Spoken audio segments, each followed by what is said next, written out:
on Stalin's team. The Years of Living Dangerously in Soviet Politics. By Sheila Fitzpatrick. Glossary. Bolshevik. Name of the group, later party. That split from the Russian Social Democratic Labor Party in 1903. In the first decades after the October 1917 revolution, it was used as the party name jointly with Communist, which ultimately replaced it. Central Committee of the Communist Party. Elected by Communist Party Congresses, it was nominally the party's leading organ, although in practice the Politburo became the decision-making body. Chaika, security police in the Civil War period, later known as GPU, OGPU, NKVD, MVD/MGB, KGB. Civil War. Fought in 1918-20 between the Reds, Bolsheviks, and the Whites, the latter with foreign support from Western interventionists. Comintern. International Organization of Communist Parties set up in 1919 and run from Moscow. Communist. Name of the ruling party from October 1917. See Bolshevik. Council of People's Commissars of the Soviet Union. Sovnarkom, highest organ of the government before the war.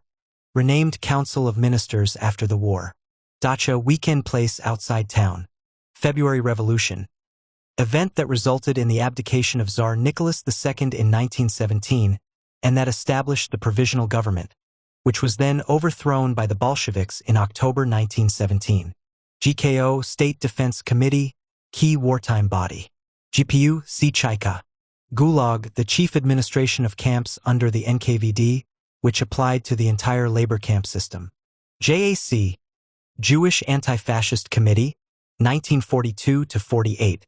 Headed by Solomon Michaels, under the supervision of Solomon Lozovsky. Komsomol, Communist Youth Organization. Kulak, prosperous peasant, regarded by the Bolsheviks as an exploiter of the poor. Left opposition. Groups headed by Trotsky, 1923-24, and Zinoviev, 1925-26, that were in political struggles with the Stalin team. Leningrad, capital of the Russian Empire, under the names of St. Petersburg and Petrograd. Renamed after Lenin's death, now again St. Petersburg.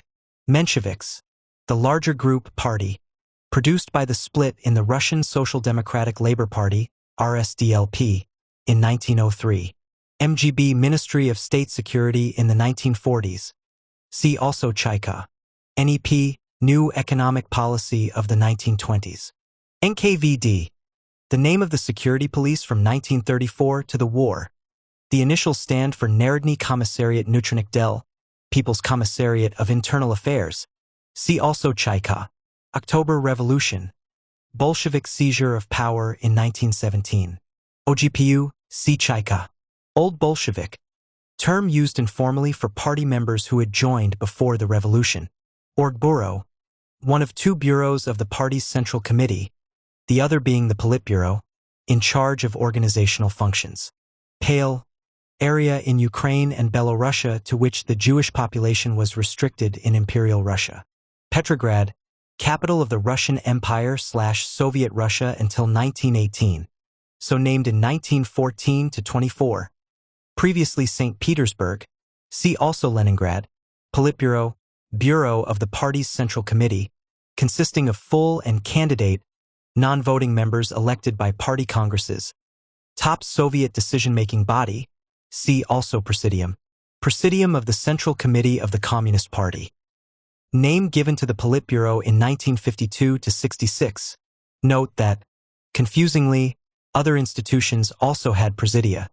RAP, Russian Association of Proletarian Writers, headed by Genrikh Yagoda's brother-in-law Averbach, closed down by the Central Committee in 1932. Right opposition. Strictly not an opposition but a tendency, rightism. Personified in 1929-30 by Rykov, Bukharin, and Tomsky. RSDLP, Russian initials. RSDRP, Russian Social Democratic Labor Party. Founded in 1898. Split into the Bolsheviks and the Mensheviks in 1903.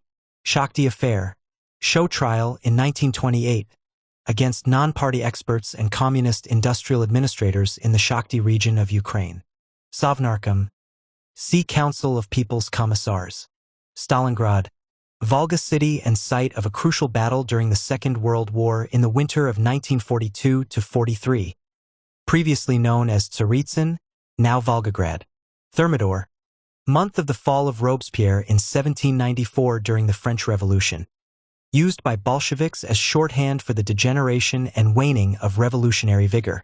USSR, Union of Soviet Socialist Republics, established in 1924. Constituent republics were the Russian Federation, RSFSR, Ukraine, Belorussia, and the Transcaucasian Federation, later split into Georgia, Armenia, and Azerbaijan. The Central Asian republics of Kazakh, Uzbek, Kyrgyz, Tajik, and Turkmen, which were established at various times before the war, and the Baltic republics, Latvia, Lithuania, and Estonia, and the Moldavian Republic, added in 1940. VOKS, Soviet Society for Cultural Ties with Foreign Countries, headed by Olga Kameneva in the 1920s and Alexander Arosev in the 1930s. VOZHD, exalted term for leader, applied to Stalin from the 1930s onward. The plural Vozhdy was applied to the whole Stalin team. Introduction. When Stalin wanted to temporize in dealing with foreigners, he sometimes indicated that the problem would be getting it past his Politburo. This was taken as a fiction, since the diplomats assumed, correctly, that the final decision was his. But that doesn't mean that there wasn't a Politburo that he consulted or a team of colleagues he worked with. That team, about a dozen persons at any given time, all men, came into existence in the 1920s, fought the opposition teams headed by Lev Trotsky and Grigory Zinoviev after Lenin's death, and stayed together remarkably for 3 decades, showing a phoenix-like capacity to survive team-threatening situations like the Great Purges, the paranoia of Stalin's last years, and the perils of the post-Stalin transition. 30 years is a long time to stay together in politics, even in a less lethal political climate than that of the Soviet Union under Stalin. The team finally disbanded in 1957, when one member, Nikita Khrushchev, made himself the new top boss and got rid of the rest of them. I've used the term team, in Russian, komanda, for the leadership group around Stalin. At least one other scholar has also used this term, but alternatives are available. You could call it a gang, shaika, if you wanted to claim that its activities, ruling the country, had an illegitimate quality that made them essentially criminal rather than governmental. You could call it the Politburo, that is, the executive organ of the Communist Party's Central Committee, elected by periodic party congresses, which is semi-correct since the membership was very similar but, owing to Stalin's preference for informal working groups, never quite the same. Or you could call it a faction, another pejorative term in Soviet discourse. The reader who prefers gang or one of the other alternatives is welcome to make the mental substitution. It was, in any case, a collective entity whose members had individual responsibilities but met regularly as a group, and who were united by loyalty to Stalin and, initially, to one another. Formed to fight other teams competing for leadership after Lenin's death, its function shifted with victory into governing the country. Like most teams, this one had a captain, Joseph Stalin, a figure of great authority over the others, who might also be described as a playing coach. His prerogatives in practice, though this was nowhere written down, included the politically crucial power of selecting and dismissing the other players on the team. In the early years, most of the team addressed Stalin, as well as one another, by the familiar form Tai, and the convention was that he was just the first among equals. But the reality that he was more than that was increasingly visible, and by the post-war period only a couple of old hands were still using the familiar form with Stalin. It was a team apparently defined by its leader, Stalin's team, Stalinskaya Komanda, which, when he died, managed something nobody expected, namely, to function as a leadership team without him. In the scholarly world, where Stalin has long existed as a singular subject of political biography, the introduction of a team may be wrongly understood to imply a claim that Stalin's power was less than has been supposed. This is not what I am arguing. Indeed, in researching the book, I was struck by how great his authority was with the rest of the team, and how unchallenged his preeminence, even when circumstances seemed to call for a challenge, as in June 1941. The big policy initiatives were his, while the team's contributions, often hard to ascertain exactly, since the convention was to attribute all initiative to Stalin, were generally in their fields of particular expertise and institutional responsibility, on issues that Stalin considered secondary. But the fact is that, unchallenged top dog though he was, Stalin preferred, as his contemporaries Mussolini and Hitler did not, to operate with a group of powerful figures around him, loyal to him personally but also operating as a team. These men were not competitors with him for leadership, but neither were they political nonentities or simply entourage, like his secretaries or secret policemen. They ran important sectors like the military, railways, and heavy industry, often with great competence. They were advocates within the Politburo for whatever institutions they headed at any given time. Most important policy issues were discussed by them and Stalin, as a group in their frequent formal and informal meetings.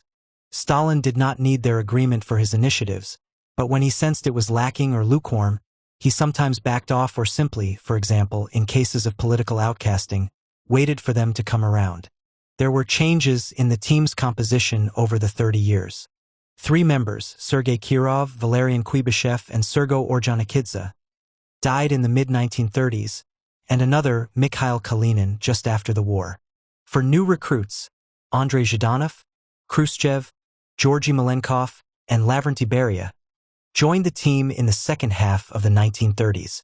The Great Purges removed some marginal members, notably 3 working in Ukraine, Stanislav Kozhier, Vlas Chubar, and Pavel Postyshev. And after the war, the Leningrad affair claimed a fast-rising recent recruit, Nikolai Voznesensky.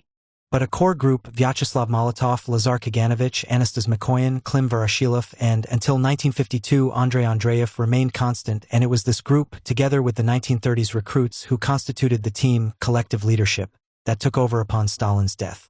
The extent of the team members' powers of independent action in their own spheres varied over time, as did the degree to which they felt themselves a collective rather than simply a band of rivals. Interestingly enough, the 2 variables tended to move together and in the same direction. Both independence and team spirit were high in the early 1930s, and both were much reduced in the late 1930s as a result of the Great Purges. They rose again during the war and remained high, though in a perilous context, in the post-war period until Stalin's death in 1953. The last period is particularly interesting in that Stalin was then at his most volatile and suspicious of his colleagues, but at the same time was no longer capable of continuing the huge workload of earlier years. He could still make initiatives that the rest of the team had to go along with, such as the anti-Semitic campaign of the late 1940s and early 1950s, but in matters he hadn't tagged as his own, the team members were working around him as much as with him by the end. When he wanted to drop Vyacheslav Molotov, long his number 2 man, and another old-timer, Anastas Mikoyan, from the team in October 1952, the rest of the team resisted. He couldn't even stop the 2 in disgrace from showing up uninvited at his dacha, because the other team members were tipping them off. How this struggle would have ended up is unknowable because at the crucial point, Stalin died. Not surprisingly, under the circumstances, rumors circulated that his death was helped along, but nobody has ever been able to prove it. His death probably saved the lives of Molotov and Mikoyan, and perhaps security chief Lavrentiy Beria and the others, too. Even before the leader had breathed his last breath, the team had their post-Stalin collective leadership up and running. The Stalin team, it turned out, could manage quite well. Indeed, compared to the last few years of Stalin's life, substantially better without Stalin.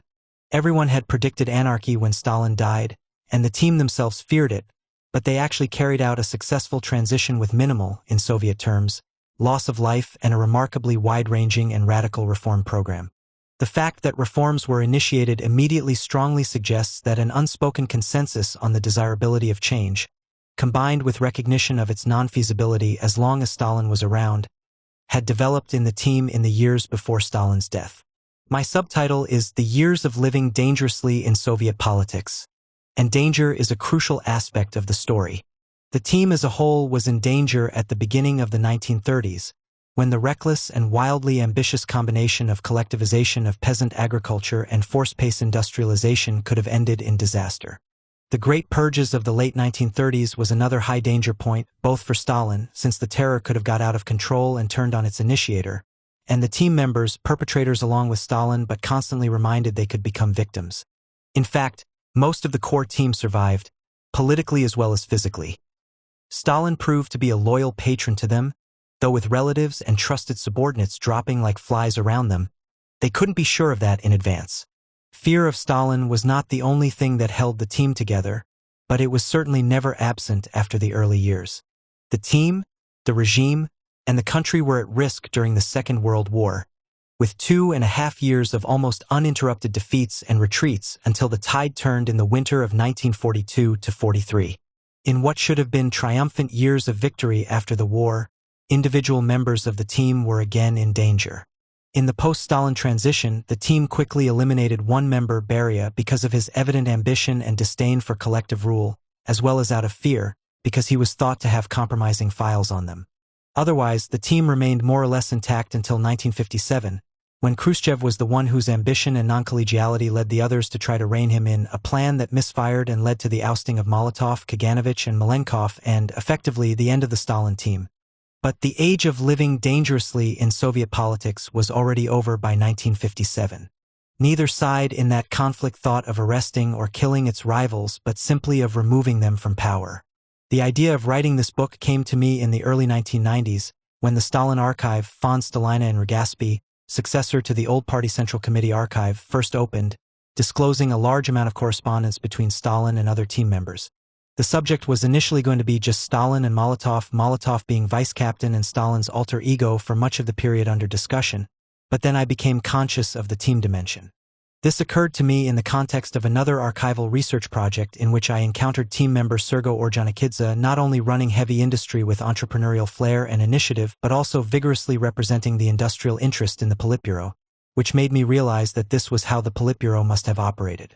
In addition, I had always felt that there was a book to write about Soviet high politics that put political science models aside and focused on individuals and their interactions, my sense of which was based on the vivid personal portraits my Soviet friend and mentor Igor Sats, who had known most of the party leaders in his capacity as secretary to a People's Commissar minister in the 1920s, painted for me in our conversations in the late 1960s. With the Soviet party and government, but not secret police, archives opened, rich collections of papers of most of the leaders, Stalin, Molotov, Kaganovich, Mikoyan, Malenkov, Voroshilov, Ordzhonikidze, Kalinin, Kirov, Andreev, and Voznesensky became available. Khrushchev was a partial exception in the 1990s because of his awkward status as a deposed leader, while Beria, the team member who was shot in 1953, was and remains archivally inaccessible. Since the 1990s, many Stalin biographies and publications of source materials have been helpful to me in writing this book. One of them, Simon Sebag Montefiore's lively biography, shares my interest in the milieu in which Stalin lived, though not specifically the political team in which he played. There have been fine scholarly studies of Stalin's political inner circle by the Russian historian Oleg Klevniuk, whose knowledge of the sources is unequaled, and his British collaborator, Yoram Gorlitsky, and an important quantitative analysis of the team by Stephen Wheatcroft. It is not surprising that Stalin should largely have monopolized public attention and even that of scholars, since great dictators always exert a special fascination. In the case of the Stalin team, however, there are other reasons. It was the convention within the team and in the world outside to stress Stalin's contributions, not anyone else's. If in the 1930s the Soviet press often wrote admiringly not just of the leader, Yazd, but of the leaders, Vazdi, meaning the team, this changed after the war, when the team's public profile was largely restricted to flanking Stalin on the receiving stand in Red Square at May Day parades and the like. In addition, personal relations within the team had taken a sharp turn for the worse.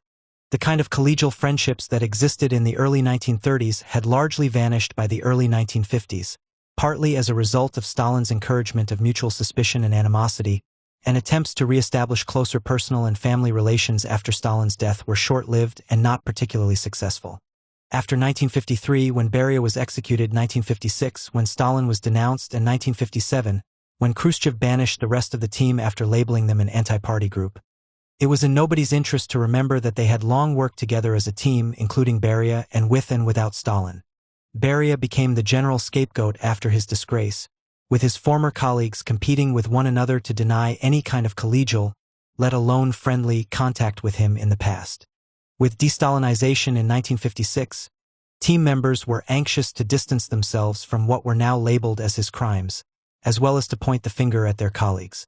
Later, when survivors, family members, and former associates started to write memoirs, they not surprisingly produced highly partial accounts focused on the one member of the team who, in their version, got things right. Stalin, and the subject's individual relationship with him, were central in these accounts, with the rest of the team playing subordinate roles and generally cast in an unflattering light. While the team members themselves acknowledged a degree of past teamwork, they did so in passing and often grudgingly, while their children ignored it almost entirely.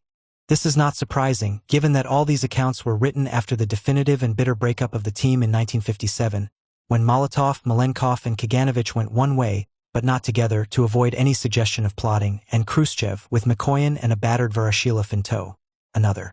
After the archives opened and the memoirs were published, it became clear that, to a degree unusual among political leaders, Stalin's political and social life were intertwined. He socialized largely with the team, in their Kremlin apartments or out at his dacha. This was true in the early days of the team when his wife Nadia was alive and he and many of his colleagues had young children, and continued after Nadia's suicide in 1932, when the team and his in-laws from 2 marriages provided virtually all of his social life, which focused around his dacha. He was a lonely man after Nadia's death, and even lonelier after the Great Purges broke up his surrogate family of in-laws. His daughter, Svetlana, was left for company, but that ended when she grew up and married during the war. The company of the team became all the more important to Stalin after the war, and participants have left memorable accounts of the awfulness of enforced nightly socializing at the dacha, now in contrast to the 1930s without wives and children, and the burden it imposed on the team. In the old days, our picture of Stalin and his team came largely from Trotsky, who thought Stalin was a second-rate nonentity and the team worse than third-rate, hardly worth discussing. Trotsky scoffed at Molotov and lost no opportunity to ridicule and humiliate most of the others. Since Trotsky was deported from Moscow at the end of 1927, and from the Soviet Union 2 years later, he knew the team members very early in their careers, if at all. Clearly, he was wrong about Stalin, who, whatever he was, wasn't a nonentity or just a creature of the party machine. About the team, he was right about one thing: they weren't cosmopolitan intellectuals like him, or for that matter like Lenin.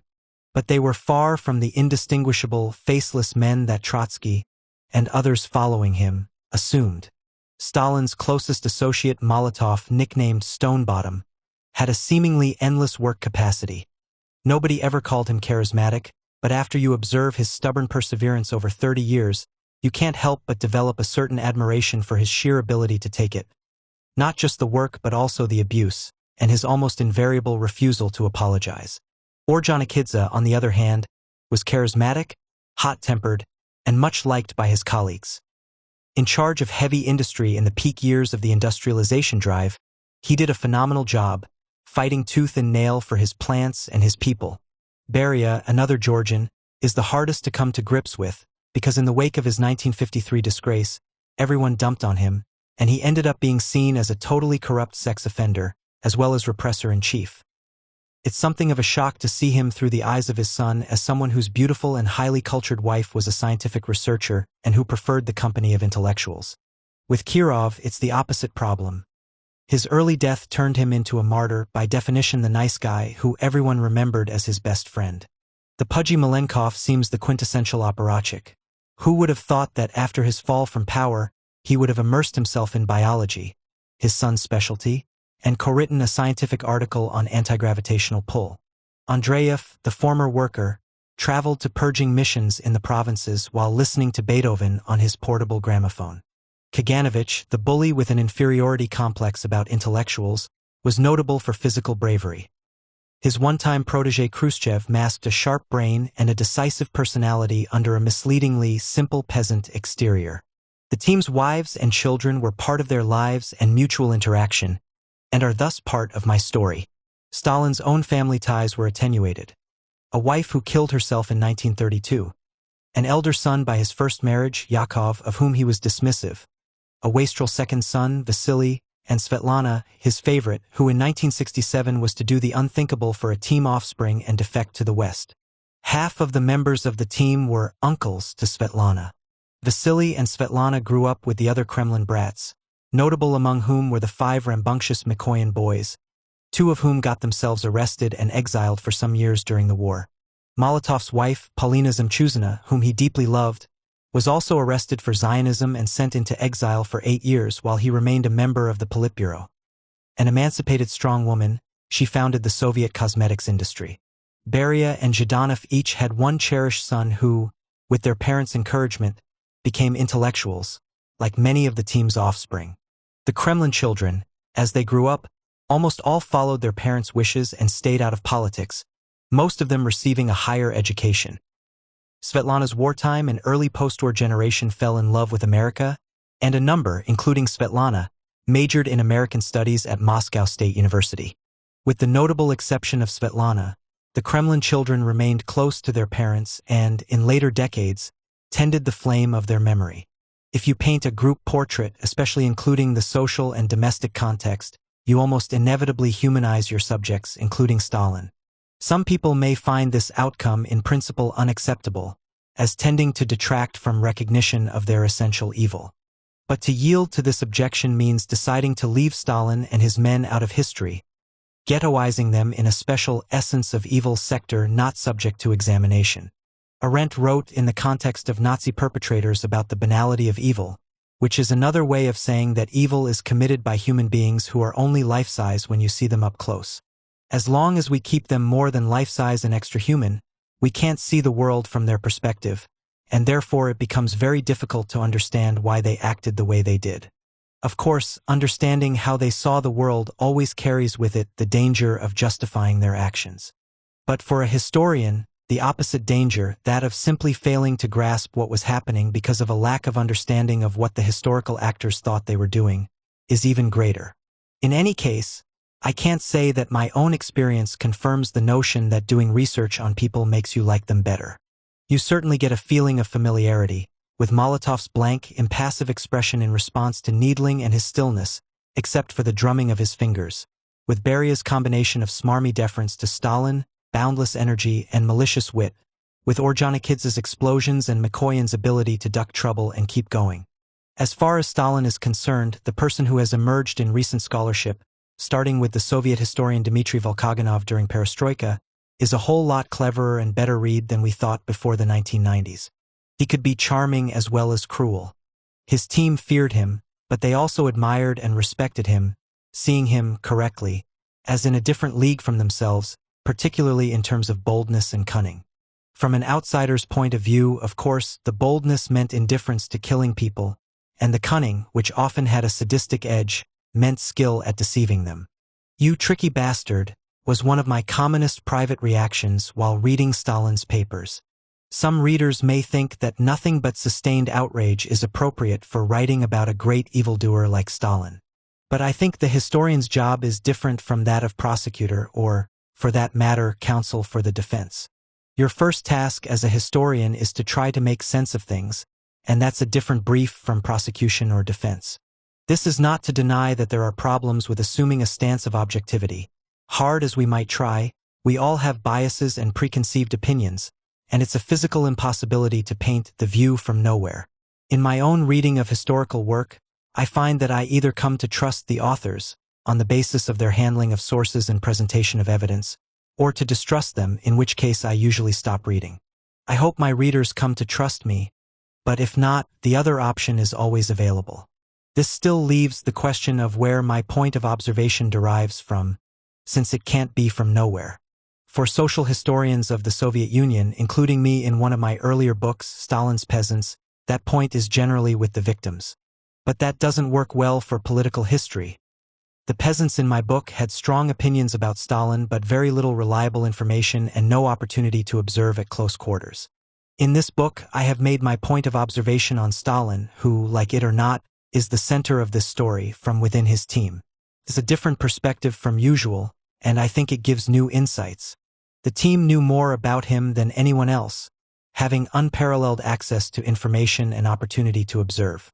In addition, they saw him in the complex way that goes with simultaneously being comrades in arms and potential victims, and in later life, given Stalin's dethronement in 1956, they had to come to terms with that complexity.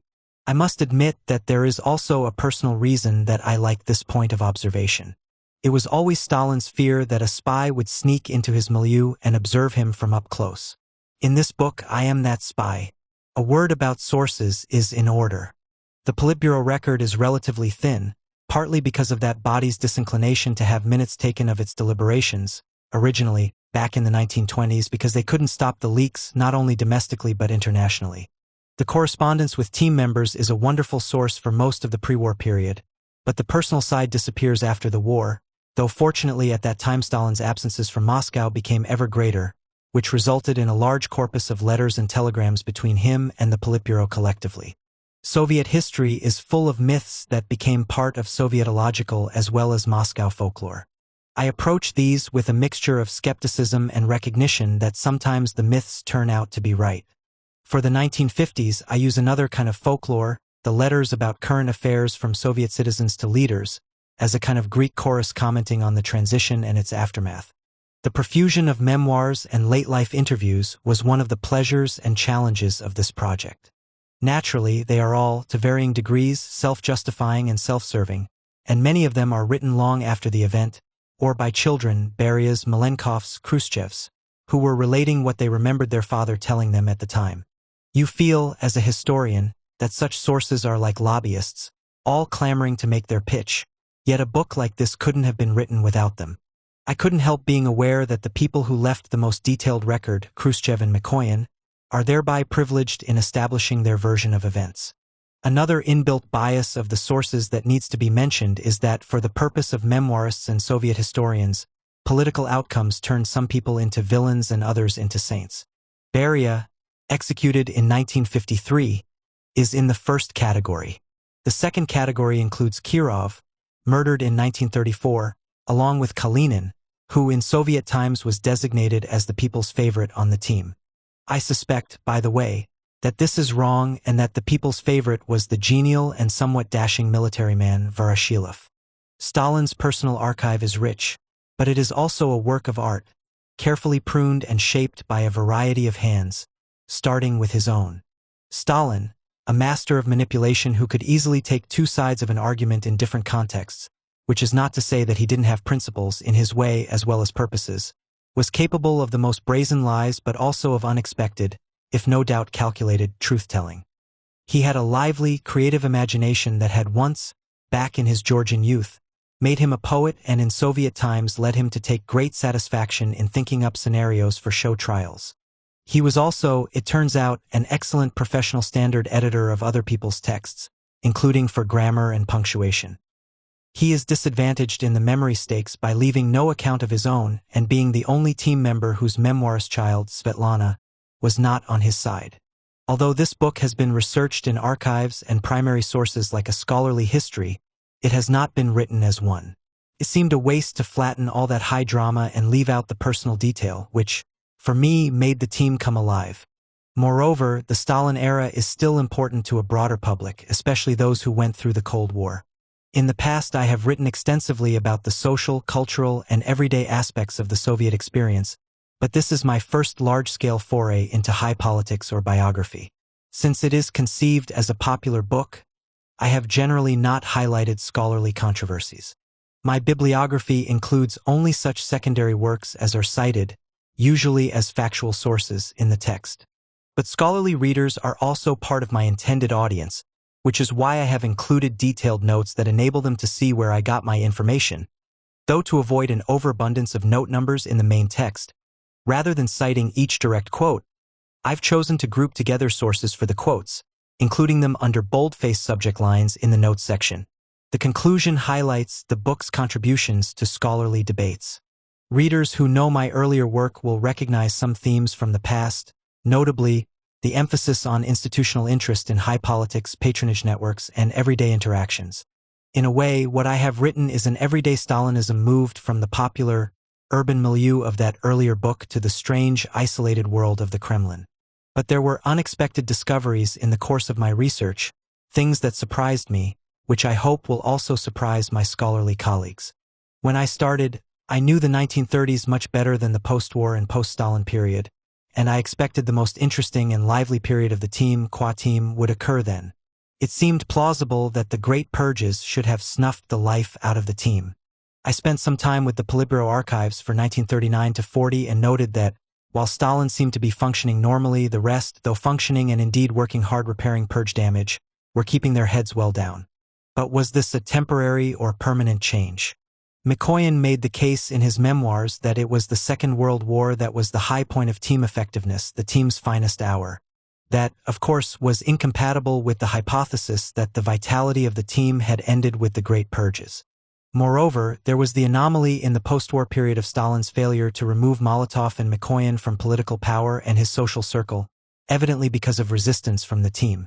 A team that could encroach on Stalin's old, previously unchallenged prerogative of exclusion was surely a team that was still alive and kicking, or at least pushing back. Then, when I started focusing on the post-Stalin chapter, I was struck by how extraordinarily well the team managed the transition, for all their apprehension that without Stalin everything would fall apart. As if it were the most natural thing in the world, the Stalin team without Stalin metamorphosed into a collective leadership, and a reforming one to boot. Time was when the portraits of team members were carried by marchers on May Day, along with Stalin's, and their names were lavishly bestowed on cities, factories, collective farms, and cultural institutions throughout the country, apparently ensuring their immortality.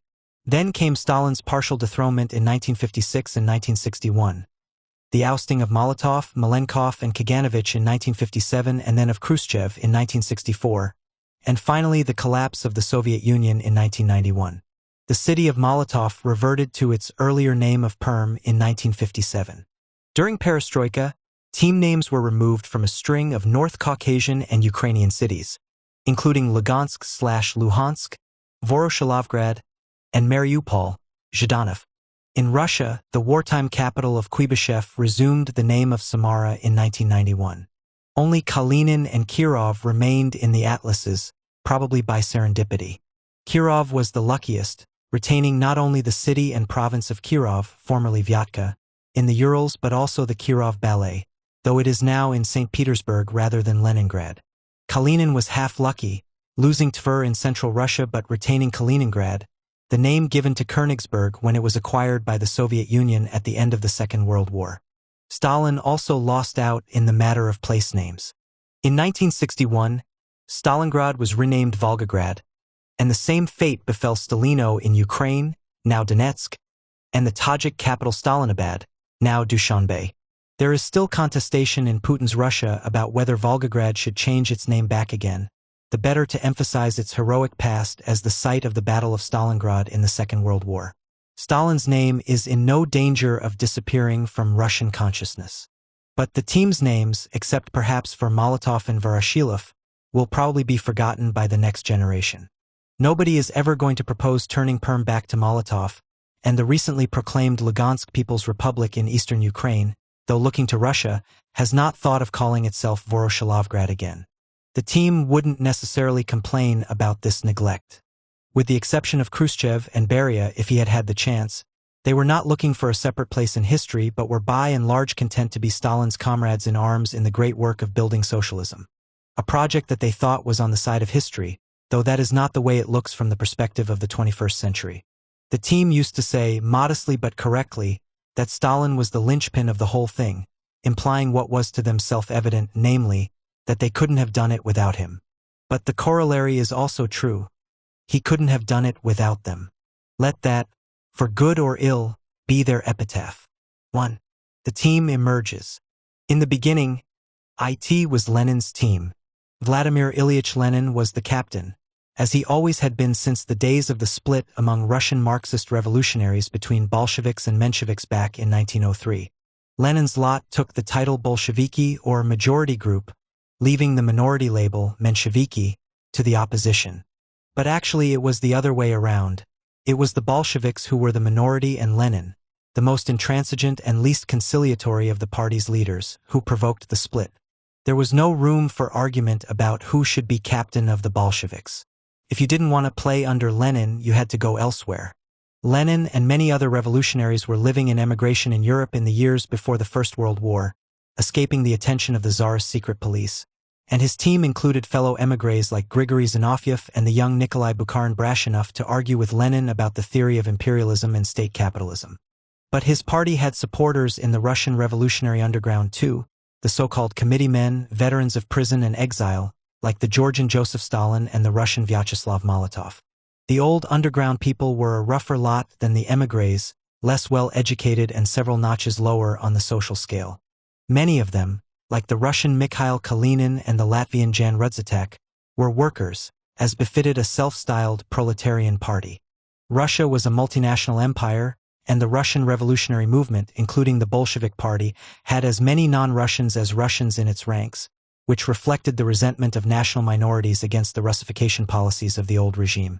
Jews, including Zinoviev, Kamenev, and Stalin's future henchman Lazar Kaganovich, were one of the largest contingents, with substantial groups from the Caucasus, particularly Georgians and Armenians, and the Baltics, particularly Latvians, as well as Ukrainians and Poles. The Bolshevik Central Committee elected in August 1917 consisted of 8 Russians, 6 Jews, 2 Latvians, 2 Ukrainians, a Pole, a Georgian, and an Armenian. A liberal provisional government had taken over in Russia after the February Revolution, but its grip was precarious.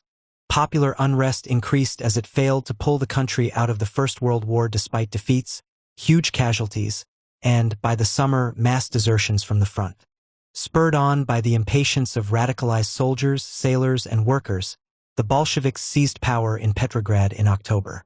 The main organizer of the coup was a former Menshevik émigré, Lev Trotsky, who joined up with his old opponents, the Bolsheviks, when he realized that Lenin was the man who was serious about taking power. But it was Lenin, of course, who led the new government.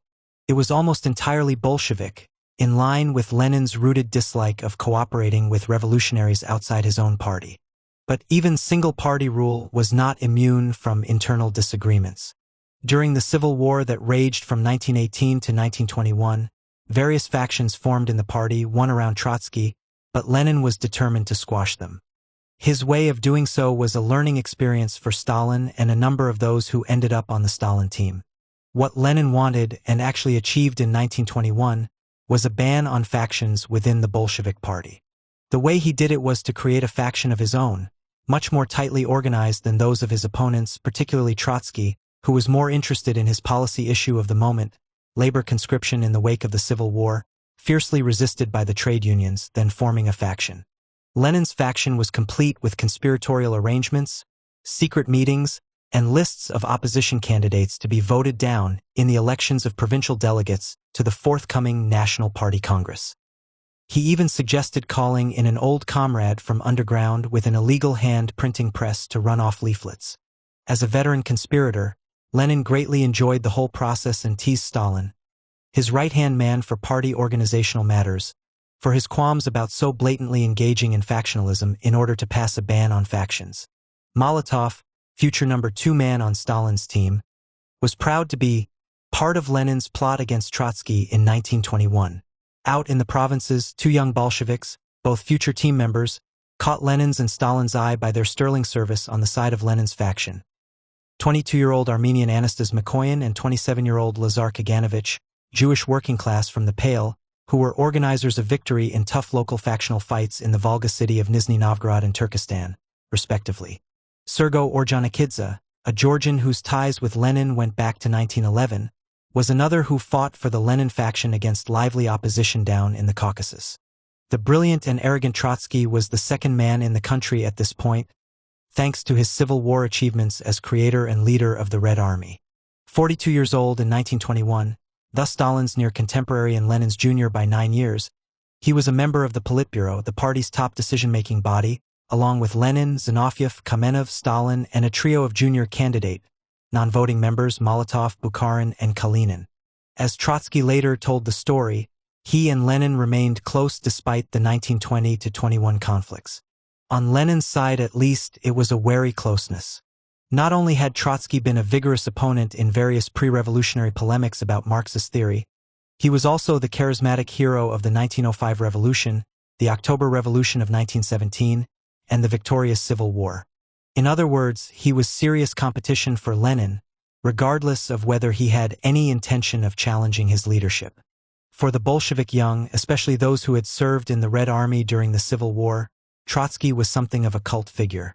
But those who had been in the Bolshevik Party before 1917, Old Bolsheviks, as they came to be called, tended to view him with suspicion as a Johnny-come-lately. Stalin, by comparison, was still a shadowy figure. A cobbler's son from the Georgian provinces with an unfinished seminary education, he was one of the underground committee men, for whom conspiracy, prison, and exile were formative experiences. His connection with Lenin went back before the revolution. He had visited him in Poland in 1912, earning the sobriquet of Marvelous Georgian. But they had worked closely together only since Lenin's return in April 1917. Initially taken aback, like other Russia-based Bolsheviks, by Lenin's intransigence and unwillingness to cooperate with other revolutionary parties, he soon hewed to Lenin's line, supporting him on the controversial issue of seizure of power, which Zinoviev and Kamenev opposed. Serving in Tsaritsyn, later Stalingrad, during the Civil War, he and his friend Klim Voroshilov had such serious conflicts with Trotsky, head of the Red Army, that Lenin had to mediate. A bit of a loner, Stalin's social connections in the Bolshevik movement were improved by his second marriage during the Civil War to Nadia Alalieva, the young daughter of a well-known revolutionary from the Caucasus. He was a behind-the-scenes man, rarely in these early years expressing an opinion in the Politburo. Where he shone was in party organization and personnel management, keeping tabs on which local party branches needed propping up and which delegates could be relied on to vote for the Lenin faction at the annual party congresses. Neither a good public speaker nor a prominent participant in the party's theoretical debates, Stalin didn't look much like a contender in the early 1920s, and assessments from this period are almost uniformly negative. Mediocrity, nonentity, and small-town politician are among the condescending characterizations from Trotsky and other party intellectuals. Nikolai Sukhanov, a revolutionary intellectual who knew everyone who was anyone in the Bolshevik Party, despite not being a member, retained only the impression of a gray blur, looming up now and then dimly and not leaving any trace. Another cosmopolitan intellectual remembered Stalin in 1919 as frightening and banal like a Caucasian dagger. But perhaps everything but banal was hindsight. To a fellow worker in the Central Committee in the early 1920s, Stalin seemed self-disciplined, secretive, and cautious, conscious of being less educated than many of his Politburo colleagues, and had a vindictive streak. The proud and touchy Stalin knew what the others thought of him, and resented it. But Lenin turned to Stalin whenever toughness or underhandedness were needed. Then, in only the 5th year of Soviet power, disaster struck. Lenin had his first stroke on May 24, 1922, followed by a second in December of the same year, which ended his active participation in political life. For more than a year, as Lenin lay dying, the party was in the grip of a leadership crisis. Running the party and, by extension, the country in Lenin's absence were Politburo members Trotsky, Stalin, Zinoviev, Kamenev, Mikhail Tomsky, and the newly elected Alexei Rykov, who had been Lenin's deputy at the head of the government and now succeeded him in that capacity. Stalin was general secretary of the party, Kamenev headed the Moscow Soviet, Zinoviev headed the Leningrad Party organization, Trotsky was in charge of the military, and Tomsky of the trade unions. Sidelined by illness, Lenin developed a critical and almost hostile attitude to the entire team, accusing them of oligarchical tendencies. Whether or not this represented a belated conversion to democracy, as some have claimed, Lenin was clearly upset at being effectively excluded from decision-making by his illness. A week after his second stroke, Lenin produced a rather incoherent document, known in retrospect as his testament, surveying the field of potential successors, all negatively. The two outstanding leaders were Stalin and Trotsky, he wrote, but their personal qualities were such that they might inadvertently lead to a split in the party. Stalin had concentrated enormous power in his hands as the party's general secretary, but might not always use it prudently, while Trotsky, personally the most able man in the leadership, was overconfident and prone to rule by command. A few weeks later, Lenin added a postscript, very damaging to Stalin. He was too rude, Lenin wrote, and should be replaced as general secretary by someone who is more patient, more loyal, more respectful and attentive to comrades, less capricious, and so on. Part of Lenin's annoyance had to do with his disagreements with Stalin about nationalities policy, the only field in which Stalin claimed special expertise. The newly formed Soviet Union included territories in the Caucasus, the future republics of Georgia, Armenia, and Azerbaijan, which had been part of the old Russian Empire, incorporated in the new revolutionary state with various degrees of willingness. Georgia had been the biggest problem, and the touchy issue of the early 1920s was whether it should retain the status of a separate republic or be incorporated into a Transcaucasian federation. Stalin was the strongest advocate of the federation, which Lenin supported, but with more sensitivity than Stalin to the concerns of the Georgian Bolsheviks who opposed it. When it was reported that Stalin's ally in the region, Sergo Ordzhonikidze, had actually struck one of his local opponents, Lenin was outraged. It was as if, in his illness, he had reverted to the code of honor and decorum of his respectable provincial upbringing in the 1880s. Lenin's curiously non-Bolshevik reaction on the Caucasus question was matched by his fury with Stalin for the latter's rudeness to his wife, Nadezhda Krupskaya. Stalin, an only partially reconstructed Georgian macho man in his personal relations, was never at his best with wives like Krupskaya, uncompromising women who were party veterans themselves, who disliked being bossed around and scorned feminine wiles. When Stalin was landed by his Politburo colleagues with the unpleasant task of seeing that Lenin followed doctor's orders to rest and not work, he was almost bound to come into conflict with Krupskaya. As a loyal wife or, as she would have put it, comrade, she was systematically flouting the doctor's orders at Lenin's urgent request by bringing him newspapers, taking messages to colleagues, and generally keeping him informed.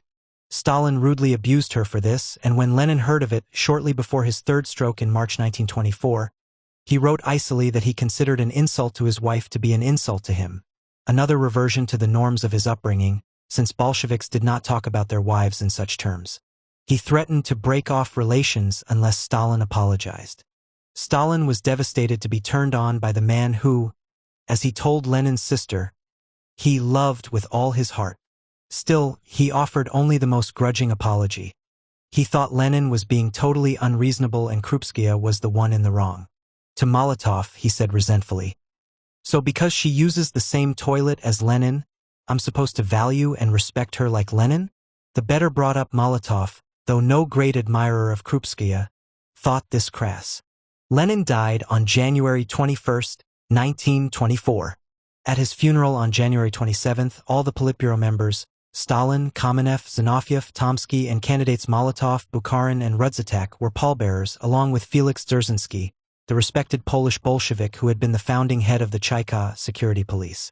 Trotsky, bruised by political struggles with his Politburo colleagues and recuperating from illness in the south, declined to return to Moscow for the funeral, a strange personal decision in light of his declared attachment to Lenin, and a politically suicidal one. Jockeying for succession was well underway.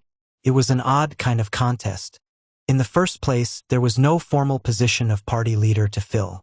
The remaining leaders were unanimous in saying, and probably for a time feeling, that nobody could replace Lenin. The Politburo had never had a formal head. It was understood as a group of equals, although among these equals Lenin was definitely first. The second oddness, a consequence of the first, was that what historians call the succession struggle was not overtly a struggle for leadership. Rather, it was a struggle for unity against factionalists, whose resistance to majority rule was held to cover illegitimate, personal ambitions to assume the role of leader. Factionalism, although formally banned, remained a bugbear in the party. "We had the thinnest stratum of party leadership," Molotov later recalled, "and in that very thin stratum cracks were appearing all the time, like the Jacobins in the French Revolution, a precedent of failed revolution very much on the minds of the party's leaders. The Bolsheviks could be undone by factionalism. Their tenuous grip on power could fail and the whole revolution be overthrown, no doubt with the aid of hostile, capitalist powers of the West who had already tried to achieve this once by their intervention in the Civil War." Trotsky was the obvious threat. He was not an old Bolshevik. He had been considered a factionalist in 1920 on the basis of policy disagreements, and on top of that, always remembering that the French Revolutionary analogy loomed large, his leadership of the Red Army leadership during the Civil War made him easy to cast as a potential Bonaparte. In fact, he was not a natural organizer of factions, being impatient, opinionated, sarcastic, and contemptuous of people of lesser intellect. He was probably not even interested in becoming party leader. But he liked to have his own way, loved arguing about policy, and considered himself the party's foremost Marxist theoretician. It's not surprising that his Politburo colleagues, to whom he showed little respect, thought he was out for the leadership, especially those who may have wanted the top job for themselves, namely Zinoviev and Stalin. Lenin was not the only one to worry about a withering of revolutionary democracy. To be sure, all Bolsheviks were in favor of centralized control by a single party, but they were accustomed to a fairly freewheeling situation that accommodated lots of arguments within the party and, in practice, considerable independence at the local level. Making revolution was what the Bolshevik Party was used to, but now that it was a ruling party, its modus operandi had to change. The process was called bureaucratization, and all Bolshevik leaders professed themselves to be against it and blamed one another for its emergence. There were other problems to argue about. One was economic policy. During the Civil War, the Bolsheviks had tried full-fledged nationalization in the cities, failed, and backed off with a partial relegalization of the market known as the New Economic Policy, NEP. Bruising confrontations over Civil War requisitions with the peasantry, still 80% of the population, had forced them to leave agriculture as it was, which was not only non-socialist but pre-capitalist, backward, to use the Bolsheviks' favorite term of abuse. But the Bolsheviks were socialist modernizers as well as revolutionaries. If they didn't produce socialist modernization of the economy, their revolution would have failed. The question was how to do it and when. The year 1923, the interregnum, was a time of intensive self-examination within the party. Trotsky wanted bolder economic policies. Others wanted more democracy within the party. The leadership agreed to a wide-ranging discussion of the big issues. It was a sign of the party's strength, Stalin said, making the best of it, not its weakness or disarray. Of course, there were limits. The party was an instrument of struggle, not a talk shop, Stalin again, and as Zinoviev frankly admitted, when push came to shove, every revolutionist says, to hell with sacred principles of pure democracy. Trotsky and his supporters were among the most energetic discussants, and when he issued a manifesto calling for a new course to revive the revolutionary spirit, reverse the party's ossification, and rally the young, his old guard colleagues in the Politburo were not amused.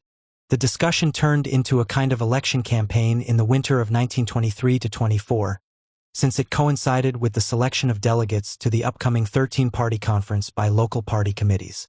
The opposition, as it was beginning to be called, sent its speakers around to the local committees, not Trotsky himself since he was ill as he often was in a crisis, but his supporters as well as advocates of more party democracy, a separate faction not represented in the Politburo. The opposition's opposition, which was starting to call itself the Central Committee Majority, was out in force as well, Zinoviev being the most visible spokesman. How much support the opposition had is hard to gauge, since its early successes in Moscow were generally reversed after the arrival of Central Committee Majority strongmen, whose persuasive powers were backed up with the behind-the-scenes disciplining that was Stalin's specialty. Still, the majority probably had more right to the title than Lenin's Bolsheviks had had in 1903, and their victory was decisive. Out of 128 voting delegates to the party conference that met in January 1924, only 3 belonged to the opposition. In a powerful speech to the conference that marked his emergence into a more publicly visible leadership role, Stalin mocked Trotsky's late conversion to democracy. He having been a harsh disciplinarian during the Civil War and a notorious centralizer, and accused him of factionalism and, by implication, leadership ambitions. He had counterposed himself to the Central Committee and put about the idea of himself as a Superman standing above the Central Committee, Stalin said. It was the beginning of the end for Trotsky, though he remained a voting member of the Politburo and a powerful and insistent voice in its debates for several more years. At the 13-party Congress that followed in May, his speech went down badly. Trying to add a touch of humility, he said that the party is always right because it was on the side of history. A few years later, that would have sounded unremarkable, but it was still over the top in 1924, and from the self-willed Trotsky, a fierce critic of the Bolsheviks until he joined them in June 1917, it just sounded hypocritical. Lenin's widow, Krupskaya, mocked him for it. If the convening of the 13-party Congress in May 1924 was a bad moment for Trotsky, it wasn't good for Stalin either. Krupskaya brought the letter that became known as Lenin's Testament along a few days before the Congress opened, and the party leaders, none of whom received a favorable review, had to decide quickly what to do. They decided not to make it known to the Congress, which is what Lenin had asked, but to circulate it to a select group of leaders of provincial delegations. Stalin offered to resign as general secretary, but no one took him up on it. It was a tense, unhappy time for him. According to one account, he ran away from Moscow in the middle of the Congress and locked himself up at a dacha, weekend cottage, refusing to admit anyone except Tomsky's wife Maria. who sat with him for 2 days and nights, fed him with a teaspoon and looked after him like a child, before he could be persuaded to come back to Moscow. People had insulted him undeservedly, he complained. Maria was a friend of his own wife, Nadia, whose absence from this episode is notable. Stalin and Nadia were not getting on. Other signs of an unusually vulnerable Stalin appear at this time as well. A few months later, he received a letter from a 17-year-old Komsomol member from the northern provinces, who expressed his ardent political commitment and asked for Stalin's permission to take his last name, since Stalin was Lenin's true disciple. Stalin himself replied, surprisingly, as this would normally be left to a secretary. And his response sounds almost like a cri de cœur from a lonely man grateful for a kind word. I have no objections to your taking the name Stalin. On the contrary, I will be very pleased, as that will give me the chance to have a younger brother. I have no brothers and never had. This letter was written just a few weeks after Stalin had asked to be relieved of his duties as Central Committee Secretary, his excuse being that he needed to go away and recover his health. The Central Committee didn't send him to Turkhansk, of course. They didn't even remove him from the position of General Secretary, and by autumn, after a vacation, he was back in harness. But Stalin's friends and associates remembered that he had a bad time in these years, with a lot of bruising of the ego. It's generally assumed that Stalin already saw himself as the future leader and was pursuing a systematic strategy of getting rid of the competition one by one. This may be true, but it's only with hindsight that we know who was going to win. The way Stalin remembered it later, they had been out to get him, not vice versa. Embattled though he felt himself, Stalin was beginning to gather a group of supporters around him, as were his rivals Trotsky and Zinoviev. By comparison with the others, Stalin's team was short on intellectuals, cosmopolitans, Jews, and former émigrés, but had more former workers and Russians, as well as a substantial contingent from the Caucasus. Its proletarian as well as Russian character was important to the team's legitimacy. Polemicizing with Trotsky, Molotov boasted of the true Russian proletarians like Kalinin, Voroshilov, and Tomsky on his team, in implicit contrast with the Jewish intellectuals of the opposition. Stalin welcomed the growing self-confidence of our proletarians, adding Rudzatak to Molotov's list. Bolshevik toughness, tverdost, seen as a quality natural to workers but not to intellectuals, was particularly esteemed in the Stalin team, a number of whose members had bonded working together at various fronts during the Civil War. But Stalin also valued competence, energy, and a capacity for hard work. The ambience in the team has been described as one of conspiracy, companionship, and crude masculine humor. Vyacheslav Molotov was the first notable recruit to Stalin's team. Personally, they were not particularly close friends, though they had known each since 1912. There were some frictions in 1917, as Stalin and Kamenev's return from exile pushed Molotov out of the leadership of the Petrograd Committee. Molotov had a less distinguished civil war than Stalin, but he did manage to marry an interesting and strong-willed woman, Polina Karpovskaya, known by her party name Zemchuzina, a tailor's daughter, who was serving as a political commissar in the Red Army when they met. Molotov's respectable Russian provincial family wouldn't have anything to do with her, a Jewish nobody. Molotov had a notable promotion in 1921, when Lenin moved him into the position of party secretary.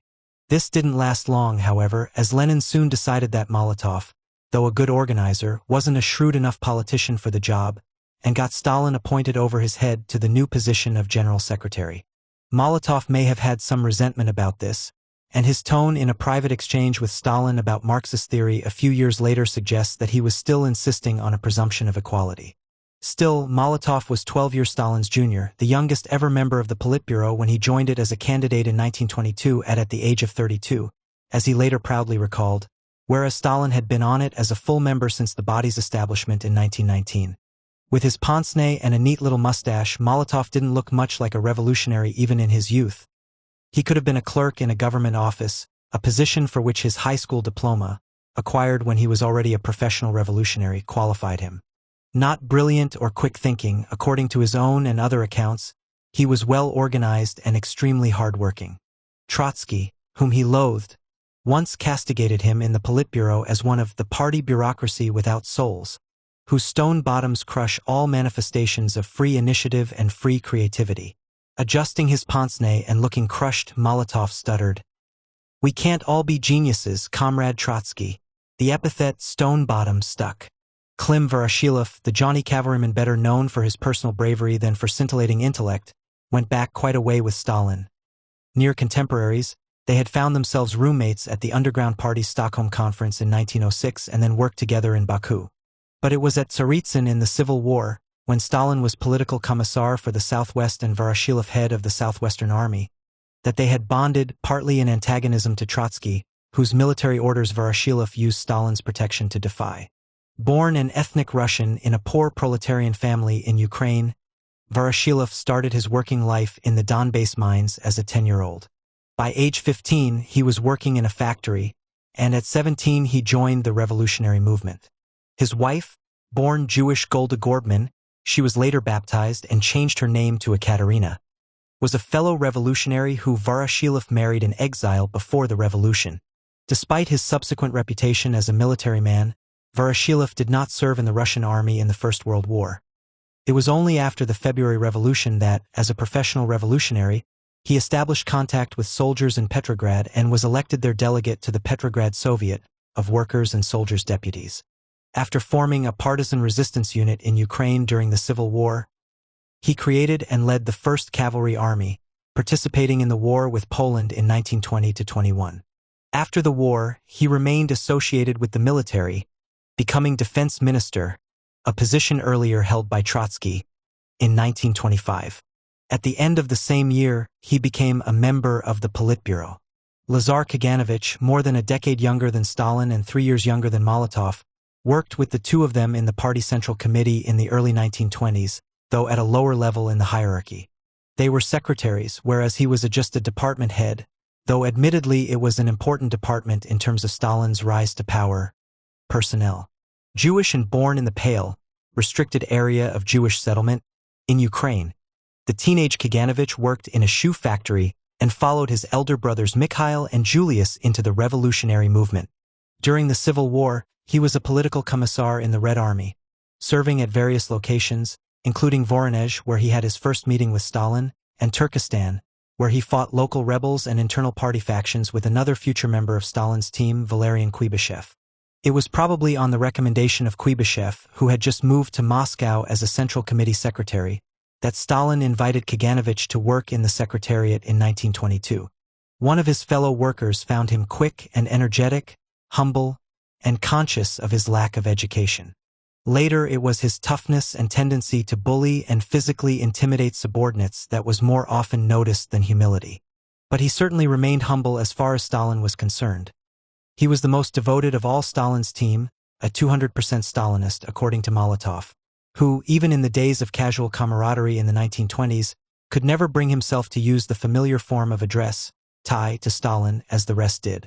He and Molotov rubbed along in the Secretariat, never friends but able to work together. Molotov thought he always had a chip on his shoulder, apt to complain, "It's easy for you, you're an intellectual, but I come from the workers." He became a candidate member of the Politburo in 1923, but for the second half of the 1920s, he was mostly absent from Moscow as Stalin's man in Ukraine, where he held the position of first secretary of the party. To Trotsky, Zinoviev, and Kamenev, and no doubt to the party elite in general in the mid-1920s, what distinguished the Stalin group was that it consisted mainly of people who worked or had worked in the office of the party central committee. This was true not only of Stalin, Molotov, and Kaganovich, but also of Valerian Kuibyshev, Jan Rudzatak, and Andrei Andreev, all of whom were party secretaries at some point in the first half of the 1920s. Kuibyshev, a Russian like Molotov and about the same age, was one of the best educated of those who ultimately joined Stalin's team. Molotov counted him as a cut above himself, culturally and socially. The son of a Russian military man who, like Lenin's father, was of noble status, he had been a cadet at a military academy when he dropped out to join the revolutionary movement. He headed an important city soviet on the Volga in 1917–18, then became a political commissar in the Red Army, and ended the civil war in Turkestan. A candidate member of the Politburo from 1921, his main field of activity turned out to be industry and state planning, but in the 1920s he had 2 stints of party work, first as party secretary along with Stalin and Molotov in 1922, and then in the mid-1920s as head of the Party Control Commission, where he was a useful ally for Stalin in dealing with the Trotskyists. But he was neither one of Stalin's closest political allies nor one of the group of team friends who socialized together. He preferred mixing with artistic people and had a somewhat tumultuous private life in the 1920s. While he stuck to the old Bolshevik milieu for marriages, his young third and fourth wives came from the next generation. The Latvian Jan Rudzatak, 9 years younger than Stalin and a Bolshevik since 1905, had been a factory worker in Riga. Despite his proletarian origins and lack of formal education, he became notable after the revolution for his strong cultural interests and contacts with the cultural world, part of the reason, no doubt, that Molotov judged him in the 1930s to have gone a bit soft. After a stint as party secretary in 1923–24, he was put in charge of the railways. Although Stalin liked him, they didn't socialize together, and he was not always seen as a strong Stalin man. At one point, there was talk of putting him forward as a non-aligned candidate to take over from Stalin as general secretary. A candidate member of the Politburo from 1923, he became a full member in 1926, but Molotov remained concerned about his wavering. Stalin told him not to worry. He is playing politics, thinking that's how to be a real politician. Andrei Andreev, 17 years Stalin's junior, was another of the proletarians. One of the youngest members of the team, he was a candidate member of the Politburo from 1926. Son of a Russian peasant, he became a munitions worker and joined the Bolsheviks as a teenager. He met his wife, Dora Kazan, during the First World War when both were working at the Putilov factory and active in the revolutionary movement. Later, she was a friend and fellow student of Stalin's wife Nadia. As a supporter of Trotsky's faction in 1920, Andreev had something to live down politically, but he was our friend despite that, according to Molotov. Distinguished by his absolute and unquestioning execution of instructions, which was to make him a feared hatchet man during the Great Purges, he was treated a bit condescendingly by colleagues in the 1920s. Even Voroshilov, not the team's most polished and cogent public speaker, felt he could give Andriusha tips on clear exposition at a Central Committee meeting in 1928. Throughout the 1920s, Andreev was working his way through a secondary education with tutors in his spare time. Always unassuming, Andreev was liked and respected as a mentor of up-and-coming young functionaries in the 1930s. Of the worker group, Mikhail Kalinin was the oldest and the most senior. He had actually been a foundation member in 1898 of the Russian Social Democratic Labor Party, from which, 5 years later, the Bolshevik Party emerged. Sporting a little goatee, he had a slightly mischievous look, but even in his 40s, he was already being referred to with degrees of condescension, respect, and affection as the elder starosta of the revolution. A peasant by origin, he became a wage worker in St. Petersburg in adolescence. His subsequent varied career, both as a worker, metal worker, railway worker, and as a semi-professional revolutionary, took him to various parts of the empire, including Georgia, where he became friends with Stalin's future father-in-law, Sergei Alexeyev, and Riga, where he met and married a young Estonian worker of similar revolutionary persuasion, Ekaterina Lorberg. From 1919 until his death in 1946, he was titular head of the Soviet state and one of the party's most popular figures. At party congresses, the applause for him was second only to that for Stalin. Presenting himself as a wily old peasant, he liked to play the comedian at party meetings, trading on his age and popularity, and usually got away with it. In the debates of the 1920s, he was generally a moderate and took the role of defender of peasant interests, an anomaly in a proletarian party that suspected peasants of bourgeois acquisitive instincts. In 1928, he annoyed Stalin with his cheeky remark that he spoke as a peasant, not as a member of the party leadership. Although Kalinin ended up on the Stalin team, Trotsky, with whom Kalinin and his wife shared a communal apartment in the Kremlin during the Civil War, claimed that he had done so only with the greatest reluctance, quoting him as saying, "That horse will someday drag our wagon into a ditch." Perhaps he was so prescient, but more likely he didn't want to join anyone's faction until he had to. The Georgian Grigory Orjonikidze, always known by his revolutionary name of Sergo, was another veteran of the revolutionary movement as a founding member of the Bolshevik Party in 1903 and was long acquainted with Lenin. He was elected to the Bolshevik Central Committee in 1912, a status shared only by Lenin and Zinoviev in the 1920s leadership, though Stalin was later co-opted and Kalinin was a candidate member. A leader of the Bolsheviks' Caucasian Bureau in the early 1920s, along with Kirov, he was a close ally of Stalin's in Caucasus politics, But the two of them got into big trouble with Lenin on the nationality issue in 1922, which probably explains the delay in bringing Ordzhonikidze into the center. Loyal and generous, Ordzhonikidze had many friends, including Stalin, Voroshilov, and Mikoyan. Regarded on the team as a typical Georgian, a man of heart and feelings. As Molotov put it, he was volatile and easily offended. Ordzhonikidze was finally summoned to Moscow in 1926 to take over from Kuibyshev as head of the Party Control Commission, a key position in the faction fights, though he was not a faction fighter by temperament. For Trotsky, Ordzhonikidze was the only one of the Stalin team to warrant individual comment. Agreeing with Molotov about his loyalty, he granted him forcefulness, courage, and firmness of character, despite a certain uncouthness. But then, from Trotsky's standpoint, the entire Stalin team was uncouth. The Armenian Anastas Mikoyan was the youngest of a trio of friends, the others being Ordzhonikidze and Sergei Kirov, who came up from the Caucasus in 1926 to join Stalin's team in the center. A seminary dropout like Stalin but 17 years younger, Mikoyan was famous as the only survivor of the legendary 26 Baku commissars allegedly executed by the British during the Civil War.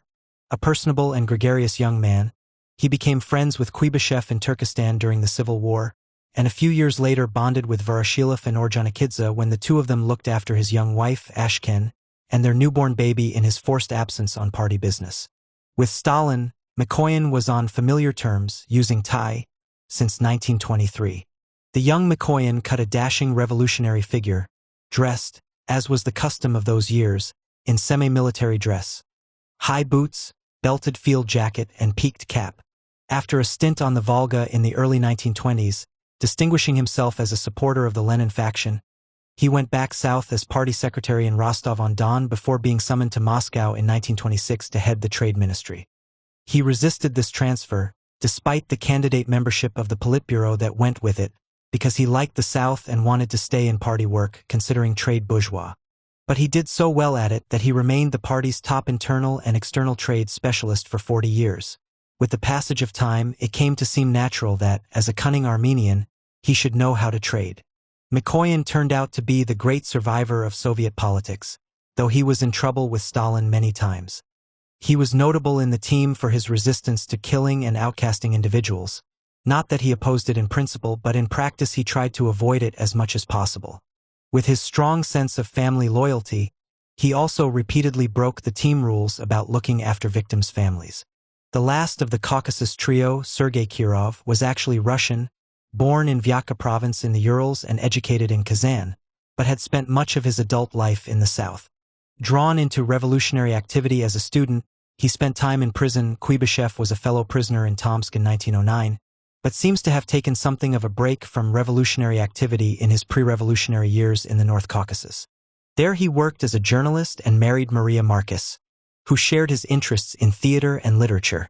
The revolution brought him back into the fray, and he and Ordzhonikidze, almost exact contemporaries, became friends when they worked together on the Caucasus Front during the Civil War and then in the Bolshevik Caucasus Bureau, which Ordzhonikidze headed with Kirov as his deputy. His friendship with Mikoyan also dates from this period. He was Ordzhonikidze's and Stalin's ally in the fight about Georgia's future status at the beginning of the 1920s, though it was the other two who got the rough side of Lenin's tongue. From 1921 to 1926, he headed the party committee in Azerbaijan, continuing his close cooperation with Ordzhonikidze in Georgia, and then came up north very unwillingly, as he loved Baku, to head the Leningrad party committee after Zinovyev's ouster. Because of the circumstances of his death, he was murdered in 1934. There has been a tendency to canonize him as the liberal on the Stalin team. There is no real evidence for this, but he was not one of the more enthusiastic shedders of blood. By all accounts, an attractive man who, childless himself, liked children and was popular with his peers. Stalin and his wife both became very attached to him. They used the intimate tie with one another from at least 1922, Kirov calling Stalin by his Caucasus nickname, Koba. The Stalin who these men saw and accepted as their leader was very different from Trotsky's nonentity. He was a very strong character, Molotov remembered, talking to Felix Chuv decades later. Decisive, talented, and full of initiative, with a clarity of vision others didn't have. There were good people around him, but none at the same level. We were milk drinkers by comparison. Above all, He was the man the revolution needed after Lenin's death. It was the party's great good fortune that Stalin was there to take over. Many revolutions collapsed. In Germany, in Hungary, in France, the Paris Commune. But we held on. He was iron, tough, calm, Kaganovich said. A person that was internally under control, mobilized all the time. He never let a word fall from his lips that he hadn't thought about. I always saw him thinking. He would be talking to you but at the same time thinking. And purposeful. Purposeful sounds right for Stalin. But what were his purposes? His team wasn't gathered on the basis of policy choices. This made it different from the group forming around Trotsky, the left as it came to be called, who wanted to develop central planning and push forward with industrialization. It also distinguished it from the right, those inclined toward moderate policies and caution in dealing with the peasantry, including Politburo members Bukharin, Rykov, Tomsky, Kalinin, and often Voroshilov. In the mid-1920s, a rightist policy orientation was quite compatible with membership of Stalin's team, which Trotsky perceived as a policy-neutral bloc of party bureaucrats. Nikolai Bukharin, the most visible spokesman for moderation, was a close friend of Stalin's in the mid-1920s, treated for a while as his number two man on a level with Molotov. When Trotsky and his supporters attacked Bukharin for his softness on the peasantry, Stalin famously interjected, "You demand Bukharin's blood? We won't give you Bukharin's blood." In other words, Stalin could look and sound like a rightist himself. With Trotsky's defeat, tensions soon emerged in the Central Committee majority. Each successive party congress added new members to the Politburo: Molotov, Voroshilov, and Kalinin at the end of 1925, then Kuibyshev and Rudzatak in 1927, with Andreev, Kaganovich, Kirov, and Mikoyan as new candidates, and almost all the new members were Stalin supporters. None were linked to Zinoviev, the other Politburo member who could be regarded as a leadership contender. This reflected Stalin's dominance of the party secretariat, which in turn controlled the selection of delegates to the party congresses that elected the central committees and, ultimately, the Politburo. Zinoviev, who had already flubbed one chance to insert himself into this process, remained unhappy about Stalin's control of the party machine but let it happen, except in his own bailiwick of Leningrad, where he built up a machine of his own. A vain man, he was no doubt confident that his visibility as an orator and his position as head of the Soviet-led International Communist Organization, the Comintern, as well as the Leningrad Party organization, would keep him at the top. Stalin and his group cordially disliked Zinoviev, whom they referred to as Grisha, in a spirit of disrespect, not affection. He was a show-off and a coward, Molotov said. His ally Yuri Kamenev, head of the Moscow Soviet and a former underground committeeman, was the one with character, for all that Zinoviev thought he was boss in their alliance. Stalin used the familiar form tie with Kamenev. Yet it was Kamenev who at the end of 1925 denounced Stalin as aspiring to be the party's vazd, a leader above all others. Supreme personal power is certainly an answer to the question about Stalin's purposes, and it is the answer that is usually emphasized to the exclusion of all others. But it's rare that anyone's purposes are so simple, and Stalin was not a simple man. He wanted power to achieve revolutionary purposes because he believed in the particular kind of party-led, state-controlled socialist modernization that Lenin had espoused. In addition, he and his team regarded themselves in the 1920s as playing a defensive game, however aggressively. Their purpose was to defeat the factions and preserve the unity of the party. This is not to say that Kamenev may not have correctly discerned Stalin's private ambitions, but the factional issue was the immediate one. For Stalin and Molotov in the 1920s, fighting the factions was a single-minded preoccupation, exhilarating to the point that other concerns were temporarily sidelined. It was not until about the end of the decade, after the defeat of the left opposition, that government, as opposed to politics, gained their serious attention. Stalin and his team didn't seem like the wild men of Soviet politics during this period. Stalin and Molotov favored a public style that one historian aptly refers to as militant moderation, tough but never as strident as their opponents. They generally left others, Zinoviev and Kamenev in the fight against Trotsky, Rykov and Bukharin in the later fight against Zinoviev and Kamenev, to wield the hatchet most violently. No doubt this was a calculated tactic, but it won them many admirers in the party. Nikita Khrushchev, who first encountered Stalin as a junior Ukrainian delegate to party congresses in Moscow in the mid-1920s, was struck by his commitment to party unity and his relatively tolerant way of dealing with his opponents, which compared favorably to the shrill polemical style of the opposition. He thought Stalin had a democratic spirit. From his perch down in Rostov, Mikoyan admired Stalin's adroitness in debate.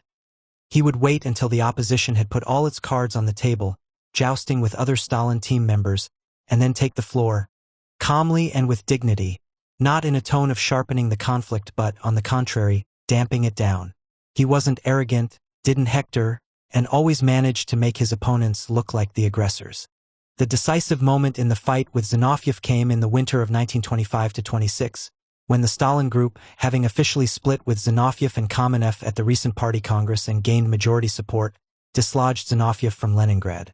Molotov headed the high-powered team, including Kirov, Voroshilov, Kalinin, Andreev, and Bukharin, that swept into Leningrad to break the machine and get the Leningrad party to condemn Zinoviev and his men as breakers of party unity. It was a matter of taking the key factories' party organizations one by one, as Molotov, with a nice use of military metaphor, wrote to Stalin. Voroshilov was like an old warhorse sniffing battle. It was as if he were back in 1905 again. He wrote exultantly to his friend Ordzhonikidze, "I literally got younger." Kirov, the designated successor to Zinoviev, was still hoping to avoid the Leningrad job and complained bitterly in private letters about his terrible mood, the very, very difficult situation, the 24-hour workday, and the hostility of the Leningraders. It was a desperate fight, unlike any we've had before. And at first he wasn't at all sure they would win. But they did, and he was stuck with Leningrad, which, after a while, he came to love.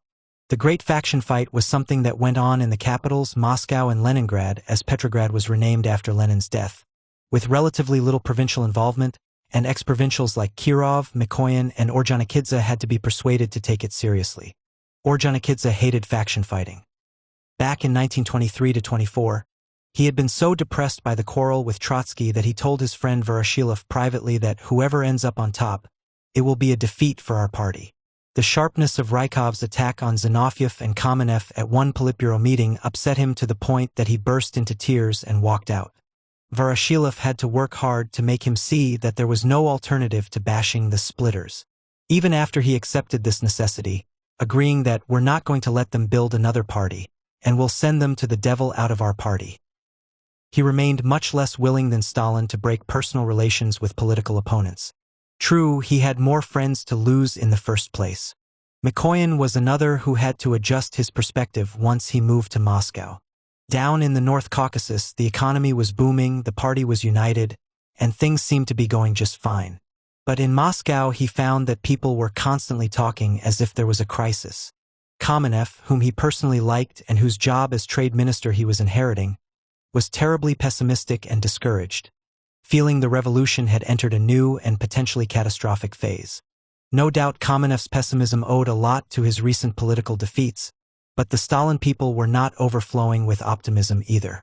They and the opposition were starting to trade accusations about responsibility for the degeneration of the revolution and disillusionment of youth, agreeing about the phenomenon although disagreeing about who was to blame.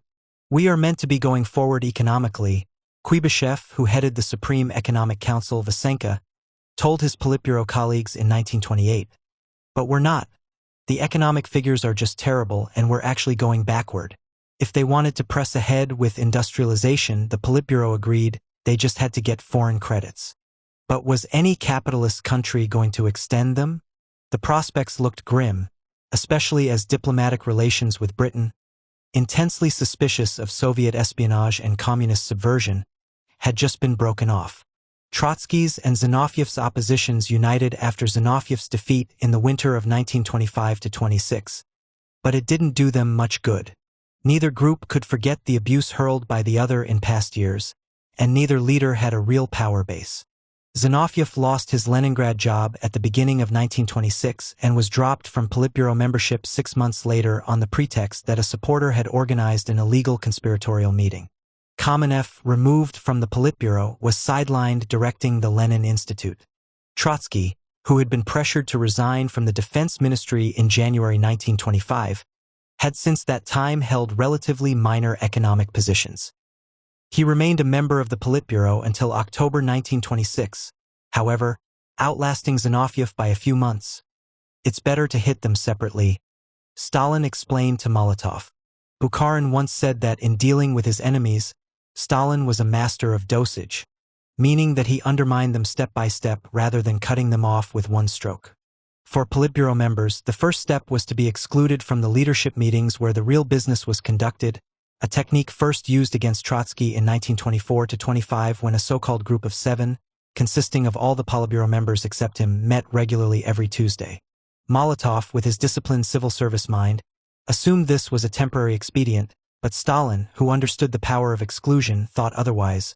Groups of 7, 5, 8, or whatever the magic number was at any given time, with a shifting membership close to but not identical with that of the Politburo, continued to meet throughout the Stalin period. The next stage was formal removal from the Politburo, followed by removal from the Central Committee, and finally from the party. That was considered the ultimate sanction until the end of the 1920s, when things got substantially nastier. No doubt this incremental approach was a product of Stalin's caution. The team, after all, might balk at a particular exclusion, as sometimes happened, or some drawback to the plan might become evident. But at the same time it had a tinge of sadism. The defeated hung twisting in the wind for a long time, begging for clemency and reinstatement.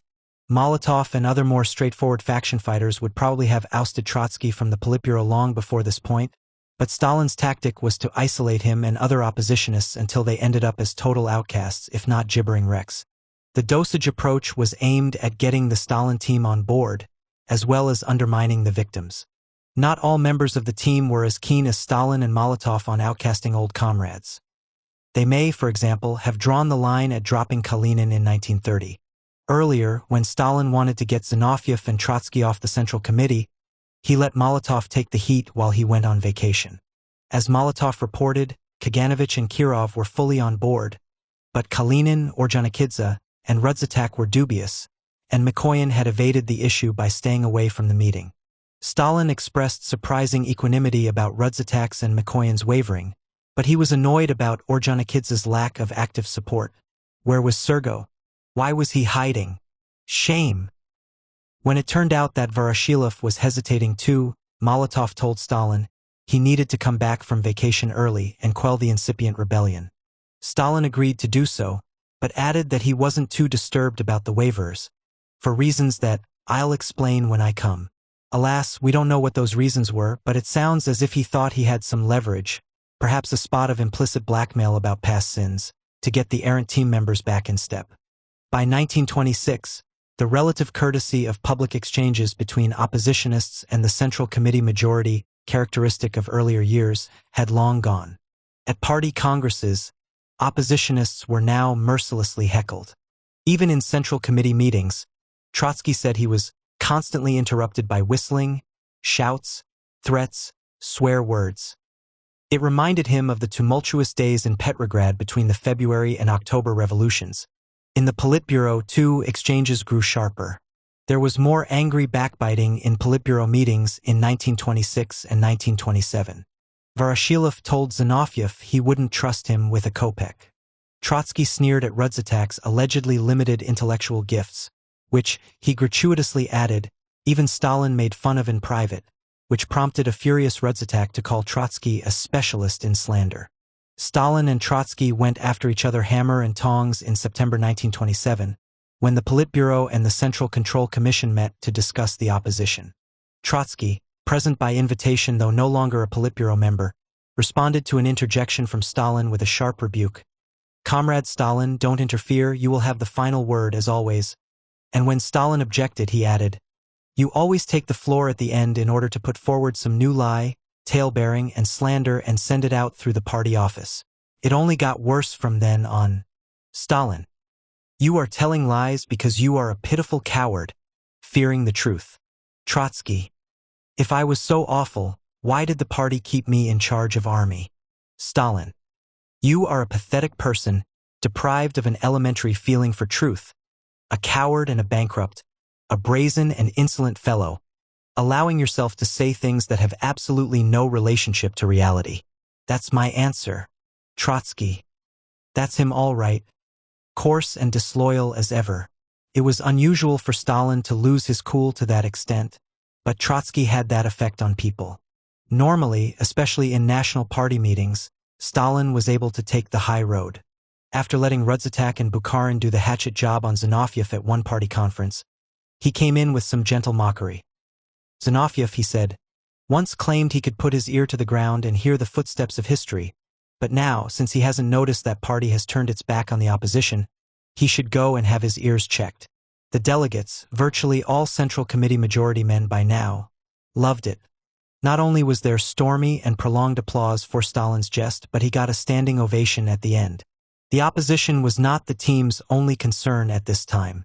The Comintern's policy of cooperation with the Kuomintang in China, advocated by Stalin and Bukharin against criticism from Trotsky, ended in a debacle when the Kuomintang massacred their communist allies in Shanghai in April 1927. The British broke off diplomatic relations in May, leaving the Soviet leaders wondering if this was a prelude to a new Western war of intervention.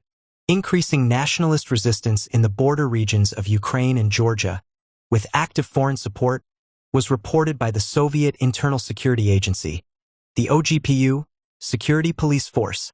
Soviet alarm came to a head when the Soviet envoy to Poland was assassinated by a Russian émigré monarchist at a Warsaw railway station in June, and simultaneously a bomb was thrown in a party club in Leningrad. Of the assassination, Stalin wrote to Molotov, "One feels the hand of England. They want to repeat Sarajevo." The OGPU's response, obviously approved by Stalin, was to conduct mass arrests of suspected traitors, former aristocrats and so on, and summarily execute 20 of them as a warning. "London's agents sit deeper in us than we thought," was Stalin's comment to OGPU chief Vyacheslav Menzhinsky. The OGPU must be strengthened, military intelligence beefed up, and more security precautions put in place in the Caucasus. The British espionage network should be rooted out and their spies put on show trial. The Soviet leaders were telling the public to brace themselves for a new military intervention by the capitalist powers, who were eager to finish the job they had begun during the Civil War. Whether they literally believed this is debatable, but they were certainly extremely jittery, especially Voroshilov, the defense minister, who repeatedly warned his colleagues that the military was underfunded, and there would be hell to pay if our enemies find out about the army's parlous state. One of the things that was really bothering the security-minded Stalin was that their enemies were indeed receiving such information, because the Politburo was leaking like a sieve. This was not a paranoid fantasy but attested to by the treasure trove of Politburo and OGPU documents from the late 1920s found by historians in German archives. Politburo documents were meant to have limited circulation, with rules requiring return of materials after reading, but the rules were often flouted. No wonder there was constant uneasiness in the Politburo about keeping official minutes of their meetings. When they did, the minutes were leaked, not only within the party but also abroad. Stalin seems to have thought that oppositionists were slipping the documents to old Menshevik friends, who in turn sent them out covertly to German Social Democrats, but it looks as if another, more direct route led from the Kremlin, by whose hands is not known, to the German embassy in Moscow. The 10th anniversary of the October Revolution came around in early November 1927. According to the OGPU, the opposition planned a coup attempt during the celebrations that was called off only at the last minute because of Trotsky's doubts. No confirmation of this has been found in the Trotsky archive at Harvard, and Menzhinsky's extremely alarmist reports to the Politburo may be taken with a grain of salt, all the more given his assertion that, despite the enormity of the threat, it could be completely eliminated if the Politburo would just allow the OGPU to arrest a few ringleaders. Stalin, who probably encouraged Menzhinsky to sound the alarm, dissociated himself from his most extreme positions while basically endorsing the need for radical measures against the opposition. Some oppositionists, though as yet none of the leaders, had already been arrested, a new departure in Soviet political practice, and Menzhinsky suggested that it might be necessary to arrest them all overnight. Stalin did not endorse this, but proposed expelling the opposition leaders from the party. The trouble they were causing was undermining Soviet foreign policy, because in London and Washington, the view is held that our present government is on the verge of collapse, that the opposition is about to take the helm, and that, therefore, it is pointless to conclude any agreements with us. The oppositionists' actions would be considered high treason in capitalist states and would therefore be punishable by death, Stalin wrote to the Central Committee and Central Control Commission sometime toward the end of 1927. And I see no reason why we should not protect the dictatorship of the proletariat with the strictest measures. The high treason argument was predicated on the idea that the Soviet Union was essentially in a war situation because of the acute foreign threat, and the Stalinists made much of the fact that Trotsky had said that even war would not lead him to abandon his criticism of the Stalin regime. No wonder Trotsky had started thinking about the guillotine. In the French Revolution, he said, the Jacobins had used it first against the enemies of the revolution, just as the Bolsheviks had, and that was no problem, a revolutionary necessity. But then the Jacobin Robespierre, read Trotsky, had been guillotined, and that was another matter, for it was done by counter-revolutionary Thermidorians, read Stalin, and marked the end of the revolution. Trotsky wasn't guillotined, at least not yet, but he might have felt he was about to be lynched at a joint meeting of the Central Committee and Party Control Commission in October, when, in addition to the constant heckling, inkpots, heavy volumes, and a glass were flung at Trotsky's head as he spoke, and he was shoved off the podium. One of the book throwers was Emelian Yaroslavsky, an old Bolshevik member of Ordzhonikidze's Control Commission, who wrote to Ordzhonikidze, not too shamefacedly, that Trotsky and his supporters had behaved so outrageously and were so insulting to us Bolsheviks, that, despite having vowed to myself not to lose my temper, I lost it and threw the control figures of Gosplan at him. Stalin was the only one to stay calm, according to Trotsky. Members of the team refrained from physical violence, but none of them publicly dissented from the condemnation of Trotsky, which doesn't mean they were all happy about it. Bukharin, who broke the news of the expulsion to Trotsky in a telephone call, expressed sympathy. Things must not stay like that. You must return, without mentioning that he had spoken against him in the discussion. Ordzhonikidze, despite his position as head of the Control Commission, managed to be absent for health reasons through the crucial month of October. Stalin, expressing warm concern for his health and keeping him informed about the fight with the opposition, did not urge a speedy return, which suggests there may have been something to the rumors that Ordzhonikidze was being kept out of the way intentionally because he was uneasy about the expulsions. Maybe it's just as well you weren't there, as Yaroslavsky put it. The formal decision to expel Trotsky and other opposition leaders from the party was ratified the next month by an obedient, but also enthusiastic party congress. It had been decided not to charge Trotsky with treason, Menzinsky said, because we found a much more skillful solution, namely deportation of opposition leaders to remote areas of the Soviet Union far from the big cities.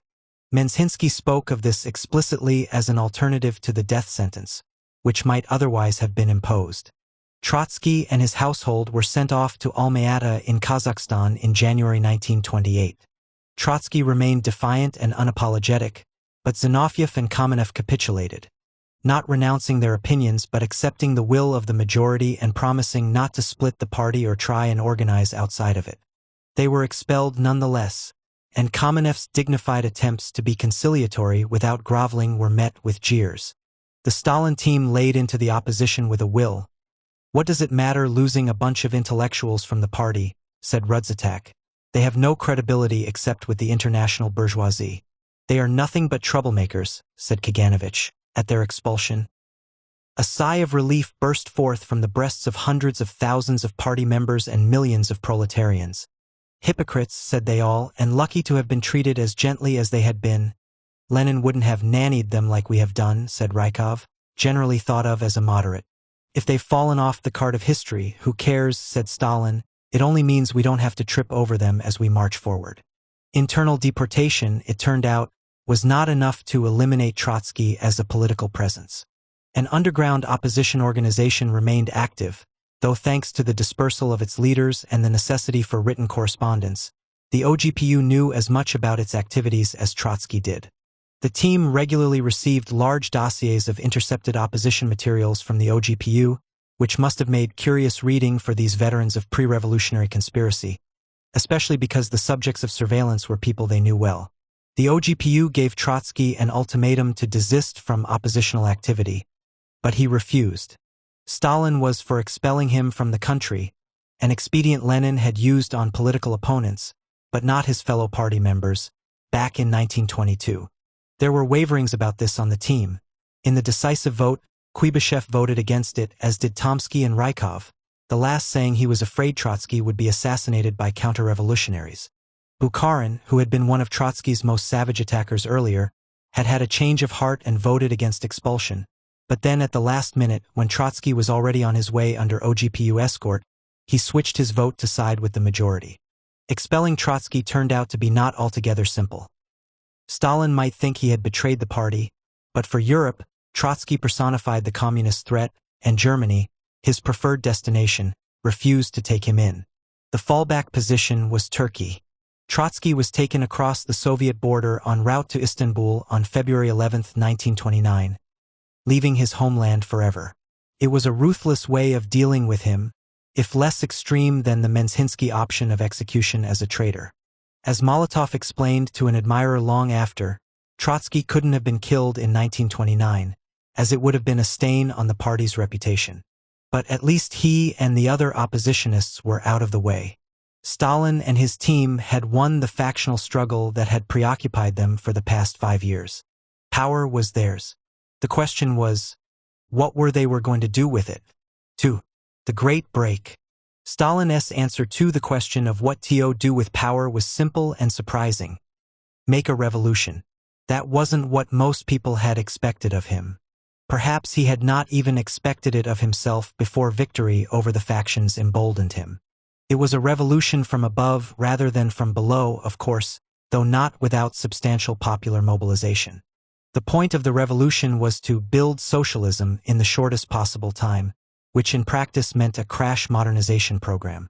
The whole urban economy, including trade, was to be taken into state hands and to become subject to centralized planning. The first 5-year plan was to launch rapid industrialization. Peasant farming was to be collectivized, and the allegedly voluntary aspect of the process was not to be taken too seriously. The class enemies of socialism at home and abroad would be fearlessly confronted.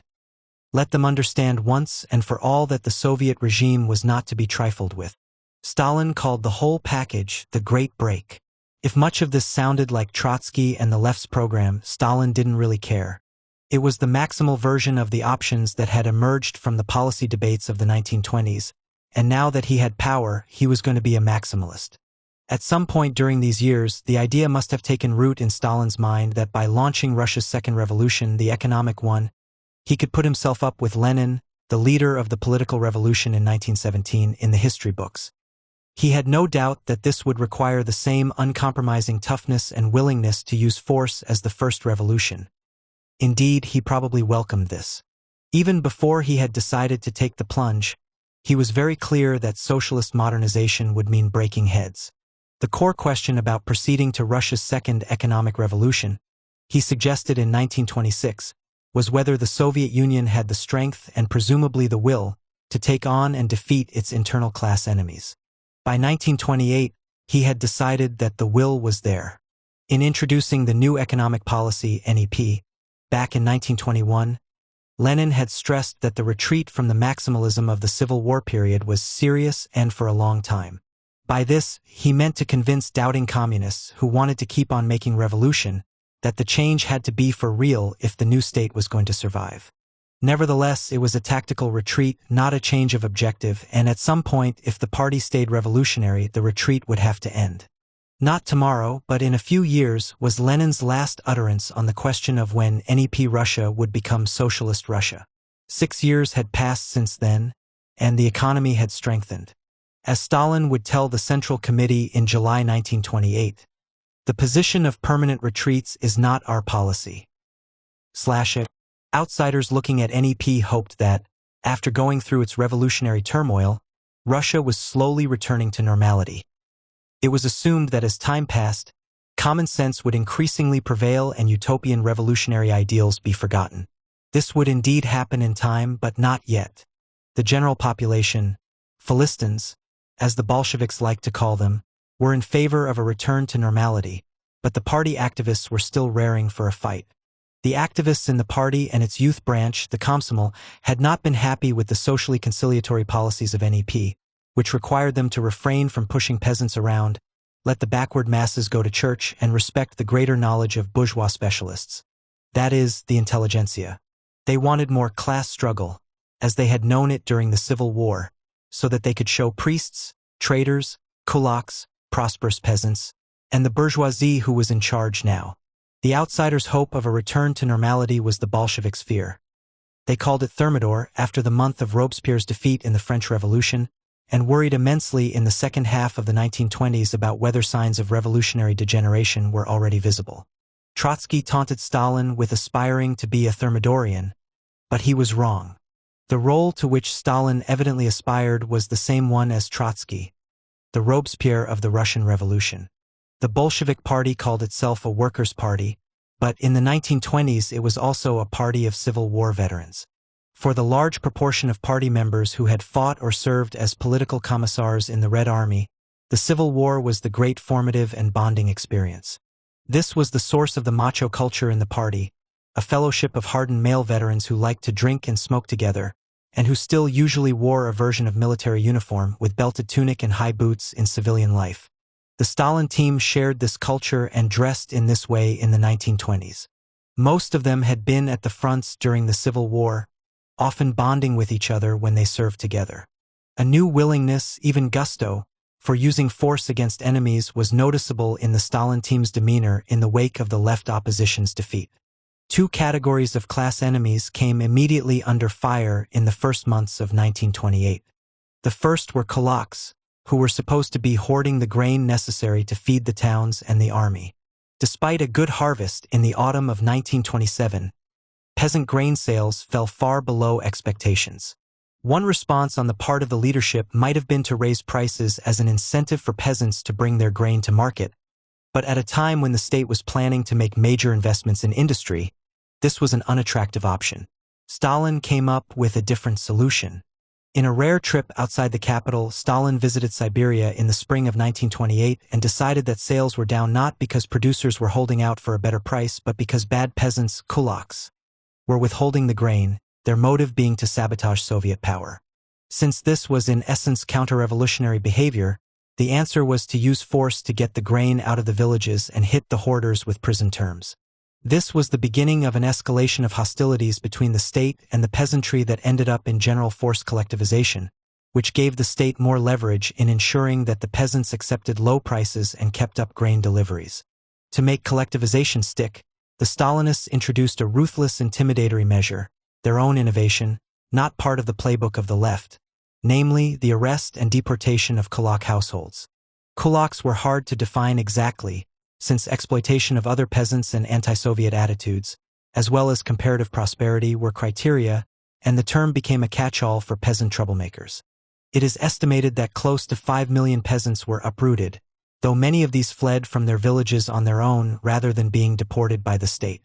The intimidatory and traumatic impact was also felt by the peasants remaining in the village, most of whom signed up, however unwillingly, in collective farms within a few years. The campaign against kulaks was combined with a savage campaign against churches and mass arrests of priests.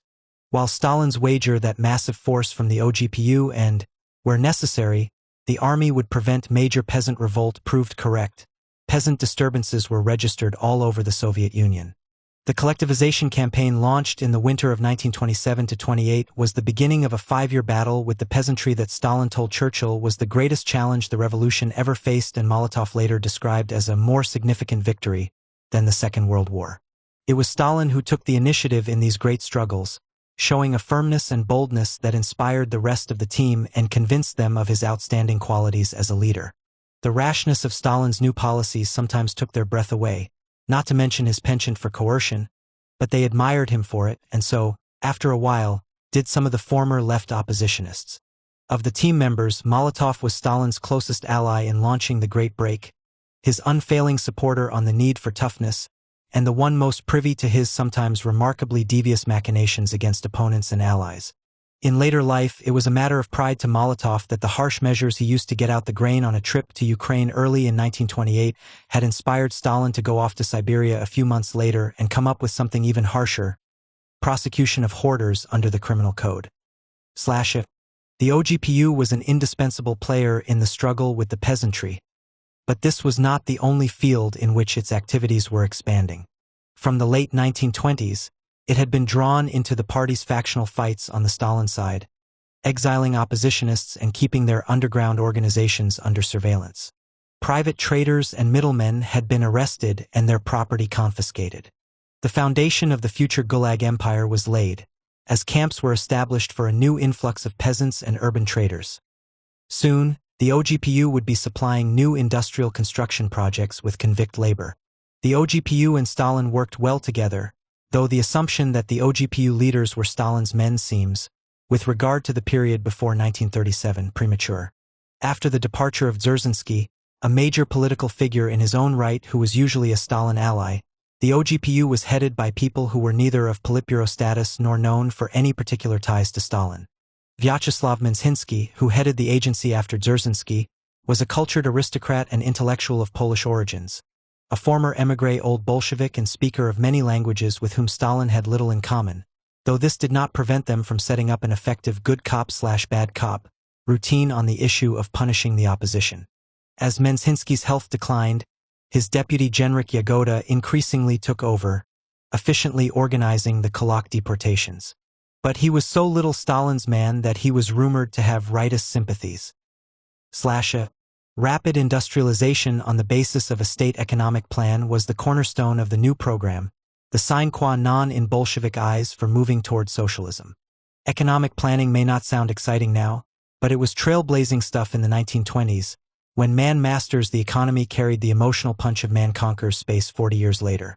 What such an economic plan would look like had been debated since the early 1920s, but the discussion was on hold for a few years in the mid-1920s as the party's theoreticians and economic specialists argued about how it could be paid for. Massive investment would be required, and it didn't look as if loans and credits would be available from the West. The alternative of raising the money domestically seemed unpromising. There were no real capitalists left, and squeezing the peasantry via taxation or terms of trade was considered politically risky. Various versions of a first five-year plan were drafted and hotly discussed in 1926–27, the minimalist coming from the State Planning Commission, where non-communist economists were influential, the maximalist from the Supreme Economic Council, headed by team member Kuibyshev. Stalin himself barely participated in the debates on industrialization planning, but from 1924 the top economic authority, Vysenka, was always headed by a major figure who was a Stalin ally or team member.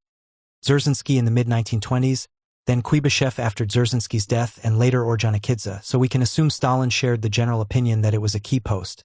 By the autumn of 1927, Kuibyshev was claiming that the Soviet economy was entering a new phase of development which has no precedent in our history or in the history of other countries.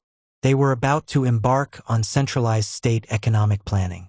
When the first five-year plan was brought for approval of the 15-party Congress in December 1927, the same Congress that marked the defeat of the left opposition, the Industrial Ministry's maximalist line was in the ascendant, with Kuibyshev speaking in terms of much more ambitious industrialization targets than had been hitherto contemplated. Among his most enthusiastic supporters was Voroshilov, in charge of the military, who wanted a strong defense industry to support the Red Army. The threat of war seemed sufficiently real for the planners to be told to prepare a contingency first five-year plan for the eventuality of armed attack, given the probability of foreign intervention. For Stalin, rapid industrialization was nothing less than a matter of survival in the inevitable battle with the capitalist West.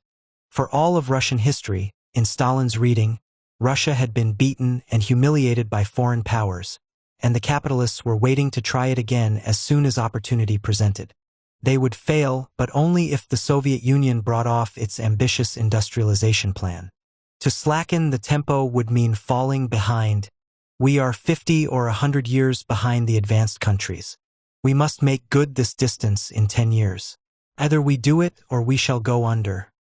The Stalin team did not find a conventional economic solution for the problem of how to raise the money for the industrialization drive. Instead, they almost ignored it, apart from pushing grain exports regardless of domestic consumption needs. If investment capital was in short supply, cheap labor was plentiful, thanks to the stream of peasants fleeing collectivization to work in the towns and industrial construction sites and the availability of convict labor to work in inhospitable parts of the Soviet Union where free labor wouldn't go. Planning was still rudimentary, consisting largely of identifying priority projects, setting production targets, and punishing those who failed to meet them. It was a crash-through or crash approach, powered by large doses of coercion and smaller ones of enthusiasm on the part of activists and the young. For the young enthusiasts, the experience was exhilarating, leaving lasting memories of comradeship, adventure, and struggle against the odds. The team felt something of the same exhilaration, along with a burden of responsibility and occasional stabs of panic. Stalin rose to the occasion, projecting unflinching purpose and the concentration of a general in battle. Cultural revolution was the order of the day, a precursor of China's better-known movement of the 1960s, which similarly involved mobilization of radical youth against class enemies, rightists, and bureaucrats. In the countryside, kulaks and priests were the major victims. In the cities, non-communist intellectuals and professionals. Alarm was whipped up about the untrustworthiness and potential for treason of bourgeois specialists, as white-collar professionals were called. The message was dramatized by the Shakti trial, held in the spring of 1928 in Moscow and given extensive press coverage. The anti-Soviet conspiracy of mining engineers in the Shakti region of the Donbass was the discovery or invention of the Ukrainian OGPU. But the elaboration of a narrative involving treasonous contacts with foreign intelligence and lax oversight by rightist bureaucrats was done in Moscow under Stalin's close supervision. On a national scale, this was the first in a new genre of political theater in which anti-Soviet wreckers were accused of sabotage and other subversive activities on behalf of foreign intelligence. Some of Stalin's team were a bit bemused about the whole thing. Molotov suggested to Stalin after a few months of saturation press coverage that people were probably getting sick of it. But Stalin loved these trials, which clearly allowed the creative aspect of his personality. After all, he was a former poet, full rein. Whether he believed the literal truth of the accusations or simply understood them as symbolically true and politically useful is unclear, but he certainly took a keen interest in shaping the scenario. It might seem odd to go after engineers at the same time as launching an industrialization drive. Whereas it could be argued that the drive against kulaks, another class enemy, was a misplaced response to a real threat in the form of falling grain deliveries, it's hard to see how arresting engineers could be thought to increase industrial production. But anti-intellectualism always had popular appeal in Russia, and hostility to bourgeois engineers was widespread among factory workers, who saw them as representing old-style management. These attitudes were reflected in the Bolshevik Party, whose rank-and-file membership included many workers, especially the class-conscious kind. When the implications of the Shakti affair were discussed in the Central Committee in April 1928, the general mood was enthusiastically against bourgeois specialists. 60 speakers signed up to take part in the discussion. Stalin explained the political stakes. It was just like the Civil War, when whole groups of military specialists, generals and officers, sons of the bourgeoisie and landowners, were ready to help military interventionists bring down Soviet power. Then the capitalists had launched a military and political intervention, whereas now it was an economic one. They want us to give up our revolutionary policy, and then they will be friends. What do you think, comrades? Can we go along with that? There was a resounding cry of no. The Stalin team, however, had varying reactions. Apart from the message of anti-bourgeois vigilance going out to the public, the specific policy implications were quite complex. Not fully articulated, but unmistakably present as a subtext, was the proposition that if things went wrong in industry, as they were bound to do given the ambitious targets of the 5-year plan, the proper response was to arrest people more or less regardless of culpability and charge them with wrecking. Since industrial administrators, some of whom went on trial along with the engineers, had failed to detect the conspiracy and were generally being accused of letting bourgeois specialists pull the wool over their eyes, they were in defensive mode, especially those from Ukraine, where Shakti was located. Kuibyshev, head of the industrial ministry, was worried by the shadow cast on engineers, a key component of his industrialization efforts. Kaganovich had no problems with arresting engineers or stepping up OGPU activities, but, as party boss in Ukraine, he was uneasy about the implication that Ukrainian party officials had been lax. Andreev eagerly endorsed the need for more vigilance against enemies, and a future team member, Andrei Zhdanov, still out in Nizhny Novgorod but already buttering up Stalin and alone of the team, Tomsky, the trade unionist, struck an openly skeptical note, being inclined to see bad management and wasted money rather than intentional sabotage and conspiracy. The The team response was complicated by the fact that a heated bureaucratic fight was underway between the industrial and education ministries about which of them should control higher technical education. This seemingly trivial issue was invested with all sorts of political overtones, because the education ministry was run by party intellectuals suspected of bourgeois liberal tendencies. Although Stalin unambiguously took the side of the industrial ministry at the April 1928 plenum of the Central Committee, a long and passionate discussion ensued in which Molotov, Kaganovich, and, of course, Kuibyshev, as Minister for Industry, followed Stalin's lead, but Ordzhonikidze and Andreev were opposed. Tomsky and Rykov equivocated. Nadezhda Krupskaya, deputy head of the Russian Education Ministry, was one member of the education group who argued strongly against the Stalin/Molotov position, citing Lenin as her authority. The issue was sufficiently unresolved to require more discussion at the next Central Committee meeting in July. At this meeting, with Molotov as rapporteur strongly supporting transfer of higher technical schools from education to industry, no team member publicly opposed him, and the final vote recorded only 7 dissents. But the leaders of the Russian and Ukrainian education ministries put up such spirited resistance that the ultimate adjudication was left to the Politburo, which duly voted for the transfer. It was the last occasion when team members publicly took different sides on a policy issue. Members of the team would disagree with one another and with Stalin in the future, but only within the confines of the Politburo. The team kept up an inhuman pace of work in the years of the 5-year plan. Core members of the Stalin team were constantly on the road, fighting and sometimes laying fires, all over the nation, sending daily reports on local collectivization and industrial construction back to Moscow. It was a level of peripatetic activity unprecedented since the Civil War, and undoubtedly recalled those glorious days for the participants. Molotov, Kaganovich, and Mikoyan crisscrossed the country, particularly the main grain-growing regions, several times a year, pushing local officials to push the peasants. In the spring they were monitoring the sowing, in the autumn the harvest and grain deliveries. In 1928 alone, Molotov traveled to Ukraine, Russia's Central Black Earth region, and the Volga. Kaganovich went to the Central Black Earth region and the Lower Volga, and Mikoyan was in the North Caucasus, Ukraine, and the Central Black Earth region. Ordzhonikidze was also frequently on the road. Kalinin, the party's recognized peasant expert, was sent out less often, presumably because he was considered soft on peasants. These jobs were for the really tough members of the team. The pattern was repeated for years. Of course, as Molotov noted, they didn't know much about the village, but that was not the point. Their task was to force local authorities to get maximum deliveries from the peasants, jolt them into a revolutionary and vigilant frame of mind, and back them up in tough measures, including mass arrests and deportations. Molotov was to claim in later life, contrary to most contemporary grassroots descriptions, that the party's efforts aroused a great positive response. The country rose at once to collectivization. A stormy process began which we hadn't expected.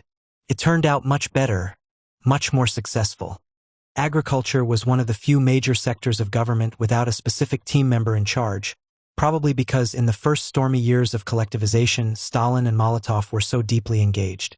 They were assisted by Yakov Yakovlev, a bright young Jewish protege of Stalin's, Minister for Agriculture from 1929 to 1934, who seems to have functioned almost as a team member for some years but was never appointed to the Politburo. Other team members were also closely involved.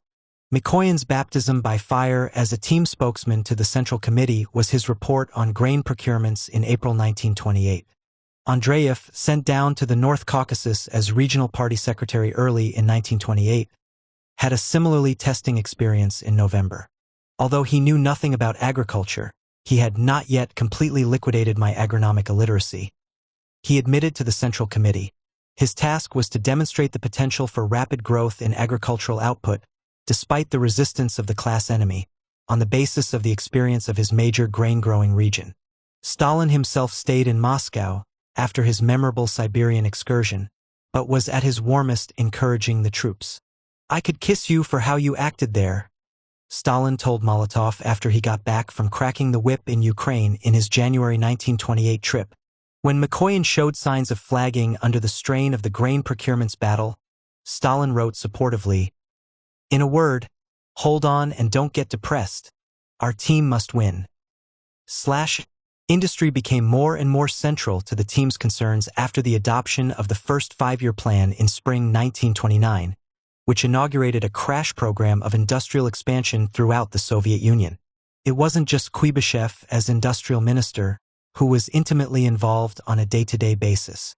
Ordzhonikidze was as well, since the state arm of his control commission had started an intensive investigation of the state of factories and industrial authorities, which produced a series of highly critical reports. As head of the government, which included both the State Planning Authority and the Industrial Ministry, Rykov had a lot to do with decision-making on industry. For Kirov in Leningrad, Stanislav Kozhier in Ukraine, and other Republican and regional party secretaries, industrial development was a major preoccupation. Indeed, Kuibyshev, Stalin, and the Politburo as a whole were encountering an unexpected byproduct of the economic plan. Intensive lobbying for industrial investment from the heads of different industries and regions, Ukraine being particularly forceful. Kuibyshev started noticing the lobbying phenomenon after the 15-party Congress, when he found himself visited by a stream of party secretaries from the big industrial regions, Ukraine, the Urals, Western Siberia, Baku, hoping to persuade him to back big new projects. Correspondence between Stalin and Molotov during Stalin's yearly vacations started to be peppered with the names of particular industrial plants and construction sites. From 1929 onward, the Politburo regularly discussed the situation in particular sectors of heavy industry, on several occasions with Stalin as rapporteur, and every such discussion and subsequent resolution was preceded by heavy lobbying. At the same time, a new split in the leadership was in the making, this time with the right. It was scarcely a surprise that those most closely associated with moderate policies in the 1920s, notably Rykov, Bukharin, and Tomsky, should have reservations when Stalin switched to radical ones. They had weight in the leadership and visibility in the country, with Rykov heading the government, Tomsky the trade unions, and Bukharin the Comintern, as well as editing Pravda. In addition, all three were ethnic Russians, which was useful in terms of public opinion. Kalinin, titular head of the Soviet government, was similarly inclined to moderation, though he ended up on the Stalin team, not with the right. Given that a comparative openness to debate still prevailed in the Politburo, they no doubt hoped to stay in as a moderating influence, awaiting the inevitable time when things settled down again, but in the meantime prepared to accept and publicly endorse decisions that went against them. Certainly, they had no thought of organizing an opposition faction, having seen what happened to the last one, and never made the slightest move to do so. But it didn't suit Stalin to have internal dissenters on the team, however loyal. Mikoyan reports a curious conversation early in 1928, while riding back from the dacha one evening with Kirov and Ordzhonikidze, in which Stalin remarked casually that there were a few moderates who would doubtless drop out of top positions in the next few years, to be replaced by up-and-coming, hard-driving men like them. They were all shocked, Mikoyan says, being still in unity mode. But there were other warning signs, notably a very sharp attack on Rykov by Molotov in a discussion of the first five-year plan in March 1928, which Tomsky later remembered as the beginning of the campaign against the right. While Rykov had always been an ally of Stalin's, rather than a member of Stalin's team, Bukharin and Tomsky had both been personally and politically close to Stalin in the mid-1920s. Indeed, during his vacations in 1925–26, Stalin addressed many of his communications jointly to Molotov and Bukharin, as acting team captains in his absence. Rykov and Tomsky were near contemporaries of Stalin's, Bukharin a decade younger. Rykov and Bukharin were among the party's intellectuals, educated men with connections to Lenin going back to the 1910s. Tomsky was a worker, a former printer who had worked with Lenin's wife Krupskaya in St. Petersburg back in the 1890s and remained friendly with her after Lenin's death. Lenin had called Bukharin the favorite of the party in his testament, and this is broadly attested. Just about everyone on the team used the intimate form of address with him. People often referred to him by diminutives of his surname Bukharchik, Bukashka, which were both affectionate and a shade condescending. His volatility and tendency to weep in public made his colleagues not take him entirely seriously, though he was recognized as a powerful orator, theorist, and polemicist. At the 15-party Congress, his standing, as measured by strength of applause recorded in the published minutes, was high. He came in third, along with Voroshilov, after Stalin and Kalinin, the popular old man of the party. Bukharin became a close friend of Stalin's in the mid-1920s. He called him Koba, Stalin's conspiratorial pseudonym from the pre-revolutionary underground in the Caucasus, a name reserved for his intimates. Bukharin and his then-wife Isfer Gurvich had a daughter, Svetlana, not much older than Stalin's own daughter, Svetlana, and the family was invited for lengthy stays at Stalin's dacha in Zubilovo. In 1927, at Stalin's suggestion, Bukharin, though not a Sver, who was an emancipated career woman, moved into an apartment at the Kremlin, and they thus became neighbors. Their wives, both enrolled as students in Moscow higher educational institutions, were friendly, too. Tomsky and his wife were Kremlin neighbors whom Stalin often visited at home. Both Tomskys called Stalin Koba, as their son remembered, and Tomsky had a photo affectionately inscribed to my pal Mishka Tomsky. The increasingly militant tone of the party at the April and July plenums in 1928 alarmed the right. They were worried about the escalating confrontation with the peasantry and what they saw as unrealistic targets in the first five-year plan industrialization drive. Tomsky, as trade union leader, was alarmed at the talk of working-class sacrifices in the cause of rapid industrialization and the strengthening of management powers vis-a-vis labor. At some point in the late 1920s, Tomsky and Stalin had a serious quarrel that brought their friendship to an end. As Tomsky family legend has it, Stalin's last friendly visit, bottle in hand, ended with Tomsky throwing him out with the words, "You're a bastard, a real bastard. Get out and take your bottle to the devil." Bukharin also reportedly had a shouting match with Stalin around this time, after which they did not speak for several weeks. Bukharin's unhappiness came to a head at the Central Committee plenum of July 1928. At the end of the meeting, he left the Kremlin with Grigory Sokolnikov, an old Bolshevik intellectual of the Zinoviev faction with whom he had been friendly since childhood. Exactly what happened next is a matter of dispute. Bukharin, who tended to tell fibs when he was in trouble, told Anna Larina, his future third wife, that he and Sokolnikov had run into the disgraced oppositionist Lev Kamenev by chance on the street and fell into a conversation that became emotional on Bukharin's part, but was in no way conspiratorial.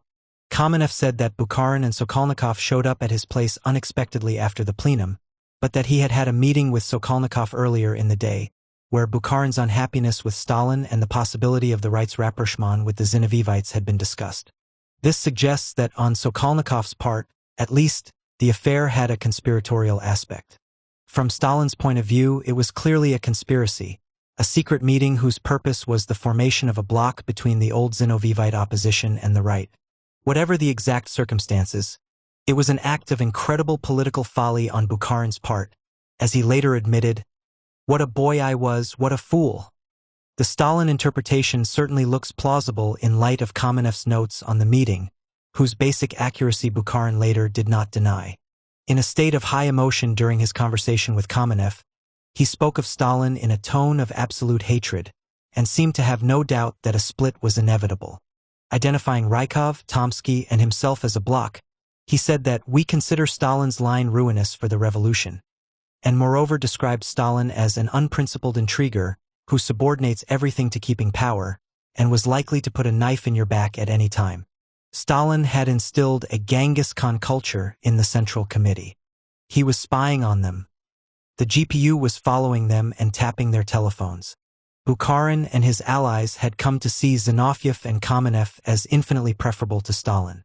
Kamenev pressed him on just who those allies were, and Bukharin implied that it was most of the Politburo, although not all were willing to come out and say so.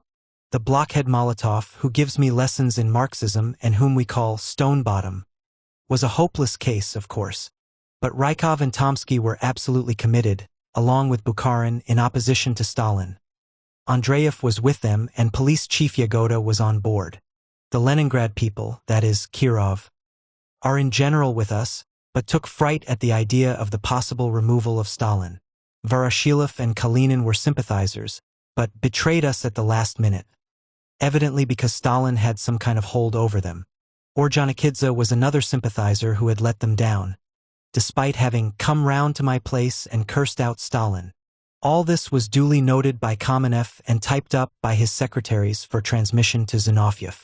As Bukharin should surely have anticipated, given his remarks about surveillance, Stalin soon had the report in his hands.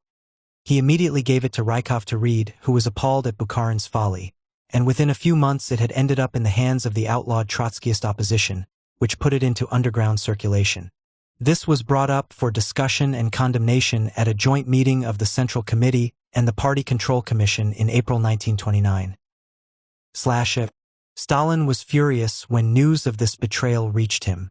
In a handwritten note he passed to Bukharin at the Central Committee plenum in April 1929, he wrote angrily, still using the familiar form of address, "You won't force me to be silent or hide my opinion.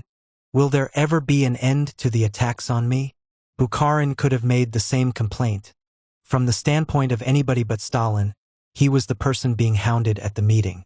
Bukharin is said to have been shocked when Stalin publicly repudiated their friendship, saying that the personal element is a triviality, and it's not worth taking time with trivialities. Yesterday we were still personal friends, but now we have parted company with him on politics. The repudiation shouldn't have been a surprise. Not only had Bukharin, in fact, betrayed Stalin both personally and politically, but Stalin's statement about the triviality of personal ties was an axiom for the Bolsheviks, and indeed all Russia's revolutionaries going back to the 19th century. When Stalin said, "This is not a family circle, not a company of personal friends, but a political party of the working class," he was saying something completely obvious and unexceptionable in party terms, which is not to say that he was telling the whole truth about his feelings about the matter. The team was indeed a company of personal friends, among other things, and Stalin had just heard that one of those friends had claimed to hate him and think his leadership disastrous, while others, including Kirov, to whom Stalin was particularly attached, and his old friends Ordzhonikidze and Voroshilov were said to hold similar opinions. Bukharin was remarkably slow to recognize the irreversible train wreck he had brought about, but he certainly noticed the semi-public campaign against him, orchestrated by Molotov, that was undermining him in the Comintern, attacking his writings on economics and punishing his young disciples. One of the charges brought against him was that he was a hypocrite who publicly supported the party's collectivization policies, but actually privately opposed them. This was of course true, but it was also a function of the rules of the game. Once a decision was made within the Politburo, all members were supposed to support it outside. The alternative was to go public with disagreement and thus issue a factional challenge, as the left had done. But Bukharin and his allies were desperate to avoid anything that could be construed as factional activity. They believed that Stalin was trying to paint them as splitters, as he had earlier done with the left. "You're not going to get a new opposition," Bukharin shouted at Stalin at the April 1929 plenum. "You're not going to get it. And not one of us is going to head." In an article in Pravda, Notes of an Economist, Bukharin had published an Aesopian critique of industrialization policies, thus breaking the rules in what he hoped was a minor and deniable way. But he had also been maneuvered into public endorsement of policy that he privately opposed and, more embarrassing still, into public denunciation of the unnamed villains who sought to undermine it. It was an untenable position, and Stalin and Molotov gleefully made the most of Bukharin's discomfiture. True to Stalin's principle of dosage, the three rightists were ousted from their positions gradually, and according to separate timetables, but it was clear to the team long before the final departures that they were on their way out. Rykov and his gang must be driven out, Stalin wrote to Molotov in the autumn of 1929. But for the time being this is just between ourselves, italics in the original. Bukharin was formally removed from the editorship of Pravda in June 1929 and the leadership of the Comintern a month later.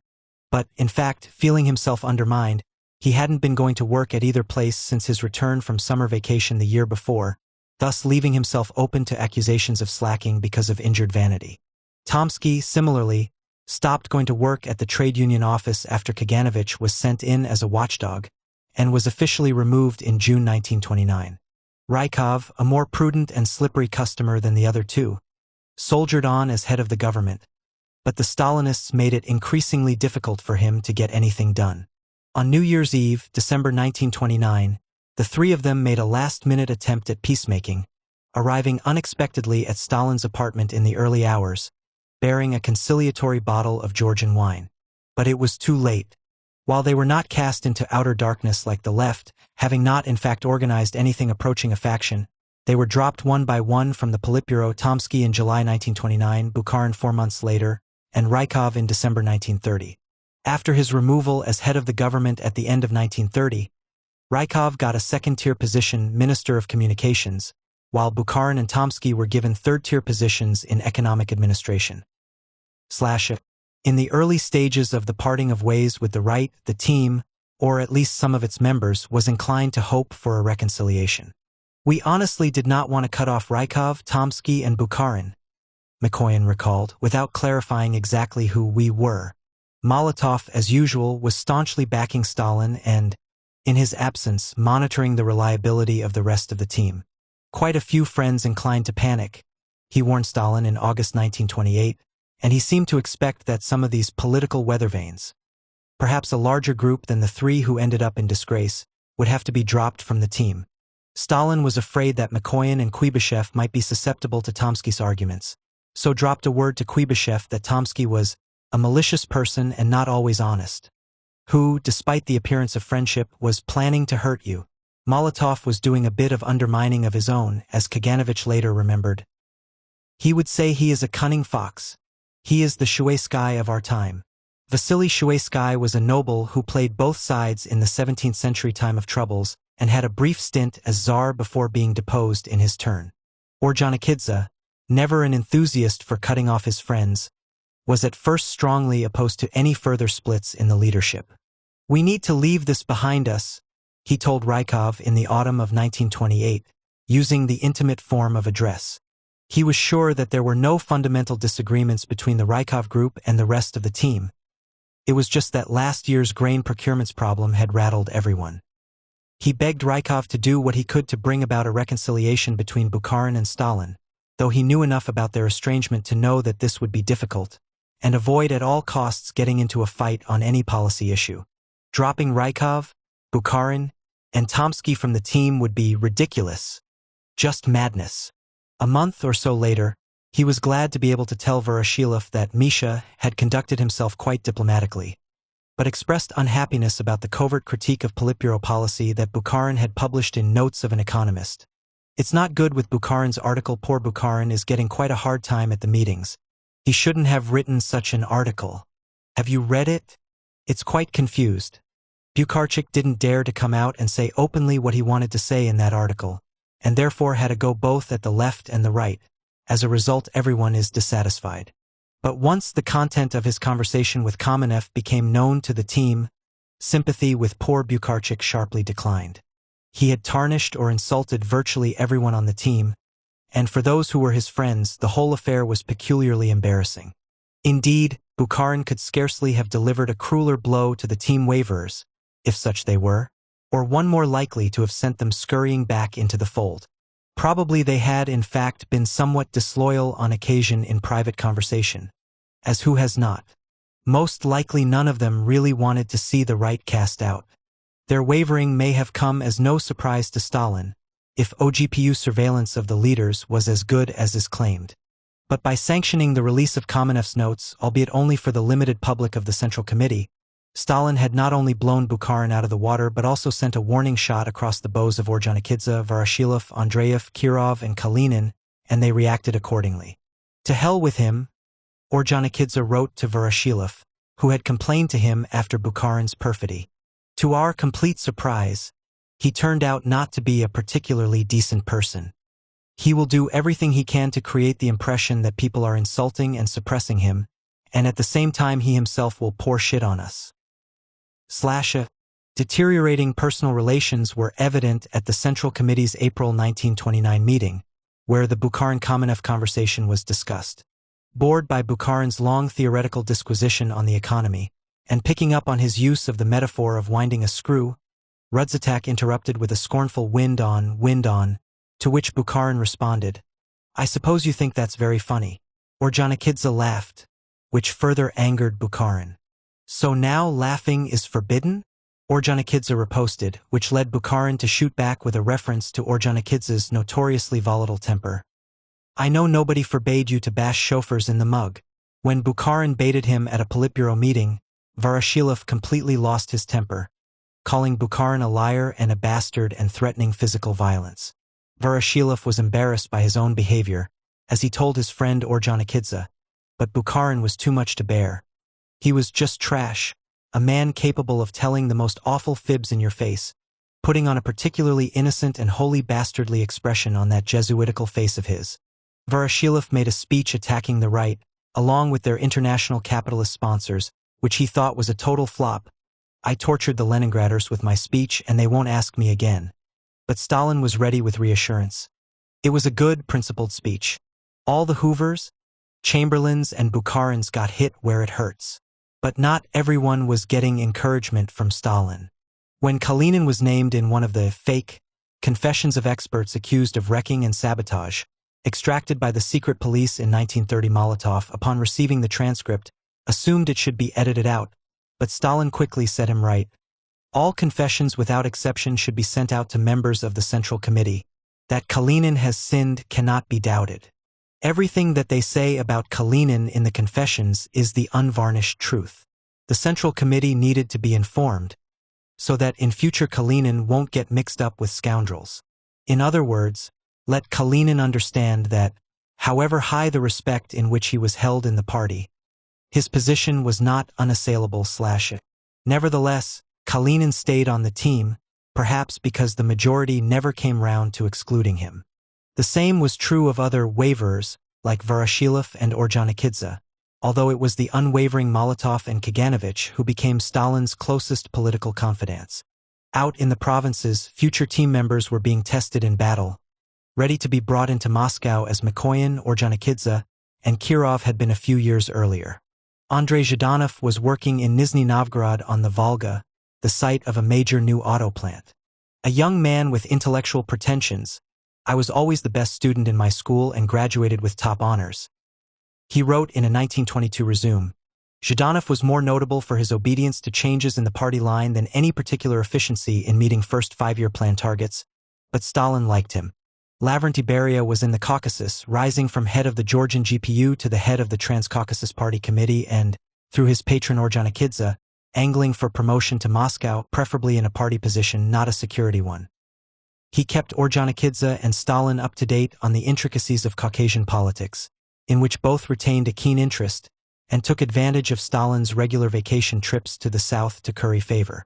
Beria's local leadership performance, both in the agricultural and industrial realm, seems to have been superior to Zhdanov's. He was efficient as well as tough and, if his son is to be believed, managed to secure a first five-year plan for Georgia that encouraged citrus and tea growing, implying a milder form of collectivization than elsewhere, as well as quell anti-collectivization uprisings in Azerbaijan, with maximum cunning and minimal firepower. Stalin and others had initially expected future leaders to come out of the Institute of Red Professors and Sverdlov Communist University, which were set up in the early 1920s as communist elite training institutions in the social sciences. But these students proved a disappointment. Highly politicized, they were prone to spend their time in ideological debate and factional politics. And, worse, the wrong kind of factional politics, as the students' favorite was the popular and approachable young theorist Bukharin. With the Cultural Revolution, Stalin and the team switched to a strong class policy in elite recruitment, favoring proletarians and party members and violently hostile to students from the old upper classes. Throw them out of Moscow on their necks, Stalin wrote to Molotov, and put in their place young lads, our people, communists. Along with this policy of proletarian affirmative action went an abrupt shift in higher educational priorities toward engineering, now under the jurisdiction of the Stalinist Industrial Ministry, not the rightist intellectuals from education, which in the 1930s became the most desirable credential for political as well as professional careers. Looking toward the future, almost all the Brezhnev-Kosygin team in power from the mid-1960s to the 1980s were engineering graduates, but they had precursors in two who joined Stalin's team in the mid-1930s, Georgy Malenkov and Nikita Khrushchev. Malenkov, from a noble Russian family and related by marriage to an old Bolshevik contemporary and friend of Lenin's, Gleb Kurtzizanovsky, was a student in the early 1920s after fighting in the Civil War, at the most prestigious of all Russian engineering schools, the Bauman Higher Technical School. According to his son, he was doing well enough for his professor of electrical engineering to encourage him to go on to graduate school, but he chose instead to go to work in the Central Committee office and rose under Stalin's patronage. Khrushchev, ethnically Russian, though spending his youth in Ukraine, was the son of a peasant who worked seasonally in industry, and Khrushchev himself was a factory worker from the age of 15. He joined the party in 1918, was mobilized into the Red Army during the Civil War, went into local party work in Ukraine in the 1920s, and became a protege of Kaganovich's. He moved to Moscow in 1930 as a mature-age student, a beneficiary of proletarian affirmative action, with significant political experience behind him. His place of study was the Industrial Academy, academically less distinguished than the Bauman but with the special profile of providing higher education to working-class communists like Khrushchev, who had missed out on it earlier. Fellow students included Dora Kazan, Andreev's wife, and Nadia Alliluyeva, whose friendship with Khrushchev may have first drawn him to Stalin's attention. At 35, Khrushchev was probably too old and too busy with politics to learn much engineering, but he made his mark as the Academy's party secretary, leading the battle against the right. He was quickly rewarded by an appointment as second secretary to Kaganovich in the Moscow Party Committee. In addition to the new men in the wings, there were some old ones renouncing past errors and making a comeback, albeit at a level below the Politburo. For some of the former left oppositionists, Stalin's industrialization drive had great appeal, not just because the policies had their origin in the left but also because their implementation during the first five-year plan period was such an exciting challenge. As of 1930, the Stalin team was riding high with opposition defeated, strong support in the party rank and file, and launched on the kind of bold, aggressive program of social transformation that, seen from within, seemed natural for a revolutionary party. Foremost among the former leftists who successfully applied for readmission to the party was Yuri Pyatakov, once a close associate of Trotsky, who was soon serving as a key deputy to Ordzhonikidze at the Ministry of Heavy Industry. "The heroic period of our socialist construction has arrived," Pyatakov exulted. It was a sentiment shared by the team and enthusiastically embraced by the young communists who served as the shock troops of collectivization, the industrialization drive, and the Cultural Revolution. Kaganovich, one of the team's most effective orators, told a Komsomol Congress in 1931 that the future was theirs. The first five-year plan had started a gigantic thrust forward which will show the whole world that the hour is not far off when we shall catch up and surpass the most advanced country, the United States of North America. Socialism will be victorious. You will be masters of the whole world. 3. In power. What simple, genuinely good, comradely relations. And it's incomprehensible almost to the point of pain how, as time passed, life in the party became more complicated, and our mutual relations too. Kaganovich looked back on the early 1920s, when he first got to know Stalin with equal affection. He and the others used to work until midnight at the Central Committee offices on Old Square and then go home to the Kremlin together. Kaganovich remembered walking home one winter night with Stalin, Molotov, and Kuibyshev, a cheerful bunch of young revolutionaries, still thin and hungry, with full heads of hair and mustaches. Kaganovich particularly remembered the mustaches, Kirov being the only one of the team without one, until hairless and mustacheless Khrushchev and Beria joined in the 1930s. There was no security detail back then. Stalin, in a fur hat with the ear flaps dangling, was laughing and talking along with the rest, cracking jokes. They were a brotherhood of free men, Kaganovich said, using the Russian expression from the days of serfdom, Volnitsa, which could also mean a gang of outlaws. Although they lived in the Kremlin, like the Tsars, they did not see themselves as heirs to the Tsars, and had trouble even seeing themselves as rulers. Old Bolsheviks was the term coming into use for the select few who had joined the party before 1917. They were linked by memories of shared underground organization, exile, prison, emigration, and, above all, struggle. Within Stalin's team in the 1920s, relations were comradely, often friendly. The familiar form of address, tai, was often used even in official correspondence. This was a break with the conventions of the Lenin team, where the familiar form of address was less dominant, notably with regard to Lenin.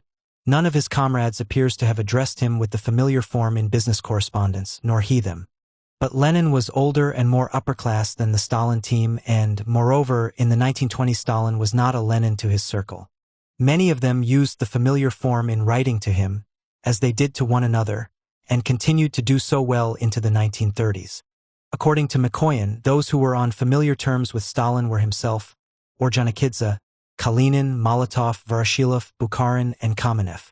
Molotov and Voroshilov often addressed Stalin as Koba in letters, Mikoyan as Soso, a Georgian diminutive for Joseph. By the early 1930s, some of the team had put on weight and a few were losing hair, but the casual military mode of dress remained in fashion for a few more years, and so did the informal habits within the team. To subordinates, the team favored a quasi-military tone of command, gruff and peremptory, Sometimes abusive, Kaganovich was the past master of this. With common people, the preferred manner was simple, kindly, and approachable, a style set by the homespun Kalinin, and with one another they behaved as comrades and in many cases as friends. Stalin's repudiation of friendship in politics, in connection with his fight with Bukharin, should not be taken too seriously. Friendship meant a lot to him, which is not to say that he couldn't be disloyal. And in the beginning, it was one of the things cementing his team. This changed after the deaths of Kirov in 1934 and Ordzhonikidze in 1936, and under the impact of the Great Purges, which inhibited and corrupted personal relations within the team. Yet even after the purges, Stalin continued to rely on team members for companionship, and would do so until the end of his life. Like most of the team, Rudzatak and Kuibyshev, preferring the artistic milieu, were exceptions. His own friendships and social contacts were primarily with other old Bolsheviks, in addition to family, and after his wife's death at the end of 1932, he relied on the team all the more. The social core of the team in social terms were the Caucasians, comprising 2 Georgians, Stalin and Ordzhonikidze, and 1 Armenian, Mikoyan, plus 2, Voroshilov and Kirov, who had served on the southern fronts and bonded with the ethnic Caucasians during the Civil War.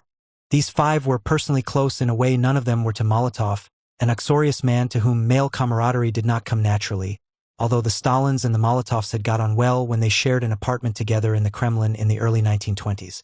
The Ordzhonikidzes, along with Bukharin and his 1920s partner Svergovich and the Georgian Ava Lenukids, Nadia's godfather, seemed to have been the closest family friends of the Stalins in the later 1920s, along with Leningrad-based Kirov, whose presence was less frequent. Ordzhonikidze, a man with a warm personality and a gift for friendship, was a general favorite. Almost everyone on the team used the familiar form with him, and his particularly close friends, such as Kaganovich and Mikoyan, often added an endearment. He was punctilious about remembering to ask about the welfare of wives and children, and to send greetings to them. The other general favorites were Kirov, Mikoyan, and, until the great bust-up, Bukharin. Kirov was friendly with Kuibyshev, whom he knew from prison in Tomsk in 1909, Bukharin and Tomsky, as well as Ordzhonikidze and both Stalins. He had known Nadia from childhood, being an old friend of her father's. The Voroshilovs were friendly with the Kaganoviches and Andreevs, as well as the Mikoyans, and Bukharin and Voroshilov were close. The bachelor Rudzatak was friendly with Rykov and Tomsk, and sometimes went hunting with Voroshilov. Kuibyshev had been friends with Mikoyan and Kirov since the Civil War. He was also on good terms with the Andreevs, particularly after their daughter married his son. Andreev was close to Kalinin, who was also a favorite of Mikoyan's, and quite friendly with Ordzhonikidze and Voroshilov. In the early 1920s, much of the team's socializing took place in the Kremlin, where the erstwhile revolutionaries and their wives and children were in and out of one another's modest quarters, much as they had been in the old days of share flats and casual bunking wherever there was a bed or a floor. The Molotovs were an exception to this pattern. Other wives sometimes had cutting things to say about Paulina's bourgeois inclinations. Later, dachas became centers of team social life, particularly Stalin's at Zubilovo, which was not far from the dachas of the Mikoyans, Voroshilovs, and Svanidzes. Alyosha Svanidze was Stalin's brother-in-law by his first marriage. Stalin welcomed the company, both for himself and his young children, Vasily, Vazhya, and Svetlana. The Ordzhonikidzes were often at Stalin's dacha, along with the Mikoyans, with their 5 young sons, a major social presence, the Voroshilovs, the Kaganoviches, the Andreevs, and the Molotovs. Bukharin was often there after he became an intimate of Stalin's and friend of Nadia's in the mid-1920s. So was Ava Lenukids, who, in addition to being Nadia's godfather, was an old friend of Stalin's from the pre-revolutionary Caucasus underground, who had known him back in seminary days. Kirov came when he was in town, as did Pavel Postishev, a hero of the struggle in the Far East during the Civil War who worked with Stalin as a Central Committee secretary in the early 1930s, and his wife, Tatyana. The Stalins and their guests played tennis, billiards, bowls, and chess, skied, went horseback riding, danced to the gramophone, sang, drank Georgian wine, and played with their own and other people's children. Kirov and Molotov danced Russian dances with their wives. Voroshilov danced the Ukrainian hopuk. Athletic young Mikoyan performed the Caucasian lezginka, kicking his legs in front of Nadia, trying to persuade her to join him. while she shyly covered her face with her hand, as the dance demands, but she really was shy and demure. Stalin was not much of a dancer, but he liked acting as DJ and putting the records on. There were lots of Georgian relatives around, in-laws from both of Stalin's marriages. Svanidze's from the first, his young first wife, Ekaterina Svanidze, died after only a year of marriage in 1907. Alylyev's from the second. Ekaterina's brother Alyosha Svanidze, deputy chairman of the State Bank, was a particular friend of Stalin's. In the 1930s, he often used to stay overnight with Stalin at the dacha to keep him company. Svanidze had a son called John Reed, named for the famous American leftist who wrote 10 Days That Shook the World, with his wife Maria, a former actress with a worshipful and proprietorial attitude toward Stalin, whose diary carefully chronicled who was at his dacha. In November 1934, for example, it was Kaganovich, Molotov, Ordzhonikidze, and the new team member Andrei Zhdanov, plus the kids, Vazhya and Svetlana Stalin, Tomek Sergeyev, Stalin's adopted son and Vazhya's companion, and John Reed, Johnny Svanidze. The next month, Stalin's 55th birthday was celebrated at the dacha with all his close friends, that is, people with whom he not only works with but meets informally, including the Molotovs, Voroshilov, Ordzhonikidze, the Andreevs, Inukids, Mikoyan, the Ukrainian Vlas Chubar and wife, Beria, up from the Caucasus, and Kalinin, along with a bunch of Stalin's relatives. Maria with husband and son, Nadia's sister Anna Alylyeva with husband Stanislav Redens, head of the Moscow NKVD, and Nadia's brother Pavel Alylyev, a military man, and his wife Genya. Mikoyan was toastmaster for the first half of the evening, Ordzhonikidze for the second. The Caucasians harmonized on some melancholy songs, with the boss on tenor / wives and children were an important part of this lively company. Most of the long-established partners were old Bolsheviks themselves, with their own jobs and professional interests. A number, Polina Zemchuzina-Molotova, Maria Kaganovich, Ekaterina Voroshilova, Dora Kazanandrieva, Evgenia Kogan-Kubisheva, Maria Markus-Kirova were Jewish, although all except Kaganovich's wife were married to Slavs. A few had substantial careers of their own. Polina Molotova, usually called by her party name Zemchuzina, worked in a perfume factory in the 1920s, rose from party secretary to director, went on to build an entire cosmetics industry in the 1930s, and later served as deputy minister of light industry and minister for fisheries. Mikoyan thought highly of her abilities, as did Stalin, and she was the only one of the wives allowed to attend formal receptions, when such things started to matter in the years before the war. Maria Kaganovich headed the Garment Workers' Trade Union. Kalinin's wife Ekaterina Lorberg was a manager in the textile industry in the 1920s, and later worked in the Russian Supreme Court. Industrial management jobs also awaited Dora Kazan and Nadia Alylyeva when they finished their studies at the Industrial Academy. Nadia didn't live long enough to graduate, but Dora rose to head a wool industry body, becoming, like Polina Zemchuzina, a deputy minister of light industry. Bukharin's 1920s partner, Isfur Gurvich, graduated from the Institute of Red Professors and later became a doctor of economics. Kuibashev's second wife, Evgenia Kogan, held senior positions in the Moscow Party Committee. His fourth wife, Olga Lazava, ended up as deputy director of an industrial research institute. In the younger cohort joining the team in the mid-1930s, two had serious professional careers. Malenkov's wife Valeria Golubtsova became director of the Moscow Power Institute after graduating in engineering, while Beria's wife Nina was a chemist who, after their move to Moscow in the late 1930s, held a scientific research position at the Timirazev Agricultural Academy. A number of Bolshevik leaders' wives worked in the Russian Education Ministry, but the most senior of them, Deputy Ministers Nadezhda Krupskaya and Varvara Yakovleva, along with Zinovyev's first wife, Zlata Lalina, who headed the Leningrad Education Department, were Zinovievites, not members of Stalin's team. Kamenev's first wife, Olga Kameneva, similarly, had a higher status in cultural administration as head of VOKS, the Society for Cultural Ties Abroad, than any of the wives of the Stalin team. But a number of those wives did hold humbler positions in the soft employment sectors like cultural administration, propaganda and party history, women's departments, and museums, where women tended to congregate. Ekaterina Voroshilova worked for many years in the higher party school. Stalin's daughter, Svetlana, remembered that in the post-war period, when Zinaida Zdanova was working there too, Young people joked that they were there as visual aids to learning the history of the CPSU. But her job was important to Voroshilova.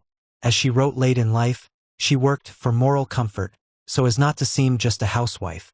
Teaching had been the pre-revolutionary profession of a number of old Bolshevik wives, including the two housewives among the team wives in the 1920s, Zina Ordzhonikidze and Ashkin Mikoyan. Nina Kucherchuk-Khrushcheva, also a former teacher, went into party work in a factory after the Khrushchevs moved to Moscow but gave it up when her youngest son Sergei was born in 1935. The wives had their own social connections, partly interwoven with those of their husbands, partly separate. Zina Ordzhonikidze and the younger Ashkin Mikoyan, like their husbands, seemed to have been general favorites and centers of social life. Nadia Alalieva is widely claimed and reported as a friend of Polina Zemchuzina, Zina Ordzhonikidze, Ashkin Mikoyan, and Dora Kazan, among others, but this is probably more a function of Stalin's status and the Stalin's dacha as a center of socializing than of Nadia's character, which was reserved and not given to warmth. She wrote to her sister-in-law Maria Svanidze in 1926 that it's strange, but I haven't made any good friends after all these years, adding that as far as women were concerned, she preferred those who were not party members. The bossy and elegant Polina Zemchuzina was not particularly popular with the other wives, and Nina Beria didn't fit in well with the women either.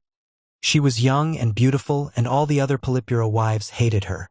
On the other hand, Stalin really liked her, and so did his daughter Svetlana as she grew up, despite an aversion to Nina's husband.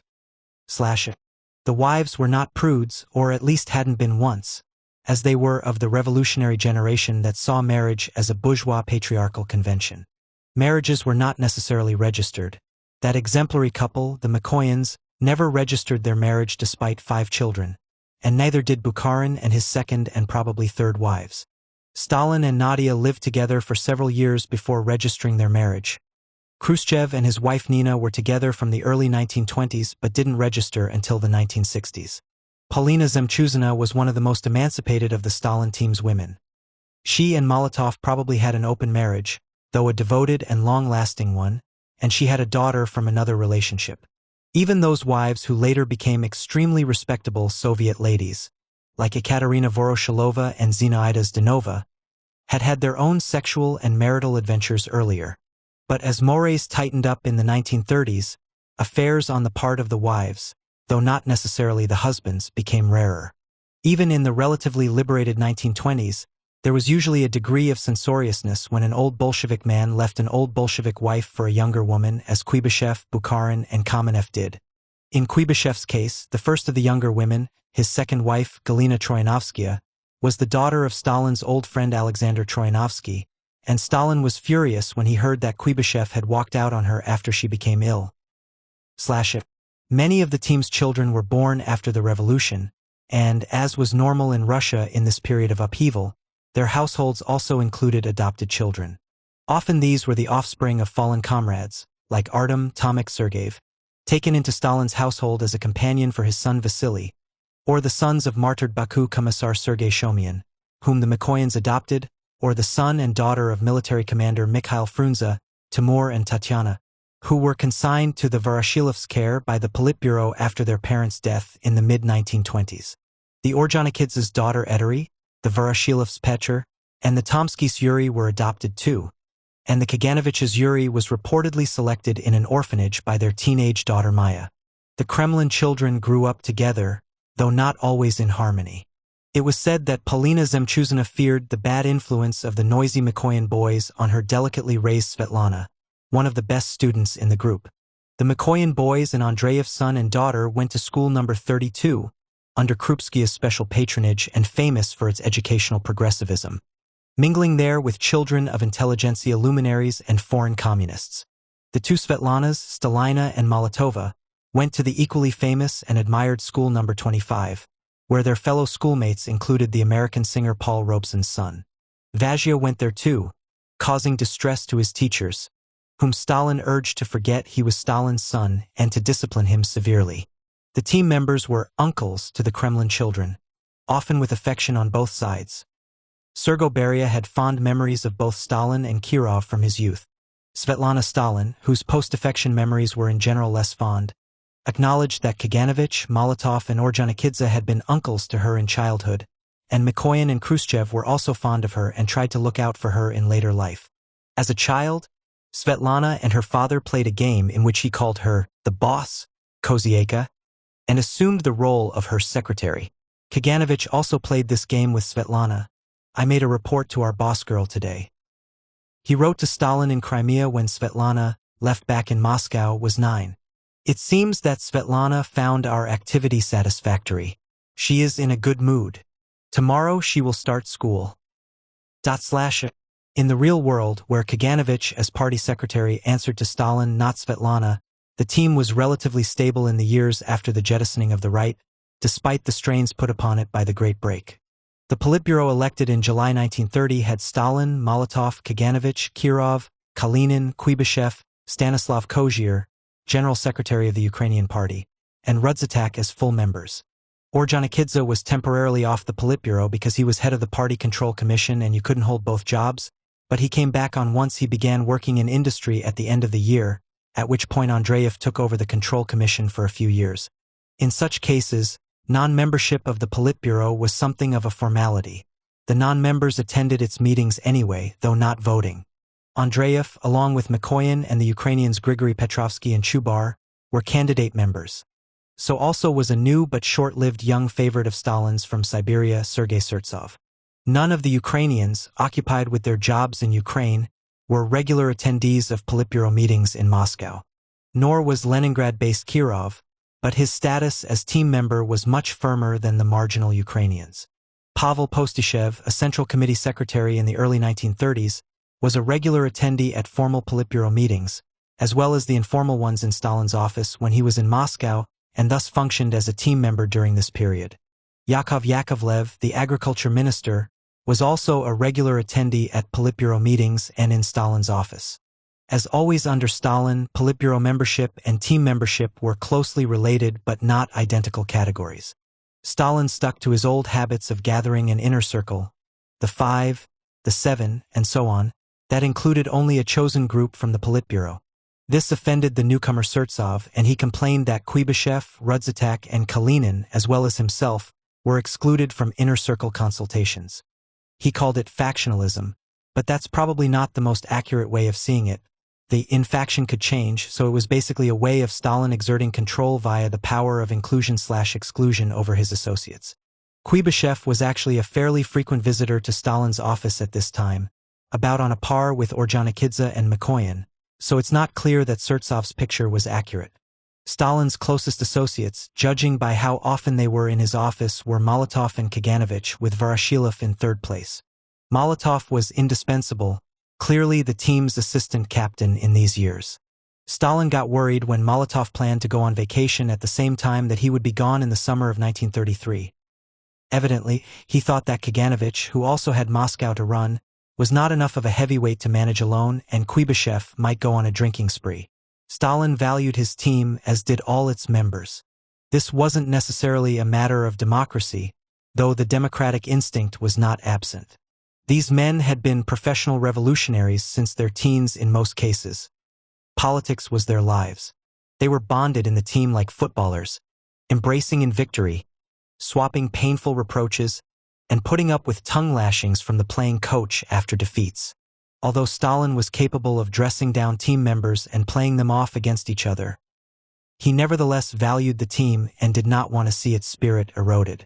When Ordzhonikidze had a particularly passionate disagreement in the Politburo with Molotov and Kuibyshev when Stalin was on vacation in the south, Stalin strongly condemned his behavior.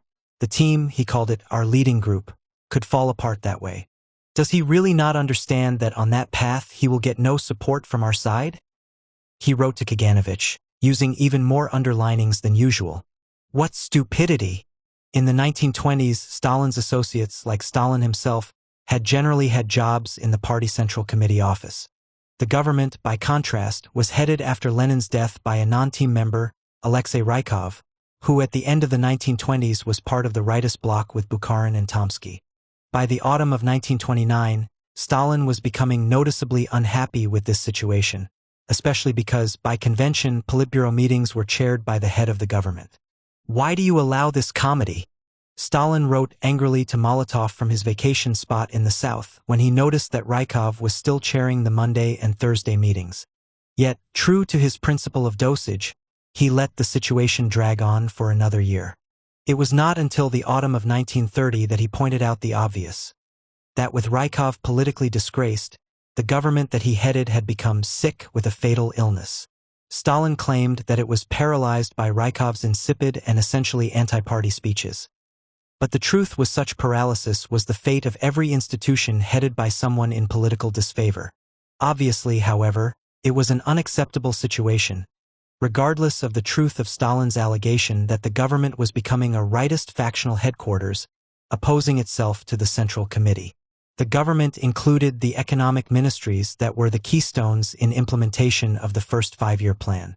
"It's clear that this cannot go on," Stalin told Molotov, and indeed, in a few months, Rykov was formally removed. But if Rykov was to go, who should head the government? To some members, probably a majority, of the Stalin team, it seemed obvious that Stalin should take over. Mikoyan and Voroshilov both wrote to Stalin urging him to do so, saying that Molotov, Kaganovich, and, with some reservations, Kuibyshev agreed. Lenin had headed the government as well as leading the party and the Comintern, they argued, and Stalin should too. The leadership is in your hands anyway.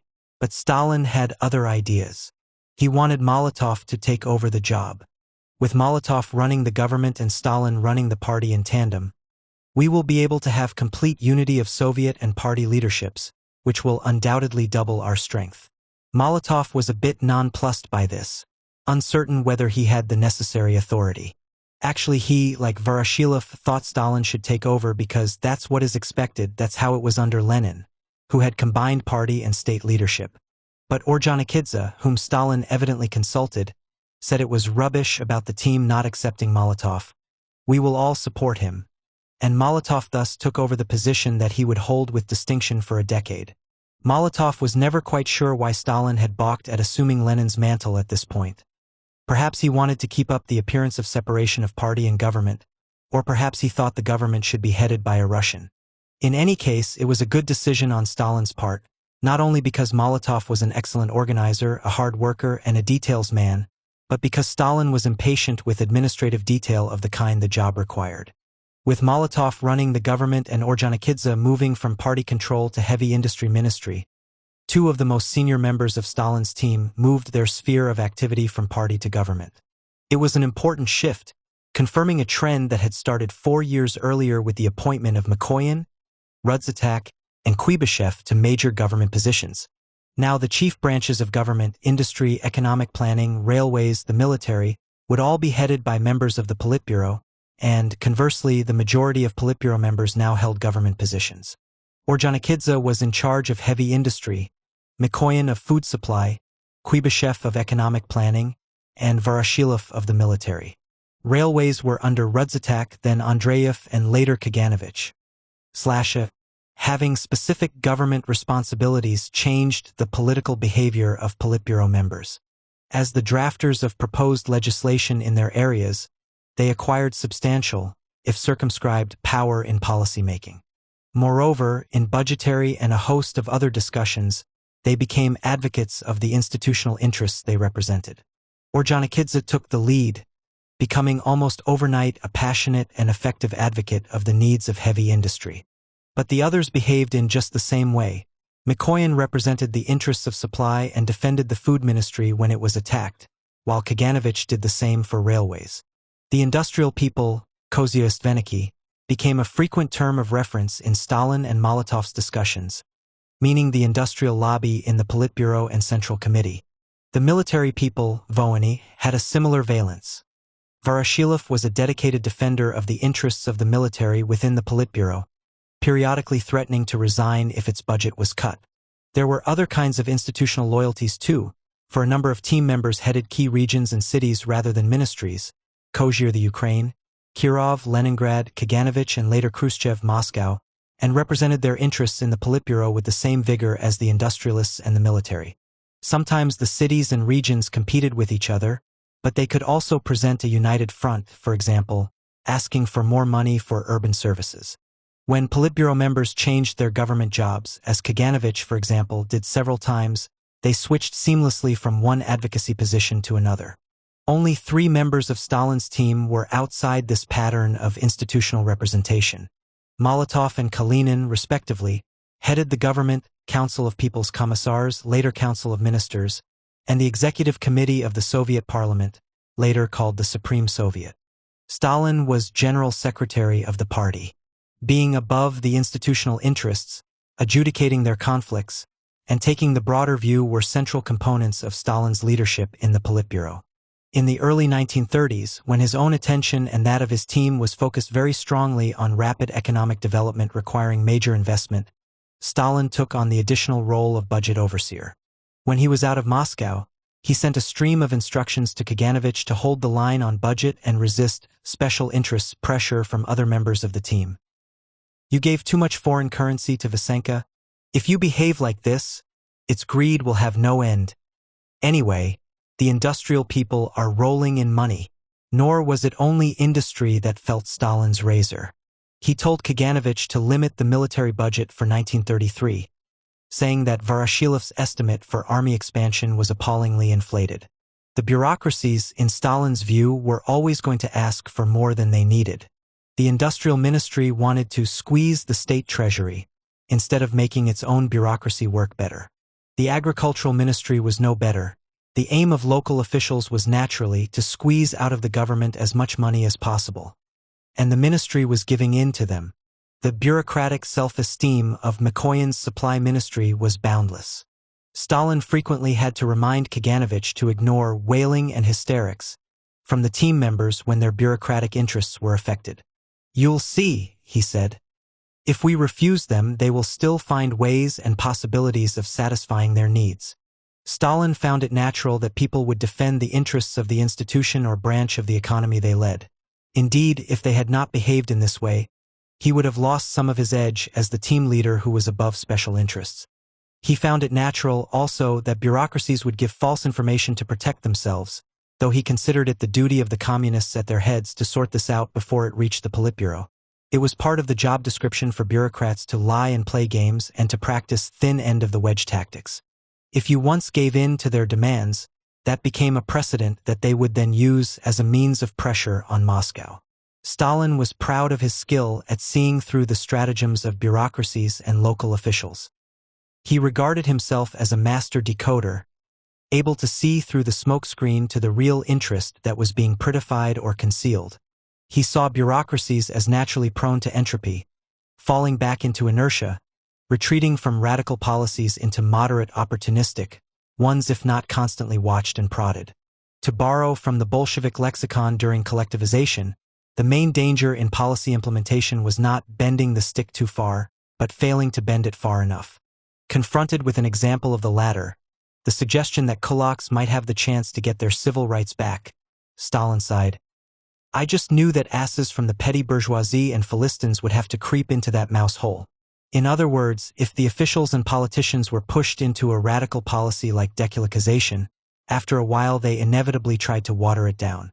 Defense of institutional interest was never described as anything but an evil, but in practice it was an important modus operandi within the Politburo and Soviet government.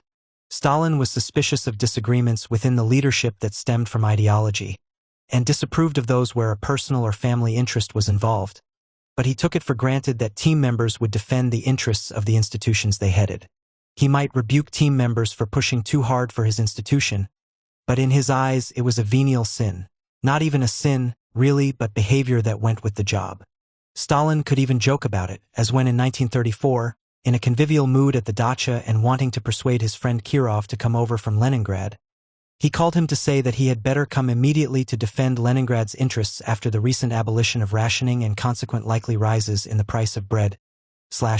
The early 1930s was the time when a Soviet version of the entrepreneurial spirit, the can-do, risk-taking, flamboyant style personified by Ordzhonikidze, ruled in industry.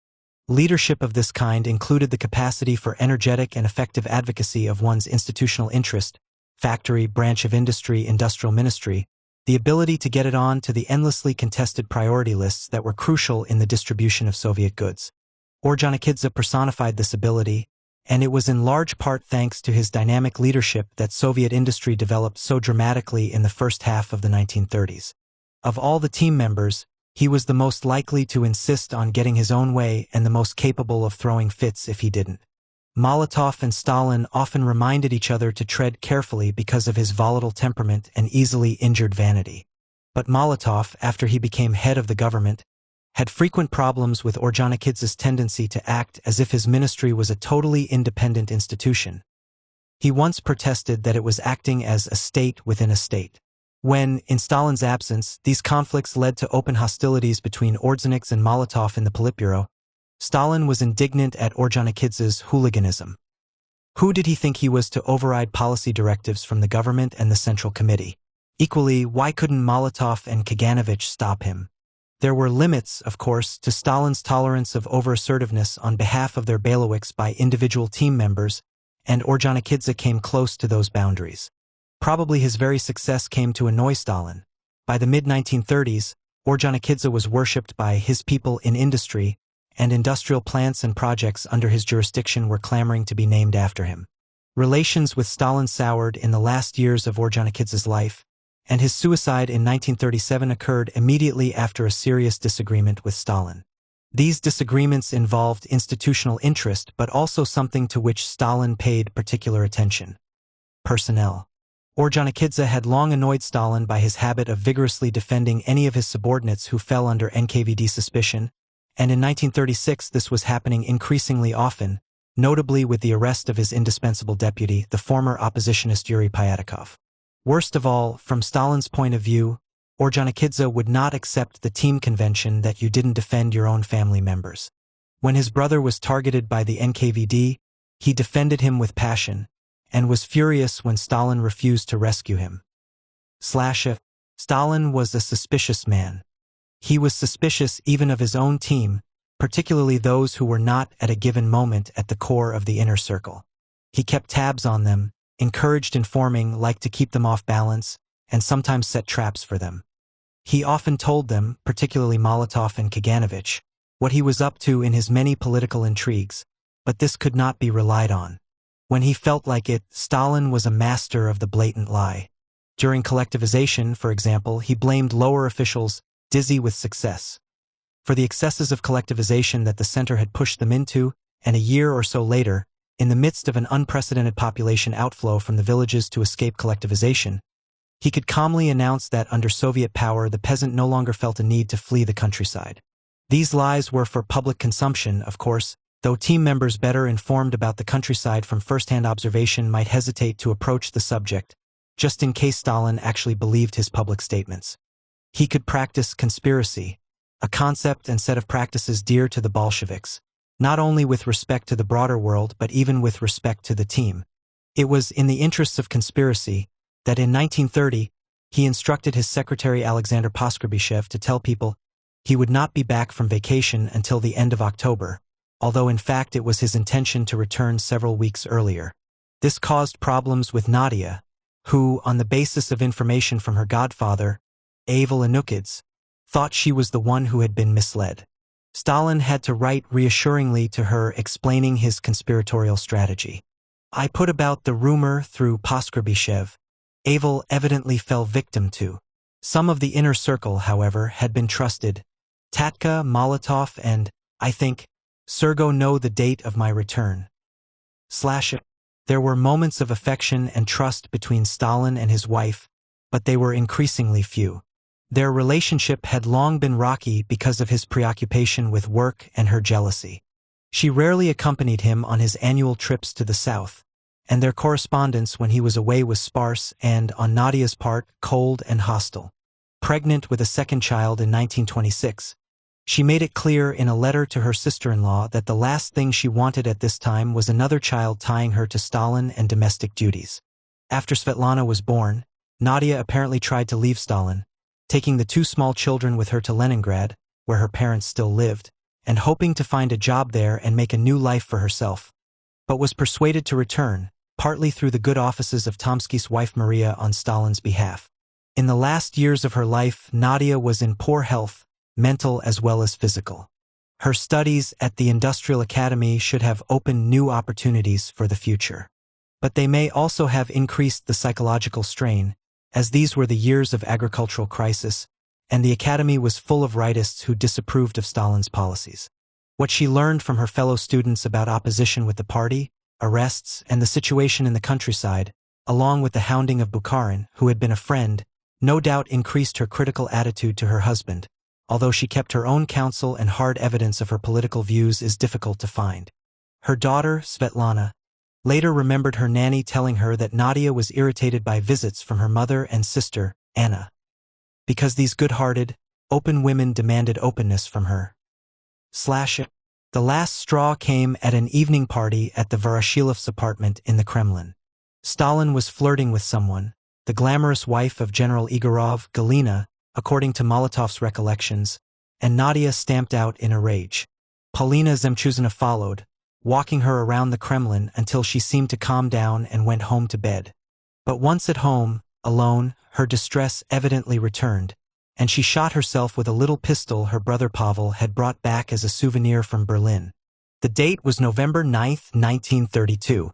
Her motives, and even the fact that it was suicide, are uncorroborated. No note is known to have been left. Although rumors that Stalin had murdered her started immediately, there is no evidence of this, and the behavior of family and associates after her body was discovered the next morning suggests that they all believed it to be suicide.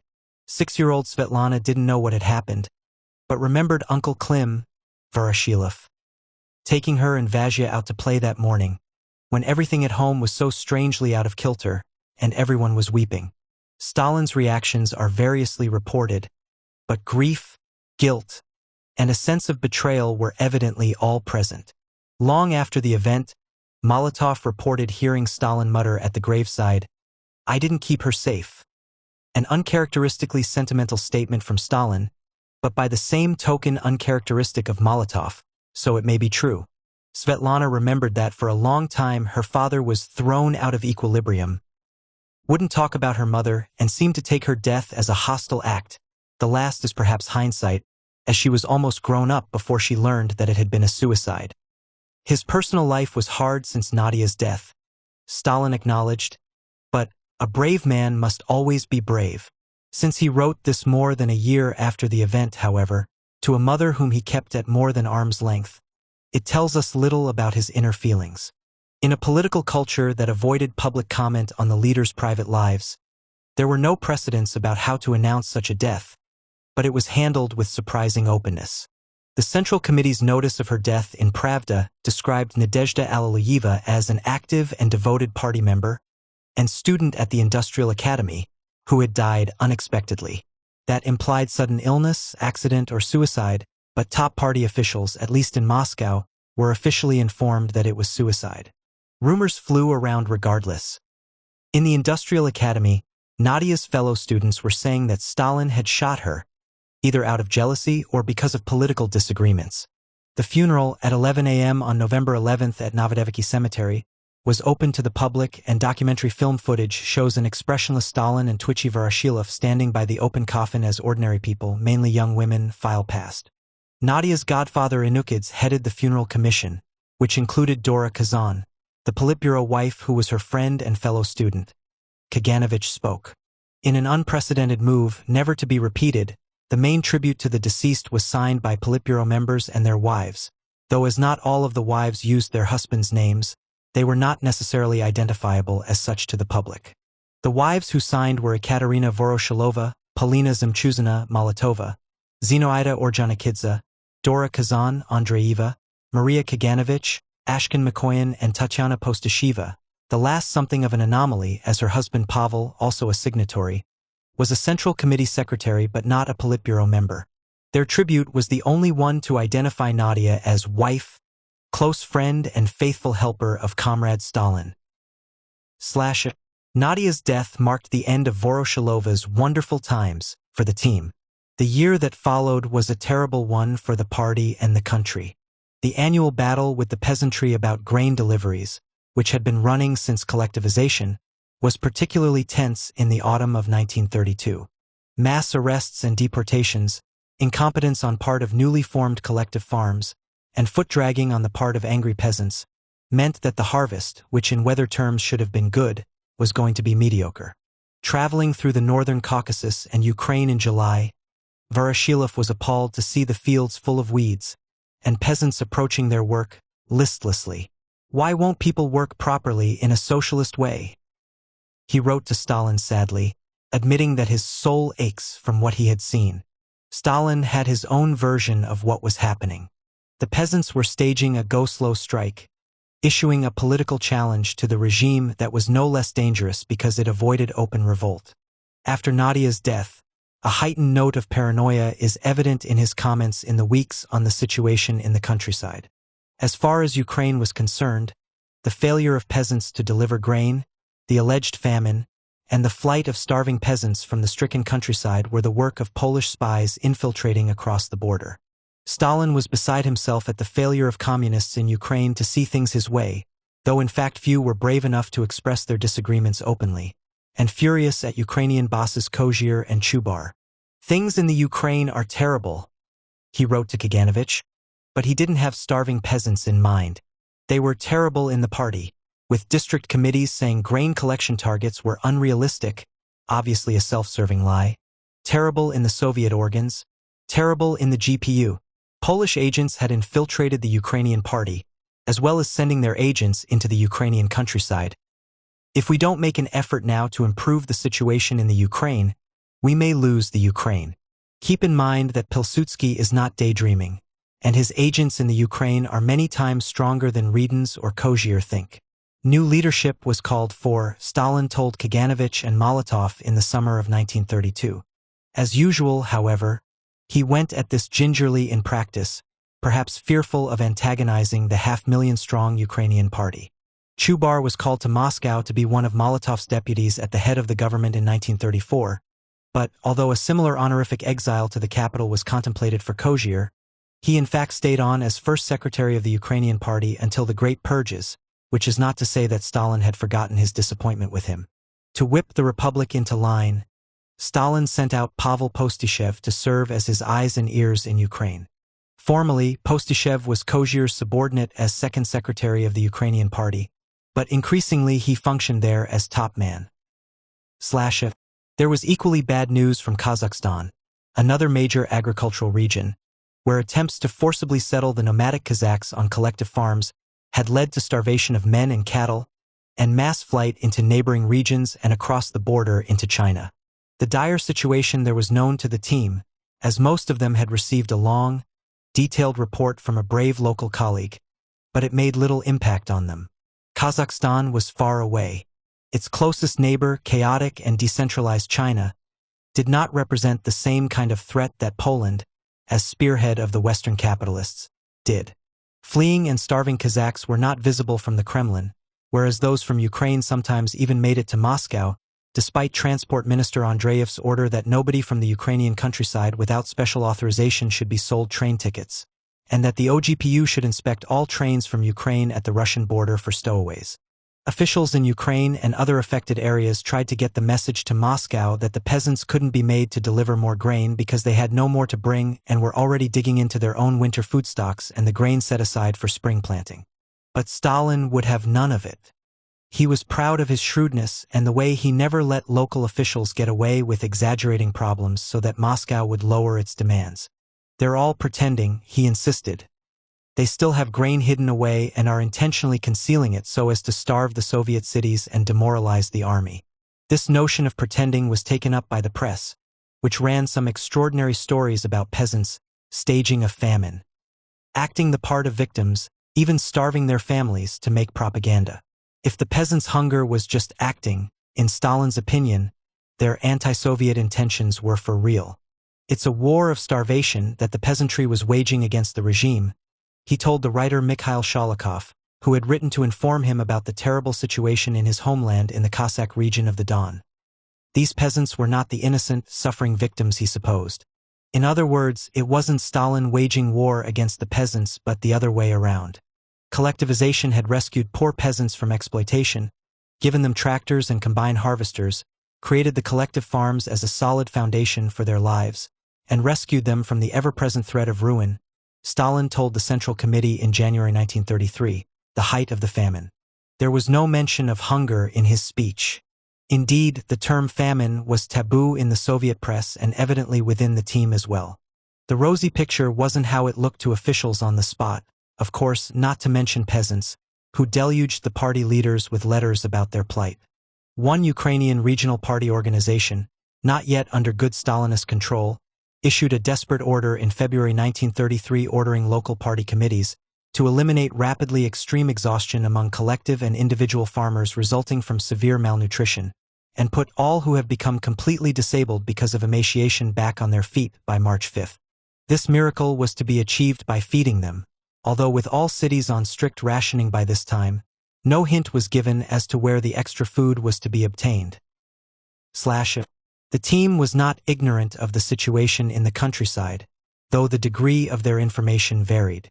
Like Stalin, Molotov and Kaganovich presumably read the situation as a fight to break the anti-Soviet spirit of the peasantry and miscalculated how tough they could be without causing the economically undesirable outcome of mass death. Molotov and Kaganovich were sent out to trouble spots time after time to get out the grain, which led to their posthumous conviction by a Kiev court in post-Soviet times, along with Stalin, of the crime of genocide in Ukraine famine, Holodomor. Decades later, Molotov was still denying the severity of the famine. He had twice visited Ukraine at the height of the problems, he told an interviewer, and had seen nothing of the kind. But others on the team probably wavered. Kalinin, known as the peasant's friend, was a prime recipient in his own right of desperate letters from peasants, and as head of the Supreme Soviet, he and his deputy Anukids were flooded with information about and petitions from the social casualties of the Great Break. In May 1932, he voted against yet another Kulak deportation, thus anticipating Stalin's change of policy by a few weeks. After his annual trip south in August 1933, Voroshilov reiterated his distress at the sight of the empty, ravaged steppe, writing to Anukids that it looked as it had after Genghis Khan or the white General Kolchak swept through in the Civil War.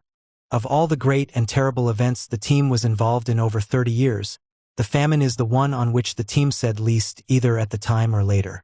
None of them appear to have gone out on a limb for aid to starving peasants. Even in the 1970s, the subject was so touchy for Molotov that, when a sympathetic interviewer cited critical opinions on Moscow's handling of the famine, he burst out that these were the petty bourgeois ideas of communists who came along to an easy life when the hard stuff had already been done. In a later conversation, he added, more moderately, "I understand the writers. They are sorry for the peasant. But what can you do? There was no way of getting through it without sacrifices." Khrushchev, who wrote at some length about the 1946-47 famine in Ukraine, which he had to deal with firsthand, said little about 1933-34 when he was far away in Moscow. There was hunger in the land, he knew, but as the man in charge of the city of Moscow, his preoccupations were local. He was looking for ways to feed the working class. Stalin didn't go out on regional inspection tours after the famous one of 1930, but he did make annual vacation trips to the south, which took him through famine territory in the North Caucasus. He could, like Voroshilov, have seen the devastation out the train window, but if he did, he chose not to comment. For several years, his stance was that the problem was basically disobedience and hostility to the regime, so massive repression was the answer. In addition to the huge number of peasants arrested and deported in 1930-31, an infamous law of August 7, 1932, said to be Stalin's own work, declared collective farm property to be the sacred and untouchable property of the state and introduced the death penalty for any peasant, starving or not, who tried to steal grain from the fields. Large numbers of party and state officials and collective farm chairmen in the countryside were also arrested for failing to deal with the peasants and get the grain in. So many, in fact, that it left the countryside denuded of cadres and forced the authorities to issue a general annulment of such convictions in 1935. Stalin and Molotov typically had already done a volte-face, Stalin's tactic dizzy with success in 1930, to be repeated many times in the future, repudiating past policies without acknowledgement or apology and putting the blame for excesses on local officials. A secret instruction of May 8, 1933, not discussed beforehand in the Politburo, abruptly called off the mass repressions and deportations in the countryside. Although Molotov, as head of the government, had his signature on the instruction along with Stalin's, it has the ring of Stalin's characteristic chutzpah. as Stalin's maximalist policies had led to famine in the countryside and a tense situation in the towns, now overcrowded and on rationing, it is scarcely surprising that subterranean criticism of the leaders started to circulate. Kalinin came in for some special odium, as the peasant's friend who had let them down. But Stalin was the major target of scathing comments and satirical songs about him that circulated widely in the countryside. Stalin was held personally responsible for the harshness of collectivization, and his rule was often compared unfavorably to Lenin's. According to one popular anti-Stalin song, "When Lenin lived they fed us, when Stalin came, they tormented us with hunger." Things would have been otherwise had Lenin lived, a man with higher education and much experience of life, but Stalin unfortunately does not have that, was one of the comments the OGPU, snooping in the villages, picked up. If that one ever got to Stalin, it would have been peculiarly irritating. Backward peasants were not meant to call the great socialist modernizer uncultured. Anti-Stalin sentiments were being expressed in party circles as well. The most notorious instance was an underground manifesto written by Martimion Ryutin, a second-tier communist official who had been expelled from the party for rightism in 1930. The thrust of Ryutin's criticism was that Stalin had carried out a Bonapartist coup and made himself dictator. His policies had put the regime on a collision course with the peasants, and it was time to get rid of him.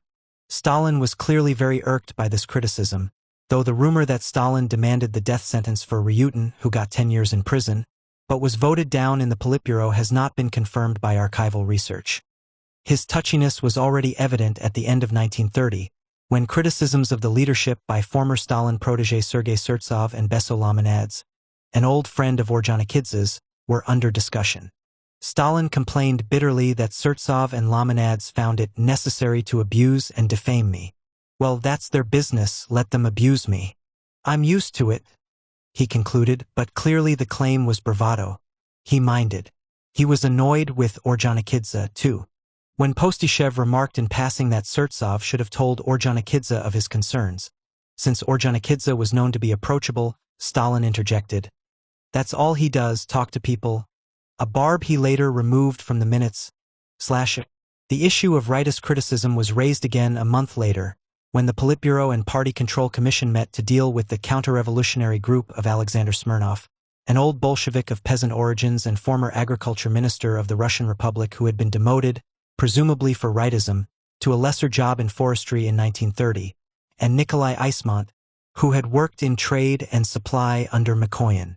Though the OGPU claimed there was a conspiracy, this seemed dubious on the basis of the evidence presented.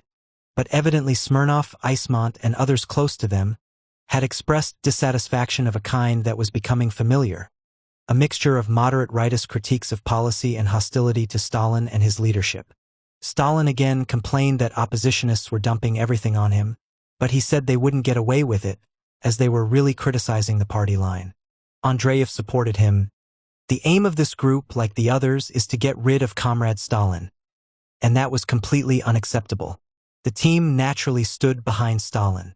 It was clear, nevertheless, that many of them were uneasy about the counter-revolution accusations, and it may well be that their lack of enthusiasm had the effect of putting the brakes on Stalin's punitive urges, at least temporarily.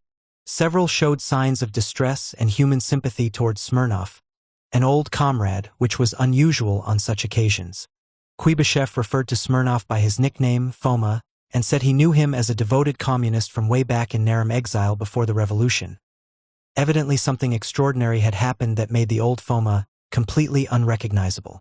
Rudzatak, using the familiar form in addressing Smirnov, said it was very hard to listen to his speech. Both these formulations were deeply ambiguous as criticisms. Mikoyan, Eismont's former boss and therefore potentially at risk of attack himself, stayed out of the discussion until late and then failed to come up with a clear indictment or repudiation. In a short exchange with Smirnov, he too used the familiar form of address.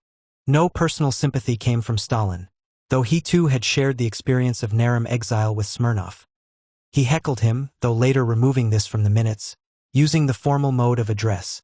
The former rightist leaders Rykov and Tomsky were present at the meeting, not exactly in the dock themselves but on the defensive. Bukharin had gone off hunting in the Pamirs, his absence prompting some malicious sallies. Tomsky took most of the heat, but the team seemed divided on whether to treat him as a wayward friend or an emerging enemy. Tomsky was still on familiar terms with Ordzhonikidze, Kuibyshev, and Kirov, whose criticism of him was notably friendly and almost jocular in tone, but not with Molotov and Kaganovich. At a Central Committee meeting not long after, Voroshilov spoke of his friendship with Tomsky in the past tense, and seemed to feel that he and Rykov were hopeless cases. He was much more optimistic about Bukharin, however, saying that he had been doing good honest work recently, and he even hoped that Smirnov would ultimately return to the fold. Rudzatak made a ringing endorsement of Stalin's leadership at the January 1933 plenum. "We as members of the Central Committee vote for Stalin because he is ours," he said. "You won't find a single instance where Stalin was not in the front rank during the period of the most active, most fierce battle for socialism and against the class enemy.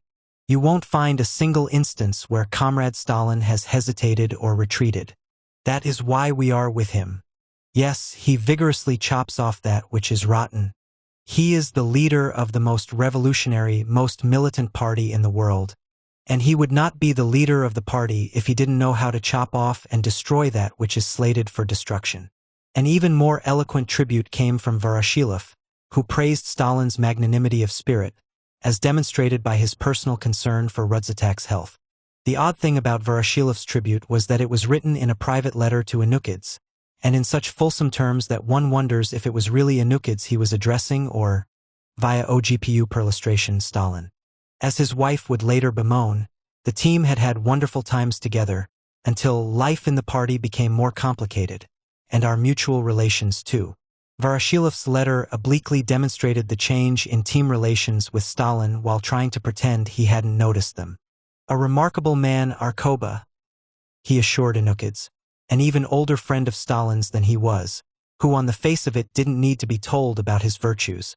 "It's simply unfathomable how he can combine in himself both the great intelligence of a proletarian strategist and equally great state and revolutionary leader and the soul of a quite ordinary, simple, good comrade, understanding every detail, being concerned about everything which relates to the people whom he knows, loves, and values. It's good that we have Koba for the team on view." The 17-Party Congress, billed as the Congress of Victors, met in Moscow at the end of January 1934. The atmosphere was one of confident solidarity, with Stalin rapturously welcomed by the delegates and the rest of the team prominently on display, sometimes engaging in friendly and jocular crosstalk. It was a message of celebration, addressed both to the home public and to watchers outside the Soviet Union, to whose reactions, hostile or sympathetic as the case might be, Stalin was particularly sensitive. Stalin gave the political report on behalf of the Central Committee, a statesmanlike presentation contrasting the growth of Soviet industrial might under the first five-year plan with the depression in the rest of the world. Molotov, Kuibyshev, Kaganovich, and Rudzatak also made reports. Kalinin was there, making the occasional folksy intervention.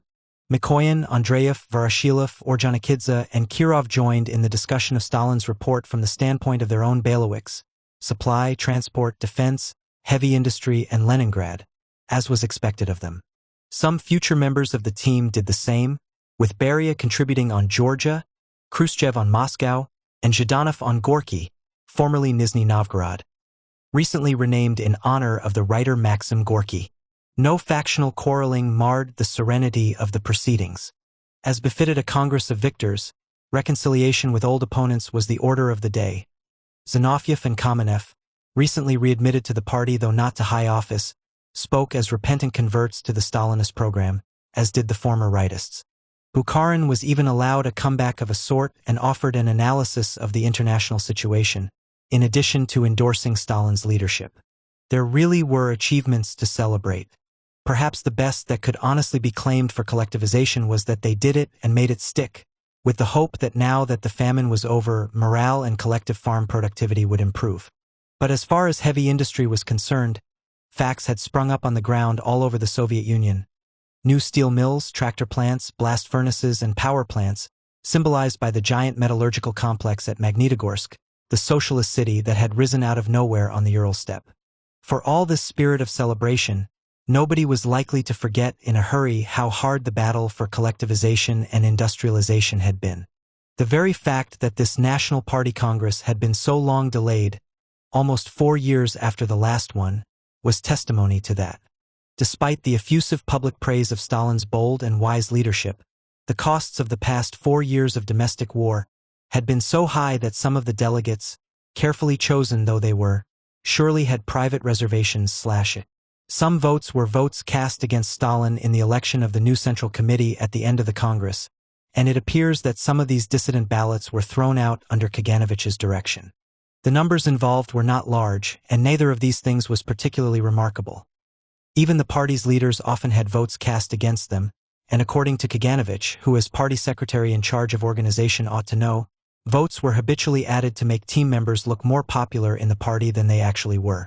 But this particular case has aroused a lot of interest because it is linked with the story, unconfirmed but firmly embedded in Soviet myth, that a move was afoot in the corridors of the Congress to get Stalin out of the office of General Secretary and put Kirov in his place.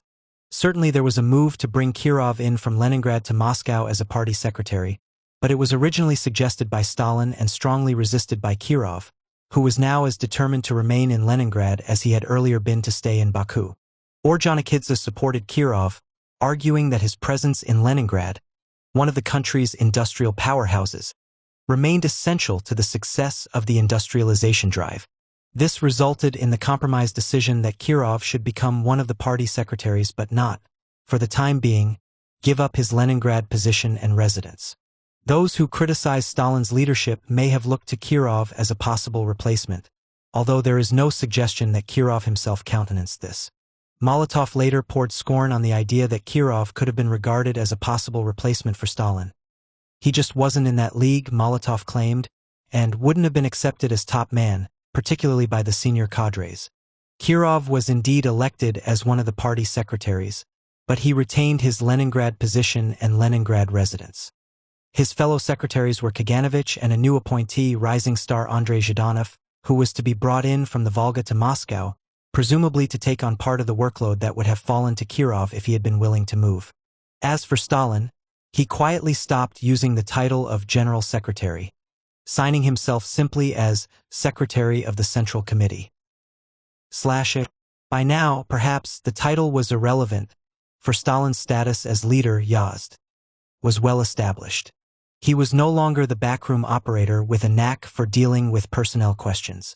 The beginnings of the Stalin cult, which Stalin publicly disclaimed but probably privately enjoyed, date back to Stalin's 50th birthday in December 1929. On December 21st, Pravda devoted almost its entire 8-page issue to an unprecedented celebration of his achievements: Stalin and industrialization, Stalin and the Red Army, and birthday greetings. Reading ecstatic articles by Kalinin, Kuibyshev, Kaganovich, Voroshilov, Ordzhonikidze, Mikoyan, and others, a young Moscow communist commented critically in his diary, "Of course, Comrade Stalin is a great man. But aren't these praises excessive?" Such mutterings continued in party circles for a few years, but an up-and-coming young communist economist, Nikolai Voznesensky, who would rise into the Politburo in the 1940s before a spectacular fall, thought that the critics were just hidebound conservatives who didn't recognize Stalin's genius as a mass communicator. Mikoyan retrospectively attached special blame to Kaganovich for fueling the cult by filling his speeches as Moscow party secretary with exaggerated praise of Stalin. But others thought Mikoyan himself, with his Armenian Blarney, contributed. A huge portrait of Stalin in a military greatcoat, flanked by smaller portraits of the other Politburo members, hung in front of the Lenin Mausoleum during the big physical culture parade in 1933, the first time such a thing had happened. When the real-life Stalin and his team stood reviewing the parade on top of these massive representations of themselves, they seemed puny by comparison. He stood surrounded by his closest comrades in arms, Molotov, Kaganovich, Voroshilov, Kalinin, and Ordzhonikidze, wrote Karl Radek, a repentant oppositionist who was probably consciously laying it on thick. His calm eyes gazed reflectively at the hundreds of thousands of proletarians marching past Lenin's tomb with the firm step of a shock troop of future conquerors of the capitalist world. He knew that he had fulfilled the oath taken 10 years earlier over Lenin's coffin. On the anniversary of Lenin's death a few weeks later, Pravda proudly proclaimed that Leninism had had a great world historic victory. Under Stalin's leadership, the Bolsheviks have brought it about that socialism in our country has won. The new rituals of applause with their reported gradations from applause to thundering, continuing applause. All rise. Were now part of all kinds of celebratory meetings, not only party congresses. A Soviet reporter, fascinated by the sight, published an almost anthropological account of a meeting celebrating the achievements of Stakhanovites, outstanding workers, at which Stalin, Ordzhonikidze, and other leaders were present. Applause burst forth, now dying down, now rising with new force, in honor of the leader of the people, Comrade Stalin.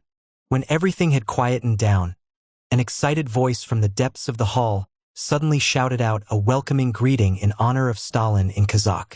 The Stakhanovites rose to their feet. Stalin, together with the party and government leaders, rose too, and for a long time, wordlessly, they passionately applauded each other. Stalin was the centerpiece of these new rituals of celebration, but he didn't stand alone. Vozd, the term for a special type of top or charismatic leader, was used in the 1930s not only in the singular for Stalin, but in the plural Vozdi for the team. Celebration of the Vozdi was particularly adulatory at the big national meetings of wives of senior managers in industry and commanders in the army attended by Stalin and the team in the mid-1930s. There was no sign of the team's own wives here. They were generally completely invisible in the Soviet media. It was all a matter of ecstatic interaction between wives of second-tier bosses and the team, with Voroshilov, Ordzhonikidze, and Kaganovich, along with Stalin, particularly fated by their women, that is, the wives of commanders in their fields of the military, heavy industry, and transport, respectively. Valentina Stange, the wife of a senior railway official, seeing Kaganovich up close for the first time, recorded that he is rather handsome, and his eyes are simply wonderful, so expressive. Above all, enormous serenity and intelligence, then firmness of purpose and an unyielding will, but when he smiles, his basic goodness shows through. The new genre of Soviet folklore, songs and poems by bards from the people, traditional in form, contemporary in content, not only celebrated Stalin in effusive terms but had a new name for Stalin's closest associates. They were the knights in his band. Among the knights, Voroshilov, Klim Arlyte Efremovich, as the folk bard Maria Krukova liked to refer to him, was by far the popular favorite, no doubt thanks to his frequent appearance in dramatic roles in public, for example, at the Revolution Day Parade in 1935, when he reviewed the parade on a marvelous horse in a new marshal's uniform. It was the time of the return of army uniforms and decorations, which had been abolished in the first Puritan years after the Revolution. The troops reviewed by Voroshilov were also in new uniforms with epaulets, not seen since Tsarist times. In Poem about Voroshilov, by the Kazakh folk bard Jambal, Voroshilov's experience in smoke and fire in the Civil War was celebrated, as well as his contemporary role at the head of the army, Father Voroshilov on a chestnut horse gallops about the square bolder than the wind. Voroshilov's special status with the public is indicated by the fact that his extensive popular correspondence included a genre that was his alone. Letters from people claiming to be his relatives. Ordzhonikidze was another knight, a sidekick to Stalin in a Civil War folk epic in which the strong and mighty lad Stalin rises to his swift feet, walks about, strokes his black locks, twirls his mustache, and lights his pipe. He knows what must be done. His plan is approved, and Lenin tells him to take the heroes Budeny and Ordzhonikidze to fight against the whites. Kalinin's image was not knightly. He figured in the folklore as a peasant elder raised to national scale, welcoming visitors to the Kremlin and giving them food and drink. Huge numbers of people wrote to Kalinin or came to see him in his office at the Supreme Soviet. "You are my only joy," one correspondent told him. Kirov, though locally popular in Leningrad, was not a subject of particular national attention during his lifetime, and even picked up a bit of unfavorable comment. Spell his name backward and you get Vorik, petty thief. But after his untimely death, he became a common subject of folk lament. To be sure, the folk had other modes of expression in which their comments on the leadership had a different tone. Anonymous letters to the leaders were a popular outlet, though the NKVD did their best to track down the authors. Some complained that the party was run by Jews, and that the non-Jews like Stalin and Kirov had sold out to them. Given that the team was, in fact, less Jewish than its former factional rivals, this might seem simply mindless reiteration of a time-worn grievance against revolutionaries, but it seems to have been known that Molotov had a Jewish wife, as well as falsely rumored that Stalin had married a daughter or sister of the Jewish Kaganovich. Some anonymous denouncers focused on another aspect of the team's non-Russianness: the prevalence of men from the Caucasus. The Supreme Lord Caucasian Prince Stalin and his true executant, peasant elder Kalinin, were the target of sarcasm from one anonymous writer, who wondered why they forgot to include the building of prisons in the 5-year plan. Uncharismatic Molotov failed to catch the imagination of folk bards, but by the end of the 1930s his public recognition had risen substantially. His 50th birthday in 1940 produced a number of celebratory publications, and in the period 1939 to 41, he led the whole team, including Stalin, in the bestowal of his name on towns, collective farms, factories, and institutes, not to mention the city of Perm in the Urals, named after him in 1940. To be sure, he was a relative latecomer in the naming game. Stalin's name had been given to the Volga city of Tsaritsyn, Stalingrad, where he was based during the Civil War, as well as to the Ukrainian industrial town of Yuzovka, Stalino, in the mid-1920s.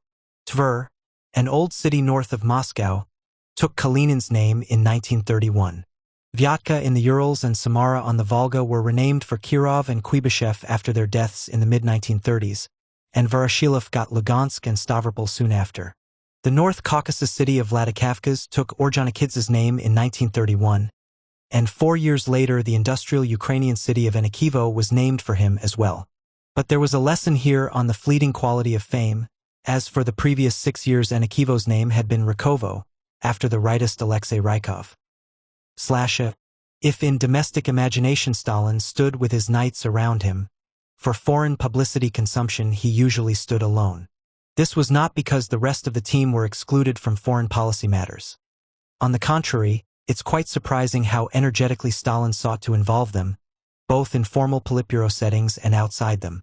This applies not only to Molotov, who was Stalin's main confidant on international affairs, but to the others as well. There was, however, a constraint on team members talking to foreign journalists, which is one reason why they are so often invisible in pre-war foreign accounts.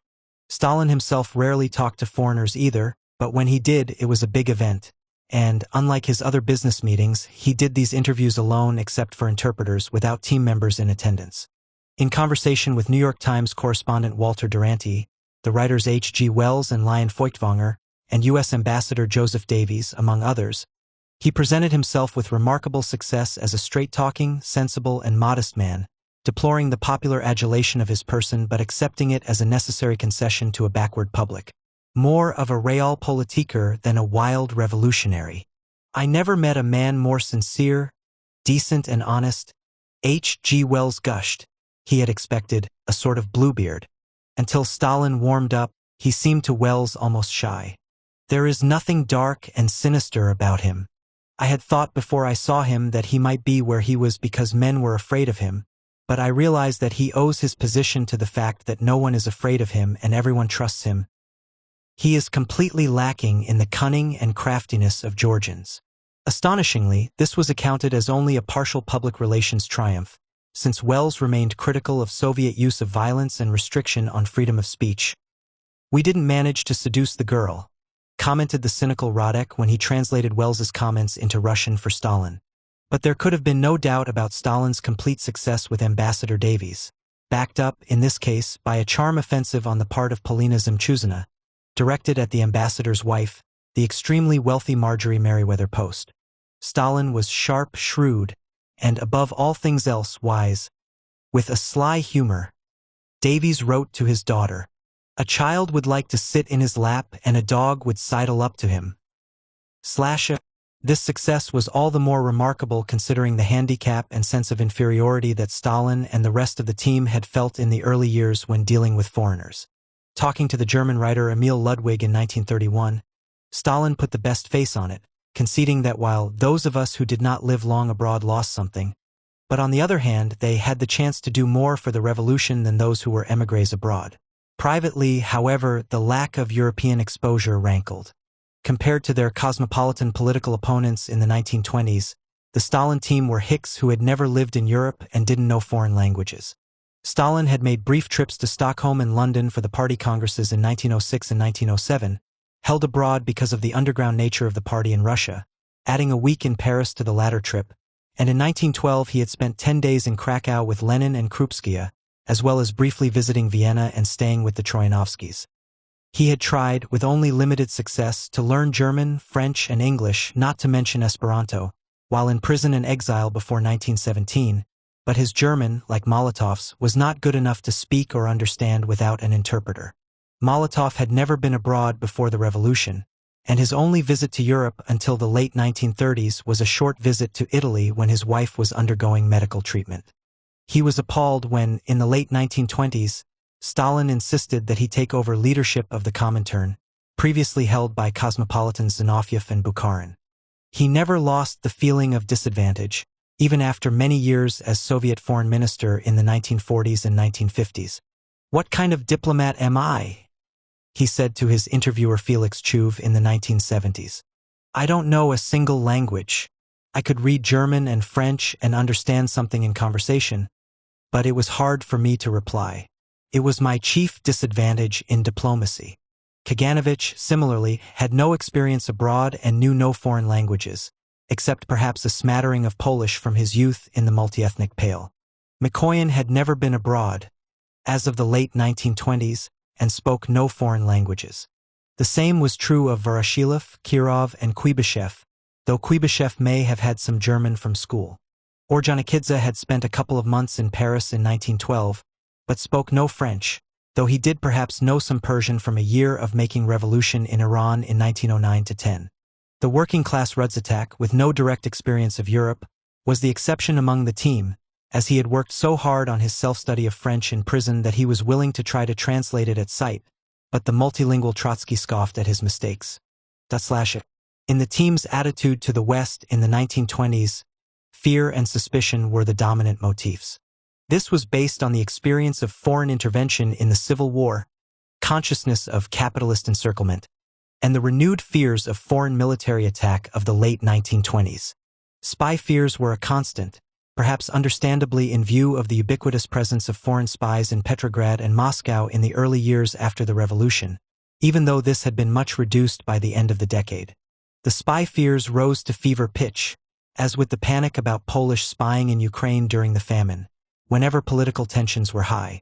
The series of show trials of bourgeois specialists in the late 1920s and 1930s dramatized the presumption of capitalist hostility, pointing the finger specifically at Britain, always suspected of being at the center of a web of international conspiracy against the Soviet Union and France. Fears of imminent foreign attack may have been overhyped for domestic consumption in the late 1920s, but when the Japanese invaded Manchuria in 1931 and Hitler came to power in Germany in 1933, they acquired real substance.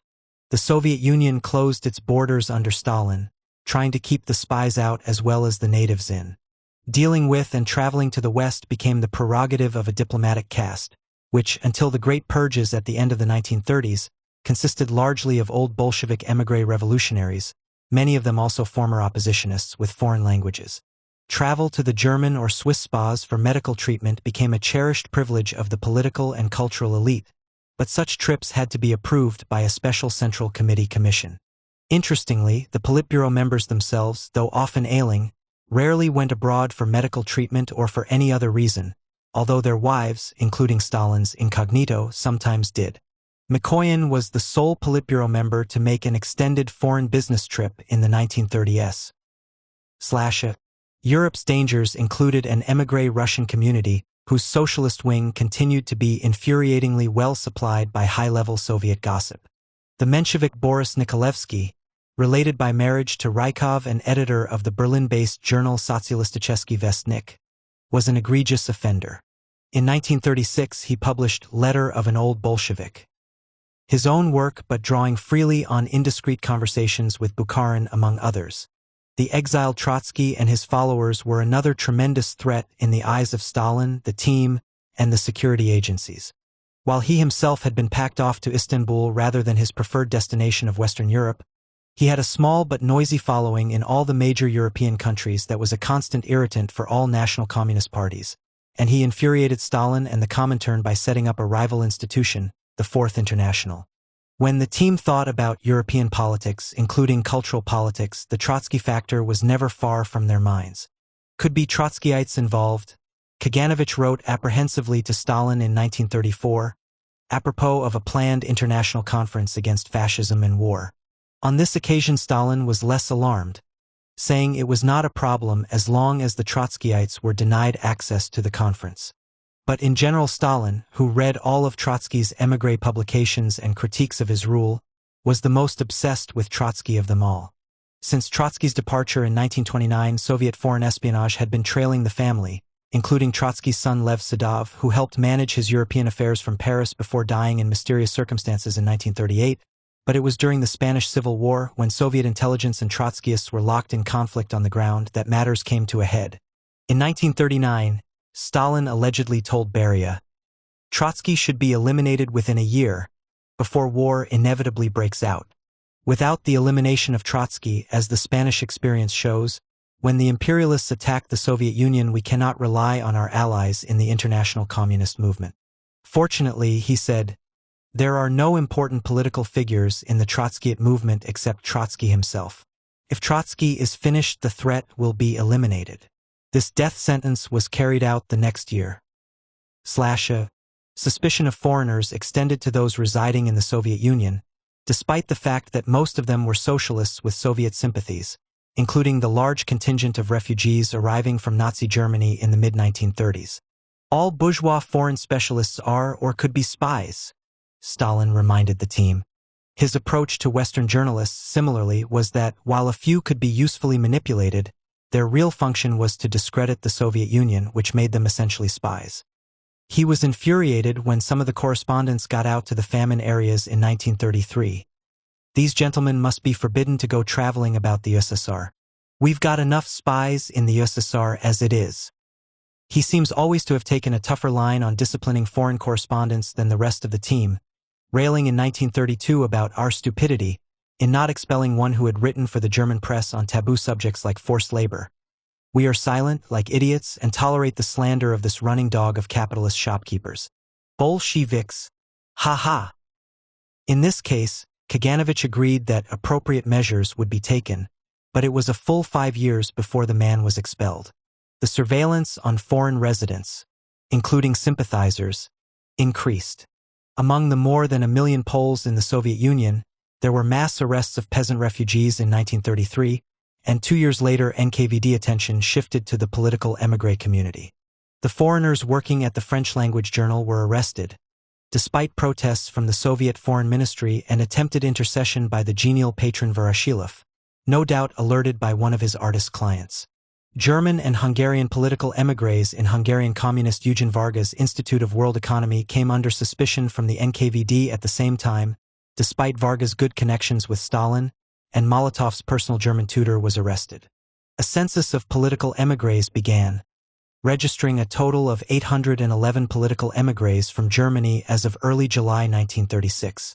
Compromising evidence had already been gathered against more than half of them. Although suspicious of foreigners, Stalin and the team were deeply interested in impressing them. The Paris exhibition of 1935, where the Soviet pavilion sat challengingly opposite the German, was one such example.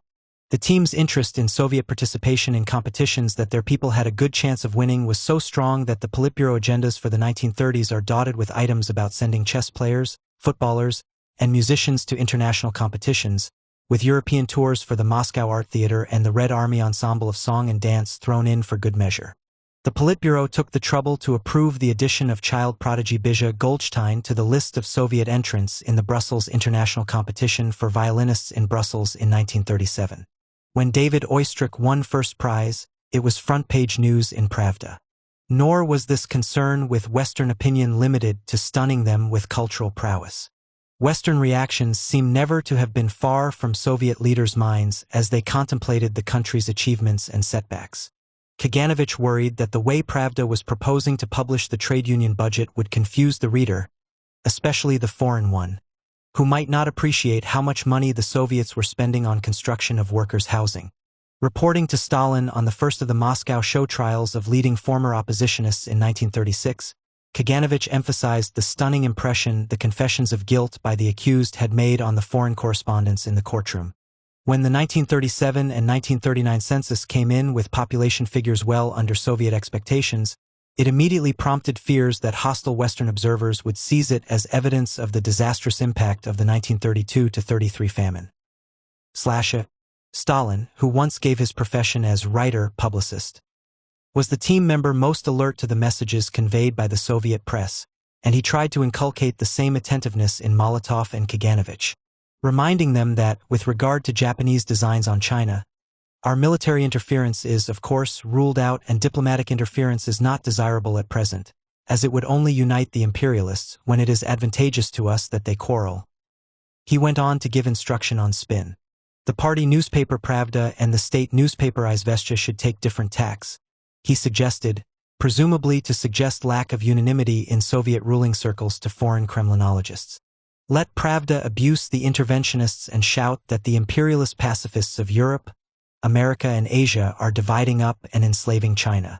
Izvestia must run the same line, but in a moderate and hypercautious tone. The moderate tone for Izvestia is absolutely necessary. Despite the setback of his tutor's arrest, Molotov kept trying to improve his English and German in the 1930s. So did Stalin, Mikoyan, Kuibyshev, and others on the team.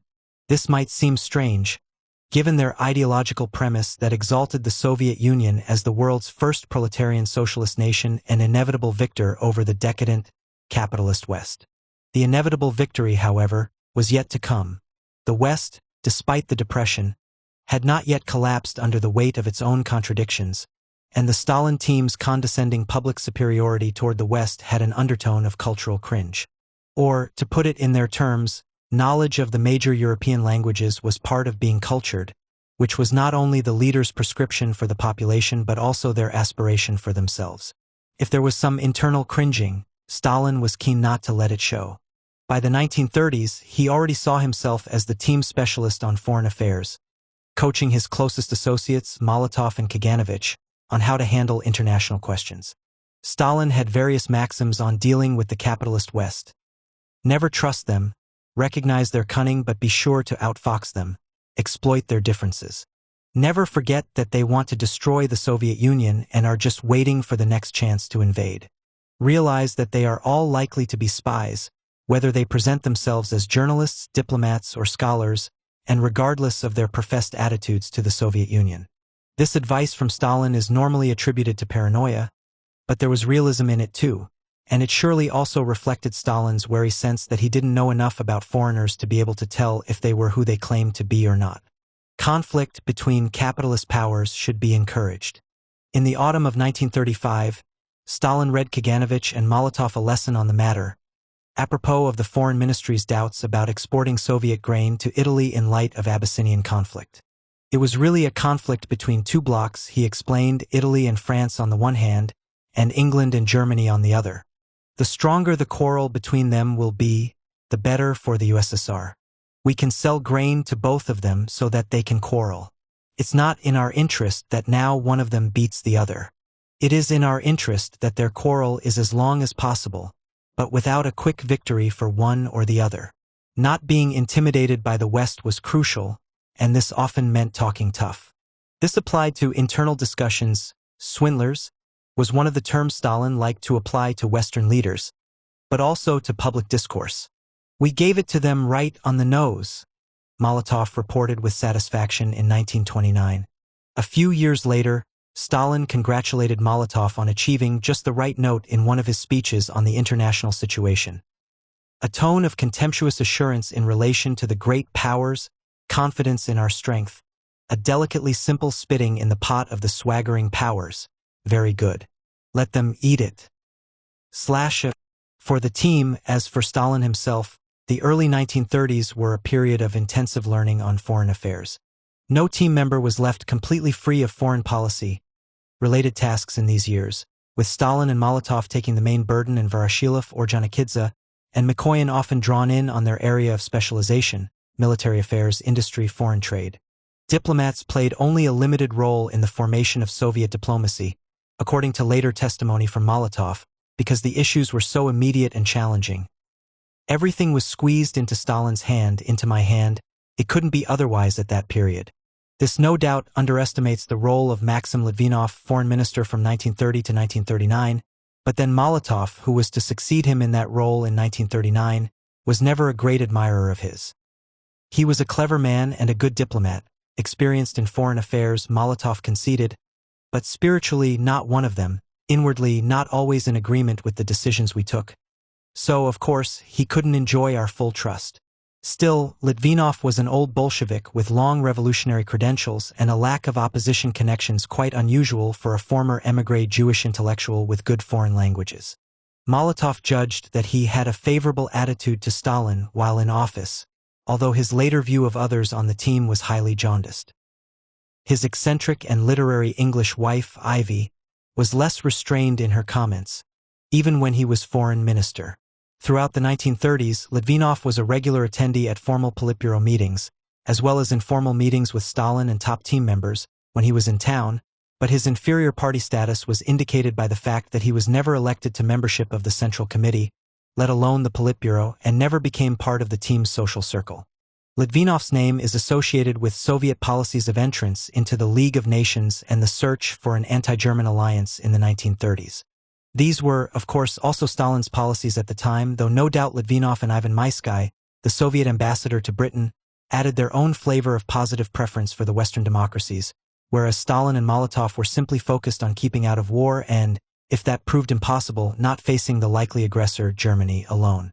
True, Stalin and others on the team made numerous snide references to Litvinov in their correspondence, often on the grounds that, mixing as he did with foreigners on a regular basis, he was likely to be conned by them. But anti-fascism was not just the foreign ministry's line. From the mid-1930s, it was also that of the Comintern, the only Comintern policy that ever proved to have broad appeal to the international left. The team didn't mix with foreigners on the whole, and even their close contacts with people who dealt with foreigners professionally were quite limited. There were exceptions, of course, but many fewer than had been the case with the cosmopolitan oppositionists. Stalin used Eugen Varga, a Hungarian, as advisor on the international economy, and both he and Molotov consulted Otto Kuusinen, a Finn. Molotov had a close friend from boyhood, Alexander Arosev, who had replaced Olga Kameneva as head of the Society for Cultural Relations Abroad and spent much of his time in Europe in the 1930s, taking a Czech woman as his second wife. Two of Stalin's brothers-in-law, Alexander Svanidze and Pavel Aliliev, both intimates of his family circle, spent time in Berlin in the 1920s as trade envoys. When the Bulgarian hero of the Reichstag fire, Georgy Dimitrov, settled in Moscow in 1934 and became head of the Comintern soon afterward, he was admitted to an outer circle of team sociability. In this capacity, he had many opportunities to see the very low regard in which Stalin and his associates held the Comintern and European communists. Although the West was preoccupied by the Comintern as a symbol of international conspiracy, Stalin, Molotov, and the rest were dismissive to an extent remarkable for communists, who paid at least lip service to the movement's internationalism. The United States had a different and more positive resonance for the team than old Europe. Capitalist it might be, but not decadent and class-bound like Europe, and in terms of technological modernity, it was the world leader. Stalin could speak with some warmth about American know-how and entrepreneurial spirit, recommending these as qualities the Soviets should emulate. He knew it only secondhand, of course, being sparing even in his face-to-face meetings with American diplomats, journalists, and businessmen. But several big Soviet industrialization projects had relied on expert American consultants. Fittingly, therefore, it was to America that Mikoyan was sent in the summer of 1936 for an unprecedented 2-month trip to study the food industry and its new technologies. It was Stalin's idea, apparently an off-the-cuff one, since it meant a last-minute cancellation of the Mikoyan family's planned vacation in the Crimea and the inclusion, by way of apology, of his wife Ashkin in the group, along with assorted industrial experts.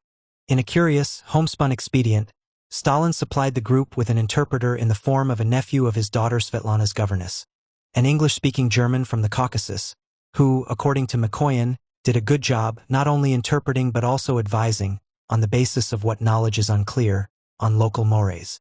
The West was completely new to Anastas and Ashkin, and they had a wonderful time.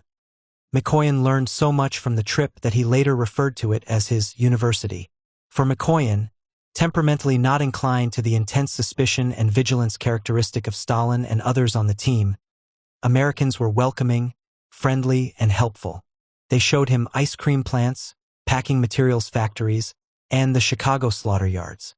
They took him to Detroit, where he saw cars being built and met Henry Ford, who he was surprised to find was a vegetarian. McCoyan couldn't talk to the Americans directly for lack of English, but it didn't seem to matter. He met Secretary of State Cornell Hull, at Ambassador Troyanovsky's insistence, and found him as nice as the rest of the Americans. He came back not only full of knowledge about refrigeration, American industrial processes, and department stores, but also determined to introduce the Soviet public to ice cream and frankfurters. Another foreign affairs initiative that resonated with the Soviet public was support for the Republican side in the Spanish Civil War. There were no doubt strong elements of calculation in Stalin and Molotov's approach to the matter, but the Soviet public embraced the cause, responding warmly to rallies in support of the Spanish Republicans and contributing funds for Spanish orphans. That emotional embrace evidently extended to some on the team, judging by Kaganovich's enthusiastic report to Ordzhonikidze in a private letter, that while the actual war in Spain might not be going too well, the campaign developing in the country shows what a remarkable, great people we have, and how much international feeling and consciousness they have. Kaganovich, whose adopted son Yuri was reputed to be a Spanish orphan, was in awe of Stalin's diplomatic strategy on Spain, sending direct Soviet military aid while formally abiding by collective security and non-intervention. Brother, that's really great dialectics. He wrote to Ordzhonikidze, which our great friend and parent has mastered to the nth degree. The Spanish campaign was an integral part of the rapprochement with foreign leftist intellectuals, especially European, and fostered intensively from the mid-1930s as a complement to official diplomacy. Until that time, the assumption in the Comintern and Soviet agencies had been that the Soviet Union should court and support communist and far-left intellectuals, scorning the more middle-of-the-road and, often better known and more distinguished, contingent with the same vigor that the Comintern parties scorned and battled the socialists. The stimulus for a new policy, in effect a forerunner of the Popular Front for Culture, came from the writer Ilya Ehrenberg, a European cosmopolitan with broad contacts, who wrote to Stalin in 1934 suggesting a move away from the focus on a narrow sectarian public. What was needed, he wrote, was a broad anti-fascist organization that would attract non-communist writers with high visibility and international reputations. It should have the dual purpose of struggle with fascism and active defense of the USSR. Stalin endorsed this and told Zhdanov and Kaganovich to see to its implementation. The result was the Congress for the Defense of Culture, held in Paris in June 1935 and attended by luminaries such as André Malraux, M. Forster, André Gide, Aldous Huxley, Bertolt Brecht, and Walter Benjamin, along with some of the Soviet Union's most distinguished writers, including Ehrenberg, Isaac Babel, and the non-communist poet Boris Pasternak. On a parallel track, European intellectuals were warmly invited to the Soviet Union to see the Soviet experiment for themselves and make contact with artists and scholars in their fields under the auspices of Arosev's organization. Many came, including Bernard Shaw and the Webbs, Sidney and Beatrice from Britain, André Gide from France, Lion Feuchtwanger from Germany, and Paul Robeson from the United States, and the results were generally gratifying from the Soviet standpoint. The Webbs wrote a massive tome entitled Soviet Communism, A New Civilization? Removing the question mark on the second edition. Lion Feuchtwanger got an interview with Stalin and published a favorable appraisal, despite having been in Moscow during the first of the show trials of old Bolsheviks. Only Gide proved a disappointment, publishing critical afterthoughts to his memoir Back from the USSR, and was treated as a renegade thereafter. Feuchtwanger, like the Webbs, was impressed by Stalin and scarcely aware of the team, with whose members he had little or no contact. This aspect of Soviet foreign relations was definitely Stalin's personal territory. At home, Stalin and the team paid the same kind of wary, half-respectful attention to the Russian intelligentsia that they did to foreigners abroad. With its long tradition of regime criticism, which was carried over from Tsarist times into the 1920s, the intelligentsia, having been subjected to the stick during the Cultural Revolution and then offered the carrot of privilege in its aftermath, was only beginning to come to terms with the communists, but the process of Sovietization proceeded apace in the 1930s. As with foreigners, Stalin and his team were initially ill at ease with the intelligentsia, daunted by the opposition's much closer connections and cultural credentials, although the genial Voroshilov quickly made friends with artists who painted his portrait. Stalin was still reticent about his own cultural credentials in the 1920s. Someone like Trotsky, with his knowledge of languages, wide reading, and quick wit, could easily put him down as an ignoramus. This, however, was a mistake. Stalin was an indefatigable reader with an estimated norm of 500 pages a day, covering history, sociology, economics, and Russian literature, classical and contemporary, as well as contemporary affairs. He followed the periodical press in Russian, both local and émigré, and had important publications in European languages translated. He often went to the opera and theater. While the security services limited his theater-going to the Bolshoi, the Mali, and the Moscow art theaters after Kirov's death, he had earlier been more adventurous, attending, for example, a concert of Persymphon's The First Conductorless Orchestra. Not a good idea, he concluded. Orchestras, like political teams, need a leader. Stalin made a tentative foray into the arts in the second half of the 1920s when he started cultivating young militants from the Russian Association of Proletarian Writers, RAP, and the communist graduate schools in the social sciences, who were out to challenge the bourgeois cultural and academic establishments. This ended badly. The leader of RAP, Leopold Averbach, a young Jewish, non-proletarian, communist, related by marriage to police chief Yagoda, annoyed Stalin by playing high politics and failing to develop a relationship of personal discipleship. The young Indian Comintern N. Roy, whom Stalin selected as part of a personal foreign policy brains trust that fizzled, quit Moscow, and ultimately the Comintern, amid disappointment on both sides. As for liaison with the graduate students at the Institute of Red Professors and the Communist Academy, Stalin made the unwise decision to depute the non-intellectual Kaganovich, who was no match for the competition, Bukharin. In April 1932, RAP and the other proletarian organizations were closed down by the Politburo, to the great relief of the rest of the cultural world, which they had mercilessly bullied. It was the beginning of a new era in the party's relationship with the intelligentsia. Attacks on the Bolshoi theater, always a bulwark of artistic conservatism, but also a national icon, were called off. Privileges to specialists were restored and expanded. A new dacha colony was built in Peredelkino outside Moscow for writers, and not just communists either. Boris Pasternak got one. Within the team by the mid-1930s, Stalin was justly regarded as their most erudite and cultured, as well as most intelligent member. His special interest in cultural matters was signified by his choice of supervisory fields in the Politburo in the mid-1930s. Others might keep an eye on agriculture, finance, industry, railways, and so on, but the fields Stalin took under his own supervision were state security and culture. He was still feeling his way in the cultural field, however. An attempt to assert theoretical preeminence in scholarship, orchestrated by Kaganovich in 1931, left a sour note. The young communist intellectuals were not impressed by Stalin's letter to the editor of Proletarskia Revolutsiya, and other scholars, forced to hold formal discussions of this, to them, meaningless document, were inclined to mock/. Kaganovich, despite his unsuitability for the task, was still to the fore in Stalin's next cultural enterprise, organizing the hoopla over the return of the famous Russian writer Maxim Gorky to the Soviet Union at the end of the 1920s. Gorky, though close to Lenin and other Bolshevik leaders since the 1910s and of lower-class origins, had been an energetic defender of the old intelligentsia under Chaika persecution in the Civil War years, and this, along with his weak health from tuberculosis, led to his departure and residence in an ambiguous, not-quite-émigré status in Capri for most of the 1920s.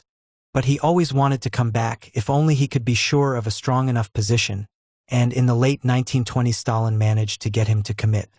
The package included enormous privileges and perks, including a townhouse in the center of Moscow, the old Art Nouveau Ryabushinsky mansion, picked out personally by Stalin, and dachas in the Crimea and outside Moscow, but the most flattering offer of all was Stalin's friendship and unrestricted access to him.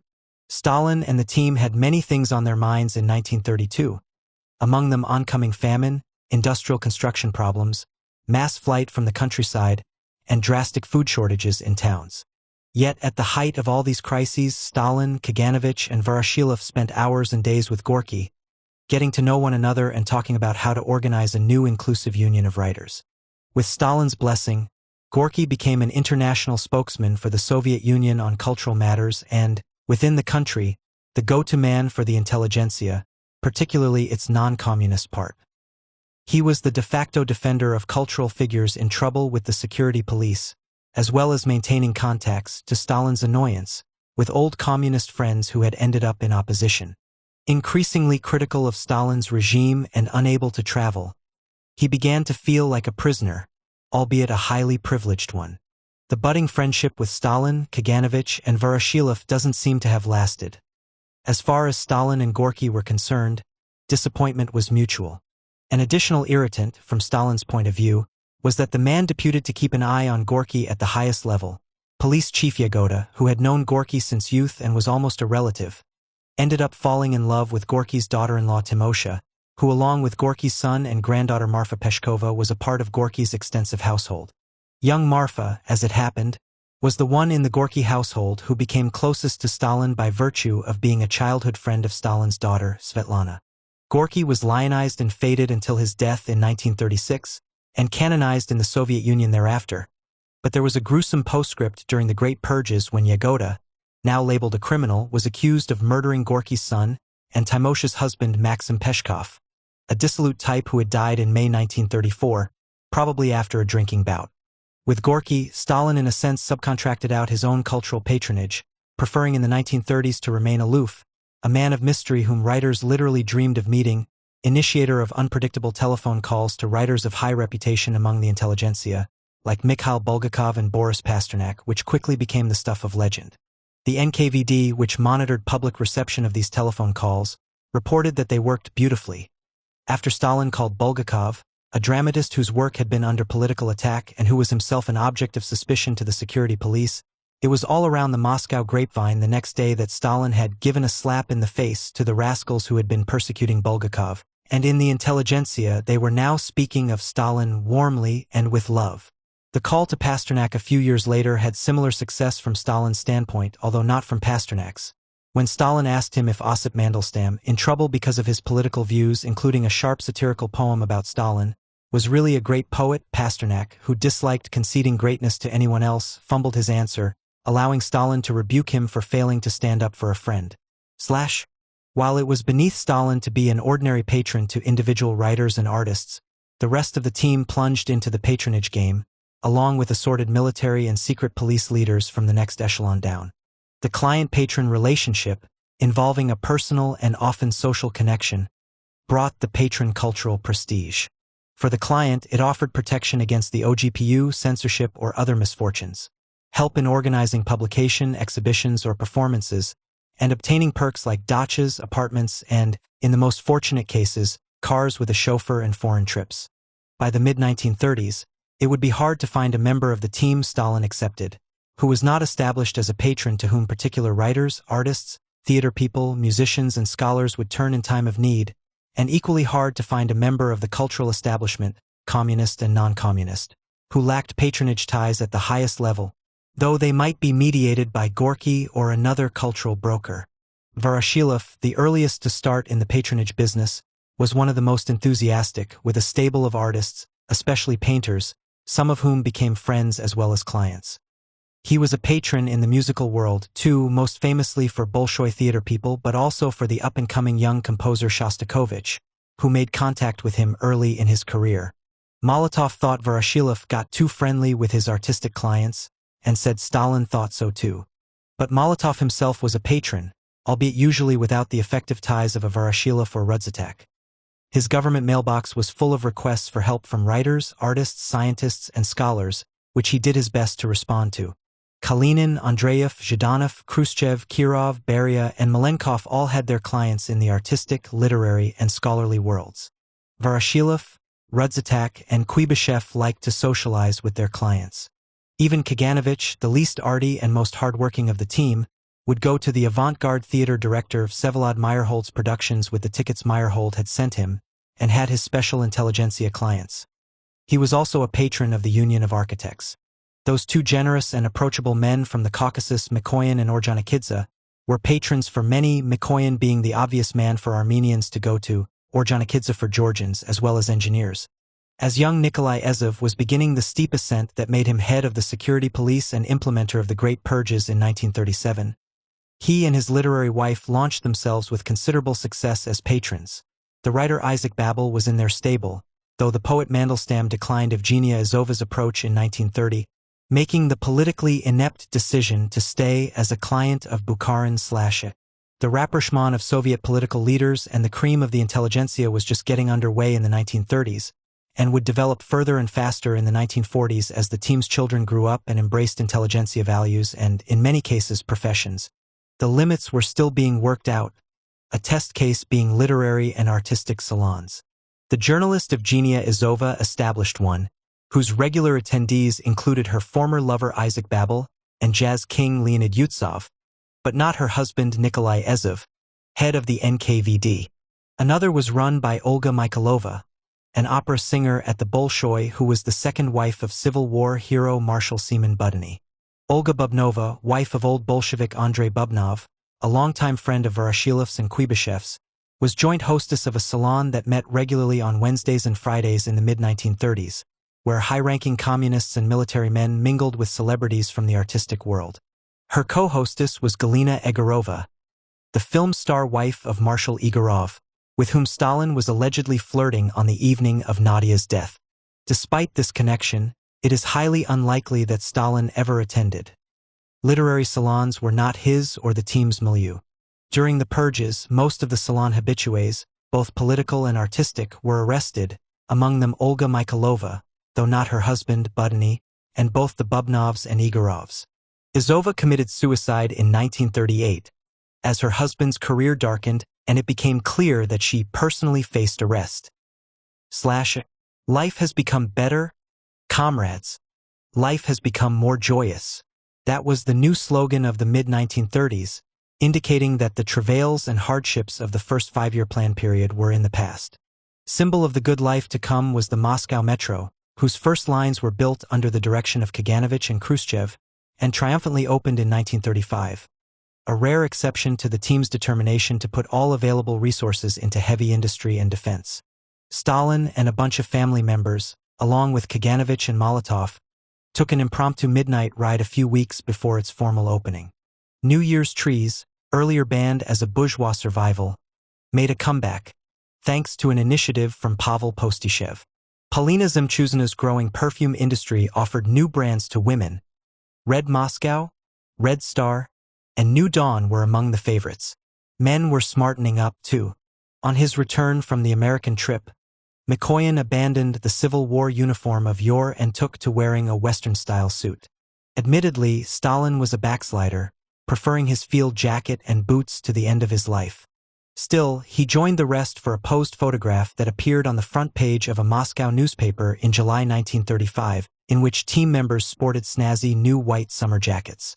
Best of all, after years of food shortage, Frankfurter's ice cream, and even champagne became available to Soviet consumers, thanks to Mikoyan and his American trip. The old specialty grocer's Elisiv reopened on Gorky Street in Moscow with a magical array of delicacies. Admittedly expensive, including 38 types of sausage, 50 kinds of bread, and fresh carp, bream, and pike swimming around in tanks. The new cultural shift, regarded as a sign of embourgeoisement and Soviet thermidor by carping critics like Trotsky and emigration, was popular with the elite and ordinary people alike. But the hope that life would really get better, with the coming of abundance and the end of terror, turned out to be a mirage. As the Soviet media were gearing up for the Joyous Life campaign with intensive publicity for the ending of bread rationing, which had been in force in the towns since the end of the 1920s, disaster struck. The date when rationing was to be lifted was January 1, 1935.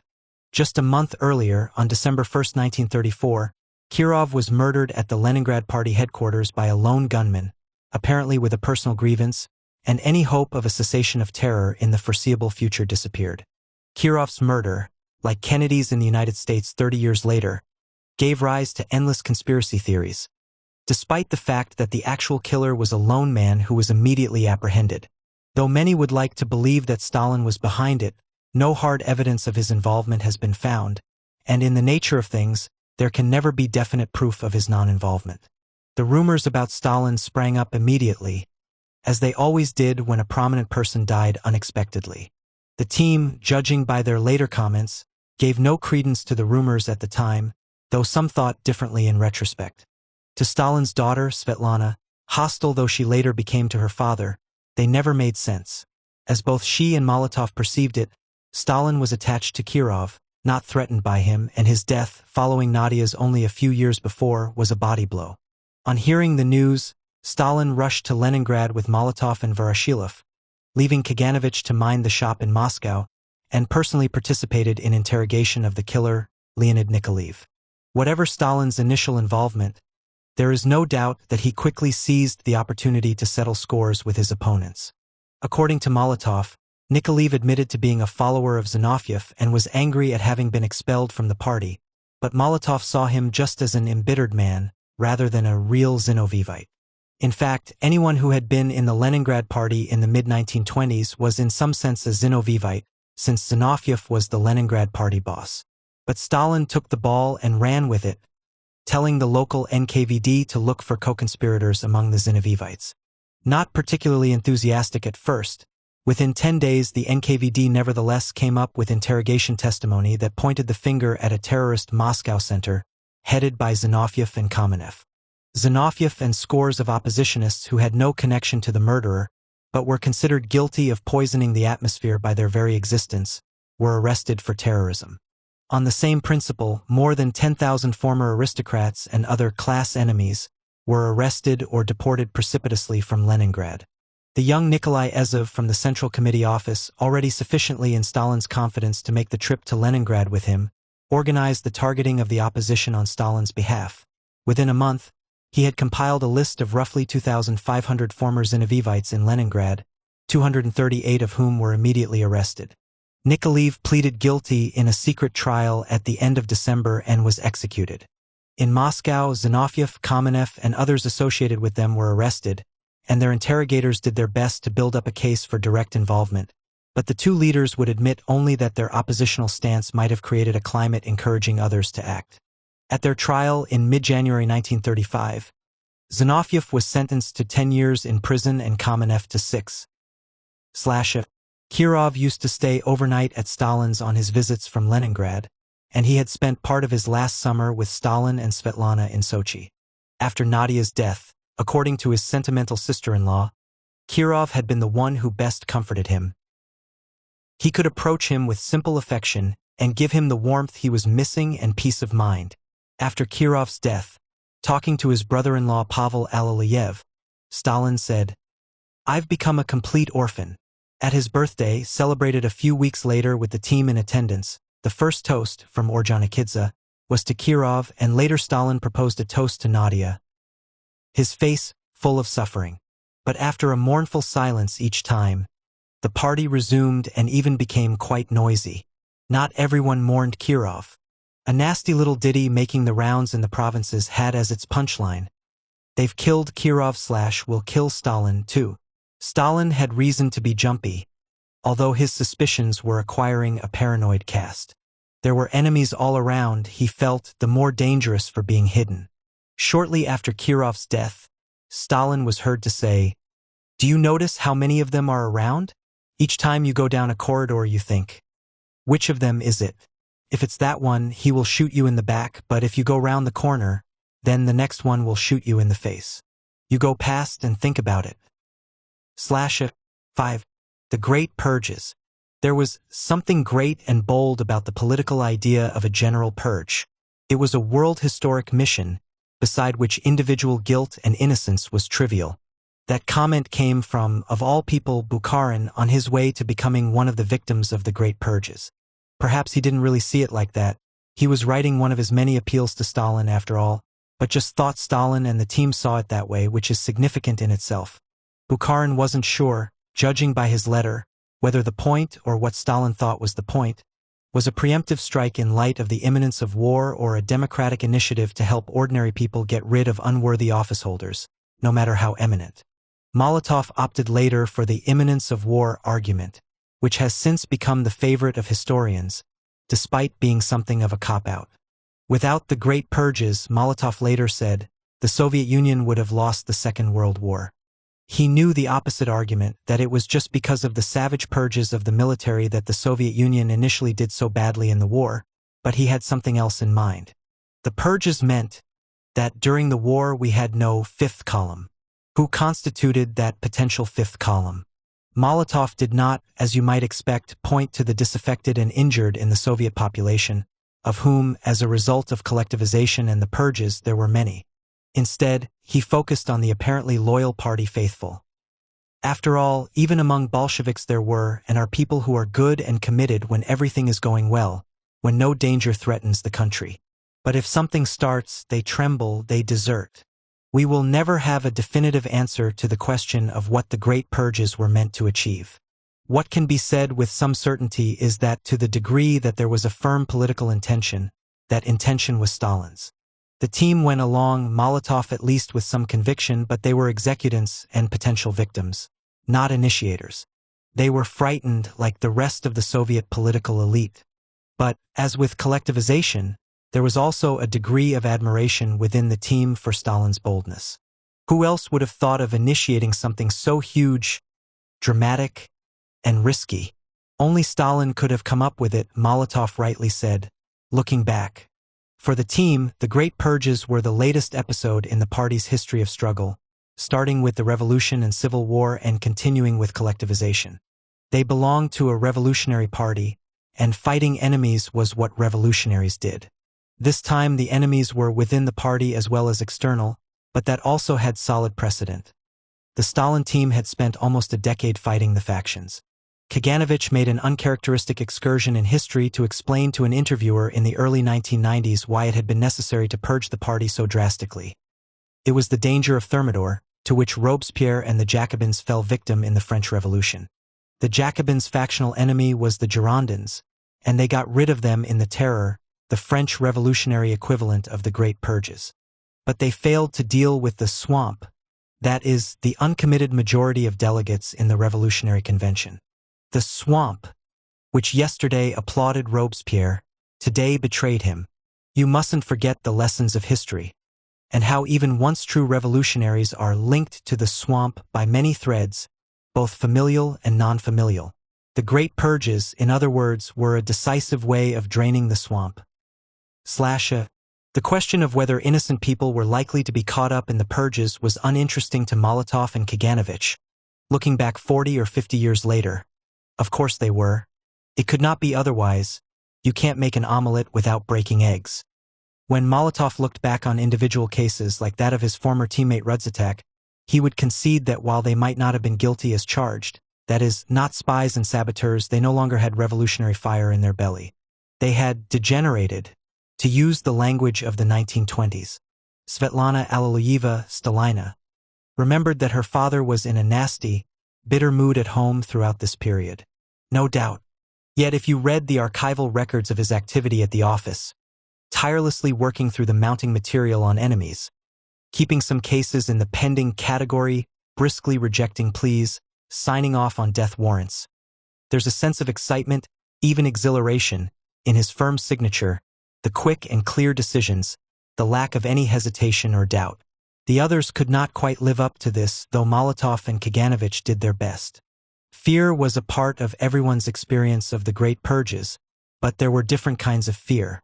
Within the political elite, but below the level of the team, it was primarily fear of falling victim to the new wave of terror. As far as Stalin was concerned, the main fear must have been that the whole thing would fall apart or backfire. For the rest of the team, simultaneously perpetrators and potential victims, both kinds of fear were present. As far as anyone has been able to establish, Kirov's murder was the trigger. It was the murder that gave Stalin the opportunity to settle scores with the old left opposition, and the man who carried out that task was to become the great executioner until he was executed himself. Nikolai Ezov was a young man, almost boyish in appearance because of his very short stature, who had been working in the Central Committee apparatus since the late 1920s, a protege of Kaganovich's before he became Stalin's favorite. His health was so poor, doctors diagnosed tuberculosis, myasthenia, neurasthenia, anemia, malnutrition, angina, psoriasis, and sciatica, that it's remarkable that he was able to handle his workload even before he became the executioner. Everyone on the team liked him initially. Nobody felt threatened. Responsive, humane, gentle, and tactful was the word from former colleagues in the provinces. In Molotov's eyes, he was a good worker, though perhaps trying too hard, because he was under such pressure for results from Stalin. Bukharin thought him honest, and even Nadezhda Mandelstam, wife of the poet, found him a most agreeable person. When Stalin put Azov in charge of finding or creating connections between Zinoviev and Kamenev for the Kirov murder, it was the beginning of a meteoric rise. Appointed as a secretary of the Central Committee early in 1935, he was in Stalin's office talking about security matters almost as often as Yagoda, on whose territory he was, at Stalin's behest, encroaching long before he replaced him as head of the security police in September 1936. His mandate was to deal with the Trotskyite-Zinoviev bloc, which Yagoda had failed to do effectively. The 1935 trial of Zinoviev and Kamenev had not produced full confessions or maximum penalties, and one of Azov's first tasks was to remedy this in a 1936 retrial that was the first of 3 big media events known as the Moscow show trials. As testament to the importance of Azov's work, he became a candidate member of the Politburo in October 12, 1937. For the year 1937, he was Stalin's second most frequent visitor after Molotov. The Kazakh bard Jambal wrote an ode to him as a flame, burning the serpents' nests. After the Kirov murder, the next shock was the disgrace of Ava Lenukids, an old friend and companion of many members of the team, including Stalin, whom he addressed as Soso. At Nadia's funeral, Lenukids had comforted the 6-year-old Svetlana, dandling her on his knee. A few weeks later, he was part of the group of close friends celebrating Stalin's 55th birthday. He may also have tried to defend Kamenev and Zinoviev and save them from arrest in the aftermath of Kirov's murder. Lenukids worked directly under Kalinin in the Supreme Soviet, which was housed in the Kremlin. He was accused of laxity in allowing class enemies to work in his administration, often under his personal protection. He was indeed a generous patron who had quietly done what he could, with Kalinin's implicit support, to subvert the persecution of persons of aristocratic origins, which had marked the Cultural Revolution. His reputation as a soft touch was widely known. But probably this was less alarming, in the light of what had happened at Kirov's headquarters in Leningrad, than the laxness of security in the Kremlin under his watch. Stalin gave a highly colored account of the dangers in conversation with the visiting French writer Romain Rolland. Female librarians, evidently of dubious social origins, had been recruited by our enemies to poison members of the team. Reflecting the anti-Thermidorian preoccupation he shared with Molotov and Kaganovich, he cited Lenukids as an example of people who believe that we can now take it more easily. In view of our great victory, in view of the fact that our country is moving forward, they can now afford to rest, to take a nap. Nobody should think they could take it easy. Conveniently, several Kamenev relatives were discovered in Lenukids' Kremlin staff, including Kamenev's brother and the brother's ex-wife. All in all, 110 employees of the Kremlin Service Administration, including the Kamenev relatives, were arrested in the so-called Kremlin affair. They were accused of organizing a group to assassinate government officials in the Kremlin and of receiving terrorist instructions from Zinoviev and Kamenev. The group was later widened to include Kamenev's first wife, Olga, who was also Trotsky's sister. Stalin seemed undecided about what to do with Lenukids, although this may well have been his famous caution. Lenukids was popular, and it was going to take time for the team to come around to the notion of complete disgrace. Months after the initial attacks, Kalinin was still trying to broker some sort of deal, and Ordzhonikidze, to Stalin's irritation, continued to treat Lenukids as a friend. Sent down to Kislovodsk as Supreme Soviet representative, Lenukids annoyed local bigwigs by playing the great man and talking about his imminent reinstatement and return to Moscow. Stalin decided he needed to be moved to somewhere less visible, and on September 11th, the Politburo sent him off to Kharkov to head the road transport office. The new appointment was clearly not to Lenukids' liking, and it took several weeks of effort to persuade him to leave Kislovodsk. Nevertheless, this was the end of Lenukids politically, despite a half-hearted proposal from Stalin and Molotov in June 1936 to restore his party membership. He was arrested a few months later, executed in 1937, and in 1938 posthumously named in the third of the Moscow show trials as a rightist co-conspirator with Bukharin and Yagoda. In the summer of 1936, Kamenev and Zinoviev were put on trial for the second time and, in a blaze of publicity, confessed to involvement in the Kirov murder and a variety of other terrorist plans, all with detailed and dramatic scenarios. They were sentenced to death and executed. This was, of course, a Rubicon. Up to this point, the taboo against killing defeated opponents from within the party had held. Now it had been broken. Indeed, within a few months it was broken again for someone who had been much closer to the team than any oppositionist. AUIDIOBOOks. Memoirs of team members are silent about their reactions, but it is hard to believe that Molotov, at least, was happy. Out of favor with Stalin for reasons that remain obscure, he suffered the indignity of not being named as a target of assassination in Zinovьev's and Kamenev's alleged conspiracies, although the rest of the team were all on the list. This was amended in the second Moscow trial 6 months later when Molotov was in his proper place as a leading target, indicating that whatever rift had existed had been healed. In fact, the estrangement cannot have lasted longer than the 6-week vacations that Stalin and Molotov both took in the summer of 1936, as both before and after Molotov was, as usual, Stalin's most frequent office visitor. But it was one of those little jolts that Stalin liked to administer to team members to keep them on their toes. When Molotov, poker-faced, was the recipient, he rarely gave Stalin the satisfaction of showing he was rattled. The Moscow show trials were extraordinary theater, outlining fantastic stories of conspiracy whose threads ultimately led to the exiled Trotsky, hand in glove with foreign intelligence agencies. The scenarios, compiled on the basis of confessions extracted under interrogation and often torture, were coordinated by Lev Sheinin, a top NKVD official in charge of the investigation branch, who was also, as it happens, a playwright. In the legitimate Soviet theater as opposed to the political one of the show trials, his face-to-face confrontation was one of the hits of 1937. Stalin enjoyed reading the interrogation transcripts regularly sent to him by Yagoda. "Did you read the confessions of Dreitzer and Peikel?" he wrote to Kaganovich. "How do you like the bourgeois dogs from the camp of Trotsky, Mrachkovsky, Zinoviev, Kamenev? These shitheads, to put it mildly, wanted to take out all members of the Politburo. Isn't it absurd? What people can come to?" Stalin was prudently out of Moscow on vacation for the 1936 Zinoviev-Kamenev trial, the first of the Moscow show trials, which might have turned out to be a flop, perhaps to muddy the waters about his own key role in its organization. But he conducted a running correspondence with Kaganovich and Ezov about how best to stage it, with a particular eye to reaction in the West. The role of the Gestapo should be exposed in its full magnitude. State prosecutor Andrei Vyshinsky and Judge Vasily Ulrich were told as the trial began. It was crucial for Trotsky to figure prominently, not just in the prosecution's case but also in the judge's summing up, so that foreign readers would know that the judge had been convinced on this point. It should be clear that the conspirators' aim was to bring down the Soviet regime. As the show trial played out in Moscow, Kaganovich kept Stalin apprised of points in the scenario that foreigners had found particularly sensational, while the NKVD regularly provided foreign reviews of the performance, not just press cuttings but also transcripts of the correspondence, intercepted telephone conversations and telegrams. Like any good suspense story, the scenario of the first Moscow show trial hinted at future sequels. There were suggestions of links with the right, and a promising reserve center of terrorist conspiracy involving former leftists, including Karl Radek and Yuri Pyatakov, was emerging in interrogation testimonies. Pyatakov was the problem.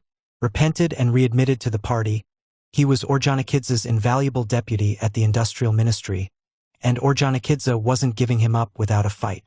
Kaganovich was still unsure whether he could be publicly named in court as late as August 17th. On the last day of the trial, prosecutor Vyshinsky made the startling announcement that, as a result of compromising testimony offered in the trial just concluded, investigations would begin of Tomsky, Rykov, Bukharin, Radek, and Pyatakov. Under investigation but still in his job, thanks to Ordzhonikidze, Pyatakov thrashed around desperately, trying to save his skin during the trial by calling for the death penalty for the Zinoviev-Kamenev group. These people must be destroyed like carrion, and, bizarrely, offering personally to shoot all those sentenced to death in the Zinoviev-Kamenev case, including his own former wife. His offer was rejected with mockery by Ezov, and Ordzhonikidze's desperate efforts also failed. Pyatakov was once again expelled from the party on September 11th and arrested the next day. He would become the chief defendant in the second of the show trials that opened in Moscow on January 23, 1937. Ordzhonikidze was also furious and upset about the arrest of his elder brother down in the Caucasus, interpreting Stalin's refusal to intervene as a withdrawal of trust from himself. Molotov considered that it was his brother's arrest that pushed him over the edge.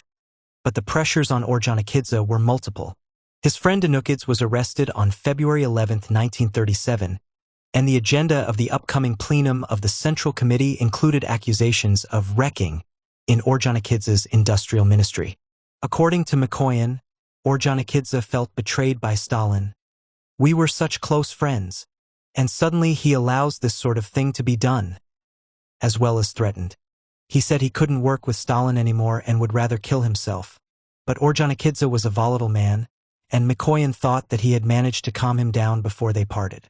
But then, on February 18th, the eve of the Central Committee plenum, after a particularly stormy meeting with Stalin, Ordzhonikidze went home and shot himself. His death was a blow to his numerous friends on the team, including Stalin, who surely construed it as another betrayal. Ordzhonikidze got the state funeral appropriate to His Eminence. His death was not announced as a suicide, and Khrushchev claims that he only found out that it was years later. But for those who could read between the lines, there were sufficient signs that Ordzhonikidze had been in trouble when he died. The second Moscow show trial, starting a few days later, was one of them, since Pyatakov featured prominently among the defendants who received the death sentence. At the Central Committee's meeting in February, Stalin made a passing reference to Sergo's weakness of getting attached to subordinates who didn't deserve his trust, and the revelation of conspiratorial networks within Ordzhonikidze's industrial empire was the centerpiece of Molotov's report on the same occasion. This plenum, initiating a wave of accusations, denunciations, and arrests against government officials and party secretaries all over the country, is usually taken as the beginning of the Great Purges. There was worse to come. At the end of May, a group of army officials, including Marshals Mikhail Tukhachevsky, Iona Yaker, and Yernym Abarevich, were arrested, accused of conspiracy in collaboration with Trotskyites, rightists, and the German intelligence service. They were tortured until they confessed, with Ezev personally supervising the interrogation, and then shot within a few days. Announcing this on June 12, Pravda called them Judases who had been bought by the fascists. It was another shock for the team, many of whom were close to the military leaders.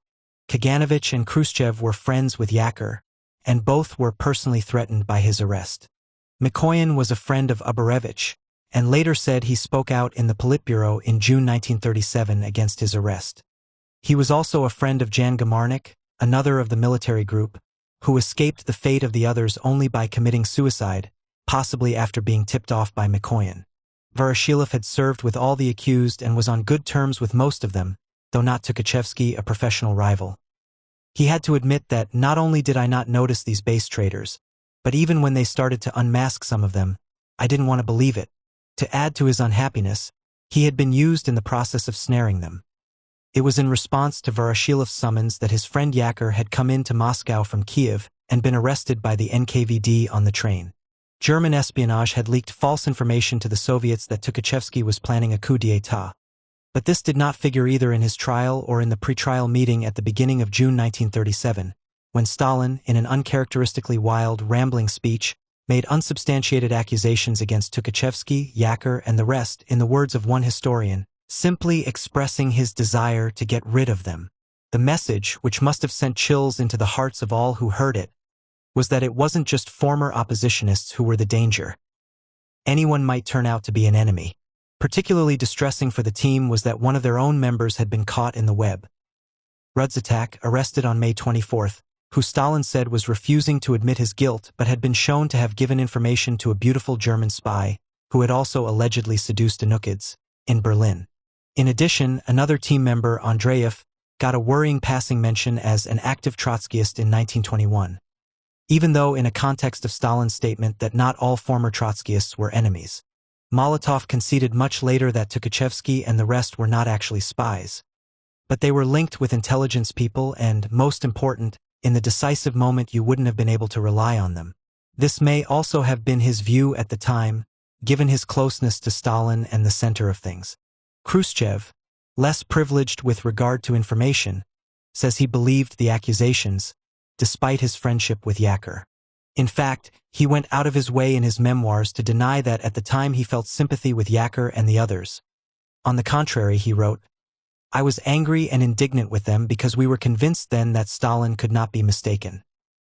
The leaders of the right, of course, were in the firing line too. named as under investigation at the Zinoviev-Kamenev trial in August 1936. Tomsky shot himself, leaving a note to Stalin that protested his innocence. There was a tradition within the Russian revolutionary movement of treating suicide on a point of principle with respect, even as a heroic act, but Stalin and Molotov were having none of it.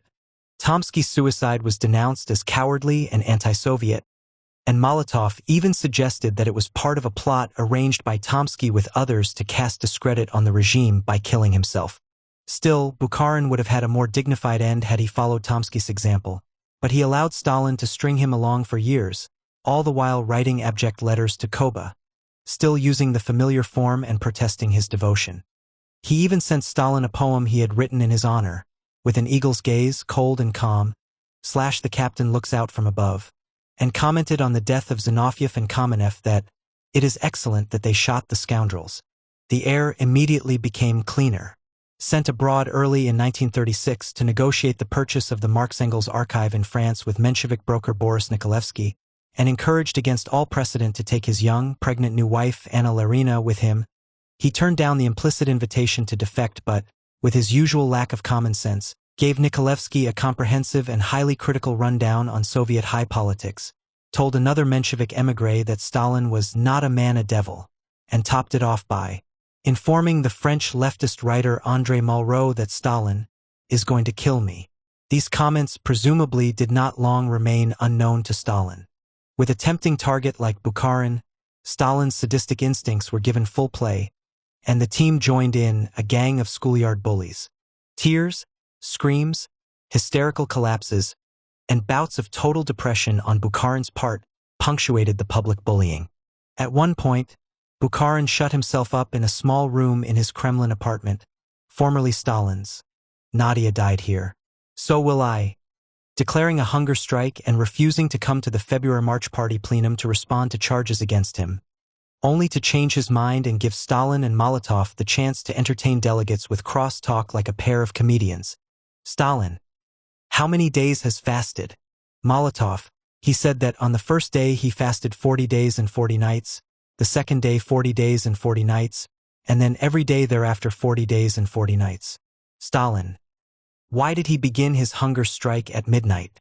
Molotov: "I think because people do not eat at night. Their doctors do not recommend it." Bukharin wrote a desperate letter to his old friend Voroshilov, asking, "Do you believe all this? Really?" and ending with, "I embrace you because I am pure." But Voroshilov rebuffed it, eliciting a cry of pain from Bukharin about "your terrible letter," and on top of that, forwarded Bukharin's letter and his reply to Stalin, the line about purity evoking mockery as it made the rounds. Bukharin even wrote to Khrushchev, whom he didn't know well, asking pathetically to explain why "you called me a class enemy" at the banquet for Moscow metro builders. To Molotov, an unlikely man to be swayed by emotional appeal, he wrote, rather surprisingly using the familiar form, trying to explain his torment, surrounded by morally unbearable suspicion. Afraid of every side glance, every unfriendly gesture. In an anguished postscript, he begged, "Couldn't this nightmare be dissipated? Couldn't I be told what doubts you have so that I could answer them calmly?" Molotov liked Bukharin, but of course the answer was no, or, to be more exact, silence. Bukharin was arrested on February 27, 1937. But even then the agony of waiting was not over. There was some uneasiness within the Central Committee about the death sentence that Ezhov recommended. Bukharin, ever hopeful, continued to write to Stalin from prison, suggesting on December 10, 1937, that Stalin might like to send him to America to do propaganda for the show trials and against Trotsky. "My inner conscience is pure before you now, Koba," he concluded. Not surprisingly, Stalin ignored the letter. Bukharin, along with Yagoda and others, were showcased as defendants in the last of the Moscow trials, held in March 1938.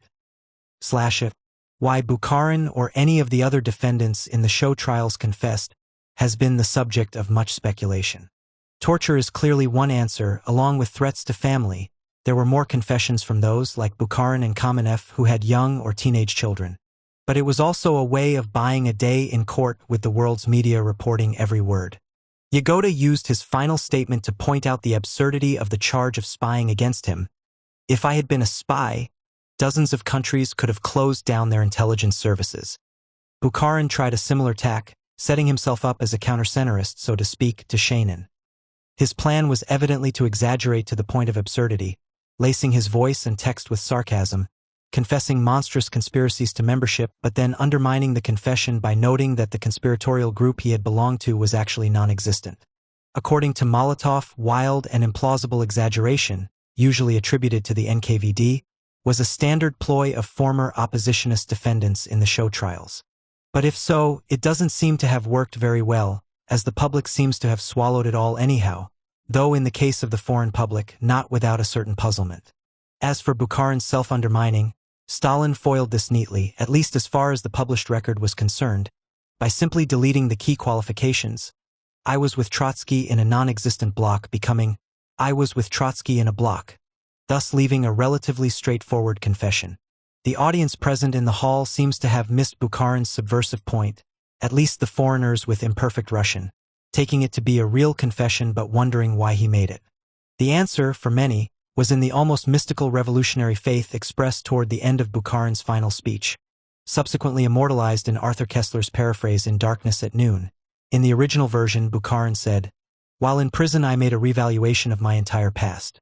For when you ask yourself, if you must die, what are you dying for?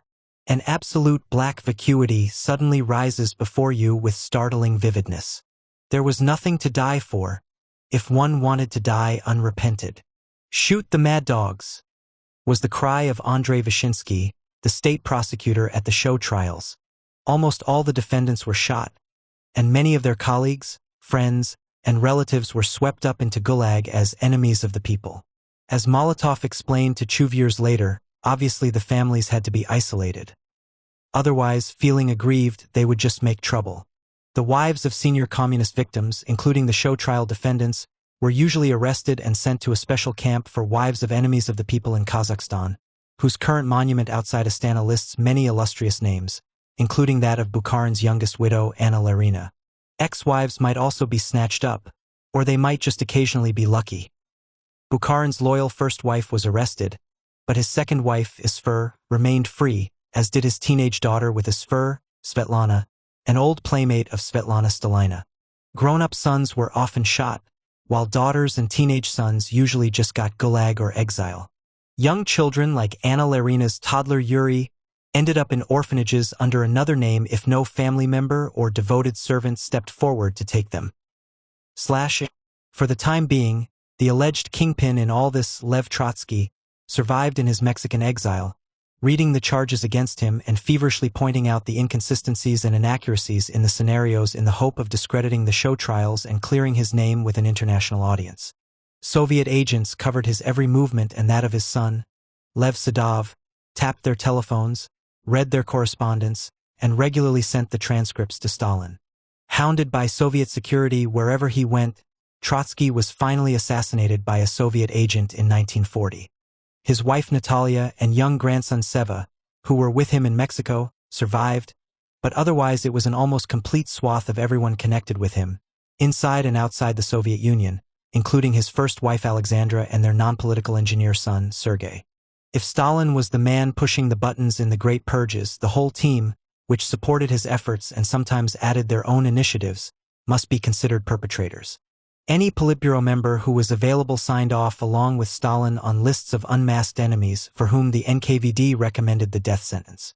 Molotov, Kaganovich, Voroshilov, and Zhdanov were the most frequent signatories after Stalin, but this just reflects frequency of contact with Stalin in these years. Mikoyan was somewhat less frequent on both counts. This collective signature has been interpreted as a form of blackmail, ensuring the provable guilt of the whole team and not only Stalin, but it was also standard operating procedure. Stalin almost always involved the team in his enterprises, which is not the same thing as saying he let them make the big decisions. Sometimes he rubbed their noses in their complicity. When Yaker's appeal against his death sentence came before the Politburo, Stalin, refusing the appeal, allegedly wrote "scoundrel and prostitute" next to his signature, after which Kaganovich felt bound to go one better and add, about his former friend, "for the traitor, scum, and one punishment, the death sentence." Stalin sat tight in Moscow throughout the purges, He didn't even make his usual summer vacation trip down south in 1937, or any subsequent year until after the war. Molotov also rarely left Moscow at this period.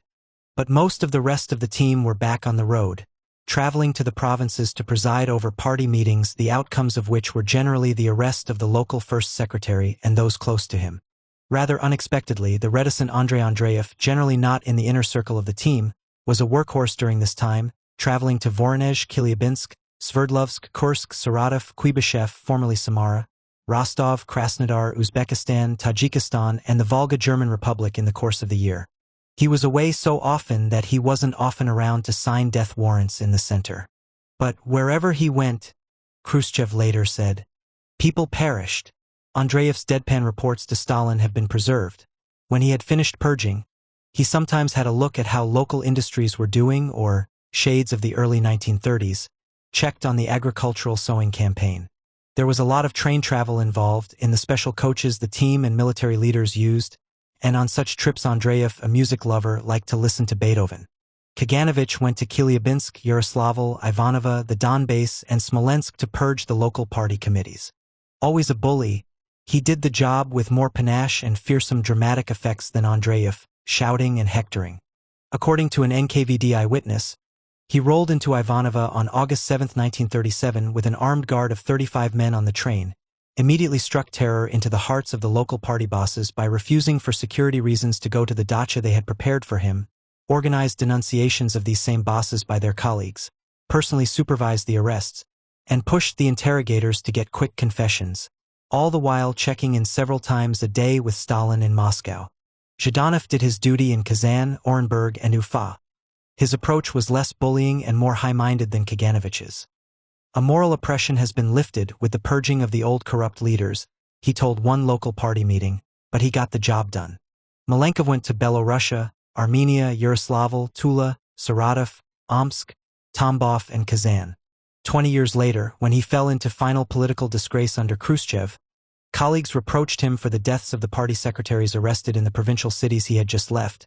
But his son had another interpretation of his trips, claiming that Malenkov was just gathering data for the report on local purging excesses that he did in fact make to the Central Committee in January 1938. Probably both versions are true.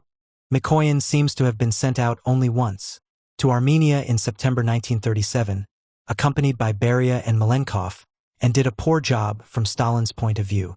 Discomfort by the presence of so many friends and clients, he kept as much as possible in the background at the party plenum and let Malenkov do the talking. Everyone was involved in the purging of the institutions they headed, otherwise they would have been accused of protecting their subordinates, a message clearly conveyed in the posthumous rebuke to Ordzhonikidze. Kaganovich, who had to purge the railways, no doubt spoke for all of the team when in old age he protested against archive-grubbing historians who pulled out dozens of letters of Kaganovich where he agreed to or proposed an arrest, and took that as evidence of guilt. Of course there were letters like that, Kaganovich said. It was one of the conventions of the process that when there were arrests in your own bailiwick you had to sign off on them. Well, what could do? Voroshilov had to supervise the purging of the military, though he was not happy about it. Zhdanov, Khrushchev, and Beria, the last two not yet Politburo members, were doing the same in the regions they headed, Leningrad, Moscow, and then Ukraine and Transcaucasus respectively, though they did it under local NKVD direction and without particular enthusiasm since it was their people they were purging. Back in the early 1930s, during collectivization, the team had gone around the provinces supervising arrests too, but this was more than a replay.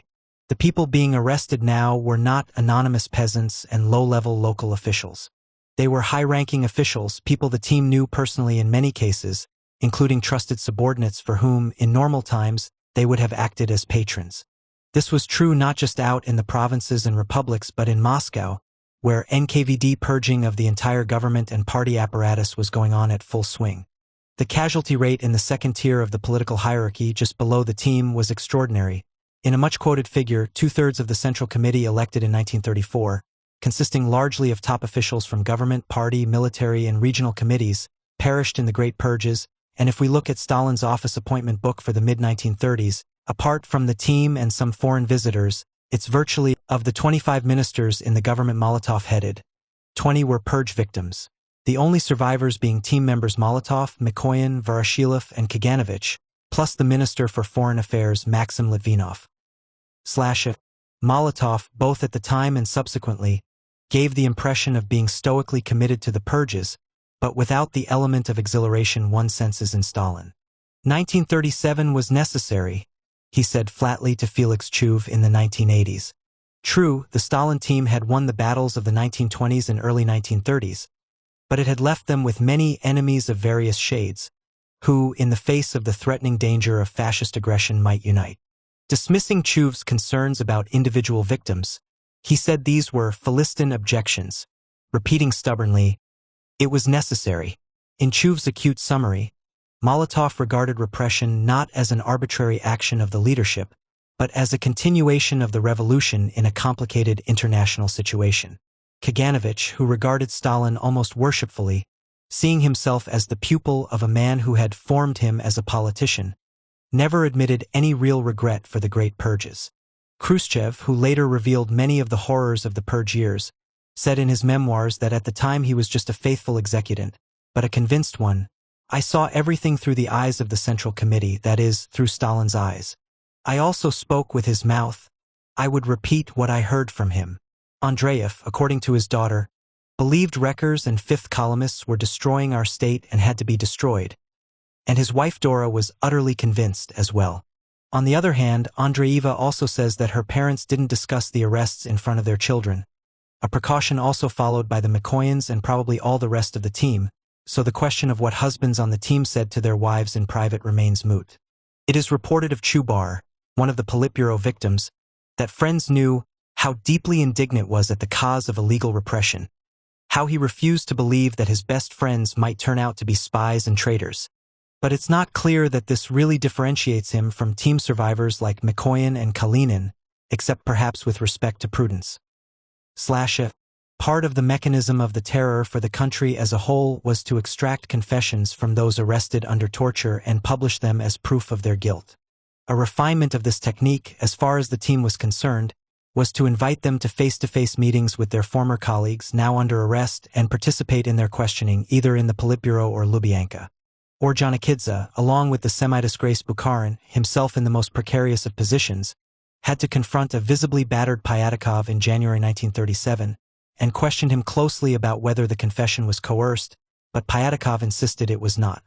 At another confrontation, attended by Stalin and most of the Politburo, as well as Bukharin, Bukharin tried to make Radek admit that he was making up testimony incriminating him, but he got a very firm rebuff, which must have disconcerted Radek's audience as much as it does the contemporary reader. "No one forced me to say what I did. No one threatened me before I gave my testimony. I was not told that I would be shot if I refused. Besides that, I am sufficiently grown up to not believe any promises made to me in prison." Molotov was called in for a confrontation with his arrested deputy, Nikolai Antipov, who flung accusations at others working under Molotov. "I sensed that he might be making things up," Molotov recalled. But then the ellipse follows, implying, "What could you do?" These meetings must have been agonizing, all the more so in that you couldn't be sure the arrested person might not turn on you and say God knows what. The arrested men didn't always take Radek's and Pyatakov's line.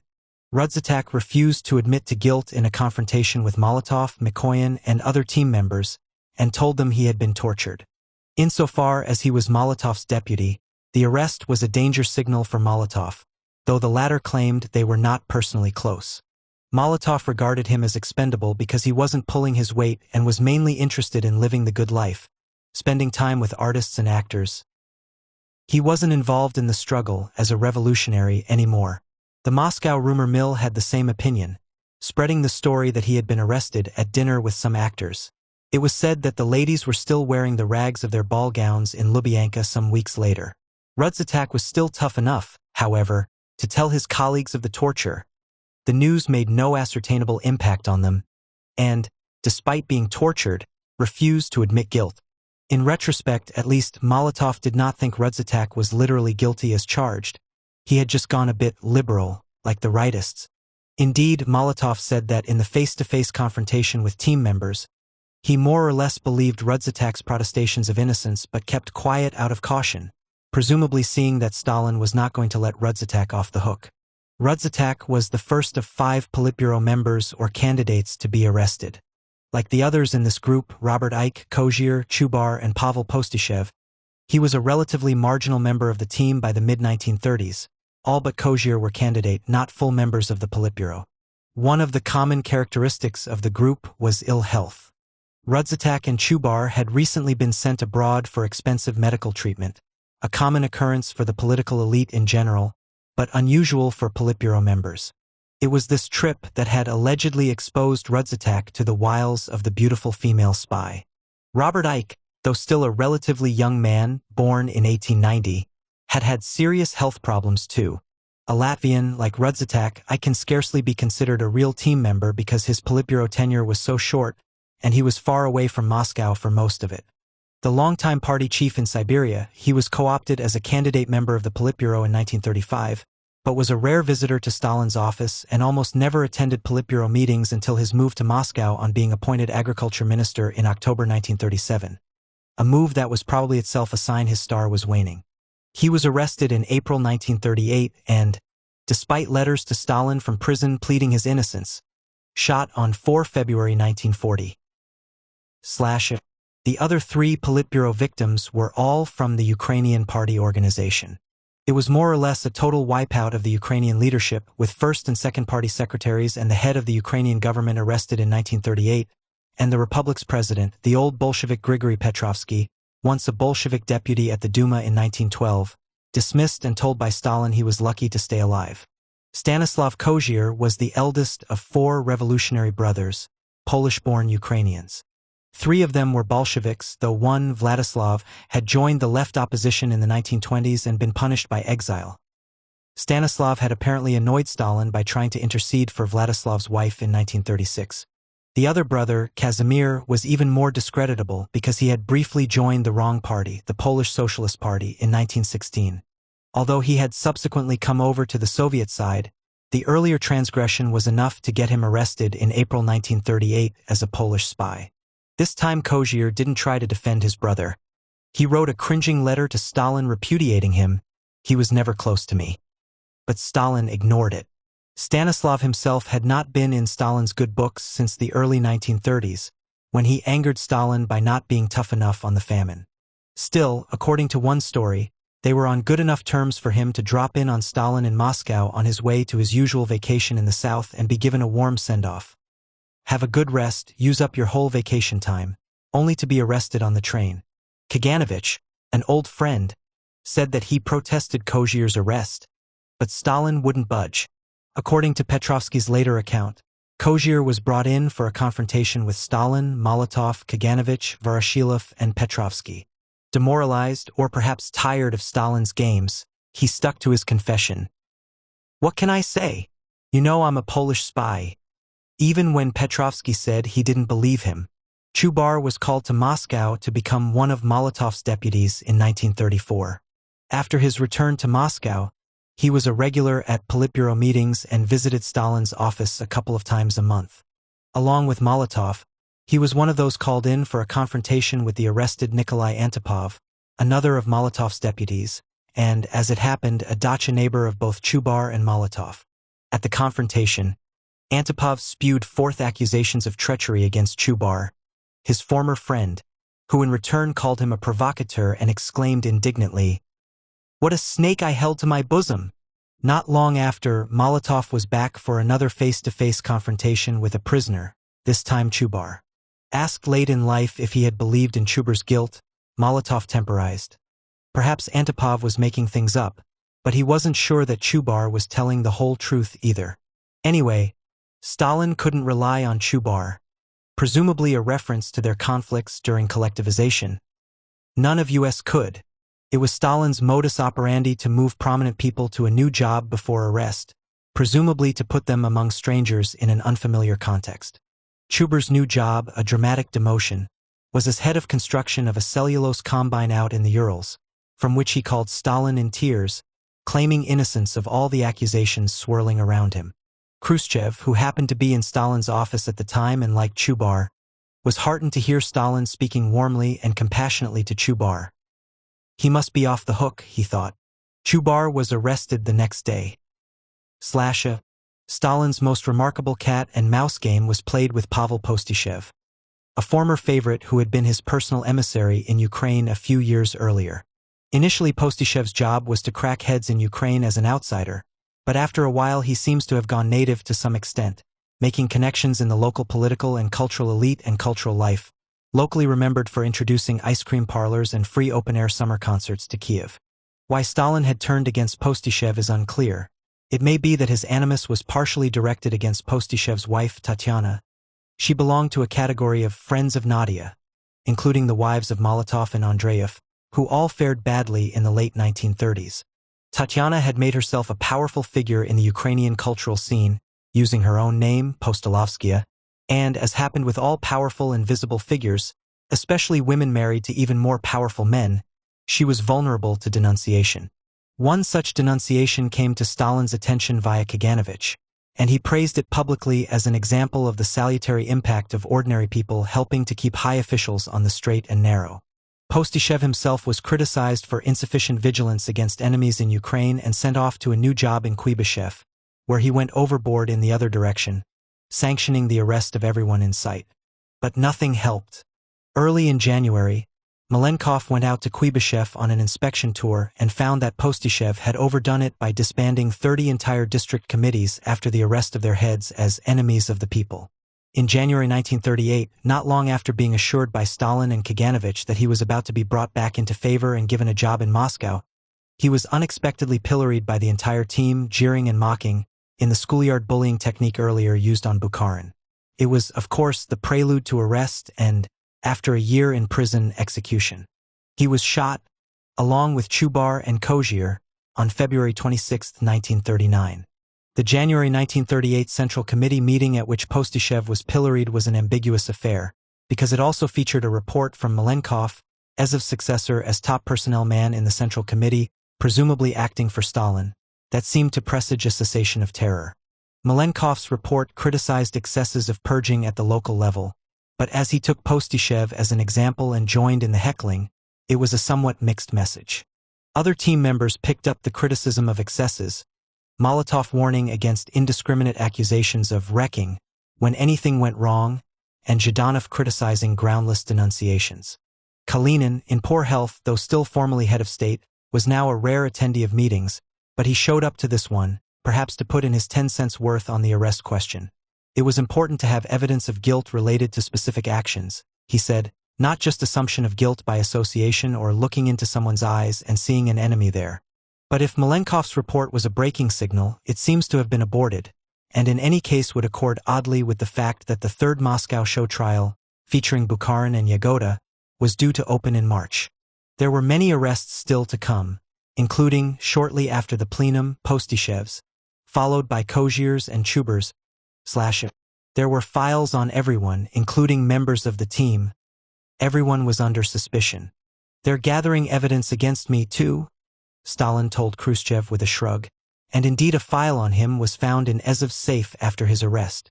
But a lot of this was simply routine. Denunciations from the public or colleagues came in, and they were filed, not necessarily for use. It was a different matter when interrogations of those arrested were slanted to produce information, true or invented, on someone. Ekaterina Lorberg, Kalinin's wife, though they were no longer living together, was arrested in the autumn of 1938. Accused of running an anti-Soviet salon in her apartment. It was clear from her interrogation by Beria that what was wanted was damaging information on Kalinin. She received a 15-year Gulag sentence. Lorberg's arrest was notable as the first, but not the last, arrest and banishment of the wife of a man who remained, at least formally, on the team. The thing is that Kalinin was with another woman, not his wife, that was well known, Molotov told Chuv, as if that somehow explained her arrest. But you could live with your wife and love her and she might still be arrested, as Molotov himself would find out in a few years. Kalinin, knowing appeals on behalf of family to be in vain, bided his time. It was 6 years within sight of the victorious end of the war, and on the eve of an operation that he thought he might not survive, that he wrote a short letter to Stalin asking, without elaboration or justification, for amnesty for his wife. Nobody on the team could consider himself safe. For all of them, there were periodic reminders that they were not guaranteed immunity in the hunt for enemies. Molotov had the jolt of being dropped from the assassination targets in the Zinoviev-Kamenev trial. Malenkov came under fire during the purge of the Moscow Party organization in May 1937, when he was accused of contacts with the Whites during the Civil War in Orenburg. He also knew that Stalin had some mysterious compromising information on him concerning personal morality that he might dig out if he felt like it. Beria apparently came close to arrest by Azov in July 1938, but was warned in time and flew to Moscow to defend himself successfully before Stalin, taking over Azov's job a few months later. Stalin publicly reminded Andreev that he had once supported Trotsky.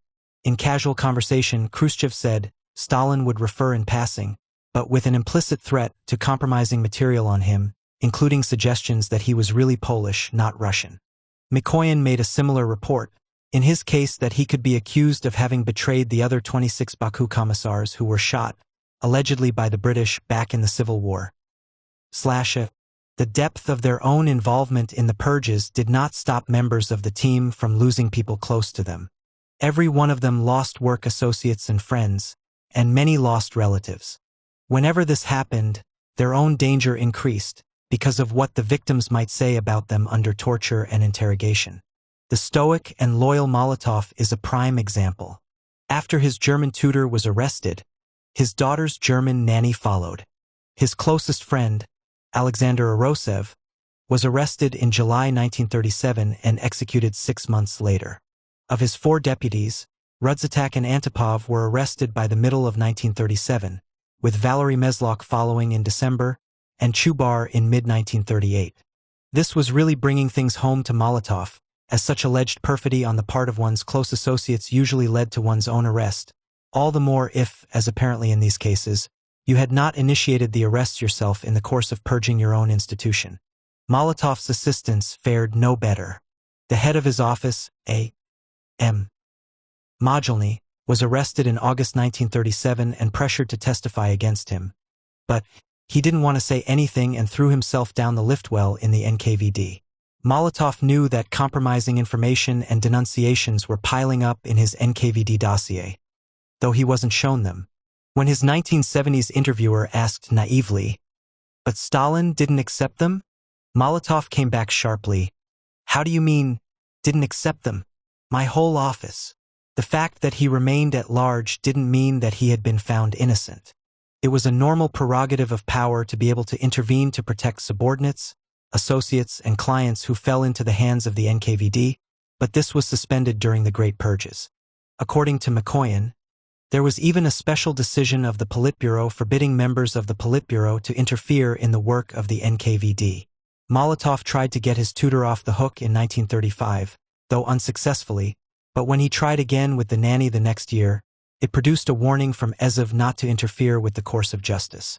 By the time of Arosev's imminent arrest, he didn't even try, though he had great affection for him and never thought he was other than an honest man. Make arrangements for the children was all the advice he could give his friend. His wife Polina did more, helping Aroseva's first wife not only with food and clothing but also with employment in her office. Molotov followed the same pattern of non-intervention with regard to his deputies and assistants, with just one known exception. When the schoolgirl daughter of his chief secretary, who had killed himself after arrest rather than rat on him, wrote to say that when the family apartment was sealed after the arrest of her parents, she had been left without winter clothing, Molotov forwarded this to Azov on the same day with the note, "Laura Mogilnaya should be given warm clothing."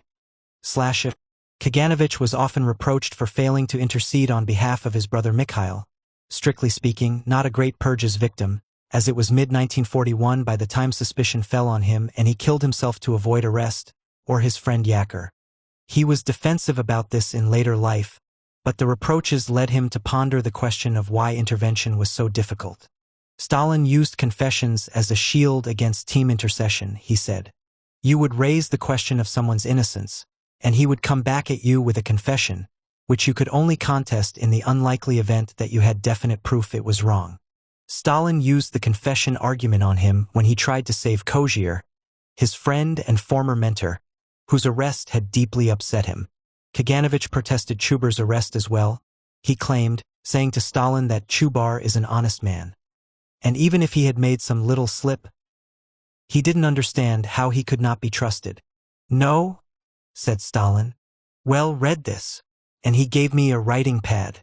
It was written in Chubar's hand. I knew his handwriting, about how he was in Germany conducting negotiations and so on and so forth.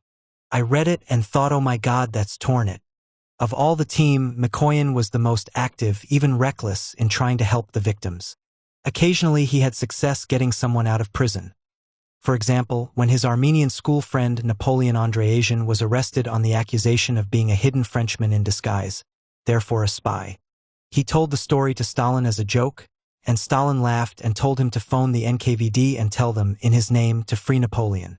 When the mother of the teenage Elena Bonner was arrested, she gave Elena a note to take to Mikoyan, an old friend of Elena's Armenian stepfather, at his dacha. Mikoyan told her he could do nothing about her parents, not even get news about their whereabouts, but that he and his wife would take Elena and her brother into their home. The touchy Bonner refused this exceptionally generous offer and stormed off, but Mikoyan didn't forget about her. In the summer of 1945, he called her in to tell her the fate of her parents. Stepfather dead, mother still alive. Sometimes, as with the Molotovs, it was Mikoyan's wife who helped the victims, which gave him a degree of deniability. As his son recalled, when the widow of one of the military plotters, Gamarnik, was sent into exile after his suicide, Ashkin, on Mikoyan's instructions, went to the station with money for the journey. It must be said for Voroshilov, who otherwise cuts a shabbier figure than Mikoyan, that when the parents of the wife of his adopted son, Petr, were arrested, their daughter-in-law, who, with Petr, was part of their household, continued to live in the Voroshilov apartment, even after she was expelled from the institute for refusing to repudiate her parents, and regularly sent parcels to them. Moreover, when her mother was released after a year or so for health reasons, the Voroshilovs took her in too. The mystery in all this, of course, is Stalin. His posture with the team when they complained or tried to intercede was that they were all in the same boat, at the mercy of the NKVD.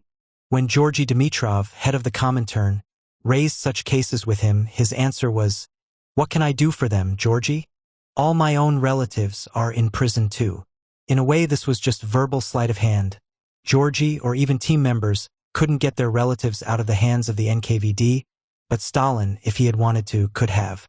Still, it was true about Stalin having relatives as well as friends, associates, and even assistants who had been arrested.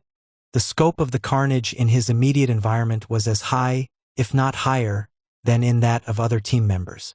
Stalin had few blood relatives, but he was close to a lot of in-laws from both marriages.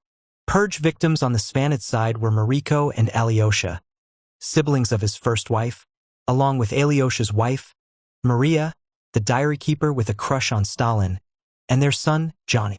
On the Alaliev side, Nadia's brother-in-law, Stanislav Redens, a high NKVD official who was close to the whole Stalin family, was a purge victim, while his wife Anna remained at liberty but was evicted from her Kremlin apartment. Nadia's military brother Pavel died suddenly, perhaps a suicide, when he returned from vacation in 1938 to find mass arrests among the officers serving under him. To be sure, this was not quite a clean sweep. In-laws from both sides remained at liberty, at least for the time being, and Stalin may even have tried to enlist Pavel's widow, Zhenya, as wife/housekeeper/mother for his children. But the family circle was destroyed. The Alaliev relatives who remained free were no longer admitted to Stalin's apartment in the Kremlin, Svetlana recalled, with the exception of her grandfather and grandmother. But relations with Sergei Alaliev and his wife were surely strained by the arrests and the fact that Alaliev had adopted the Redens' grandsons after their father was taken. No family member emerged to take the cherished, if obnoxious, 10-year-old Johnny Svanids, who was saved from an orphanage only by a former nanny. The loss that cut most deeply was that of Alyosha Svandis, arrested in December 1937. Alyosha and Stalin were like brothers, Mikoyan thought. He couldn't understand how Stalin could have let it happen, even if Beria, who was on bad terms with Svanids, was plotting against him. They were friendly up to the last days, and I didn't hear that they quarreled, that Stalin was dissatisfied with him or expressed distrust of him. And on top of that, Alyosha was the closest person that Stalin had left after Kirov died. He used to stay overnight at the dacha because Stalin didn't like being there alone after Nadia's death.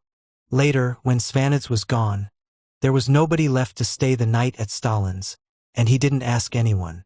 When Mikoyan, with whom Alyosha had worked in foreign trade, protested that he was surely not a spy, Stalin agreed that he wasn't a spy of the normal straightforward type, but said that in the course of his work he had evidently given information about goings-on in the Soviet leadership to the Germans. Untypically, Stalin later gave him a chance to avoid death by admitting guilt and seeking a pardon from the Central Committee, but Svandai spat in the face of the NKVD man who brought the message saying, "There's my answer to," and the sentence was carried out. "That's aristocratic pride for you," was Stalin's grudgingly admiring comment. There are very few reported cases of Stalin intervening to rescue some personal connection or striking such names off arrest lists. An old friend from Georgia, Sergo Kaftaradze, was one exception, saved by Stalin's intercession from execution for participation in an alleged murder plot against Stalin in 1936. Svetlana records that he very unwillingly countermanded the arrest of her nanny in 1939 because she made such a terrible fuss. It was a lonely life for Stalin, as well as Svetlana, after the Great Purges had gone through the family. Arrests in Stalin's vicinity are often assumed to be the result of Stalin's personal initiative, animus against particular persons, and so on. Perhaps, but it's also possible that he simply declined to give them special treatment. Ezhov would not, of course, have taken action against Stalin's relatives on his own initiative.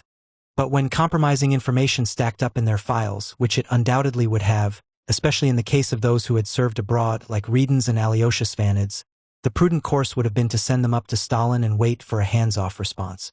This is one of the situations that looks different when we think of Stalin as a member of a team rather than just an all-powerful dictator.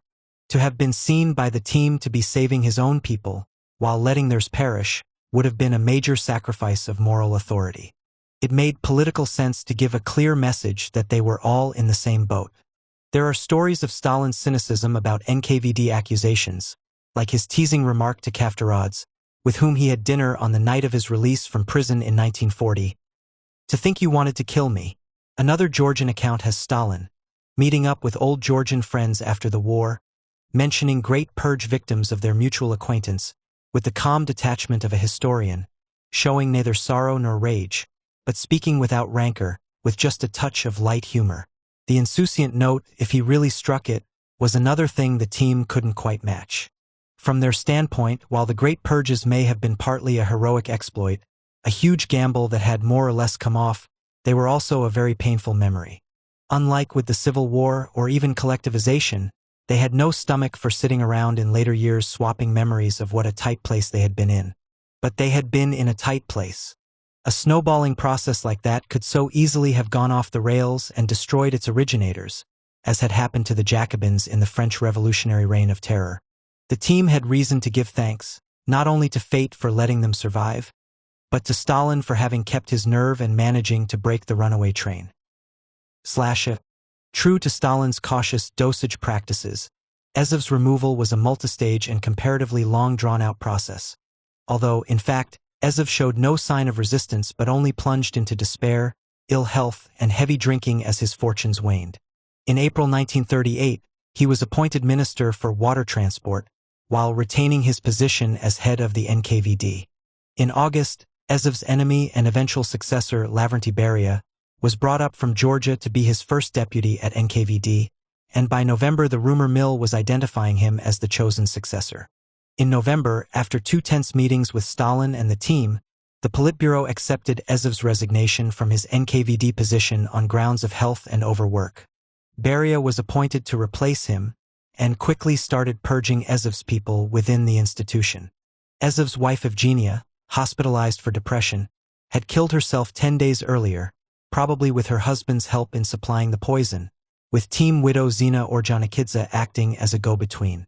The frequency of Ezhov's visits to Stalin, which had held up at a high level even after Beria appeared on the scene, dropped abruptly to 0 after November 23. To be sure, terror continued, even as Ezhov was on his way out. The overall rates of arrests and executions for counter-revolutionary crimes were not significantly less in 1938 than they had been in 1937. Moreover, the executions of 3 out of the 5 arrested Politburo members, Kozyr, Chubar, and Postyshev, took place early in 1939, under Beria's watch. The presumption was, however, that the terror was winding down, which proved to be the case. In terror for their lives, though they had been for the past 2 years, the team had come through more or less intact. In fact, if you looked at Stalin's office logs in 1939, it was almost like old times as far as the team was concerned. The team was meeting there regularly, sometimes twice a day, morning and evening, with Molotov the most frequent visitor, as he had been for years, and Beria, just elected as a candidate member of the Politburo, and Malenkov, now a Central Committee secretary, as the new regulars. Compared to the pre-purge pecking order, Kaganovich was down to 6th in frequency of visits and Mikoyan up to 3rd. Khrushchev, a candidate member of the Politburo since January 14, 1938, and promoted to full member at the 18th Congress, was running Ukraine and rarely in Moscow. Zhdanov was still running Leningrad. Andreev and Kalinin, both in poor health, were the least frequent visitors to Stalin's office and attendees at Politburo meetings, but they were still taking part in Politburo work. What the experience meant for their future functioning of the team, individually and collectively, remained to be seen, but as of the first half of 1939, they were all working overtime, trying to restaff the institutions for which they were responsible and get them up and running again. The 18th Congress was called in March 1939, 5 years after the last one. It was a much younger group and less experienced than at the previous Congress in 1934, only a fifth having joined the party during or before the Civil War, as against 4/5 of the delegates to the previous conference. Continuity of delegates with the last Congress was extraordinarily low, with a carryover rate of only 3%. It was all the more reason for the assembled communist elite to go overboard in greeting their leaders. The appearance on the tribune of comrades Stalin, Molotov, Voroshilov, Kaganovich, Kalinin, Andreev, Mikoyan, Zhdanov, and Khrushchev was met with a thunder of applause. According to the minutes, the Congress heard a report from Stalin, in which he focused magisterially on the international situation and the country's economic growth, lightly dismissing the mistaken opinion of foreign chatterers that, if we had let the spies, murderers and wreckers go free and not stopped them wrecking, killing, and spying, then Soviet organizations would be much firmer and more solid. Laughter greeted this quip. Andreev mentioned the deep feeling of moral satisfaction in the party from its recent cleansing activities. Mikoyan, whose active participation in the Great Purges had been surprisingly minimal, nevertheless offered a medical metaphor as justification, noting that in the period since the last Congress, we managed to uncover and destroy hearths of counter-revolution, liquidate the infected spots on the body of our party, as a result of which the party became still stronger, healthier, and more powerful and united around its central committee, around Comrade Stalin, than ever before. This was greeted with stormy applause. Of the team members who spoke, Khrushchev was the most vehement, almost as if he were back in 1937. The Ukrainian people hate and curse the enemies who can expect to be destroyed like mad dogs. That got noisy applause, an unusual formulation, suggesting a certain lack of decorum. Molotov, who did not make any general comment on the party's recent history, gave the official report on the economy and unexpectedly encountered some sharp criticism for it. This was presumably a staged episode of petty humiliation, since the report, standard fare, had been approved the day before in the Politburo. It was left to Zhdanov, as Central Committee Secretary with responsibility for cadres, to make the only report on a subject surely uppermost in people's minds, the terror they had all just experienced. The event was still nameless, only later did it become 1937 in Russian discourse and the Great Purges in the West, so Zhdanov had to use circumlocution, but even so his approach was disconcertingly oblique. He talked not about terror but about the regular party purges involving expulsion but not arrest. We could call them small p purges for convenience, which had been an institution in party life since the 1920s. Under Ezov's leadership as Central Committee Secretary in 1935-36, the process of regular party purging had got entangled with the process of unmasking enemies of the people, but still they were different things conceptually and operationally. As the rest of the team sat silent, delegates from the provinces got up one after the other to describe local miscarriages of justice when good party people were arrested.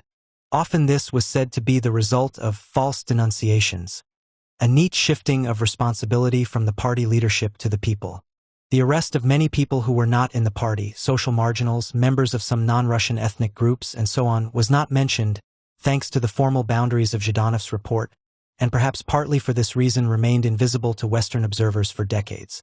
The delegates to the 18-party Congress were a young group, half of them under 35, and full of enthusiasm.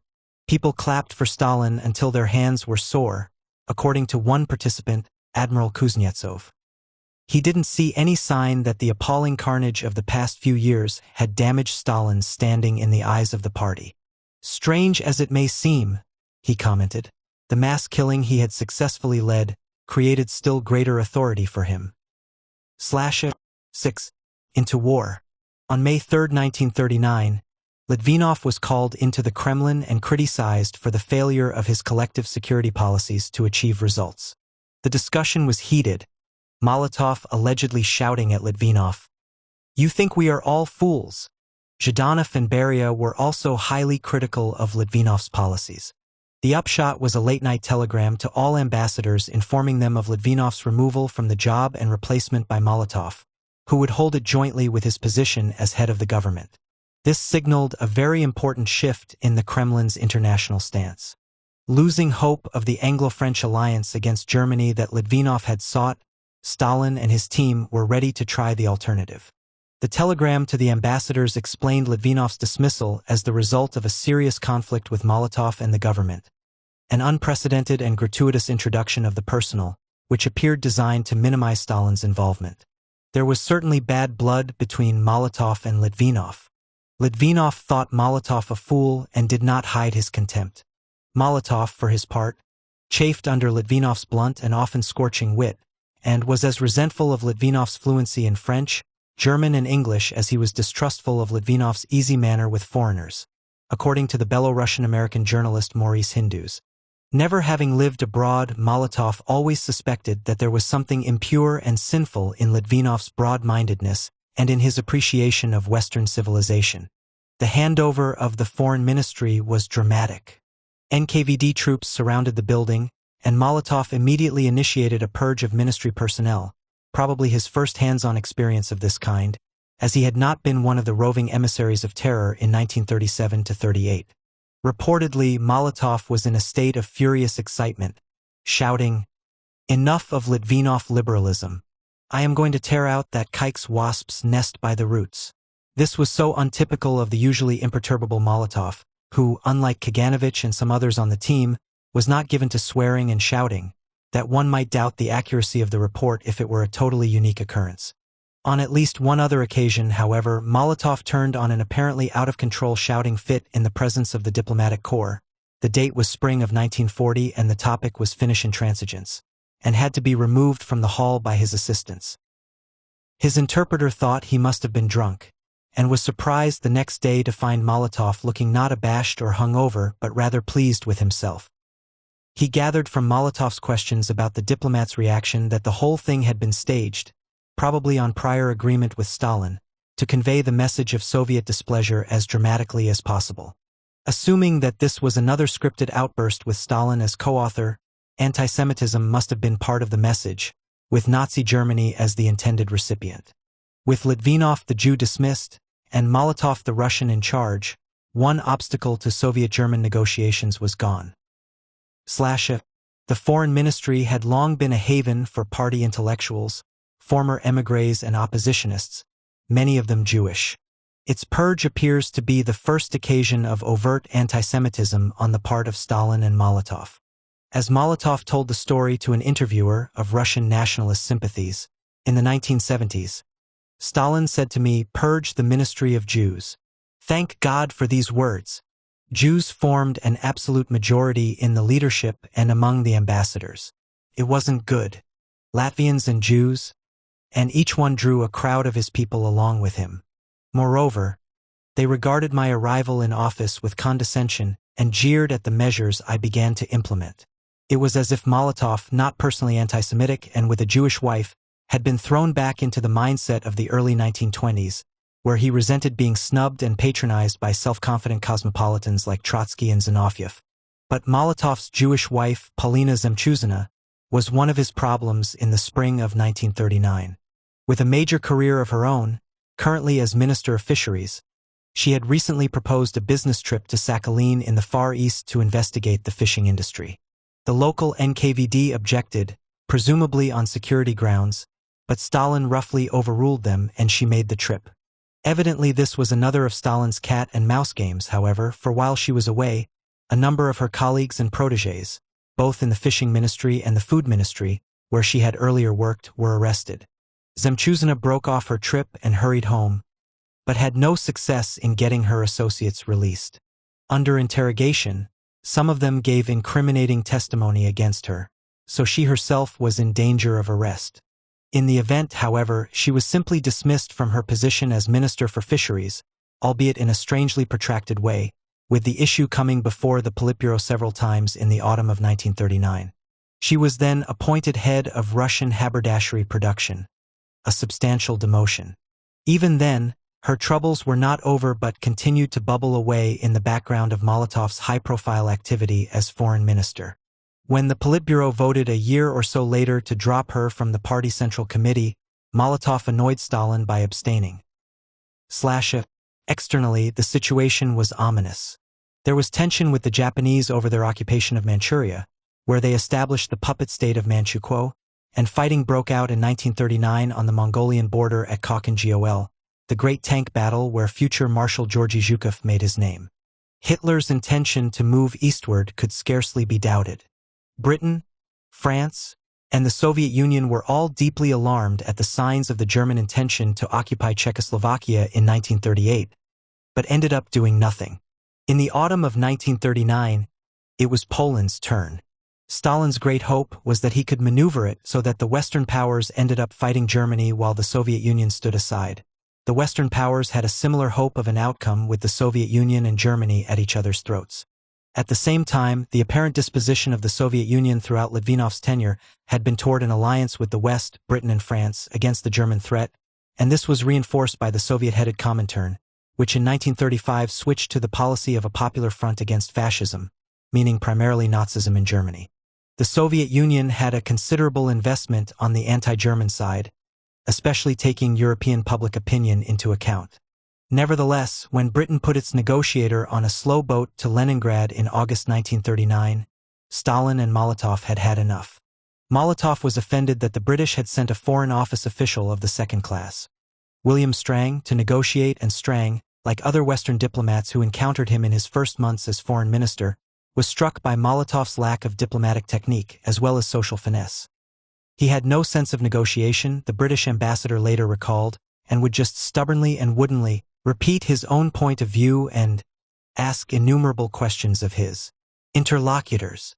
The diplomats found him unable to unbend and be affable on official occasions, and noted that under the new regime, the cosmopolitan modus operandi of the Litvinov era was being replaced with a more truly Bolshevik approach. Molotov would no doubt have been flattered to hear it, but his ineptness at the social aspect of his new job nevertheless caused him chagrin. Now it was a German alliance that looked the most likely.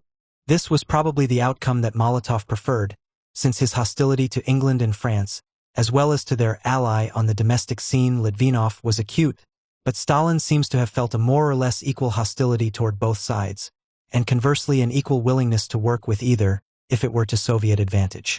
The notion that he and Hitler felt a mutual affinity as fellow dictators is a myth. Each regarded the other as the great enemy and ideological antithesis, and it was for both sides a marriage of convenience, Hitler being interested in neutralizing potential Soviet opposition to German moves into Eastern Europe and buying time so that he could deal with Western Europe first, Stalin buying time to rebuild his armed forces and bring them up to fighting strength. On August 23, Molotov's German counterpart, Joachim von Ribbentrop, flew to Moscow.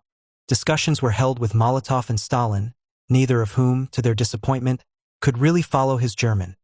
Alas for Molotov's arrested German tutor.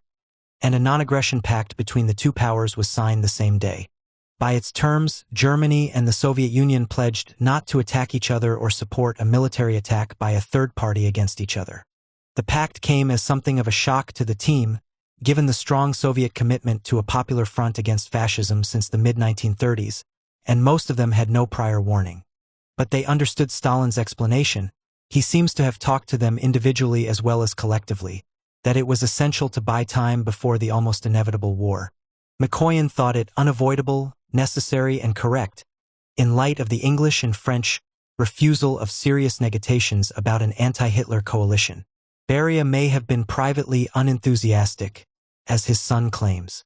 Kaganovich, particularly uneasy as a Jew because of Hitler's virulent antisemitism, was reassured when, at a reception in Moscow after the signing of the pact, Stalin, twisting Ribbentrop's tail a little, proposed a toast to Kaganovich and walked around the table to clink glasses with him. Stalin was giving us to understand that we had signed an agreement but ideology didn't change, Kaganovich later explained. And as we left the hall, he said to me in the doorway, "We have to win time." Molotov quoted another of Stalin's toasts that had Ribbentrop perplexed. To Stalin, the new anti-Cominterner, the Germans never could understand the Marxist sense of humor, he commented. For the Soviet public, the announcement of the pact was a sensation, but not as traumatic as it was for communists and Popular Front supporters in the West. Many Soviet citizens were relieved, understanding it as a reprieve from the danger of war, while others remained suspicious of Germany's good faith, an attitude not alien to their leaders. The Soviet media dropped the most vehement anti-Nazi stories, but without switching to a pro-Nazi line. Khrushchev later claimed that they specially kept the play keys to Berlin, set in 1760 at the end of the 7 Years' War, running in Moscow theaters as a reminder that Russians had defeated Germans and captured their capital in the past. Unpublished secret protocols of the pact, not formally ratified by the Politburo but known at least in outline to most of the team, had recognized German and Soviet spheres of interest in Eastern Europe, the Soviet roughly corresponding to the Russian Empire's historic borders, which included Eastern Poland and the Baltic states. The real-world implications of this were quickly manifest when on September 1 Germany invaded Poland from the west, overrunning much of the country, including Warsaw, the capital, within a week. The invasion of Poland, in defiance of Allied warnings, caused Britain and France to declare war on Germany. The Soviet Union, neutral by the terms of the pact with Germany, and hoping devoutly that war in the West would occupy Hitler for a long time, followed up a few weeks later with German encouragement by occupying eastern Poland. A shocking turn of events in terms of Western public opinion, it made sense to much of the Soviet public. As one foreign correspondent later noted, there was a widespread feeling in the country that neutrality paid. That, as a result of the Soviet-German pact, the Soviet Union had become bigger and, as yet without too much bloodshed, more secure. The occupation became an actual incorporation of these formerly Polish lands into the Soviet Union and hence expansion of Soviet territory. Within a few months, residents of former Eastern Poland became, like it or not, Soviet citizens, specifically citizens of the Soviet republics of Ukraine and Belorussia. Khrushchev, party boss in Ukraine, was the team member on the spot directing the process, which he did with energy and enthusiasm, along the way making some new friends from the Polish left. One of them was the writer Wanda Wasyluska, who would shortly marry the well-known Soviet-Ukrainian playwright and communist Alexander Kornichuk. She made a great hit with Stalin when Khrushchev introduced them, and for the duration of the war became one of the very few foreign friends Stalin ever had, perhaps even his lover. These newly occupied territories created a buffer, it was hoped, against any incursions from the West. In the short term, however, they created a new set of problems. Their incorporation meant that Soviet borders moved westward, thus necessitating a lengthy process of dismantling of the old fortified frontier and fortification of the new one. The Baltic states would end up occupied and incorporated into the Soviet Union too, but in the immediate aftermath of the pact, they were only forced to sign treaties of mutual assistance with the Soviet Union, which put them under a kind of coercive Soviet protection. In October, a similar offer was made to Finland, a small country with a strong anti-Soviet government, but the Finns refused. While the Soviet moves were intensely unpopular with all the small countries concerned, most of which had had only a few decades of independence since the 1917 collapse of the old Russian Empire, Finland was the only one to put up significant resistance. Recalling the redoubtable Baron Carl Gustav Mannerheim, who had fought in the White Armies against the Soviets in the Civil War, to head the military effort, Finland not only declared war on the Soviet Union, despite the huge disparity of forces, but, in the so-called Winter War of 1939-40, put up a brilliant performance that dramatically revealed the weaknesses of the Soviet army. The Soviets had miscalculated. As Khrushchev put it, They thought that all we had to do was raise our voice a little bit, and the Finns would obey. If that didn't work, we could fire one shot and the Finns would put up their hands and surrender. Instead, they sent in their ski troops and made fools of the Russians. Stalin was furious, especially with Defense Minister Voroshilov, who was subjected to cutting criticism in the Central Committee and replaced by a real military professional, Marshal Semyon Timoshenko. Voroshilov was sufficiently provoked by Stalin's jibes to turn on him on one social occasion, according to Khrushchev's recollection, saying, "You have yourself to blame for all this. You're the one who annihilated the old guard of the army. You had our best generals killed." And then smashing a platter laden with roast suckling pig on the table. The war ended with a truce which gave the Soviets their base on the Hanko Peninsula and an additional 15 kilometers, about 9.3 miles, between Leningrad and the border, but the Soviets had suffered up to 1 million casualties and a major loss of face in the international community. Stalin learned the hard way that Civil War military experience was now largely irrelevant. Voroshilov's reputation as a military leader never recovered from this fiasco, and it was the beginning of his decline in political status as well. In May 1940, Germany launched a military attack on France, which collapsed with a speed that shocked not only its ally, England, but also Germany's ally, the Soviet Union. In June 1940, citing acts of provocation on the part of the Baltic states, the Soviet Union sent in 500,000 troops to occupy the 3 small countries and incorporate them into the Soviet Union, a fate Finland, also, like the Baltic states, part of the Russian Empire before the Russian Revolution, had avoided by its intransigence and military valor. Zhdanov was put in charge of Sovietization in Estonia, with 2 of Molotov's deputies at Foreign Affairs, Vladimir Dekhanizov and Andrei Vyshinsky, prosecutor in the Moscow trials, in charge of Lithuania and Latvia. Hitler still had Britain to dispose of in the West. In November 1940, Molotov made a trip to Berlin with an entourage of 60 to discuss Ribbentrop's suggestion that the Soviet Union might care to join the tripartite pact recently signed by Germany, Japan, and Italy. Stalin dismissed this as a ploy to embroil the Soviets in war with Britain, the last thing he wanted, but Molotov may have been a bit more open to the idea. He was beginning to find his feet in diplomacy, or at least in his version of it, as he later described his conversations with Ribbentrop, not without satisfaction. He stuck to his points, I to mine. He started to get nervous. I was insistent. All in all, I wore him out. One reason for Ribbentrop's nervousness may have been that they were taking shelter in a basement from a British bombing raid at the time. As the story goes, when Ribbentrop assured him that the British were already essentially defeated, Molotov asked coolly why, in that case, they were in a shelter and whose bombs were falling. Molotov had a meeting with Hitler, too, and observed with interest that he was trying to do propaganda on him, that is, not assuming the hard-headed realist persona that Molotov himself favored. Evidently, he was very one-sided, an extreme nationalist, a chauvinist who was blinded by his ideas. This direct contact with Hitler and his growing aplomb at dealing with the Germans increased his stature in the eyes of Stalin and the team, and won Stalin's respect, at least for the time being, as a foreign policy expert. As far as the West was concerned, the Second World War started in September 1939, when Britain and France declared war after the German occupation of Poland. The Soviet Union was not yet at war, but the international situation was the foremost preoccupation of its leaders. As a result of the Molotov-Ribbentrop Pact, the country had new borders to demarcate and border zones to monitor, new territories in which to introduce Soviet institutions, refugees from Western Poland to be accommodated, peasants to be resettled to strengthen border zones, industries to be switched over to military-related production, and military call-up to be organized. It no longer looked like a peacetime agenda. One of the problem areas that preoccupied Stalin was the aviation industry, a key sector of Soviet military capacity, where production area was lagging. Mikhail Kaganovich, Lazar's elder brother, was the minister, and it was becoming clear to Stalin that he was not up to the job.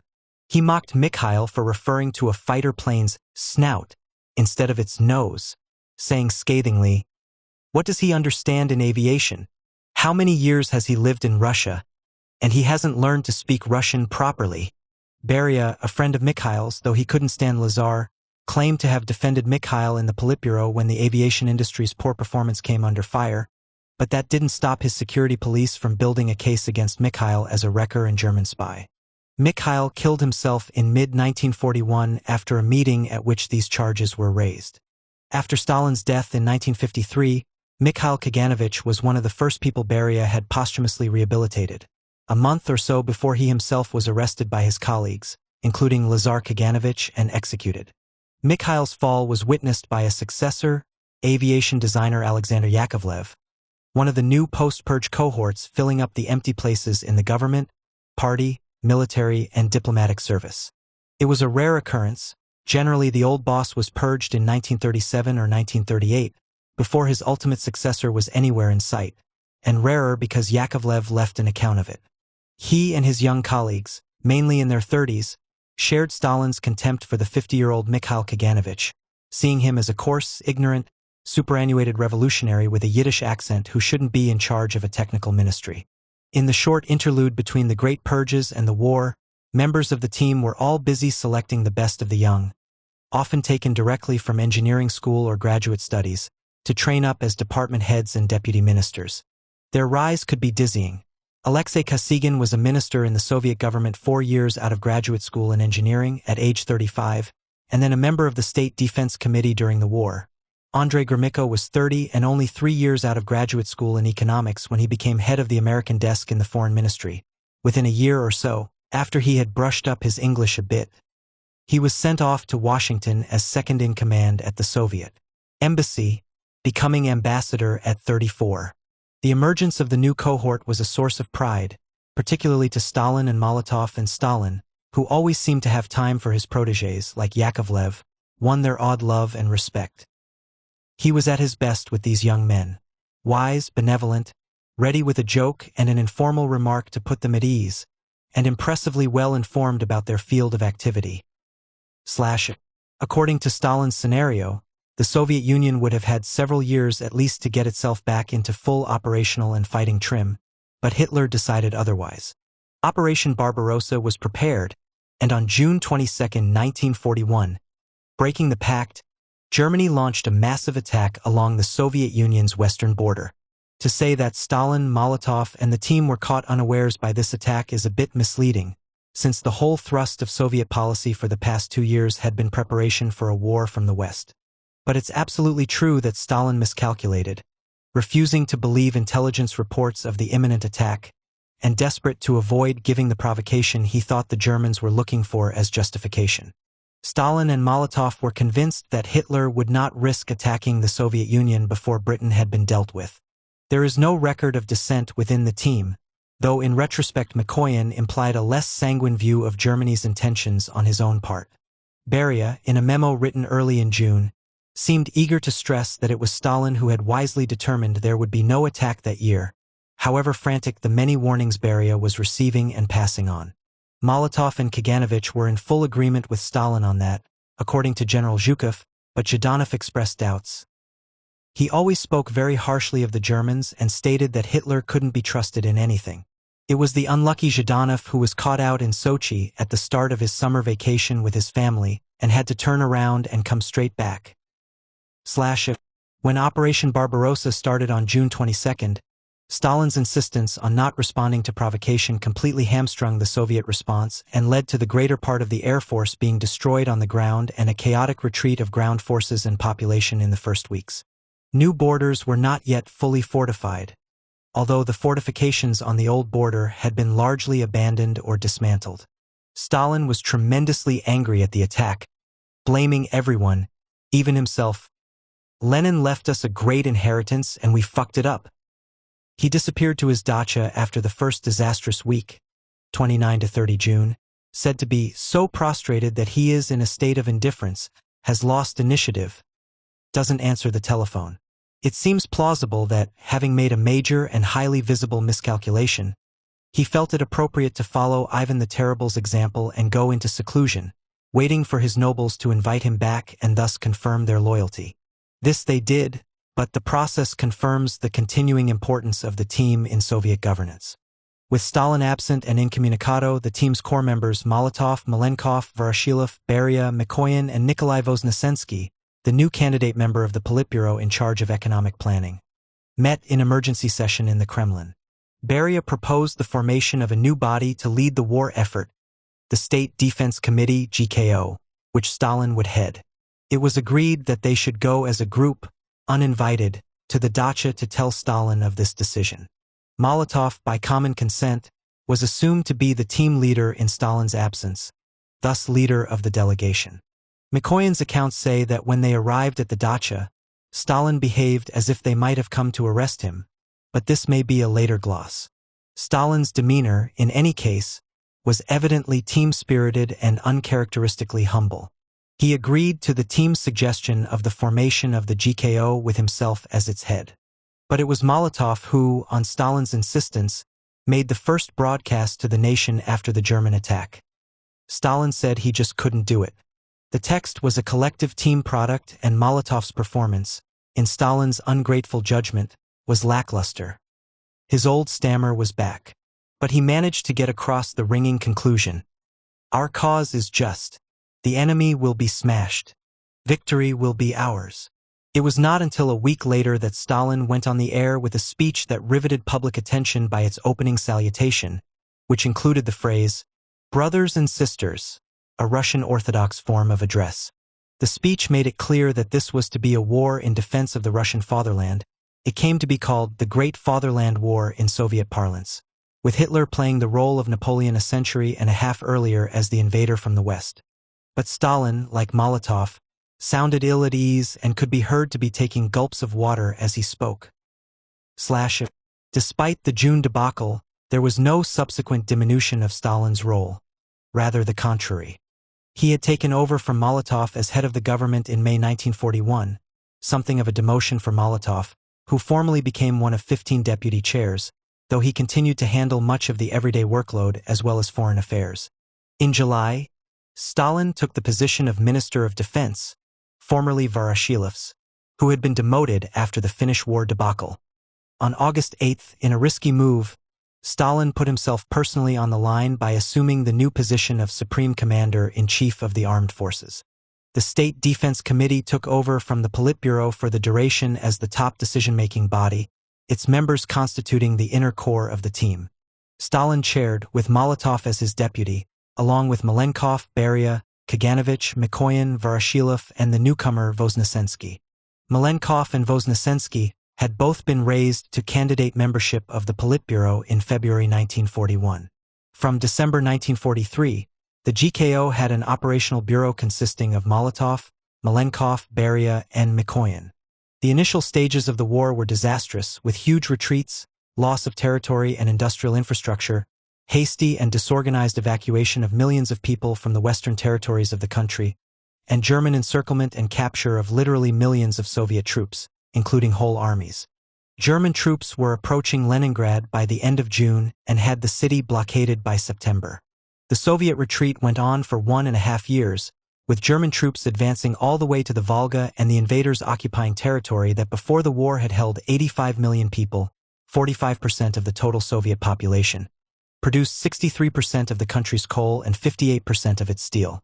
In this time, remarkably, there is no indication that the Soviet regime and Stalinist leadership were ever seriously challenged from within, a striking contrast to the experience of the First World War, when Russian defeats and huge casualties were the precipitating causes of the overthrow of the Tsarist regime. But there were moments when military defeat must have seemed almost inevitable. Stalin's reaction was predictably harsh. In the fall, he drafted the infamous order branding all soldiers who surrendered or were taken prisoner as traitors, with punishment to be visited on their families back home. He had moments of panic in these first months of the war. One of the generals reported an almost hysterical telephone call to him on the shaky Western Front in which Stalin, speaking of himself in the third person, said, "Comrade Stalin is not a betrayer, Comrade Stalin is not a traitor, Comrade Stalin is an honest man, is doing everything in his power to correct the situation." At the beginning of October, with the rapid German advance threatening Moscow, the GKO ordered the government and the diplomatic corps to evacuate to Kuibyshev on the Volga. On October 16th, with the Germans in the northern Moscow suburb of Khimki, resisted largely by civilian volunteer defense forces, Stalin told Politburo members to leave too. But all the core team members, Mikoyan, Molotov, Malenkov, and Beria, resisted this instruction and stayed in Moscow. Voznesensky went out to Kuibyshev as acting head of the government, hoping, according to Abitcha Mikoyan, to add to his power and status, but found himself out of the loop once he got there. Andreev, Kalinin, and Kaganovich went out to Kuibyshev too, along with their own wives and children, and those of other members of the team, but Andreev and Kaganovich were soon back in Moscow. Stalin's own intentions and movements were unclear for a few days, but in fact he stayed in Moscow, though dispatching Svetlana and his household out to Kuibyshev. These were desperate days. Looters were abroad in the streets, and ordinary Muscovites were making last-minute decisions about whether to stay or flee. A German bomb killed the writer Alexander Afinijanov as he left the Central Committee building in the very heart of Moscow. On November 7th, in an assertion that the Soviet Union was not out of the game yet, Stalin, Beria, Kaganovich, Molotov, Malenkov, Mikoyan, and Alexander Sherbakov, Khrushchev's replacement as first secretary of Moscow, a candidate member of the Politburo since February 1941, attended a skeleton version of the usual Revolution Day parade in Red Square, with Civil War hero Marshal Budany reviewing the troops on a white horse, his luxuriant mustache flecked with snow. In a pre-recorded address, Stalin invoked heroic figures from the Russian past, from Alexander Nevsky fighting off the Teutonic Knights in the 13th century to Tsarist military leaders Suvorov and Mikhail Kutuzov resisting Napoleon. Leningrad was another near disaster. Voroshilov, who was in charge of forces in the area, proved unable to cope with the German advance and was removed by GKO representatives Molotov and Malenkov in a flying visit. Zhdanov, the political leader in Leningrad, was also distraught and in bad physical and psychological shape. He had had a heart attack in September and suffered from asthma. Malenkov's son claims that his father found Zhdanov in a state of collapse, cowering in a luxurious bunker, demoralized, unshaven, drunk, and Molotov, less colorfully, remembered him as very upset. According to Mikoyan, Zhdanov later told Stalin that he had a panicky fear of being shot at and bombed, so had to leave much of the day-to-day work above ground to his deputy, Alexei Kuznetsov. At first, the city's fall seemed only a matter of time, but in November 1941, the front, now commanded by Zhukov, stabilized. With less than a week's food supplies left for the Leningrad population of several million, a road across the ice of Lake Ladoga was built, and in January 1943 a narrow land corridor was added. Nevertheless, more than 1 million people died in besieged Leningrad, and the blockade was not lifted until 27 January 1944. Given what the team had gone through in the Great Purges, it's surprising they could perform at all in subsequent years, let alone show any initiative. Yet, for the most part, they did both during the war, working efficiently under enormous pressure and often necessarily making decisions on their own. GKO members, like most of their subordinates, went the entire war without leave. The war years showed a reversion to the pattern of the early 1930s, a collective leadership coexisting with Stalin's de facto dictatorship, in which various members had their own defined areas of responsibility. Within these areas, they were not just allowed but required to exercise initiative. As Mikoyan later recalled, the first years of the war were a high water point of the team as a cohesive entity, when everyone worked at full power in a context of mutual trust. Big questions were decided by telephone with minimal red tape, and the team operated in an excellent atmosphere for comradely work. When the GKO's core group of 5, Stalin, Molotov, Malenkov, Beria, and Mikoyan met, as they usually did late in the evening without a pre-circulated agenda or minutes taken, each of us had full possibility to speak and defend his opinion or suggestion. And Stalin's attitude was reasonable and patient, even if he didn't like what someone said. It quite often happened that Stalin, convinced by our arguments, changed the opinion he had had at the beginning. Every Soviet official and military man who visited Stalin in the Kremlin at that time remembers that he was habitually flanked by Molotov and others from the team, usually Beria and Malenkov, though they rarely spoke. Some of the visitors regarded them simply as yes-men and were annoyed by their presence, but Marshal Zhukov, who had as close access as anybody outside the team, saw it differently. Taking part many times in discussion of questions in Stalin's office in the presence of his closest entourage, I had the opportunity to see arguments and squabbles, to see stubbornness displayed on various questions, in particular by Molotov. Sometimes things went so far that Stalin raised his voice and even lost his temper, but Molotov, smiling, would get up from the table remaining of his opinion. Many of Stalin's suggestions concerning strengthening of defense and arming of the army met opposition and objections. After that, commissions were created in which there were arguments and some issues drowned in those discussions. It was also a form of resistance. Molotov, despite the troubles of 1939 and his apparent demotion in May 1941, was almost permanently at Stalin's side in the Kremlin and other Moscow area meeting places, which included the air raid shelter in the Kirov metro station. Mikoyan later unkindly claimed that this enforced attendance actually hampered Molotov's ability to be useful during the war, calling him decoration. But this may have been inspired by jealousy. Mikoyan himself was also often in Stalin's Kremlin office, though not as often as he claimed. He was not Stalin's second most frequent visitor during the war years after Molotov, but fourth on the list, with Beria and Malenkov ahead. Stalin and Molotov were the two members of the team who stayed firmly in Moscow, while the others dashed around from front to front. Apart from the Tehran Conference with the Allies at the end of 1943, Stalin virtually never left the capital during the war. Molotov made 2 or 3 domestic trips in the first years of the war to crack the whip on some erring senior military commander on Stalin's behalf, but otherwise his trips as foreign minister were international. An important and dangerous plane trip as foreign minister to Britain and the United States in 1942, and then Tehran in 1943/it. In the partially formalized division of labor in the GKO, Stalin was in charge of the military side and the rest were in charge of the economy, whose performance, in the opinion of historians, was remarkably good, better than the military. Malenkov, Beria, and Mikoyan, along with Molotov, formed the operational leadership of the GKO. Mikoyan, as usual, was running supply, including that of the Red Army and later also armament production. He was also still head of the Foreign Trade Ministry and thus superintended Lend-Lease deliveries from the United States and Britain. This was one of the high points of his career, both in terms of operational effectiveness and closeness to the center of power. Tank production, aviation production, and the atomic industry were at different times under the charge of Molotov, Malenkov, and Beria, with a tendency for Beria to take over more responsibilities during the course of the war. Planning was under the fast-rising Nikolai Voznesensky, Stalin's new favorite. Nikolai Voznesensky, born in 1903 and an ethnic Russian, competent, energetic, and, to his critics, arrogant, was one of comparatively few graduates of the Institute of Red Professors who made it into high positions. An economist by training, he was distinguished within the team not just by his youth and education but by having the manners of an intellectual. He was the team's first professional and the front-runner in the new cohort of young communist professionals promoted upward in the wake of the Great Purges, of whom Stalin and Molotov had such high hopes. A Zhdanov protégé, he had worked in state planning in Leningrad for a few years before being promoted to head Gosplan, the state planning committee, in Moscow in 1938. After only a few years on the job, he was appointed a candidate member of the Politburo in February 1941.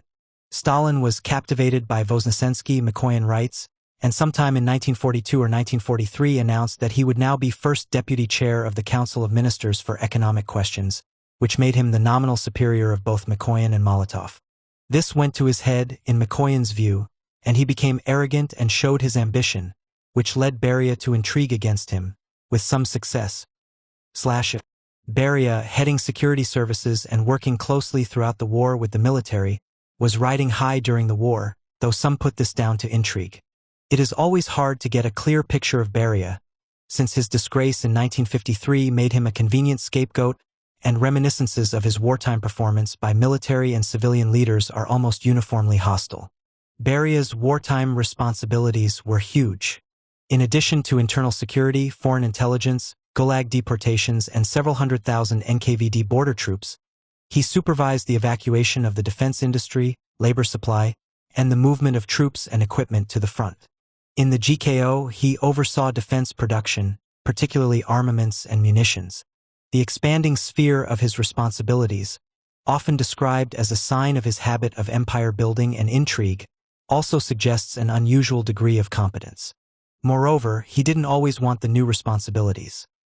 When Stalin, dissatisfied with Kaganovich's running of the railways, tried to get him to take over, he declined. Clear-thinking, cold-blooded, and rational was how Stalin saw him, a close observer reports. In the context of Stalinist modus operandi, for good and ill, he was a stellar performer. Malenkov lost ground with Stalin at the beginning of the war, but made a comeback early in 1943. There was always a competitive edge to his relationship with Zhdanov, and the promotions of two Zhdanov protégés, Voznesensky and Sherbakov, must have complicated things for him. Mikoyan, not usually a great admirer, conceded that Malenkov's contacts with provincial party officials were a big help to aviation production during the war. Zhdanov, a full member of the Politburo since 1939, was out of Moscow and, as a non-member of the GKO, out of the loop for most of the war. One might have expected that Zhdanov's fairly lamentable performance in Leningrad at the beginning of the war would have told against him, and Stalin did indeed give him a thorough dressing down in the autumn of 1941, but he seems to have been at least half forgiven during his next brief visit to the capital in June 1942. According to Mikoyan, Stalin knew Zhdanov's weaknesses. Drinking and cowardice are those listed by Mikoyan, but forgave him. Khrushchev had an exciting war, bookended by the establishment of Soviet rule and institutions in the newly acquired Western Ukraine in 1939 and their re-establishment in Ukraine, old and new, as the Germans retreated in 1944. He seems to have handled this energetically and effectively. From the fall of Kiev in mid-September 1941 to his re-entry to the Ukrainian capital on November 21, 1943, he was on the road and at the fronts, with his family evacuated to Kuibyshev.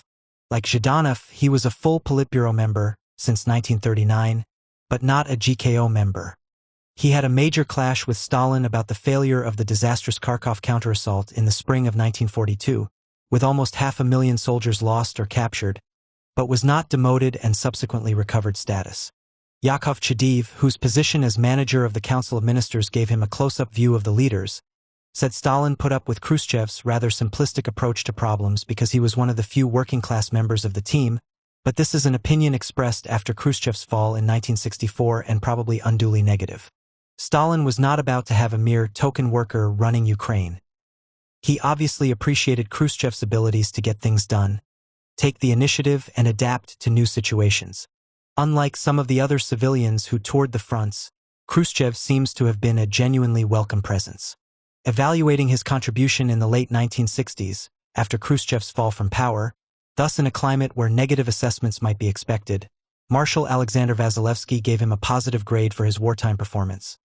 Khrushchev was an energetic man, bold, out with the troops all the time, never sat in HQs and command points, tried to see and talk to people, and, it must be said, people loved him. Kaganovich was one of the old team members whose stature declined sharply during the war. Put in charge of evacuation of industry from the western regions of the country immediately after the German attack, June 24, 1941, he was removed after 3 weeks for not coping. The same thing happened with the railways, admittedly a challenge for any administrator given the tremendous demands the war put on them. Kaganovich was always very proud of his achievement with the railways, whose budget he had defended so vehemently in the 1930s. People would attack me. Give. I wouldn't give up a thing. He boasted in 1990 that the performance of the railways, along with the army, were the two miracles of the war. As railways minister in the first year of the war, he was working 18-hour days, cursing and threatening everyone and sparing no one, including himself.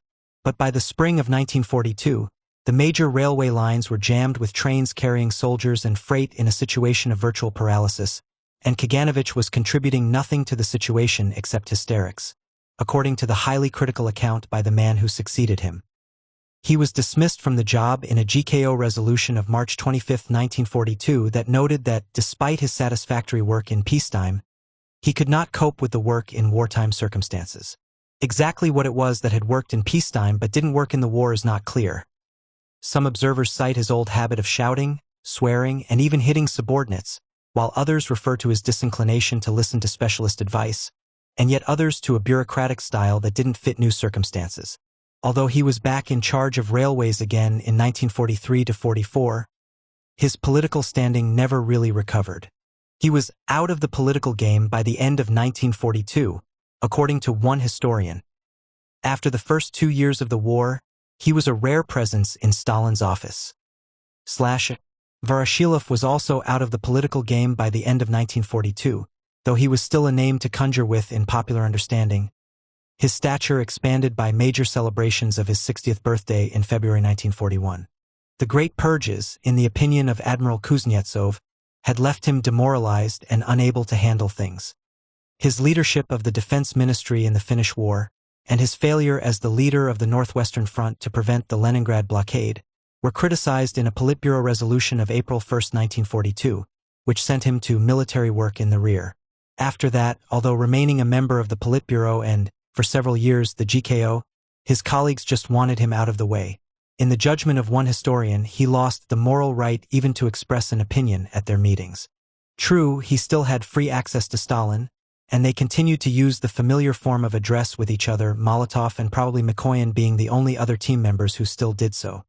But his visits to Stalin became much less frequent after he was dropped from the GKO in 1944, and Mikoyan claims that he was no longer invited even to Politburo meetings, although formally he remained a member. Andreev, who, like Kaganovich, had been one of the most active members of the team during the Great Purges, also experienced a decline in status during the war. Still a secretary of the Central Committee, his particular areas of responsibility in the first years of the war were evacuation, supplying food and uniforms to the front, and the organization of hospital places for wounded soldiers. Later he was put in charge of agriculture.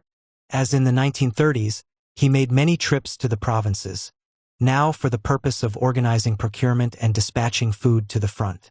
It's not exactly clear why his status declined. He was not in good health, and one source suggests he was dropped from Stalin's social circle in the late 1930s. A somewhat lackluster recollection of his activity in 1941 from a wartime minister says his contributions to the war effort were useful, but mentions a business meeting of the two of them with a general, who knew me but he didn't know Andreev. In general, few people did know him, was short, dressed modestly, a subdued personality. And then he had a bad heart. Kalinin, who was almost 70 by the end of the war and in poor health, still held the office of president, but information on his wartime activities, if any, is sketchy. He evacuated to Kuibyshev for the first couple of years, but was probably back in his Kremlin apartment at least by the middle of 1943. The wartime recollections of him, in the celebratory genre, since he, unlike most of the rest of the team, remained undisgraced in the post-Stalin decades, mainly recall the pleasure of his conversation, his benevolent presence, and his wise advice. Marshal Zhukov was one who recorded a strong affection and remembered dropping by in 1945 to tell him about the Battle of Berlin. Kalinin was a rare presence in Stalin's office, but Yakov Chadiv says Stalin and other members of the team often called in to consult him about economic matters. Rather surprisingly, Kalinin's most frequent visitor from the team was young Voznesensky, head of the State Planning Commission. Stalin's hands-on involvement with the direction of the war effort is well known, though opinions vary as to the value of his contribution. After the war, Stalin once told Molotov that none of you are interested in military affairs, and Molotov agreed that the comment had a grain of truth. It was probably true of Molotov himself, who had a desk job throughout most of the Civil War and again in the Second World War. He didn't take to wearing a military uniform and lacked the long-standing work and personal ties with Red Army leaders that Mikoyan, Kaganovich, and Khrushchev had, not to mention Voroshilov, who for many years passed as a military man himself. True, the Great Purges had removed many of the team's old military buddies, like Igorov, Yakir, Gamarnik, and Ubarevich. But the war forged new ties between military leaders and the political leaders, both professionally and personally.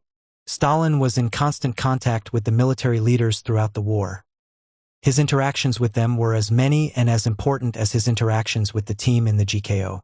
Stalin had his own informal military brain trust, including Marshal Boris Shaposhnikov, chief of the General Staff and Stalin's deputy at the Defense Ministry in 1941–42, Marshal Alexander Vasilevsky, Shaposhnikov's successor as chief of the General Staff and deputy defense minister, and Marshal Georgy Zhukov, deputy commander-in-chief from 1942. He had particular respect for Zhukov, who was one of the few people who risked talking back to him. Stalin's contact with his military men was via telephone and meetings in the Kremlin, and his knowledge of the front and the state of the army was from reports, not firsthand. He did not consider this necessarily a disadvantage. When the Ukrainian dramatist Alexander Kornichuk, husband of Stalin's favorite Polish writer Wanda Wasyluska, and one of Molotov's deputies at the Foreign Ministry in the war years, wrote a play critical of old-style leadership in the army, Stalin considered this valuable information and was furious when Marshal Semyon Timoshenko attacked Kornichuk in the press. "You are arrogant, you military," he said. "You know everything and we civilians understand nothing." Other team members had their own military contacts, many of whom remained friends in civilian life after the war. Khrushchev, who ended the war with the rank of lieutenant general, lived a nomadic wartime life at the front as Politburo representative, and had whole shoals of military contacts and protégés. He soon found himself as much, or more, at home with the professional soldiers than with his colleagues in Moscow, and sometimes took their side against the Kremlin. When, after 2 years on the road with soldiers at the front when his fiefdom of Ukraine was under German occupation, he re-entered Kiev in November 1943, he recalled that he would have loved to see something of our pursuit of the Germans into Eastern Europe, but had to stay and put the Ukrainian house in order. Khrushchev's friends included Zhukov, Vasilevsky, and Timoshenko, a good man and a good soldier, whom he accompanied, surely in violation of the rules, in a plane deep into Bessarabia behind Romanian lines in 1940 to see Timoshenko's brother and sister in their native village. Mikoyan, in charge of Red Army supply, formed close relationships with his counterpart on the army side, General Andrei Krylov, and General Nikolai Vatutin, commander of the Voronezh and Southwest fronts. Beria, according to his son, was a patron and protector of a number of military leaders, including Zhukov and Vasilevsky, as well as a good friend of Timoshenko since before the war. He clashed with various military leaders during the war, which was scarcely surprising given that he had control over the NKVD support units, which were not supposed to be used in active combat. His visits to the front, like Kaganovich's, often annoyed the military leaders because he came with a big entourage and threw his weight around. Even team members who spent most of the war in Moscow during the war acquired military friends in the 1940s. Take Malenkov, of whom Khrushchev recalled that, whenever the situation was looking gravest, Malenkov would fly in with representatives from general staff. Frankly, I was never very pleased to see them. Yet his son, like all the family memoirists, emphasizes his father's personal friendship after the war with Zhukov, Vasilevsky, Konstantin Rokossovsky, and Admiral Nikolai Kuznetsov, head of the Navy.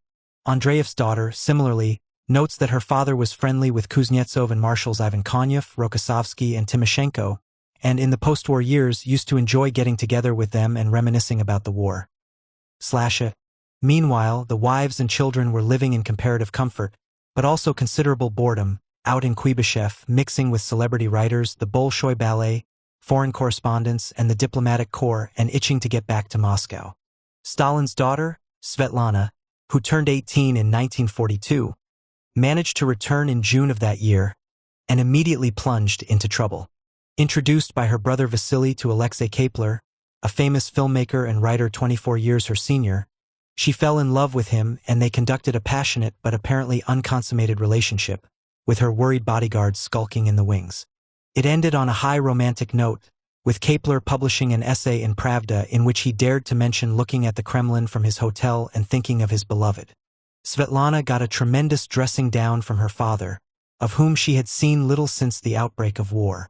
Predictably infuriated when she invoked love as a justification, and seeing Kapler, whose telephone conversations with Svetlana had been tapped, as a middle-aged seducer of a schoolgirl, he not only reverted to Georgian paterfamilias mode but added his own personal vein of cruelty. Look at yourself, who would want you? Kapler, who was one of those privileged members of the cultural elite who had contact with foreigners, was arrested in 1943 as an English spy and sent to Gulag for 5 years.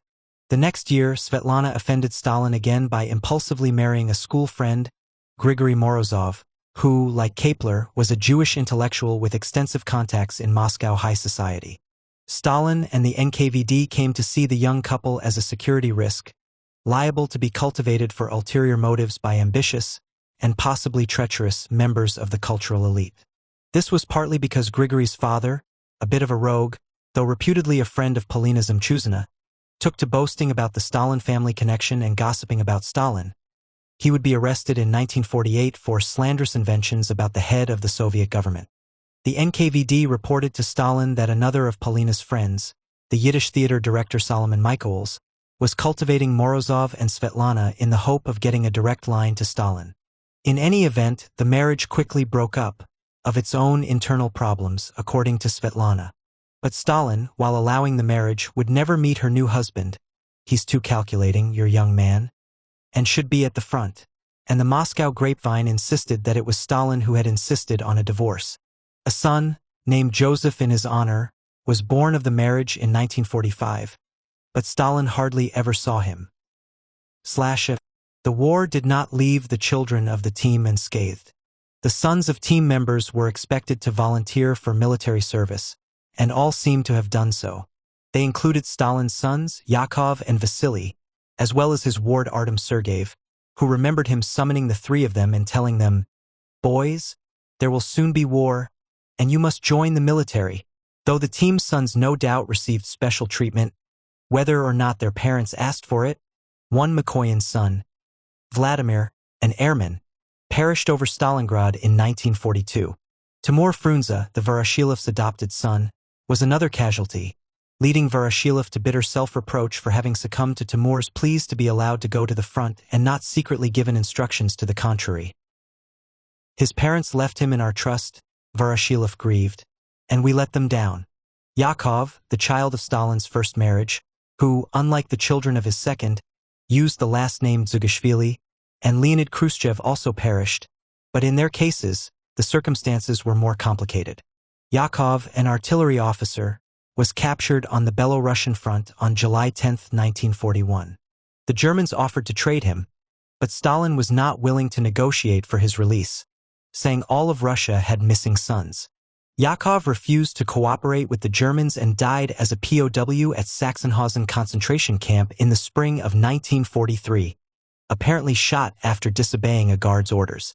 Because of his POW status, his wife was sent into exile for several years, leaving her young daughter to be brought up until her release in Svetlana's household, on Stalin's instructions.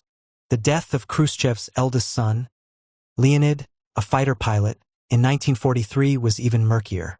Like Yakov, Leonid was the son of a first marriage whose relationship with his father was rocky. Shot down by German fighters and badly wounded in July 1941, he was hospitalized for months in Kuibyshev, where the evacuated Khrushchev family lived. During this time, he managed to kill a sailor in a drunken shooting game and was court-martialed. Back at the front in 1943, he went missing in action, and the family was told that he died the death of the brave, which is what Khrushchev says in his memoirs.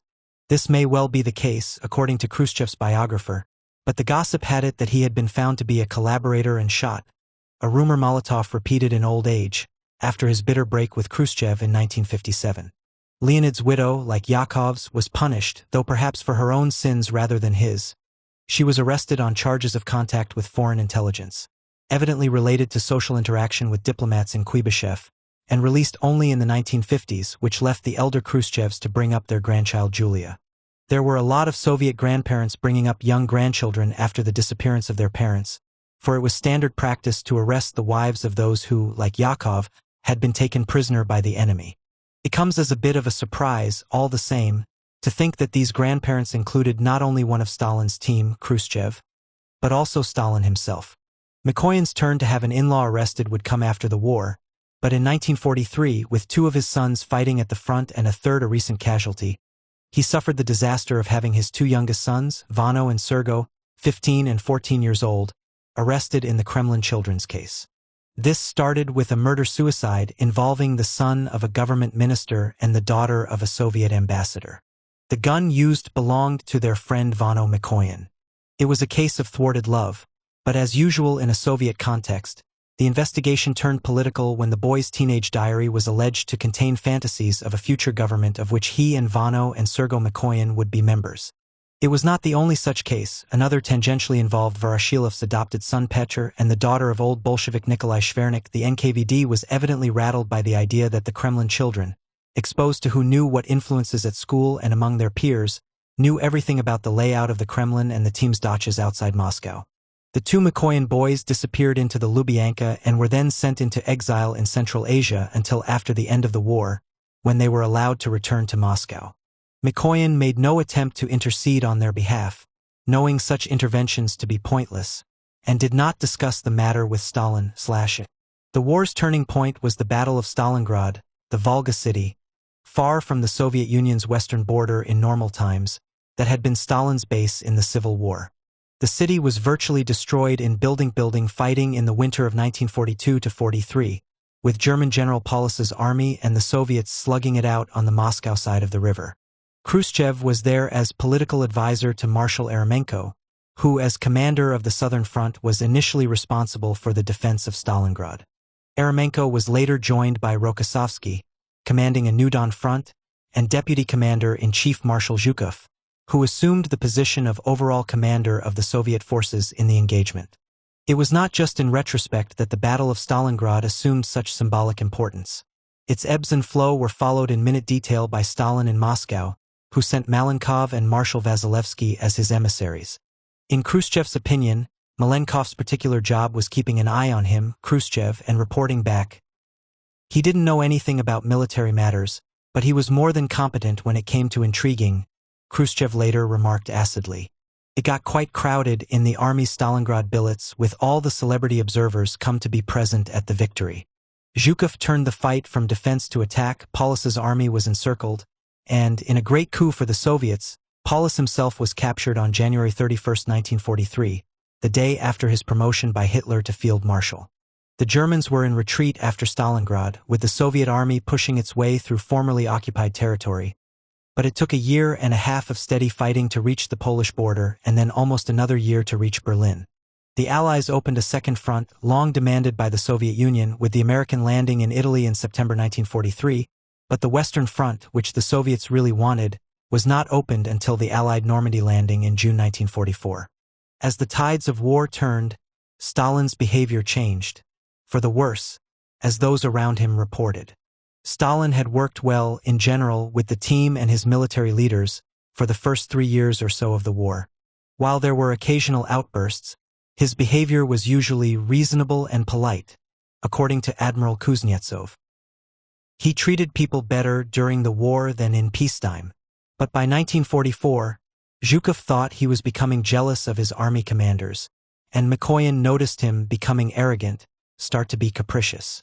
With hunger threatening in the devastated Ukraine, Mikoyan and Andreev proposed that seed grain should be given to collective and state farms to ensure a reasonable harvest the next year. But Stalin rudely refused suggestion and accused him of behaving in an anti-state way, letting himself be taken in by the local officials who, in Stalin's mind, always asked for more than they really needed, and corrupting Andreev, his weaker partner in sin. The move westward and the liberation of formerly occupied territory added a new set of tasks for Beria, already one of the team's busiest men. The security police force was divided in two in April 1943, with Beria remaining in charge of the NKVD, the Ministry of Internal Affairs, which retained responsibility for Gulag, and his former deputy Vsevolod Merkulov in charge of the new NKGB, the Ministry of State Security, but this does not seem to have significantly reduced his powers. With the introduction of military ranks for security police personnel in the summer of 1945, Beria became a marshal. Under his command, whole ethnic groups from the Caucasus were accused of wartime collaboration and collective treason, and deported in 1943–44 in operations of fearsome efficiency and cruelty. In the tiny autonomous Republic of Chechnya-Ingushetia, NKVD troops swept in on February 23, 1944, read out the deportation orders, and had the entire Chechen and Ingush population, almost 500,000 people, loaded into trucks and trains for eastward deportation in less than a week. A total of 1.5 million people, Chechens, Ingush, Karachay, Balkars, Kalmyks, Meskhetians, and Crimean Tatars, were deported to Central Asia or other points east, where the angry and aggressive Chechens, in particular, caused considerable problems as deeply unwanted and unwilling guests of the Kazakhs. Stalin was the general director of these punitive actions, but Beria seems to have been an enterprising and eager partner, as well as a brilliant executant. The deportations were only the most dramatic of the arrests and punitive actions going on at the end of the war. Letters to an army friend criticizing Stalin in homemade code led to the arrest of young officer Alexander Solzhenitsyn, the later chronicler of Gulag. The Baltic states, reoccupied in the autumn of 1944, were subjected to mass arrests and deportations. In Lithuania, as in the western Ukraine, fierce partisan warfare against Soviet rule continued for some years after the end of the war. The army's westward march, punctuated by fierce battles, brought Khrushchev back to Kiev in November 1943. There was something eerie about the city, he remembered later. It had been such a noisy, lively, youthful place before the war, and now there was no one around. As we walked along the Kreshchadik and turned onto Lenin Street, our footsteps echoed along the empty stretch of pavement around us. Soon people began to emerge from hiding. They appeared as though they had come out of the ground. As we were walking along Lenin Street in the direction of the opera, talking and comparing impressions, we suddenly heard a hysterical scream, and a young man came running toward us. He kept shouting, "I'm the only Jew left. I'm the last Jew in Kiev who's still alive." Khrushchev thought perhaps the man had gone mad. Leningrad, and Zhdanov with it, was freed from the blockade early in 1944. The corpses that had filled the streets in the winter of 1942 were gone, but the wide gray streets seemed strangely quiet and empty. Harrison Salisbury of the New York Times, entering the city a few weeks later, found Zhdanov at his desk at Smolny, working day in and day out, hoarse and coughing from asthma. He had had 2 heart attacks during the blockade, and his health never recovered. Handing over the administration of Leningrad to his deputy, Alexei Kuznetsov, in January 1945, Zhdanov became head of the Soviet Control Commission in Finland, commuting from his Kremlin apartment to Helsinki throughout the year, learning a little Finnish, and taking part in the city's numerous diplomatic receptions while still wearing the military uniform that, like most of the team, he had donned during the war. In Eastern Europe and the Baltics, the Soviets arrived as liberators in their own eyes but conquerors in the view of many whom they liberated. With final victory in sight, Marshal Zhukov was summoned to Moscow to plan the Berlin operation. He found Stalin in a gloomy and reflective mood, obviously utterly overworked and close to exhaustion. "What a terrible war," he said. "How many lives of our people it has carried away. There are probably very few families of us left who haven't lost someone near to them." It was a race to Berlin, with Zhukov and Marshal Konev competing on the Soviet side and British and American forces pressing in from the west, and even in the city itself the Germans put up stubborn resistance. But Berlin was finally taken in May 1945, after a tough street-by-street battle toward the city center, like Stalingrad 2.5 years earlier, in which the Soviets lost hundreds of thousands of men.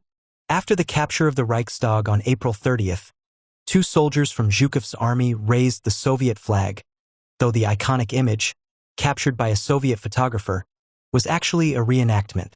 Early in the morning on May 9th, Zhukov and British, American, and French commanders accepted the Germans' act of capitulation. The Soviet Union had paid a tremendous price for the victory, close to 8 million military dead, and perhaps another 17 million civilian deaths, though some estimates are double that, along with massive destruction of infrastructure, industrial plants, railways, and bridges, carried out by the Germans in a scorched earth policy during their retreat, in the huge area that had been under German occupation. There were 12 million evacuees to return to their homes and 8 million men under arms in the Soviet army, most of whom were to be demobilized in short order. Against the odds, the Soviet regime had survived the disasters of 1941 and 1942, and so had the Communist Party. Admittedly, that party was now something of a different animal from before as a result of the destruction of old cadres in the Great Purges and the war and massive wartime recruitment at the front. Stalin, Generalissimus, as he had allowed himself to be styled, a mistake he later regretted, now headed a party that in terms of composition was something like a veterans association. The team, with the exception of Molotov and Kalinin, were often to be seen in military uniform, and a number of them held military ranks. May 9th became the Day of Victory, celebrated annually in the Soviet Union, and in its successor, the Russian Federation. But it was not until June 24, 1945, that the victory parade took place in Red Square in front of the Kremlin. Stalin had thought of greeting the troops himself on horseback, a brave act for a man not known to have any significant riding experience. His son Vasily unkindly told a story that he had practiced but fallen off and decided to give up, but we don't have to believe this.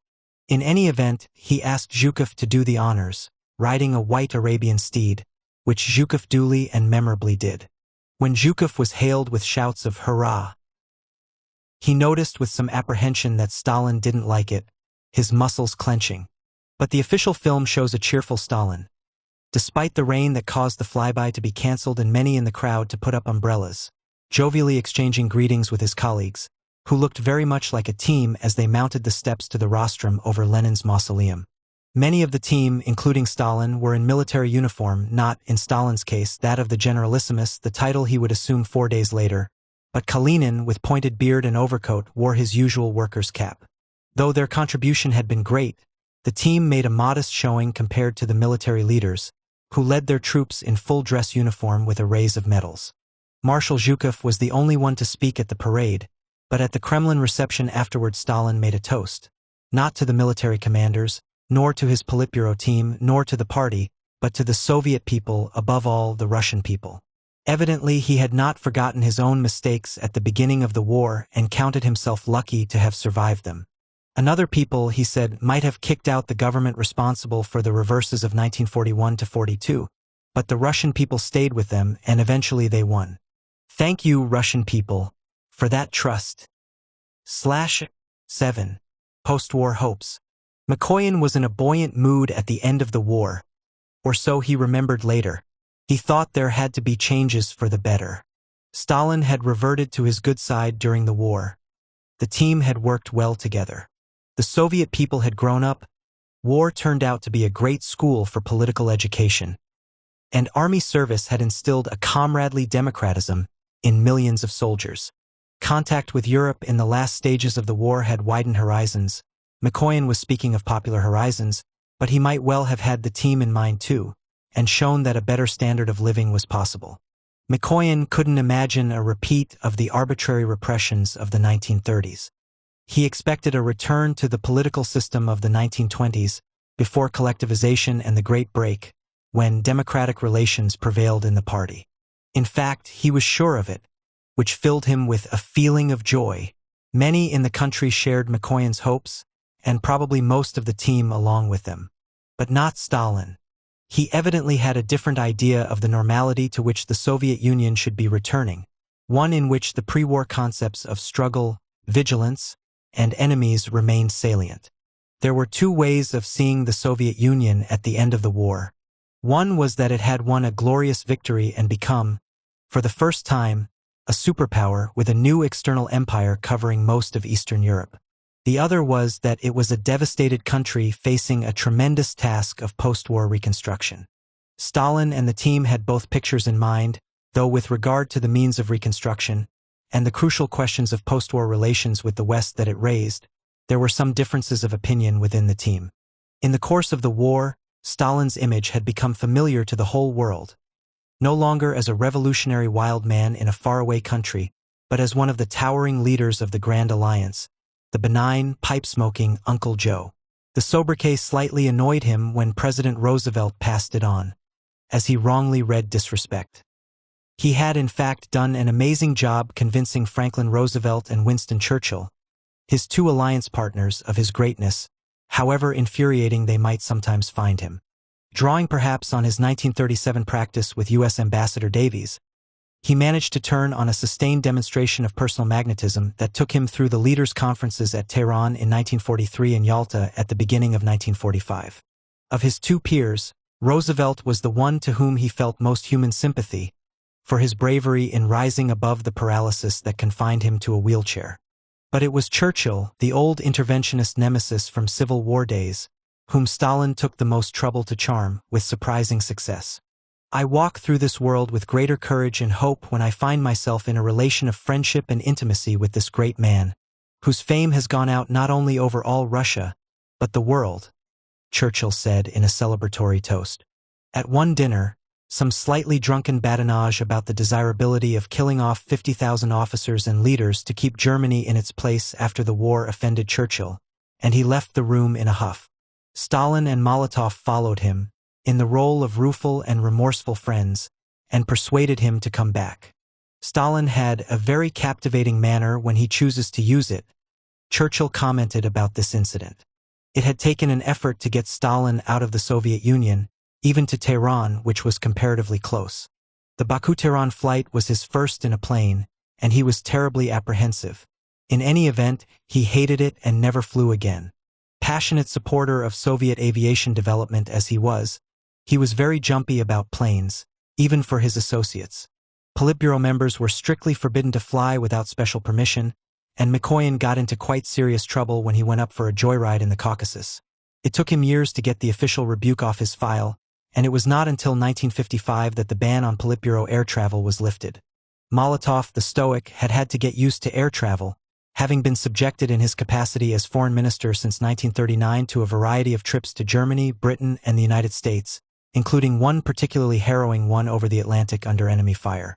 Later, the writer Konstantin Simonov, reflecting on the admiration he had felt for Molotov, singled out this example of his courage.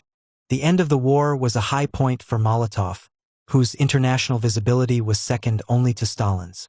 After foreign ministry personnel were issued with uniforms, resplendent with braid and epaulets, a foreign journalist who knew him saw him as a man transformed. In his smart-fitting uniform, unsmiling but looking very pleased, carried himself with a buoyant stateliness. At a victory celebration in May 1945, Stalin's first toast was to Molotov, "To our Vyacheslav," with the reminder that good foreign policy sometimes outweighs 2 or 3 armies at the front. Previously insular, like all the Bolshevik leaders, Molotov's acquaintance with the world had widened. In the course of his job as foreign minister, he was in San Francisco, Washington, New York, Berlin, Paris, and London in the immediate post-war years. At the end of his 1946 trip to Paris, his daughter Svetlana joined him and they did some sightseeing together, he delighting in her mastery of the French language and in her quick enjoyment of the Western scene. In London, living in the Soviet embassy, Molotov had no time for sightseeing, as he wrote to Polina, except for a single trip up to Highgate to see Marx's grave. He did manage to get to the opera in Paris, Mozart's Marriage of Figaro, but it was a ceremonial occasion, sitting in a box with the bourgeois public eyeing him, and he felt under strain. Still, it was gratifying to be taken seriously and deferred to as the representative of a great power. Some other team members managed to see a bit of the world in the immediate post-war years. Beria was at Tehran, Yalta, and Potsdam, albeit in his capacity as security chief rather than as a Soviet leader, and later he was in and out of Berlin, keeping an eye on the Soviet occupation forces. Voroshilov, rather surprisingly, given his fall from grace as a military leader, but no doubt in token of his old friendship with Stalin, was at Tehran with Stalin and Molotov, mingling with the Allied leaders, though he was not invited to Yalta or Potsdam. Chairman of the Soviet Control Commission in Budapest for the first 2 years after the war, Voroshilov made many Hungarian friends, not just political leaders like Matyas Rákosi but also artists, some of whom he continued to patronize after his return to Moscow. Khrushchev, still based in Ukraine, had close contact with Poland. In the waning days of the war, he made trips to Lublin and Warsaw, and he and Bulganin saw the gas chambers at Majdanek. Later he would become an indefatigable and enthusiastic traveler, but his first trip farther west, to Austria, Hungary, and East Germany in 1946, was incognito with a group of experts negotiating reparations. Mikoyan's wartime work had brought him into contact and negotiations with the Allies, especially the Americans, over Lend-Lease and other economic issues. Within the team, he was the man most committed to closer economic relations with the West. Even before the war's end, he and American Ambassador Avril Harriman had talked about possible reconstruction credits from the United States, and he urged Stalin to raise this issue at Yalta. He didn't.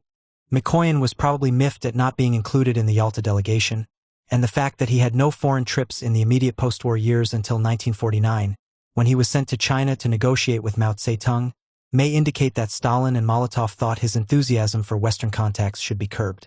Foreigners came to Moscow, however, and in the course of extensive negotiations with the young British politician Harold Wilson, Mikoyan not only achieved a deal setting grain exports against wartime credits but also made a lifelong personal friend of the man who was to become British Prime Minister in the 1960s. If some of the team still lacked languages and cosmopolitan polish, all were eager for their children to acquire them. It was not just the gifted Svetlana Molotova who made her father proud with her knowledge of French. Beria's son had been learning German from age 4 and English from age 5, giving him complete command of those languages. Malenkov's 2 boys studied at a special English school. The Zhdanovs, priding themselves on their German culture, were put out to find that their Yuri's German was not as good as Sergei Beria's.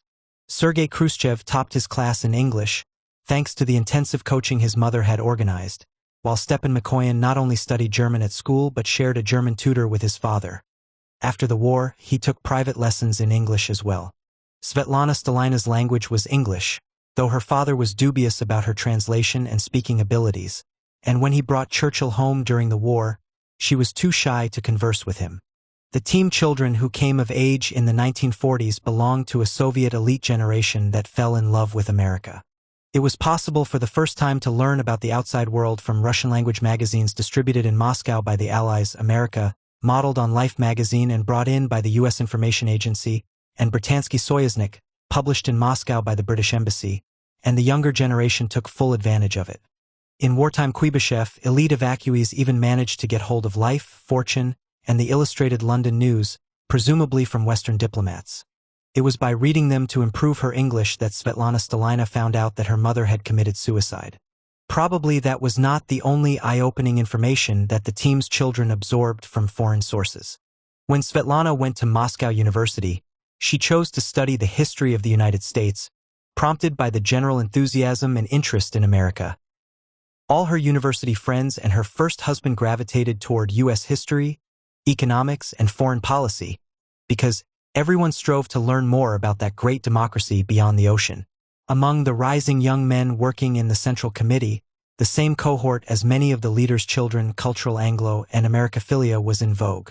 One could have imagined a post-war future in which Stalin, his suspicious nature appeased by international fame and victory, and his companions, with some of the insularity rubbed off by foreign contacts and their minds broadened by their increasingly cosmopolitan grown-up children, would have lost their suspicion of the West and let the closed frontier, necessarily opened, as far as the Allies were concerned during the war, remain ajar. It didn't happen.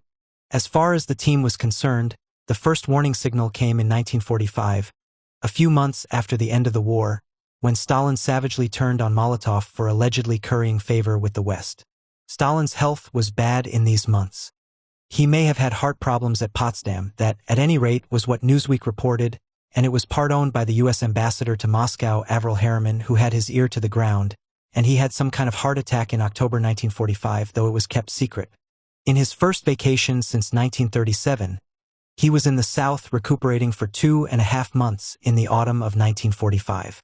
As had been his wont in the 1930s, he kept a close watch even on vacation on what the team left in charge in Moscow was doing. That meant the group of four that was currently at the center of things: Molotov, Mikoyan, Beria, and Malenkov. Reading extensive daily summaries of the foreign press, Stalin discovered, to his fury, that it was full of rumors about his ill health and imminent retirement, and speculation about his heir. Molotov, well known in the West because of his travels as foreign minister, was the frontrunner for succession in many of these stories, which portrayed him as representing a new, strong Soviet Union, demanding an equal position among the great powers of the world, implicitly in contrast to the old, weak, and internationally marginalized country that Stalin had led for the past 2 decades. Molotov, the second citizen of the Soviet Union after Stalin, was said to be very popular in the USSR and to have one great authority for himself. Stalin underlined this passage in blue pencil. Stalin himself had started to talk about aging and the inevitability of a succession sometime soon, but his colleagues were understandably unwilling to take him at his word. In 1946, according to Molotov, Stalin actually gave in his resignation, saying that it was time for someone younger to take over, adding, more concretely, "Let Vyacheslav have a go." People took this suggestion different ways, as Molotov remembered, but presumably no one, including himself, embraced the idea with enthusiasm. Kaganovich, always jealous of Molotov, allegedly wept. But this didn't mean that Stalin enjoyed being second-guessed in the Western press.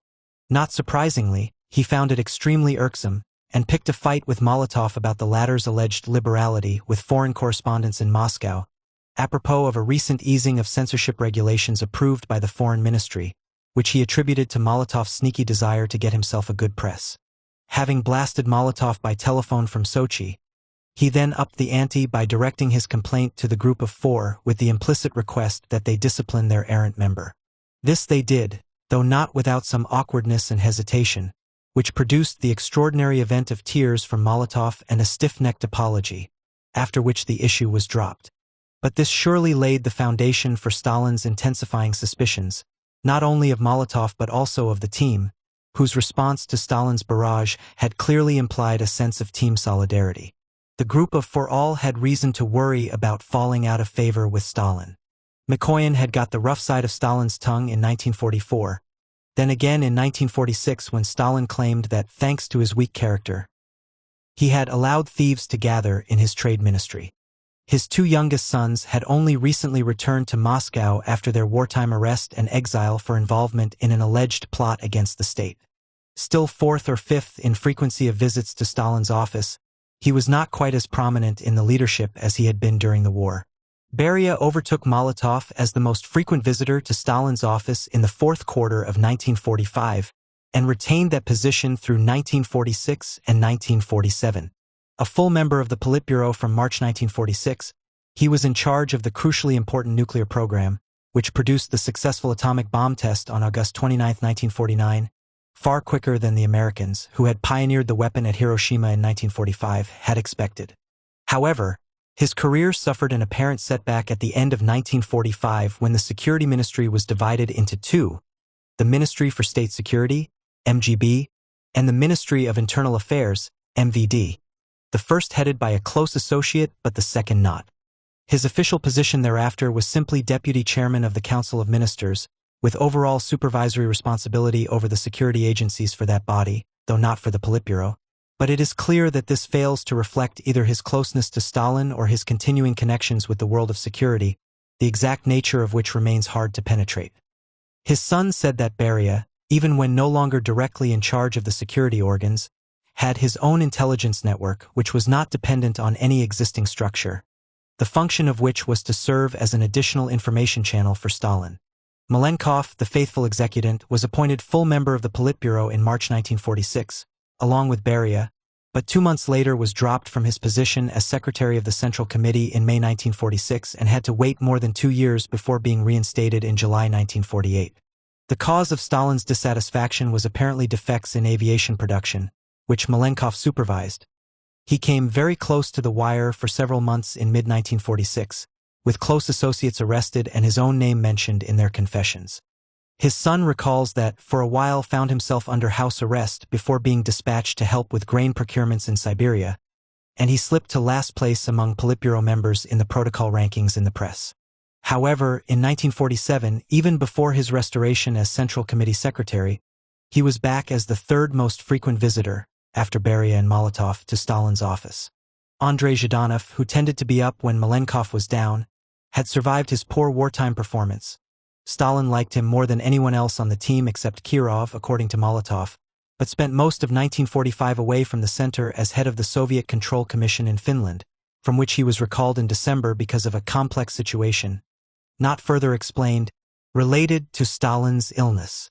Back in Moscow as a Central Committee Secretary, he worked closely with Stalin for several years in disciplining the intelligentsia, but despite this ongoing contact, he was not one of the most frequent visitors to Stalin's office, 5th in 1946, down to 6th the next year. Nikolai Voznesensky, Alexei Kosygin, and Alexei Kuznetsov, all three with Leningrad backgrounds and reputedly protégés of Zhdanov, were rising fast in the early post-war period. Voznesensky became a full Politburo member in February 1947, having been a candidate since 1941. Khrushchev remembered Voznesensky from these years as bright, self-assured, tough-minded. He reportedly became arrogant after his rapid rise and could be rude to team colleagues, even senior ones like Molotov, but Stalin was said to value him for giving him straight answers on economic questions.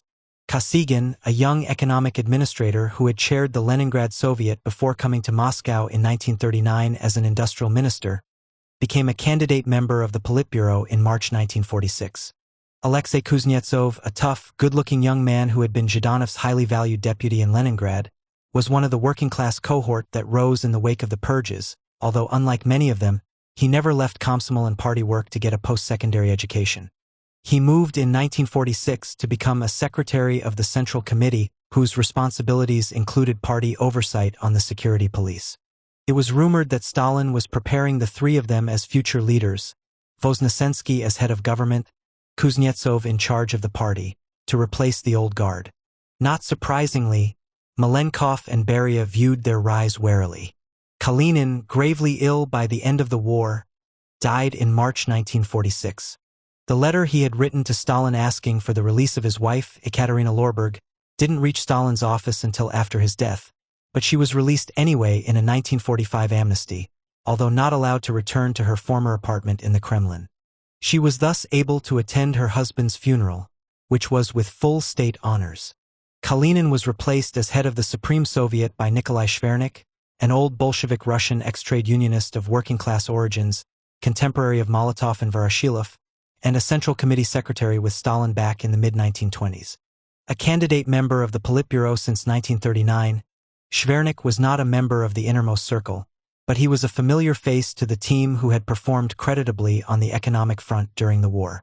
Nikolai Bulganin, who became a candidate member of the Politburo in March 1946, was another newcomer. Ethnically Russian, like the other recent recruits to the team, he was appointed Stalin's deputy as defense minister in 1944 and was a fairly frequent visitor to Stalin's office thereafter. His background was not military. After an early start with the Chaika during the Civil War, he had become an industrial manager and then headed the Moscow Soviet, working closely with Khrushchev in the 1930s. Khrushchev, though a friend of Bulganin's, never claimed he was a great intellect or military genius. Others called him a braggart and lightweight. He was an educated person by the standards of the team. His wife Elena was an English teacher. But his great characteristic seems to have been high-level sociability. His family already had multiple social connections with the team. His wife was a friend of Khrushchev's wife. His daughter Vera, later to marry the son of Admiral Kuznetsov, was in school with Svetlana Stalina and Svetlana Molotova and a friend of Rada Khrushcheva and Valentina Malenkova. His son Lev was a friend of Vasily Stalin's. As for the rest, Khrushchev was off in Kiev, rarely in Moscow, and thus out of the inner circle. The year 1946 to 1947 was a tough year for him, first because famine struck again in Ukraine, and second because Stalin sent out Kaganovich to help him cope. His former patron took over for 10 months in 1947 as first secretary of the Ukrainian party, with Khrushchev humiliatingly forced to stay on as second secretary. Little wonder that Khrushchev, who had been almost continuously on the road for most of the war, fell seriously ill with pneumonia. By the time he got back to work, Kaganovich had become simply unbearable. As Khrushchev remembered, pursuing not just the usual suspects, Ukrainian nationalists, but Jews as well. With the exception of this uptick in 1947, Kaganovich's status did not improve markedly in the first post-war years from their low point during the war. Before the Ukrainian foray, he headed for the Ministry of Industrial Construction Materials and then the State Supply Agency. Andreev, who had become almost totally deaf and was in very poor health, had also fallen further out of favor. He was not reappointed as Central Committee Secretary in March 1946 and disappeared almost entirely from Stalin's office visiting list, although he continued to work, now in the field of agriculture. Voroshilov remained out of favor too. Stalin often treated him with contempt, like a dog, one foreign observer said, twisting the screw by refusing to confirm his invocations of old friendship. Around this time, Stalin started hinting that Voroshilov might be a British spy, but with Stalin you never knew how to take such remarks. Voroshilov remained, in any case, a full member of the Politburo, and on his return from Hungary was given a job in cultural administration. Not such a stretch as it might seem, given his long history of friendship with and patronage of artists and theater people, but a long way from his previous specialty of military affairs. The upshot of all this playing around on Stalin's part was, in a sense, very small. There were some new faces on the team, though most of them turned out to be temporary. But the old team members stayed in place, with a reminder, sometimes quite a humiliating and frightening one, that tenure wasn't guaranteed. That was on the political side. On the military side, Marshal Zhukov wasn't so lucky. It was almost overdetermined that the immensely popular victor of Berlin, the man on a white horse in the 1945 victory parade, should arouse Stalin's suspicion and get his comeuppance in the post-war years, and that is what happened. Head of the Soviet military administration in Germany immediately after the war, Zhukov was recalled to Moscow early in 1946 to become commander-in-chief of Soviet ground forces, then within months abruptly dismissed from this position, accused of losing all sense of humility and claiming credit for all major operations in the war, and demoted to head of the Odessa military district. In 1948, there was a scandal about trophy goods he had brought back from Germany. His apartment was subjected to a house search, and he was demoted again, this time to the command of the Urals military district. Although he was well remembered by the people and the team as well, his name started to disappear from histories of the Second World War, and he even vanished from paintings of the Victory Parade. Taking his banishment like a good soldier, he found a new wife in the Urals, to the fury of his old one, and by 1952 he was edging back into favor again, though he didn't get back to Moscow until after Stalin's death. The wartime honeymoon with the Allies was already souring by the time of the Potsdam Conference, held in the summer of 1945. No sooner was it over than the United States, without prior consultation, dropped its fearsome new weapon, the atomic bomb, on Hiroshima. The Western powers were unhappy about the degree of Soviet control in the East European states, which had been assigned at Yalta to the Soviet sphere of influence but were now moving toward communist one-party regimes under Soviet tutelage and looking increasingly like satellites.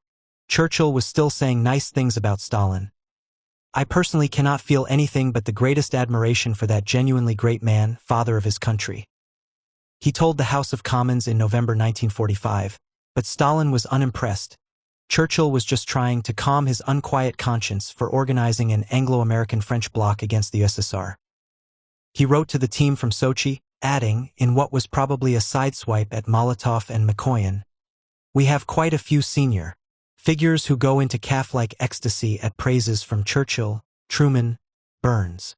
Presaging things to come on the domestic front, Stalin declared such attitudes to be demeaning and dangerous.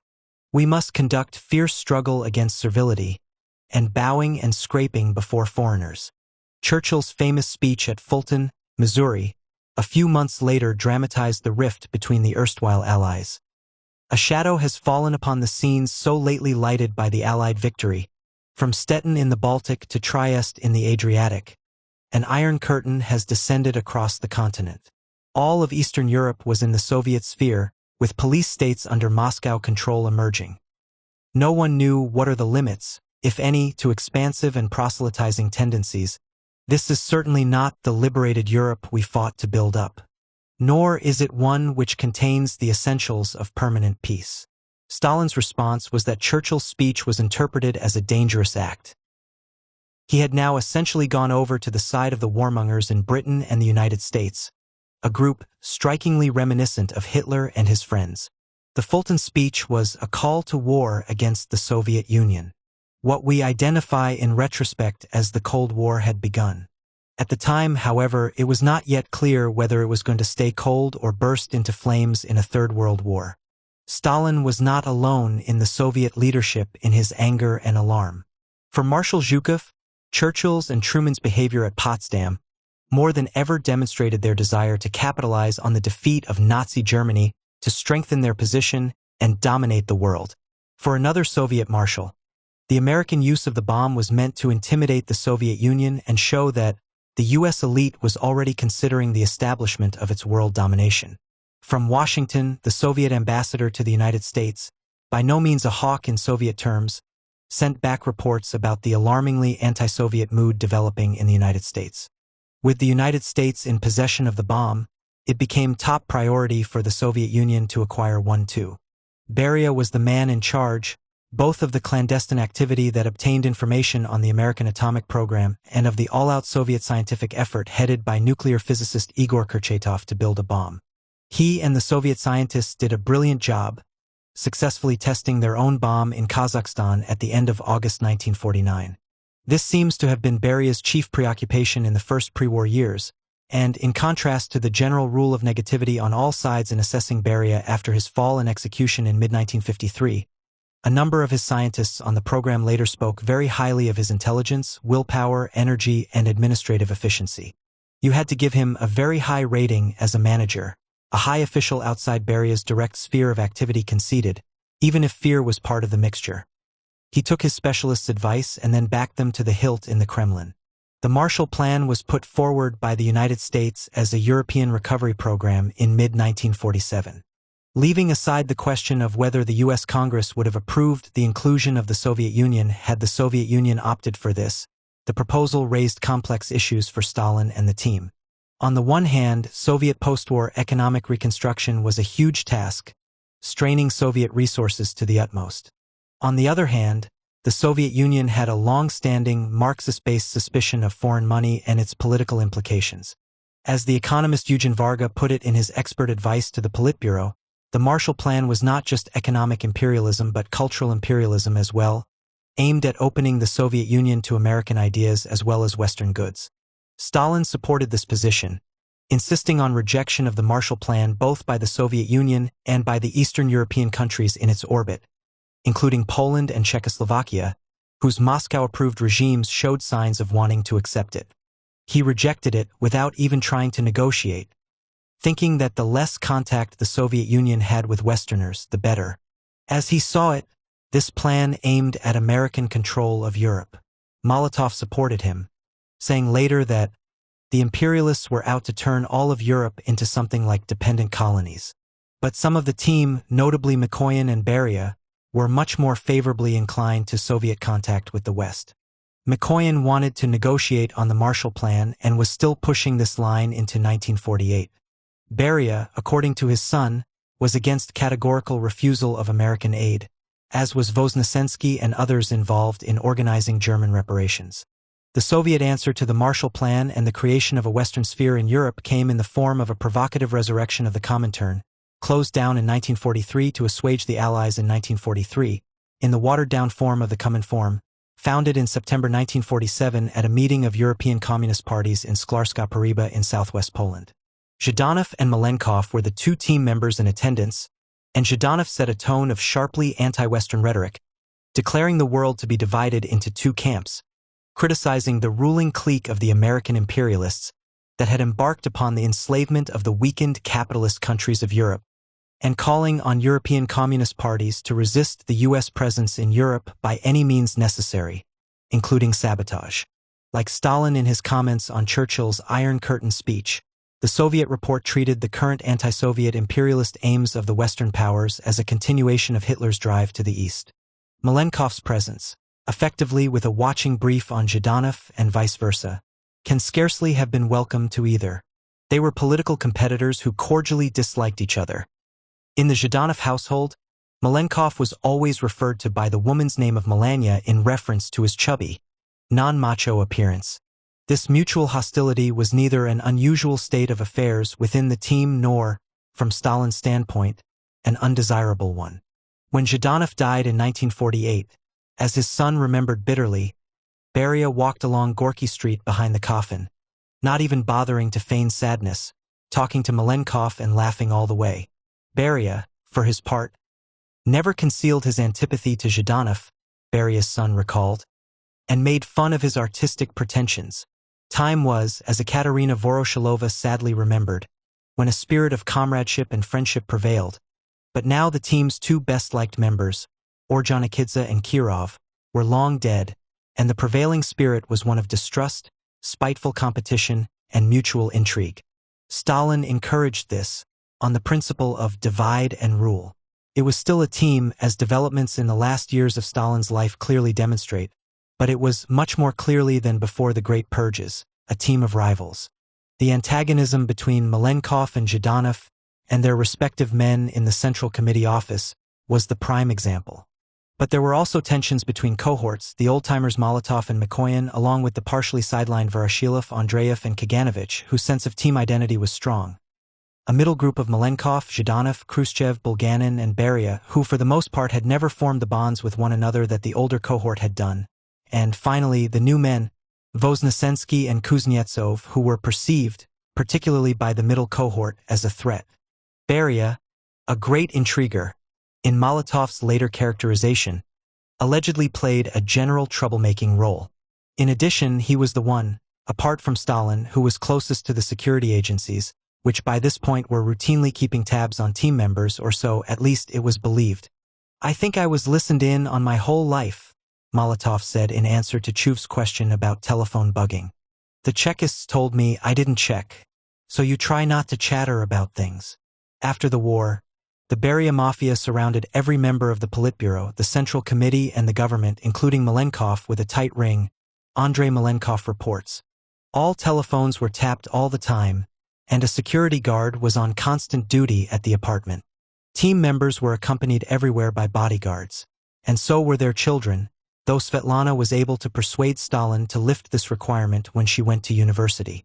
Beria's mysterious private information service was ostensibly running for Stalin's benefit, although people, including Stalin, came to suspect it was for his own benefit as well. But Soviet security was not monolithic. Malenkov allegedly had 58 volumes of transcripts of telephone taps on Voroshilov, Zhukov, and others in his office in Stalin's last years. Beria's handsome townhouse on Kashelov Street, he was the only team member to have one, was bugged, too. According to the prevailing mores of the post-war period, team members had become more wary than before about expressing opinions that might conflict with Stalin's. Molotov was the most willing to stick to his guns, according to reports, and Voznesensky and Zhdanov are also mentioned as occasional objectors. Mikoyan later described a number of disagreements with Stalin in the post-war period, though possibly one-on-one rather than in more public forums, and the same is true for Beria, as reported by his son. But on the whole, according to outside reports, the convention was to agree dutifully with what Stalin suggested. It was time wasted, in Admiral Kuznetsov's opinion, to talk to Stalin with members of the team, especially Beria, around. It was enough for Stalin to express something that was still only a suggestion for the whole chorus to repeat it, thinking thus to flatter the leader and teacher. Stalin sometimes snapped at them. "What's the point of talking to you? Whatever I say, you reply. Yes, Comrade Stalin, of course, Comrade Stalin. You have taken a wise decision, Comrade Stalin." But Stalin's own interpretation of the team's apparent servility was different from Kuznetsov's. He saw them as depriving him of valuable knowledge of their internal disagreements. It was one of his strategies to pay attention to disagreements, to objections, analyze why they arose, what is going on. But they hide it from me. As Stalin realized, this concealment was actually a team strategy of getting business done without too much interference from the old man. If there are disagreements, Stalin once complained that they try first to come to agreement among themselves, and then bring what they have previously agreed on to my attention. Even if they remain in disagreement with each other, all the same they make an agreement on paper and bring the thing they have agreed on. It had become the unwritten rule of Soviet high politics that members of the inner circle did not form special alliances or meet each other socially except under Stalin's eye and at his place. Life was different in Moscow than in Kiev, as young Sergei Khrushchev found when the family moved there at the beginning of 1950. No more guests. Here friends and friendship were dangerous. Alexei Adzubiai, husband of Khrushchev's daughter Rada, recalled that when the Khrushchev family summered in the Crimea in 1949, Svetlana Stalina and her new husband Yuri Zhdanov were staying there too, both families in the old Tsarist palace in Levadia, but there was no social contact between us. Family acquaintanceships were not encouraged. There were a few exceptions, to be sure. Beria, who was the most likely to be able to break the rules, often shared a ride with Malenkov in the same car out to the dacha. In Moscow, the Khrushchevs and the Malenkovs lived on adjacent floors at No. 3 Granovsky Street, and for a while Khrushchev organized joint family walks around the nearby streets in the evening. He and Georgie in the lead, followed by their wives and children, the whole stately perambulation accompanied by security men. Strangely, few people appeared to recognize them, and there were no untoward incidents. According to the memoirs of the Beria and Malenkov sons, their respective families much preferred to socialize with members of the intelligentsia than with other team members. Malenkov, evidently forgetting the Granovsky Street walks of his childhood, and certainly informed by a post-1957 animus against Khrushchev, wrote that our family circle was a world in which father and mother remained highly cultivated people, and for this reason found the older members of the leadership, with their swearing and lack of polished manners, crass. Not once did any of the oligarchs of the first Stalinist rank come to us as guests, nor any of their households. Indeed, the parents had such refined taste that it was hard even to imagine the boring Molotov or the crude Kaganovich, swearing like a coachman. At the family table, not to mention the vulgar Khrushchevs, the Berias had similarly discriminating tastes, according to their son. Thinking, talented, energetic men were the type that Beria and his cultured wife Nina, a scientific researcher at the Timiryazev Agricultural Academy, liked to have around, and their dinner guests included physicists, historians, distinguished medical men, and architects, harking back to Beria's own first choice of profession, along with Georgian writers, artists, and philosophers. Bulganin was known for his contacts with artistic circles, though these were not of the family friendship type but followed an alternative model of male romances with ballerinas and singers. His dogged pursuit of the opera singer Galina Vishnevskaya, heedless of her recent marriage to the young cellist Mstislav Rostropovich, gets an ironic telling in her memoirs, though she appreciated his activity on her behalf as a patron, and seems to have made a laughingstock of him. Voroshilov, too, had many social contacts with the intelligentsia, mainly male painters and sculptors whom, to his wife's slight irritation, he brought home. As for Molotov, nobody on the team or off it seems to remember socializing with him in the post-war period. When describing their relationship with him in retrospect, team members usually spoke in terms of cool and wary respect. His wife, Polina, was another story. She had many contacts in the intelligentsia, of which we will hear more later, but evidently socialized with them mainly without the hard-working Molotov's participation. The Andreevs also had intelligentsia friends, according to their daughter, as well as military ones in the post-war period. Indeed, it is likely that most of the team emerged from the one with a new set of friends from the professional military. It may well be that the team children who later wrote memoirs exaggerated the depth of their parents' contacts with the intelligentsia, since for the most part they felt themselves to be of that group. In particular, they are likely to have exaggerated its frequency as far as their fathers were concerned, since the team's extremely demanding work lives left little room for socializing except occasionally at the dacha.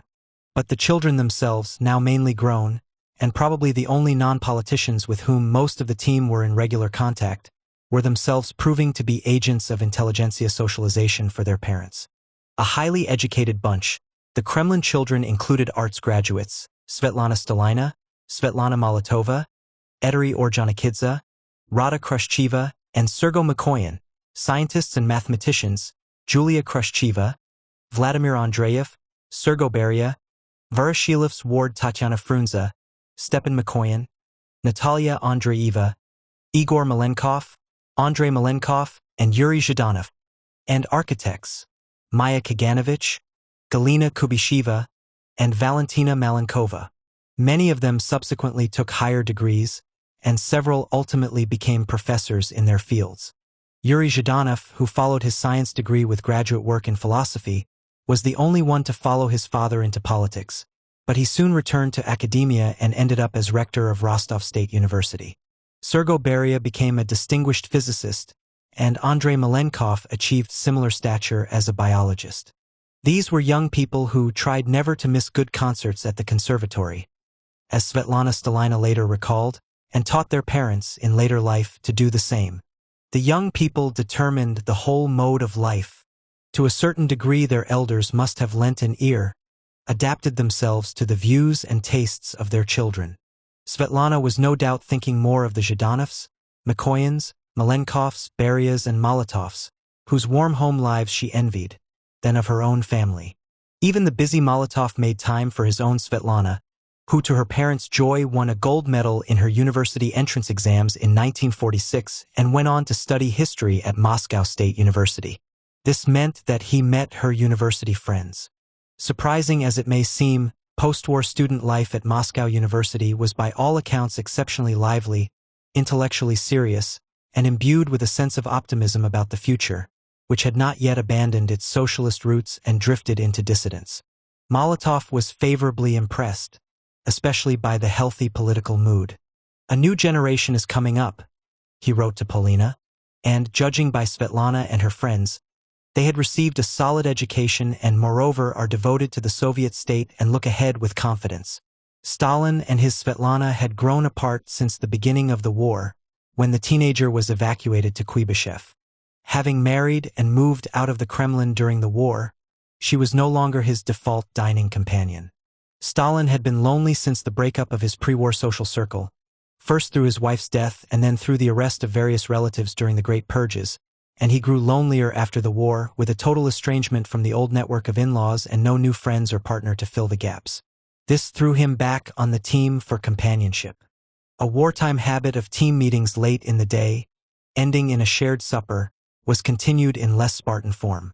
Since Stalin hated to be alone, the team was drafted with increasing frequency for dinners at Stalin's dacha that started late, often after a film showing at the Kremlin, were marked by heavy, compulsory drinking as well as a certain amount of actual work discussion, and went on until the not very early hours of the morning, 4 o'clock or 5 a.m. In 1944, the visiting Yugoslav communist Milovan Djilas had found these dinners relatively congenial occasions. Consumption of food and drink was not immoderate, and members of the team were at their closest, most intimate with one another. Everyone would tell the news from his departments, whom he had met that day, and what plans he was making. The atmosphere was cordial and informal, and an uninstructed visitor might hardly have detected any difference between Stalin and the rest. Yet it existed. His opinion was carefully noted. No one opposed him very hard. It all rather resembled a patriarchal family with a crotchety head whose foibles always made his kinsfolk somewhat apprehensive. But when Djilas came back in January 1948, admittedly at a time when Yugoslav-Soviet relations were deteriorating sharply on the way to the explosive break with Tito that occurred in June, he found the atmosphere much more constrained. Stalin was forcing his companions to drink to excess, so that they sometimes passed out and had to be carried home. In order to avoid the heavy drinking, Khrushchev reports, Beria, Malenkov, and Mikoyan at one point made an agreement with the waitresses to serve them colored water instead of wine. But then Alexander Sherbakov, Zhdanov's unpopular brother-in-law, gave them away. Stalin was very angry at their deceit. Wives were no longer invited, and there was lots of horseplay and practical jokes, like tomatoes slipped on chairs, reportedly initiated particularly by Beria. Stalin enjoyed humiliation, so he would force Molotov to waltz with Polish leader Yakub Berman, or Khrushchev to dance the Gopak, squatting down on his haunches and kicking out his heels, which frankly wasn't very easy for the chunky Khrushchev. Stalin had become a night owl, and it was part of the strangeness of the period that not only the team but also the entire government had had to move onto his schedule. Even when a team member was not invited to dine with Stalin on a particular night, he had to remain in the office, often long past midnight, in case he was summoned at the last minute. When, for medical reasons, Voroshilov wanted to depart from Stalin's late-night regimen, he had to ask special permission from him. This regime took a toll on their health. They were all chronically tired. Zhdanov's heart condition had worsened, and he was also, according to Khrushchev, an alcoholic, which meant that, in contrast to his practice with the others, Stalin forced him not to drink at the dinners. As one colleague described Zhdanov at this time, his face would be very pale and incredibly weary, his eyes inflamed by lack of sleep. He would gasp for air with his mouth open. For Zhdanov, with his heart disease, those night-long vigils at the nearby dacha were catastrophic. Andreev was in bad physical shape too, though not because of the dinners, to which he was no longer invited. Voroshilov was suffering from headaches, insomnia, and dizziness.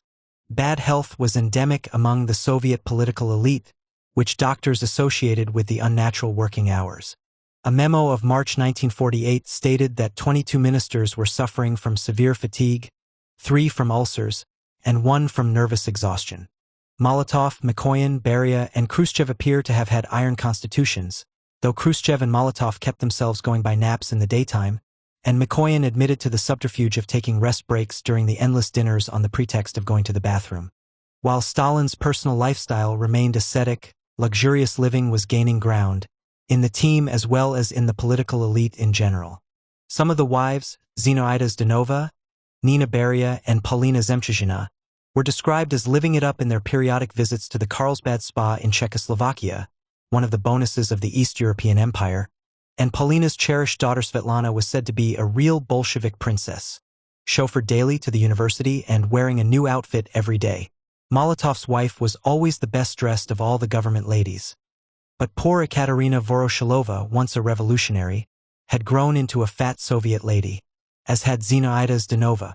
The Molotov apartment and dacha were distinguished by good taste and luxurious furniture, by Soviet standards, of course. While the Voroshilov's dacha was sumptuous, crammed with fine rugs, gold and silver Caucasian weapons, valuable porcelain, some of it gifts from countries in the socialist bloc, the dachas now had hothouses, film rooms, and even stables. Voroshilov and Mikoyan still liked to ride, though Voroshilov's wife thought he was getting too old. The Kaganoviches showed their lowly origins by having the home of a rich parvenu, full of ugly, expensive objects and palm trees in buckets standing in various corners.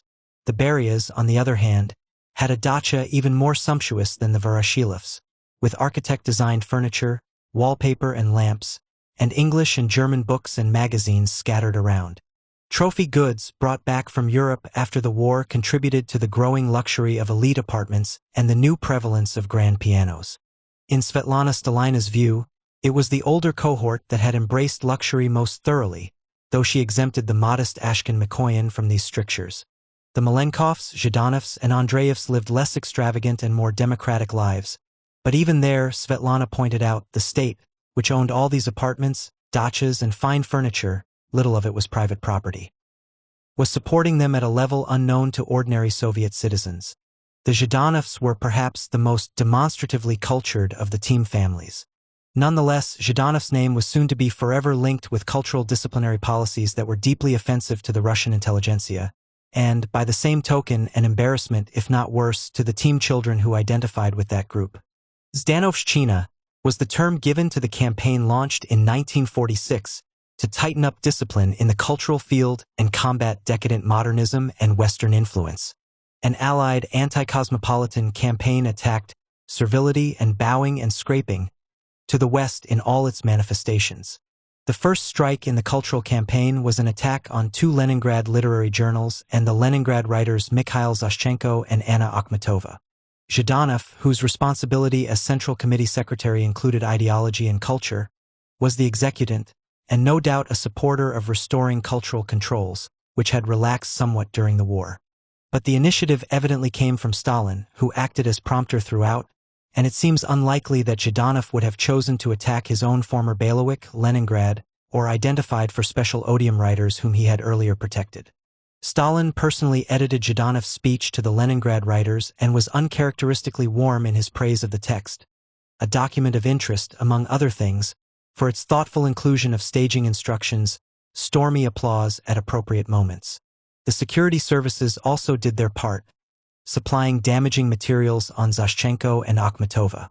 The burden of Zhdanov's speech and the Orgburo resolution of August 9, 1946, on which it was based, was that writers who satirized Soviet life, like Zashchenko, or tried to ignore it in a kind of internal emigration, like Akhmatova, should not be published in Soviet journals.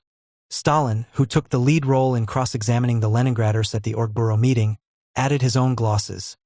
Leningrad was going too much its own way in culture, influenced by the local intelligentsia as much as by the party, and its cultural climate showed the tendency to bow and scrape before foreigners, which he had already deplored in connection with the Churchill speech the previous year.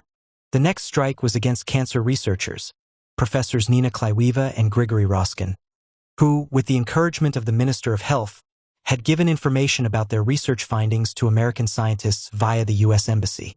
A spy motif was introduced into the story, of course, but the main point was a warning to the Soviet intelligentsia and bureaucracy that they should be very cautious indeed in their dealings with foreigners, always mindful of the sanctity of Soviet state secrets, an ever-expanding category.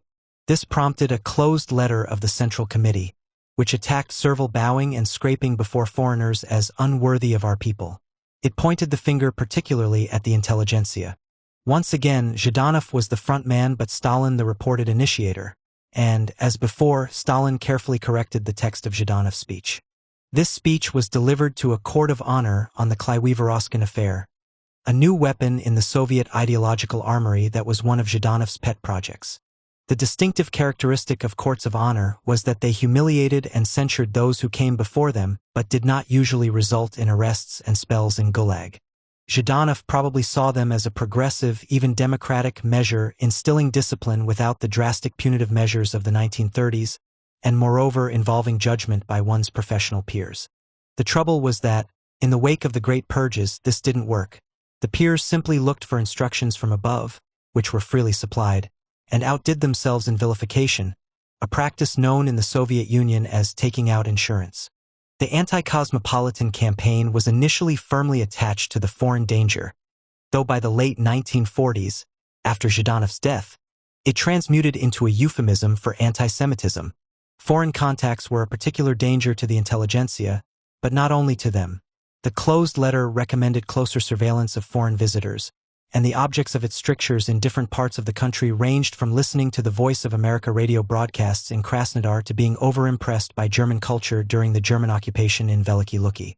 In the port city of Riga, sailors on ocean-going steamers had to be cured of their admiration for American freedom, and living standards. 16 During the war and immediately after it, many members of the Soviet elite had had contact with foreign journalists or diplomats, going to receptions and film showings at the embassies. But then came the tightening up. Marriage between foreigners and Soviet citizens was forbidden in 1947, which ruined the personal lives of a number of resident Westerners, including a future Stalin biographer, Robert C. Tucker, then a junior diplomat at the U.S. Embassy. Those who spent too much time at foreign embassies or became friendly with diplomats risked being accused of consorting with spies, as the composer Sergei Prokofiev's former wife Lena found to her cost. She ended up in Gulag until after Stalin's death. Boris Suchkov, a rising young cultural official with excellent Central Committee connections, trained in Anglo-American literature, was director of the State Publishing House for Foreign Literature when he was arrested as an American spy, along with his wife, essentially because they had socialized with American diplomats. The two foreign Russian-language publications in circulation in the Soviet Union, Britansky Soyuznik in America, were criticized for tendentious content and had their print runs and distribution reduced until they could be bought almost nowhere but at the Metropole and National hotels in Moscow. Zhdanov's last significant cultural intervention took place in January 1948, 8 months before his death. This time it was about music, a passion with Zhdanov. He slammed all the top Soviet composers, including Shostakovich, Prokofiev, and Aram Khachaturian, for modernism, catering to an elite audience, ignoring tunefulness and harmony, succumbing to Western bourgeois degeneracy, and falling out of touch with popular taste. The sophisticated intelligentsia of the capitals was outraged, and Shostakovich later wrote a satire on the occasion. But, in line with the general Zhdanov approach, the composer's punishment was mild by Soviet standards, problems getting work published and performed, with consequent drop in income, but not loss of privileges and status, let alone arrest. While Zhdanov genuinely believed that the composers would do better to return to a more melodic and less dissonant idiom, he seems to have been in a strangely jolly mood during the proceedings. When Prokofiev, a returned émigré not yet fully socialized in Soviet mores, snubbed the head of the Party Control Commission, who objected to his chatting to a neighbor, several witnesses assert that Zhdanov, observing this exchange from the podium, started laughing. Whether he was enjoying the Control Commission man's discomfort or the clashing of two different systems of value and hierarchy is not recorded. He even wrote his own satirical sketch, Words Only, No Music, featuring a government minister dragged to a concert by his culture-loving wife. He goes to sleep, as usual, and when his wife wakes him, he tells her with conscious virtue that she must not have read the Central Committee resolution condemning all this degenerate modernist rubbish. But it turns out that the music being performed was by the revered 19th-century Russian classic composer Mikhail Glinka. Zhdanov's son Yuri was the person who resurrected this little spoof in his memoirs, in line with his general presentation of his father as both a man of culture and a genial, likable person. The Zhdanovs seemed to have been a happy family, whose life centered around its only son, the son's friends, the son's interests. They used to have amusing, gay young parties. That testimony comes from Svetlana Stalina, who was drawn to the family because of the contrast with her own lonely life in the Kremlin. Svetlana's marriage to Morozov had broken up, and she was back living in Stalin's apartment with her son Oska, diminutive for Joseph, and his nanny, with Stalin spending most of his time at the dacha. She was desperate to get out, and Yuri was moved to rescue her from her Kremlin isolation. The question of marriage had been on Stalin's mind as well as Svetlana's, and evidently they both concluded that the best thing would be for her to marry a son of one of the team and avoid further disasters. After her divorce, Mikoyan related, Stalin mentioned to us, evidently the inner circle, that he had been talking to Svetlana about whom she should marry. She said that she would marry either Stepan Mikoyan or Beria's son Sergo. I told her, neither the one nor the other. You ought to marry Zhdanov's son. Mikoyan and Beria were intensely relieved, though Mikoyan at least was fond of Svetlana. If the choice had fallen on my son, Mikoyan wrote later, Stalin would have started interfering in the life of our family.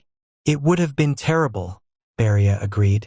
Whether Svetlana and Yuri knew of this conversation is unclear, but Svetlana later wrote that Stalin, who had loved Andrei Zhdanov and respected his son, always hoped that the families would become related, so no doubt she had a wistful idea of pleasing him again. But the moment had passed. When Svetlana told Stalin she planned to marry Yuri and move into the Zhdanov apartment in the Kremlin, He was annoyed. He was building a second story on the Kuncevo dacha and hoped she and her son would come and live with him there. But she knew Yuri wouldn't agree to live with her father, so that was out. They married in the spring of 1949. In fact, it was Beria's son that Svetlana had really had her eye on. They had even had a brief romance during the war.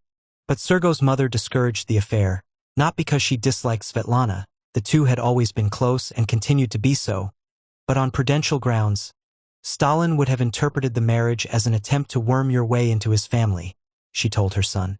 In any event, Sergo married the beautiful Marfa Peshkova, the writer Maxim Gorky's granddaughter, in 1947.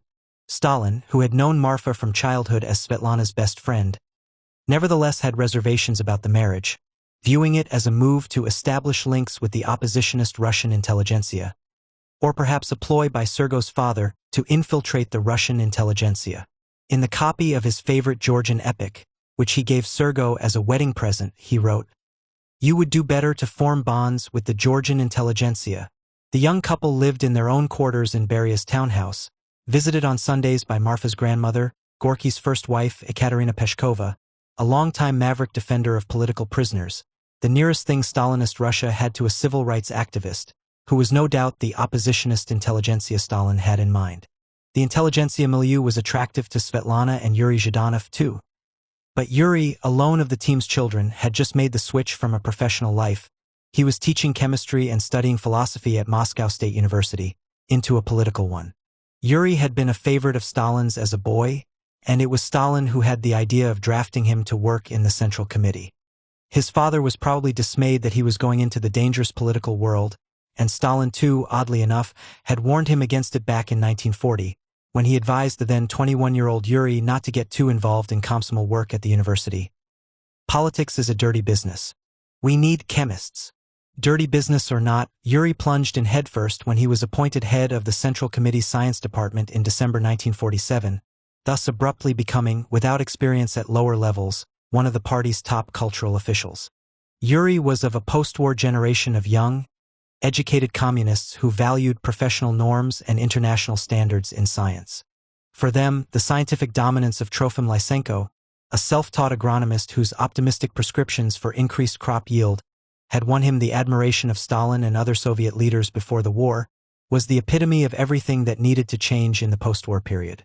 For Yuri and his somewhat older peers, like Dmitry Shepilov, deputy head of the Central Committee's Agitprop department when Yuri was appointed to the Science Department, the pre-war machinations that had led to the virtual outlawing of genetics had created an absolutely abnormal situation that needed to be rectified. With all my being, I longed for the collapse of Lysenkoism, which discredited both our science and my fatherland, Shepilov wrote in his memoirs. But it was Yuri, fired up with enthusiasm for what he no doubt saw as a cause whose time had come, who jumped in just a few months after his appointment, with a public attack on Lysenko's theories in a lecture to party propagandists. The anti-Lysenko position had some support in the team. Beria probably sympathized. His wife had been very upset when he was unable to save the biologist Nikolai Vavilov, a colleague at the Agricultural Academy and scientific opponent of Lysenko's, before the war, and she had criticized some of Lysenko's theories in her PhD thesis. Yuri's father Andrei was no fan of Lysenko's and had warned his son not to tangle with him. "He'll make mincemeat of you." Andrei was right. Lysenko counterattacked, apparently with the support of Zhdanov's rival Malenkov, and Stalin took his side, rebuking Yuri in his father's presence at a Politburo meeting. "Don't you know that our entire agriculture depends on Lysenko?" The consequences for Yuri were relatively mild, since Stalin judged him to be young and inexperienced, and he blamed his seniors, Shepilov and Yuri's father, for not steering him in the right direction. Yuri even kept his job in the Central Committee. But his optimism about reform must have taken a beating. He had misread the zeitgeist or perhaps just anticipated it by a decade. The old obscurantists in the person of Lysenko had showed their continuing strength. The reform-minded, educated young were not going to carry the day as long as Stalin was in charge. And, as Yuri and everyone else were soon to be reminded, politics was a dirty business. Aging leader. Stalin was a sick and aging man after the war, his workability diminishing with each passing year. He spent more and more time in the South, an average of almost 3 months a year from 1945 to 1948, almost 5 months in 1950, and finally no less than 7 months from August 1951 to February 1952. Even when he was in Moscow, his working day contracted sharply. He stopped chairing the Council of Ministers, handing it over to Voznesensky and then to Malenkov. He complained ever more often of age. Even the loyal Molotov noted that his work capacity was diminishing as time went on. Others not in daily contact with him were shocked by the decline between 1945 and 1948. When Ambassador Novikov came back from the United States in the spring of 1947, having not seen Stalin up close since 1941, he discovered an elderly, very elderly, tired person who was evidently straining to bear the heavy burden of his great responsibilities, in place of the powerful, energetic figure he had met during the war. Stalin made mistakes that nobody dared correct. He forgot names, Bulganin's on one occasion. Admittedly, Bulganin was forgettable. He spent more and more time at the dacha and not at his Kremlin office. "You would be lost without me," Stalin liked to say to the team. Once they would have agreed, now probably not. A future without Stalin was becoming imaginable. Beria, who had always had a sharp tongue despite his deferential face-to-face manner, was increasingly open in his acid remarks about the leader. The others, fearing it was an incitement to subversive comments on their part, reacted warily. Khrushchev, who retained an attachment to Stalin, was beginning to find dealing with him something like dealing with an elderly relative with time on his hands. He suffered terribly from loneliness, he remembered. So, he needed people around him all the time. When he woke up in the morning, he would immediately summon us, either inviting us to the movies or starting some conversation which could have been finished in 2 minutes but was stretched out so that we would stay with him longer. It was a waste of time for the team, busy running the government, but going on vacations with him, which he also demanded, was sheer torture. I had to spend all my time with him, sitting over endless meals. Whenever I was offered up in sacrifice, Beria used to cheer me up by saying, "Look at it this way. Someone has to suffer. It might as well be you." Stalin's loneliness was exacerbated by a near-total breakdown of relations with his 2 surviving children, Svetlana and Vasily, and the arrest of more of his in-laws, including people he had been close to. Svetlana's marriage to Yuri Zhdanov was not going well. Yuri was always busy at the office, among other things being instructed by Stalin with evident relish on how to apply the faction-fighting skills Stalin had honed in the 1920s to science. Svetlana was left at home in the Zhdanov apartment, making a bibliography of Marx and Lenin's dicta on science for Yuri, surrounded by older women giving her good advice. Life became intolerably, unbearably boring, and complications in a second pregnancy plunged her into depression. In the hospital for 6 weeks before Katya's premature birth, she found herself in a maternity ward with Svetlana Molotova, and was bitterly envious because Molotov, like any normal father, came every second day to see his daughter and newborn grandchild. Stalin never came.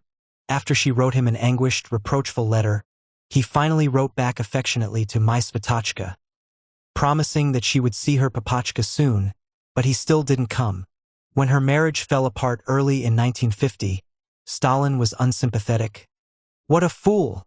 Finally, she found a decent man, and couldn't keep him. The in-laws who fell victim in the late 1940s included Stalin's sister-in-law Zhenya Alliluyeva, whom Stalin had once admired and perhaps thought of marrying, who was sentenced to 10 years for anti-Soviet agitation. In other words, careless talk. Anna Reedens, another sister-in-law, Fedor Alliluyeva, a brother-in-law, and 21-year-old Zonik, John Reed, Svanids, whose father, a great crony of Stalin's until his arrest in 1937, and mother had been great purge victims.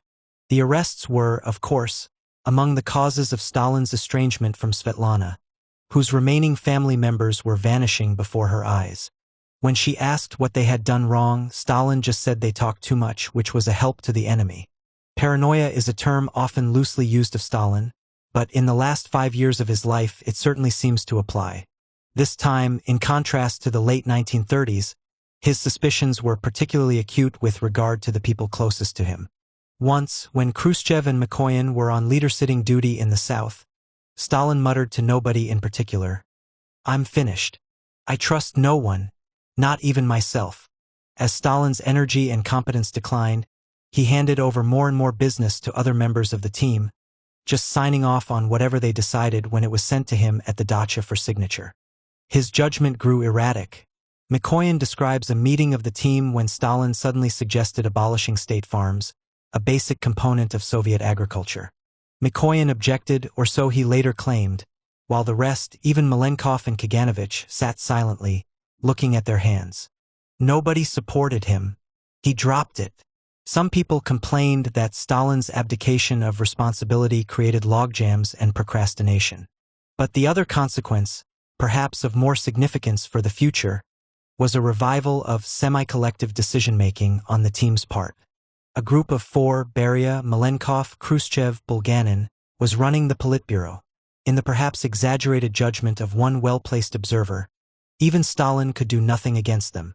But a broader group of seven, including Molotov, Mikoyan, and Kaganovich, was also part of the informal structure of power. Judging by the government's archival records, things were flowing along smoothly and in an organized manner, a great improvement technically on the pre-war period. But it's also true that all sorts of big issues were being shelved. Tensions with the West, living standards, peasants, gulag nationalities, because the team knew that Stalin wasn't going to go along with any changes. The team appears to have been in unspoken agreement on what changes were needed. They were, in effect, shelving the issues until Stalin died. As long as he was alive, however, Stalin was anything but out of the picture.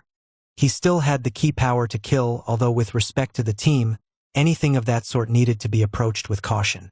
He could still launch bold initiatives that nobody on the team dared stand against. One of them was a policy turn against Jews, which was very much his idea, against the silent disapproval of most of the team. The background was a pro-Jewish initiative from the war period, when the Jewish Anti-Fascist Committee, JAC, was set up, primarily to publicize Soviet cause abroad and incidentally to collect money from American Jews. The team member most actively involved in its creation seems to have been Beria, a philo-Semite, according to his son, with enthusiastic support from prominent Jews in the Moscow intelligentsia and strong backing from Molotov, Kaganovich, and Voroshilov. The committee was an anomaly in Soviet terms, since the Stalinist system did not usually accommodate associations representing special interests.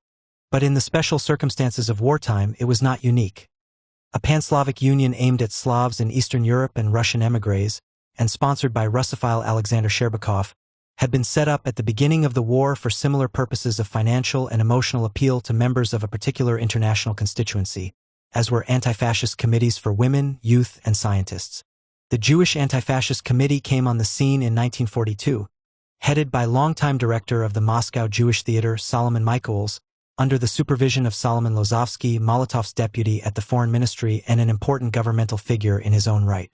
It proved to be by far the most successful in rallying both international and domestic support. The first tricky issue for the JAC was the proposal to create a Jewish autonomous region in the Crimea. This was not so wild a scheme as it sounds in retrospect. Autonomous national regions were part of the Soviet way of doing things. Indeed, there already was a Jewish one in Biarbidzen in the Far East, but it hadn't taken, partly due to the lack of a long-settled Jewish population. The idea of a Crimean autonomous region for Jews had already been raised in the late 1920s, with lots of enthusiasm in the Soviet Jewish population, though it was ultimately rejected in favor of Biarbidzen.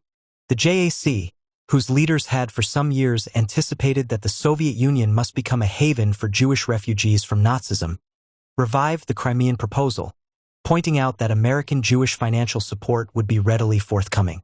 Their proposal was sent to Stalin via Lozovsky and Molotov in 1944, but he responded negatively and the proposal was dropped. Evidently it remained in his mind, however, as evidence of the ambitious aspirations, suspicious foreign connections, though it was the committee's brief to raise money for the Soviet war effort from American Jews, and potential untrustworthiness of what he no doubt already saw as the domestic Jewish lobby. The plight of Europe's surviving Jews in the wake of the Holocaust was one of the thorniest international issues as the war came to an end.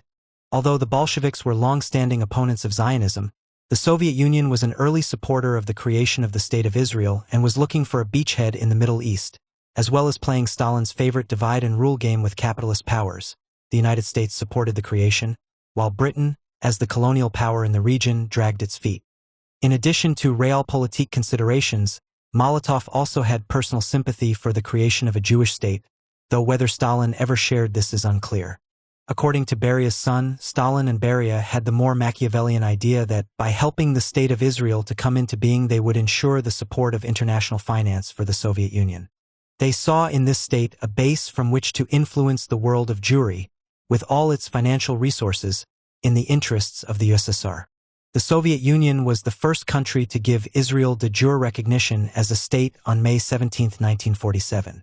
In the autumn of 1948, future Prime Minister Golda Meir arrived in Moscow as the first Israeli plenipotentiary.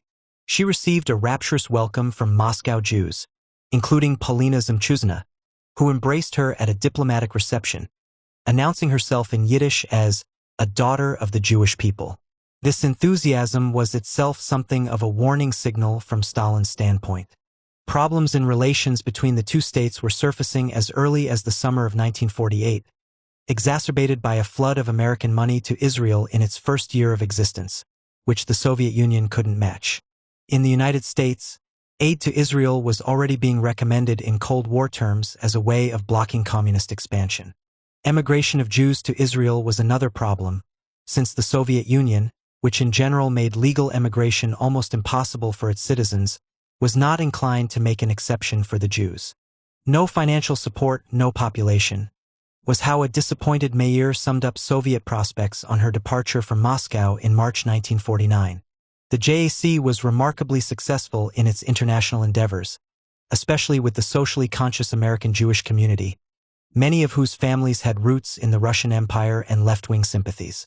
But of course, given Cold War tensions and Stalin's tendency to see potential espionage in every foreign contact, there was danger attached. This was increased because of the fact that JAC had acquired an overenthusiastic domestic constituency that was eager to find an institutional protector in the Soviet system. It was turning into something like a Ministry of Jewish Affairs, one security report noted disapprovingly. This was all the more dangerous in a context in which popular resentment against Jews as a privileged elite, sitting out the war in Tashkent, had gained wide currency in the Soviet Union. The proposal to dissolve the JAC seems to have been first mooted by Central Committee ideological officials in the winter of 1946–47. Conceding that it had at first played a positive role, they argued that its anti-fascist mission was now outdated, that it had become too cozy with American Jews, and that it had started trying to act as a Jewish lobby within the Soviet Union. Moreover, there was the worrying aspect that Zionism was growing in the Soviet Jewish population, especially among the intelligentsia. The Politburo discussed the issue 3 times but came to no decision, no doubt because of JAC's strong support within the team. Then came a shocking event: the murder of Solomon Michaels, the JAC chairman and director of the Moscow Yiddish Theater, in January 1948. His death was allegedly the result of a car accident in Minsk, but rumors that there was something fishy about it flew around immediately. The security services put it about that it was the work of Polish nationalists, or, alternatively, of Zionists seeking to hide nefarious deals associated with the creation of the State of Israel. The popular rumor mill added a third version: that Stalin was behind it. This, as we now know, was actually the case. It must have been extremely alarming for the team, especially for Molotov, whose wife was not only a supporter of JAC but also a personal friend of Michael's. Others with Jewish connections, Kaganovich as a Jew, Voroshilov and Andreev with Jewish wives, Beria, supporter of JAC and good relations with Israel, also had reason to worry. Voroshilov's wife Ekaterina, née Golda Gordman, an old Bolshevik and thus an opponent of the Zionists, who had stopped going to synagogue in her youth, had nevertheless been deeply moved by the creation of the State of Israel. "Now we have a homeland," she is reported to have said. She was not arrested, though after Zemchuzina's arrest, the apocryphal story going around was that when the secret police came to arrest his wife, the old cavalryman Voroshilov had refused them entry, flourishing his saber. There was another casualty among the wives at this time: Andreev's Jewish wife Dora Kazan, who was dismissed as deputy minister of the textile industry, downgraded to director of a scientific research institute, and then driven out of that position in a virulently anti-Semitic campaign. It seems likely that the team half knew or at least strongly suspected that the security services, acting on Stalin's instructions, were responsible for Michaels's killing. Polina Zemchuzina was later charged with having contributed to anti-Soviet provocational rumors about Michael's death at his funeral. And her sister, under interrogation, said Polina had told her they killed Michael's, but wouldn't say who. Kaganovich sent word to the Michael's family, privately through a relative, that, for their own safety, they should not ask questions about his death. The team's alarm must have been all the greater in that political assassination was not a standard weapon in Stalin's armory, or at least the team did not recognize it as such. Perhaps, as rumor has it, Stalin was behind Kirov's assassination, but the team didn't think so at the time. The covert political assassination they all knew about was the murder of Trotsky by Soviet secret agents, under Beria's direction on Stalin's orders in 1940. But as that was in another country and Trotsky was the archenemy, it could scarcely be seen as a precedent. The savagery and brutality of this way of disposing of Michael's needs explanation beyond the MGB-fueled suspicion that he was a Zionist who had dealings with American intelligence, all the more since it occurred at the height of Soviet support for the Israeli cause and hopes that Israel would prove a Soviet beachhead in the Middle East. Anti-Semitism is often given as the answer, but even if that is an accurate characterization of Stalin in later years, it does not explain a sudden lurch into personal involvement in murder. The most plausible explanation is that Stalin regarded it as a personal vendetta involving slighted honor, even though the personal connection was rather tenuous. It started with newly adult Svetlana and her marriage to Grigory Morozov, well connected both directly and through his father, Joseph Morozov, with the Jewish intelligentsia of Moscow. MGB sources disclosed that Michael's, seeking channels of access and influence to the highest authority, decided that Svetlana and Morozov were promising conduits. Both Michael's and Joseph Morozov, according to the MGB, displayed a keen interest in learning anything they could about Stalin's personal life, and cultivated other family members as well as, apparently unsuccessfully, the newlyweds. Arrests were made, and one of the suspects confessed under torture that Michael's had been commissioned by American intelligence to collect information on Stalin through his relatives. The Michael's murder followed, as did arrests of Stalin's in-laws, already described earlier, and also Morozov's father. "They sicked a Zionist on you to get information on me," Stalin told Svetlana. Finally, in November 1948, the decision was made to dissolve the JAC as a center of anti-Soviet propaganda, regularly providing anti-Soviet information to organs of foreign intelligence. The Politburo's resolution stipulated that, for the time being, nobody is to be arrested. But that didn't last long. By the end of January 1949, the remaining JAC members, including their patron Lozovsky, were in prison. Zemchuzina had already been expelled from the party by Politburo decision for having ties with Jewish bourgeois nationalists, attending Michael's funeral and encouraging rumors about his death, and participating in a religious ceremony in the Moscow synagogue back in 1945. Her arrest followed, on Stalin's instructions, on January 21, 1949. Molotov later remembered that when Stalin raised the issue of Zemchuzina in the Politburo, his knees started to tremble. But the case had been made against her. You just could not fault them. In the vote on expelling his wife from the party, he initially abstained, but then retracted his abstention the next day, as an act that I now see to have been politically mistaken, citing my heavy sense of remorse for not having prevented Zemchuzina, a person very dear to me, from making her mistakes and from forming ties with anti-Soviet Jewish nationalists, such as Michael's. Beria's son says Beria abstained too, but there is no confirmation for this. In fact, the allegations about Zemchuzina were not wild fantasies. She had been strongly pro-Israel and swept up in the Jewish cause, more so than was acceptable in a normal party context. The interrogations of her arrested relatives and colleagues in 1949 contain many plausible reports of critical comments made by her on Soviet post-war policies toward Jews, including purging them from ministries. There are reports that as early as the summer of 1946, she had told JAC people that there was no point in going to Politburo members on Jewish policy. It was Stalin's bag, and he had a negative attitude to Jews. She reportedly embarrassed Nina Beria by the passion with which she spoke of the Jewish question and her distress at Stalin's attitude. How can he not understand that the Jewish people deserved help after all they had done for the revolution? Ought not the proletarian state show its gratitude? The Berias, to whom she had allegedly introduced Golda Meir, were sympathetic, according to their son, but nobody wanted to listen to heresy, You could be in trouble yourself for not reporting it. As for Meyer, her 1975 memoirs suggest that she had no further contact with Zemchuzina after their initial meeting, but this may have been just a diplomatic omission. Shortly before Zemchuzina's arrest, Stalin had insisted that the Molotovs divorce. Polina's stoical response was, "If it's necessary for the party, we will get divorced," and she moved out to her sisters. It wasn't the only such divorce in team circles. Malenkov's daughter was married to a Jew, Vladimir Shamberg, who was a grandson of Solomon Lozovsky. Shamberg was a friend of Malenkov's as well as working in his office, and the couple lived with the Malenkovs.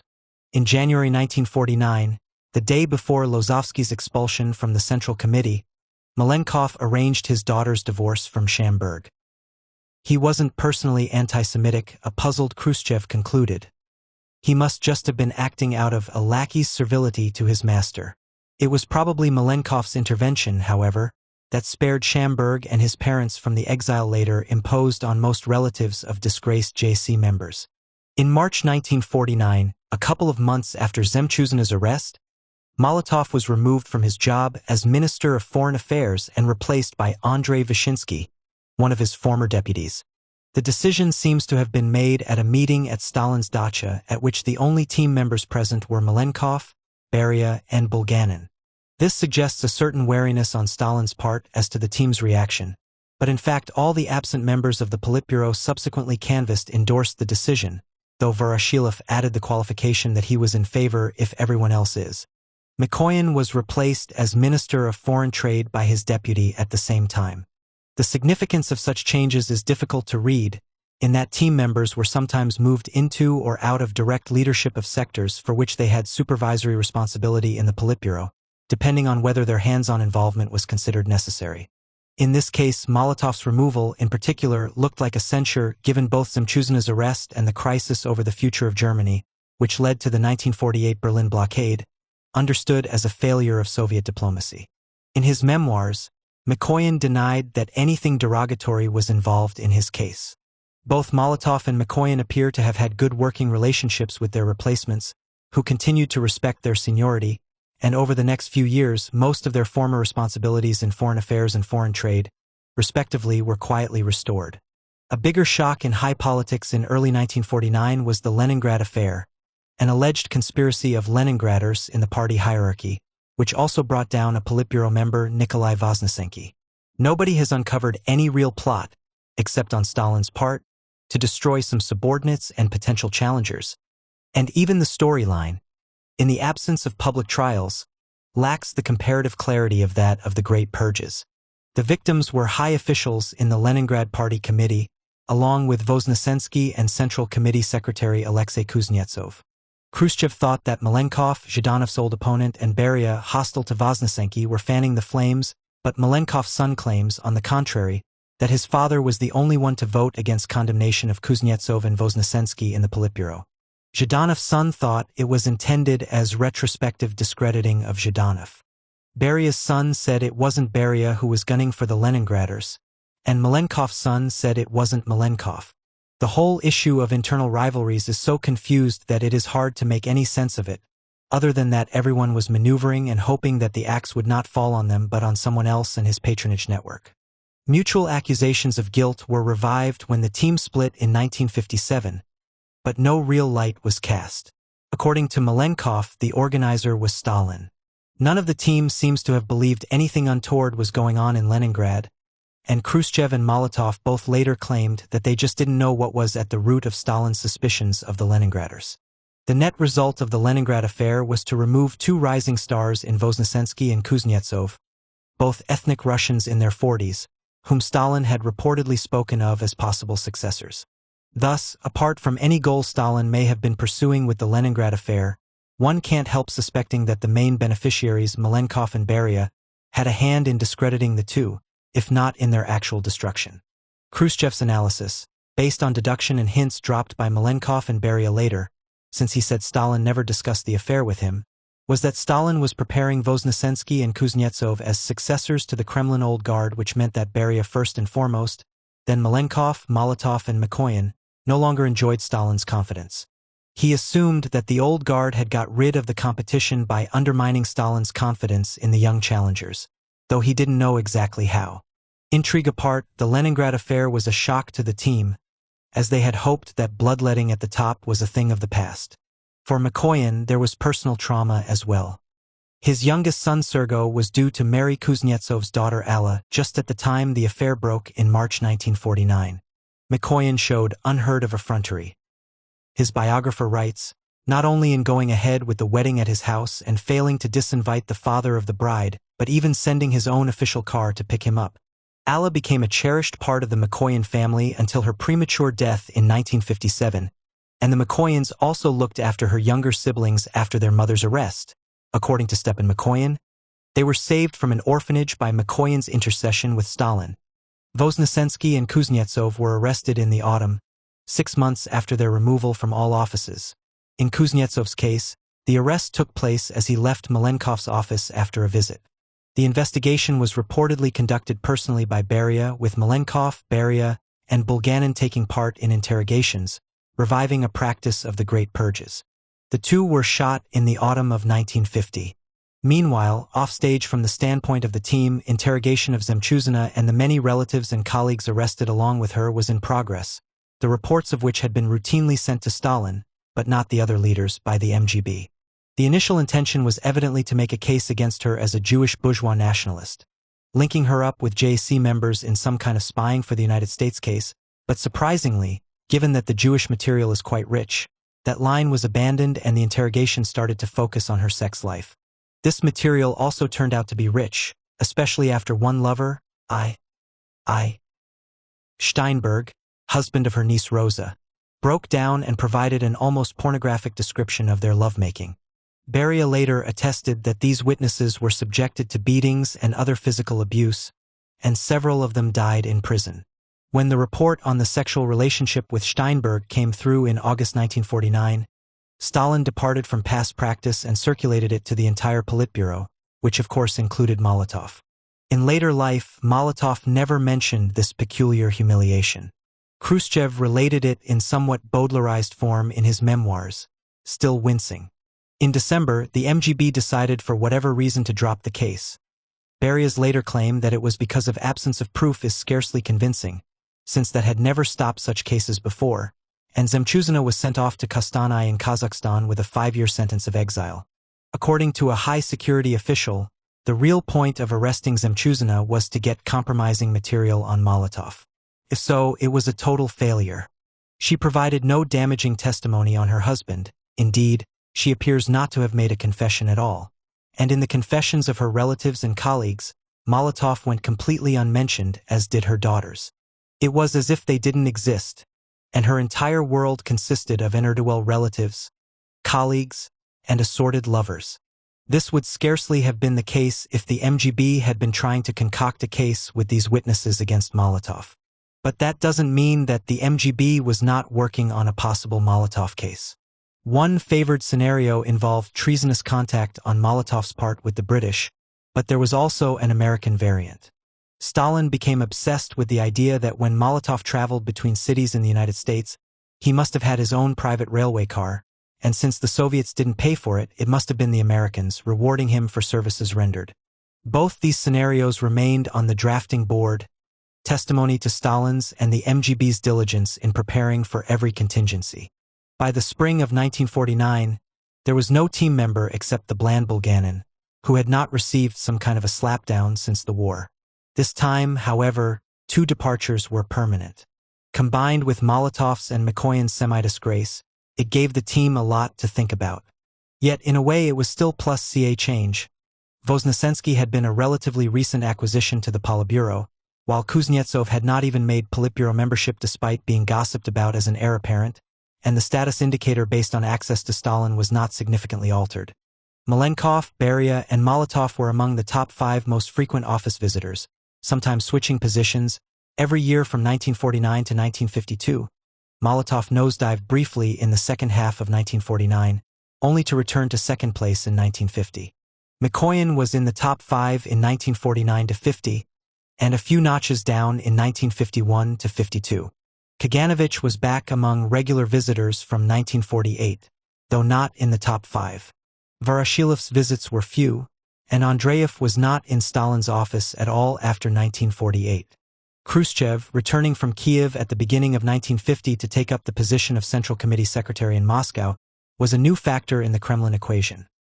Earlier, he had been a team member, but his non-resident status kept him remote from much of the intrigue. The new appointment, which came up quite suddenly, was probably motivated by Stalin's desire for a counterweight to Malenkov and Beria, both made more powerful by the outcome of the Leningrad affair. It made him a member of the inner circle from mid-1950. The other rising man was Nikolai Bulganin, who in 1947 took over from Stalin as defense minister, having previously been his deputy, becoming a full member of the Politburo in February 1948 and Stalin's top deputy chairman, replacing Molotov at the Council of Ministers in April 1950. Molotov saw him as a political lightweight. Whichever way the wind blows, Bulganin will be sure to follow. Between August 1950 and February 1952, Stalin was out of Moscow vacationing/recuperating for a total of close to 12 months, with a mere 7 months on the job in the middle of 2 long periods of absence. Even when he was in Moscow, his workweek was much shorter than it had been in March 1951, about half as long as it had been 2 years earlier, and he was seeing fewer people apart from the team. This set the stage for an important development, a new kind of collective leadership without Stalin. As Beria's son tells it, in 1951 the members of the Politburo, Bulganin, Malenkov, Khrushchev, and my father, began to appreciate that they were all in the same boat and it mattered little whether one of them was thrown overboard a few days before the others. They felt a sense of solidarity once they had faced the fact that none of them would be Stalin's successor. He intended to choose an heir from among the younger generation. They therefore agreed among themselves not to allow Stalin to set one against another, and that they would immediately inform each other of anything Stalin said about them, so as to frustrate his manipulations. They recalled their former intrigues and buried their old grievances. This is the kind of self-serving account that immediately raises questions and alarm bells. Who were these younger potential heirs now that Voznesensky and Kuznetsov were gone? How come a group that was so internally fractious that they had just disposed of 2 unwanted members could suddenly bury the hatchet and unite? By other accounts, the current favorite in the succession stakes was Malenkov, with Beria in an increasingly precarious position. This may explain Beria's new interest in team solidarity, but not Malenkov's. Yet the evidence is that something like the alliance that Beria described did come into being in Stalin's last years, and that it included Malenkov. The only plausible explanation is that, in the first place, the team feared for their own lives, presumably not having intended that the intrigues against Voznesensky and Kuznetsov should end in execution, and, in the second, that they thought Stalin sufficiently weakened or abstracted to take the risk. The innermost circle of Stalin's last years consisted of Beria, Malenkov, Khrushchev, and Bulganin.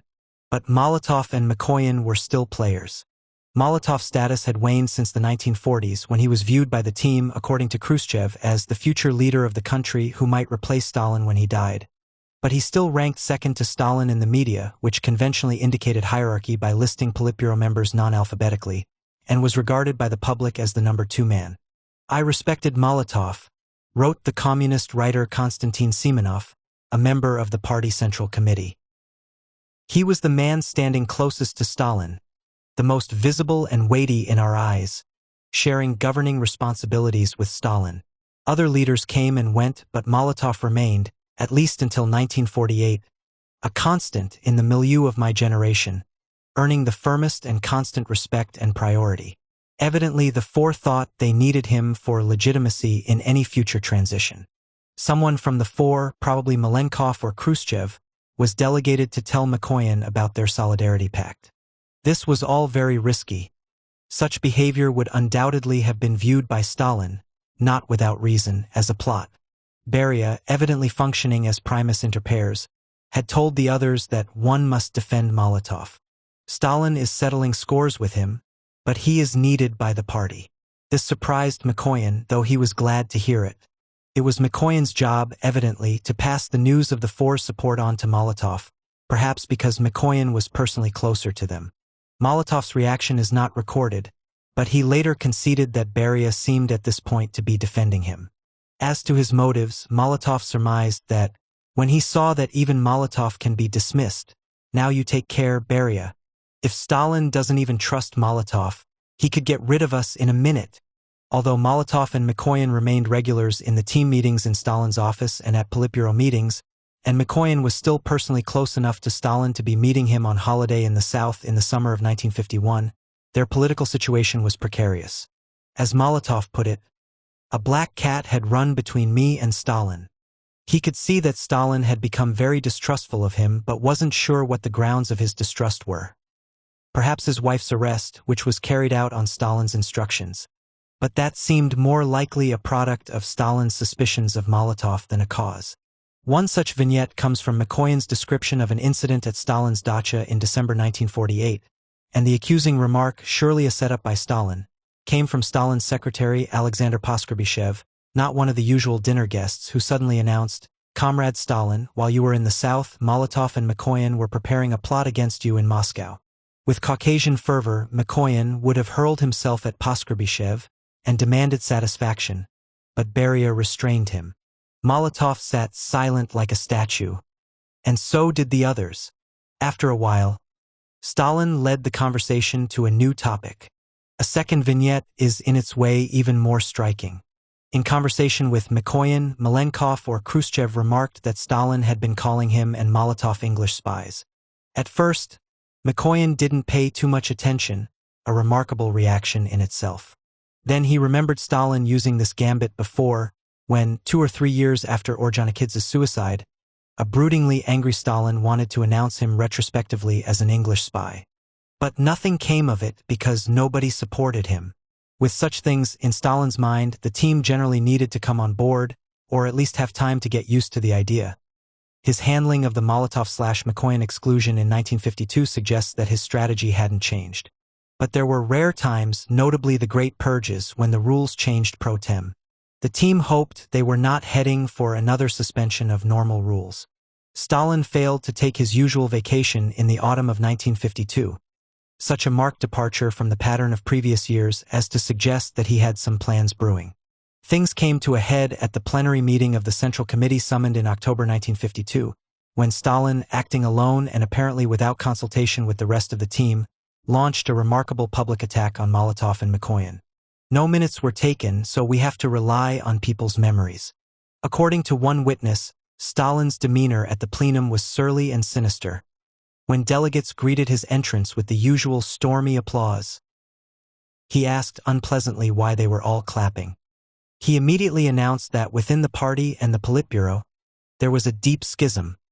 He used the word rascal, normally reserved for the long-ago split between Bolsheviks and Mensheviks. Molotov was a capitulationist, taking an anti-Leninist position, and Mikoyan was behaving like a Trotskyite. Molotov and Mikoyan had fallen under the spell of America when they visited and appeared to have become its agents. According to Konstantin Simonov, Stalin attacked Molotov with particular viciousness, shocking the audience. He brought up the old charges of currying favor with Western journalists in 1945. He also raised the question of why Molotov wanted to give Crimea to the Jews and why he had told his wife about secret Politburo decisions. As for Mikoyan, Stalin said he had probably been plotting with Lozovsky, who had just been sentenced to death in the JAC case, to sell out Soviet interests to the Americans. The faces of Molotov and Mikoyan were white and dead.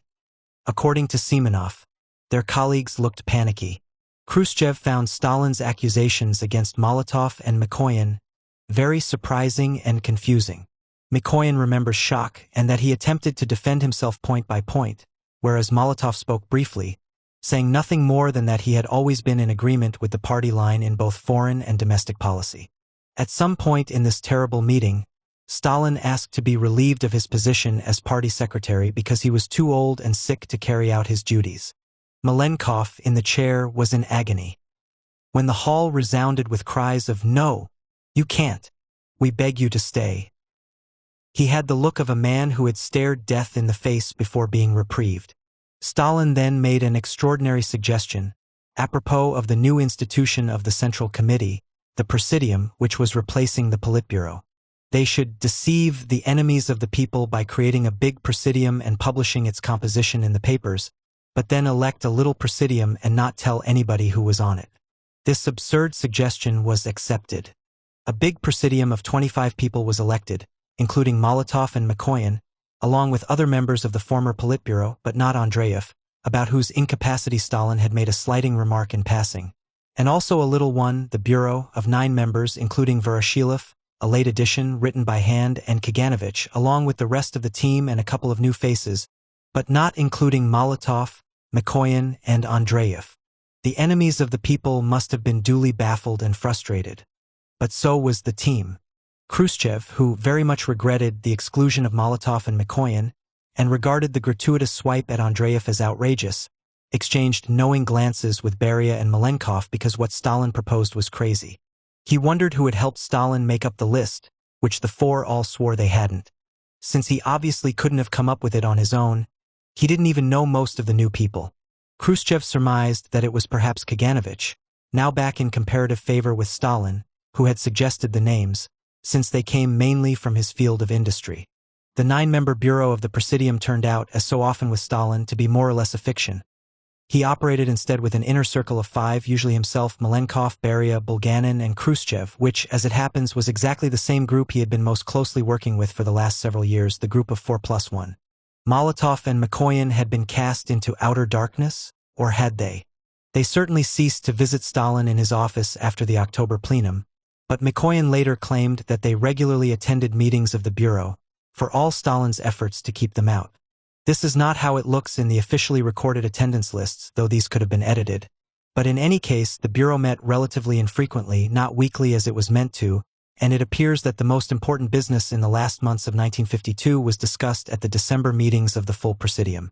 Both Molotov and Mikoyan are recorded as present, Mikoyan participating in a discussion of agricultural policy. Stalin seemed interested in what he had to say on lack of incentives for peasants, and being appointed to the commission set up to work on the question. In the past, Stalin had always kept a firm hold on the power of exclusion, with his invited groups of 5, 7, and so on regularly substituting for the formal Politburo. Now, in an extraordinary development, he seemed close to losing it. It had never happened that someone excluded by Stalin started turning up on his own initiative, or on the invitation of others in the team. But that was the situation in the last months of 1952 with respect to the evening film showings in the Kremlin, followed by late-night suppers at Stalin's dacha, which had become the heart of the team's collective life.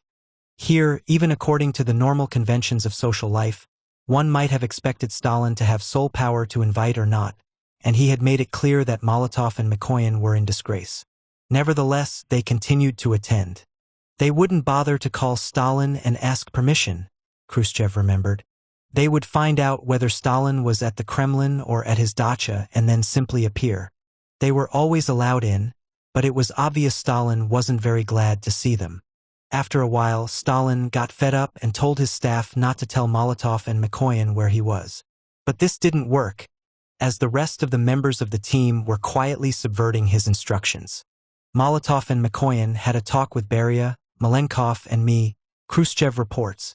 We agreed to try to soften Stalin's attitude toward them. We also agreed to notify them when Stalin was going out to the nearby dacha or coming in to the Kremlin movie theater so that they could meet us there. For a while, whenever we went to the movies with Stalin, Molotov and Mikoyan showed up too. Then there was a big blow-up. Stalin had figured out that we were acting as Molotov and Mikoyan's agents, and started shouting, "Stop this! Stop telling them where I am. I won't tolerate it." So they stopped, but then came Stalin's birthday on December 21st, when it was traditional for the team to meet at Stalin's dacha for a celebratory dinner. Molotov and Mikoyan took counsel with Malenkov, Khrushchev, and Beria, more plotting, and decided to go. Stalin greeted everyone pleasantly, including us, Mikoyan recalled. And there was an impression that nothing had happened and old relations had been restored. But then, a few days later, came the message delivered by Malenkov or Khrushchev that Stalin had been very angry about them coming to his birthday party. He is no longer your comrade and doesn't want you to go and see him. The team's behavior sounds, on the one hand, like the way you would deal with a father with dementia who has developed an irrational hatred of particular family members, which the rest of the family hope to train him out of. On the other hand, it can be read, and surely must have been read by Stalin, as a quiet, collective defiance on the part of the team, implying a belief that one way or the other Stalin was on his way out. After Stalin's blow-up about the invitations to Molotov and Mikoyan, Khrushchev wrote that he, Malenkov, and Beria saw that it was useless to persist. Without bringing the subject up again among ourselves, we decided to wait for the natural outcome of this situation. Presumably Stalin's death or incapacity. With the team in this new mood, no wonder Stalin didn't go on vacation that year. There were other things on Stalin's mind as well, notably his anti-Semitic campaign. He had decided that Viktor Abakumov, head of the MGB, was not giving it his best shot and had him dismissed and arrested on July 12, 1951. One of Abakumov's projects, now taken over by Chief Investigator Mikhail Ryumin, was the preparation of a trial of JAC members. In its long gestation, the nature of the planned trial had changed, notably by the dropping of Zemchuzina from the list of the accused. It finally took place in a closed military court within the Lubyanka from May 8 to July 18, 1952. At first it looked as if the defendants were going to act in the normal way and produce abject confessions of treason and espionage, written with the help of their MGB interrogators. But then, in the third week of the trial, Solomon Lozovsky, the biggest political fish in the group, took the stand and immediately retracted his earlier confessions, making a trenchant autobiographical statement that stressed his long revolutionary credentials and his Jewish heritage. This was an extraordinary moment. In a long history of staged trials since the 1930s, nobody had done this before. It was even worse the next day when Lozovsky lit into the absurdity of the accusations. It's like some kind of fairy tale. There was no central committee, no government, just Lozovsky and a couple of Jews who did everything, he said, adding, apropos of his work in the Soviet Information Bureau during the war, if the word information implies espionage, then all of the activity of Sovinformbureau was espionage activity. His manner, judging by the transcript, was confident and detached, sometimes with an ironic tinge.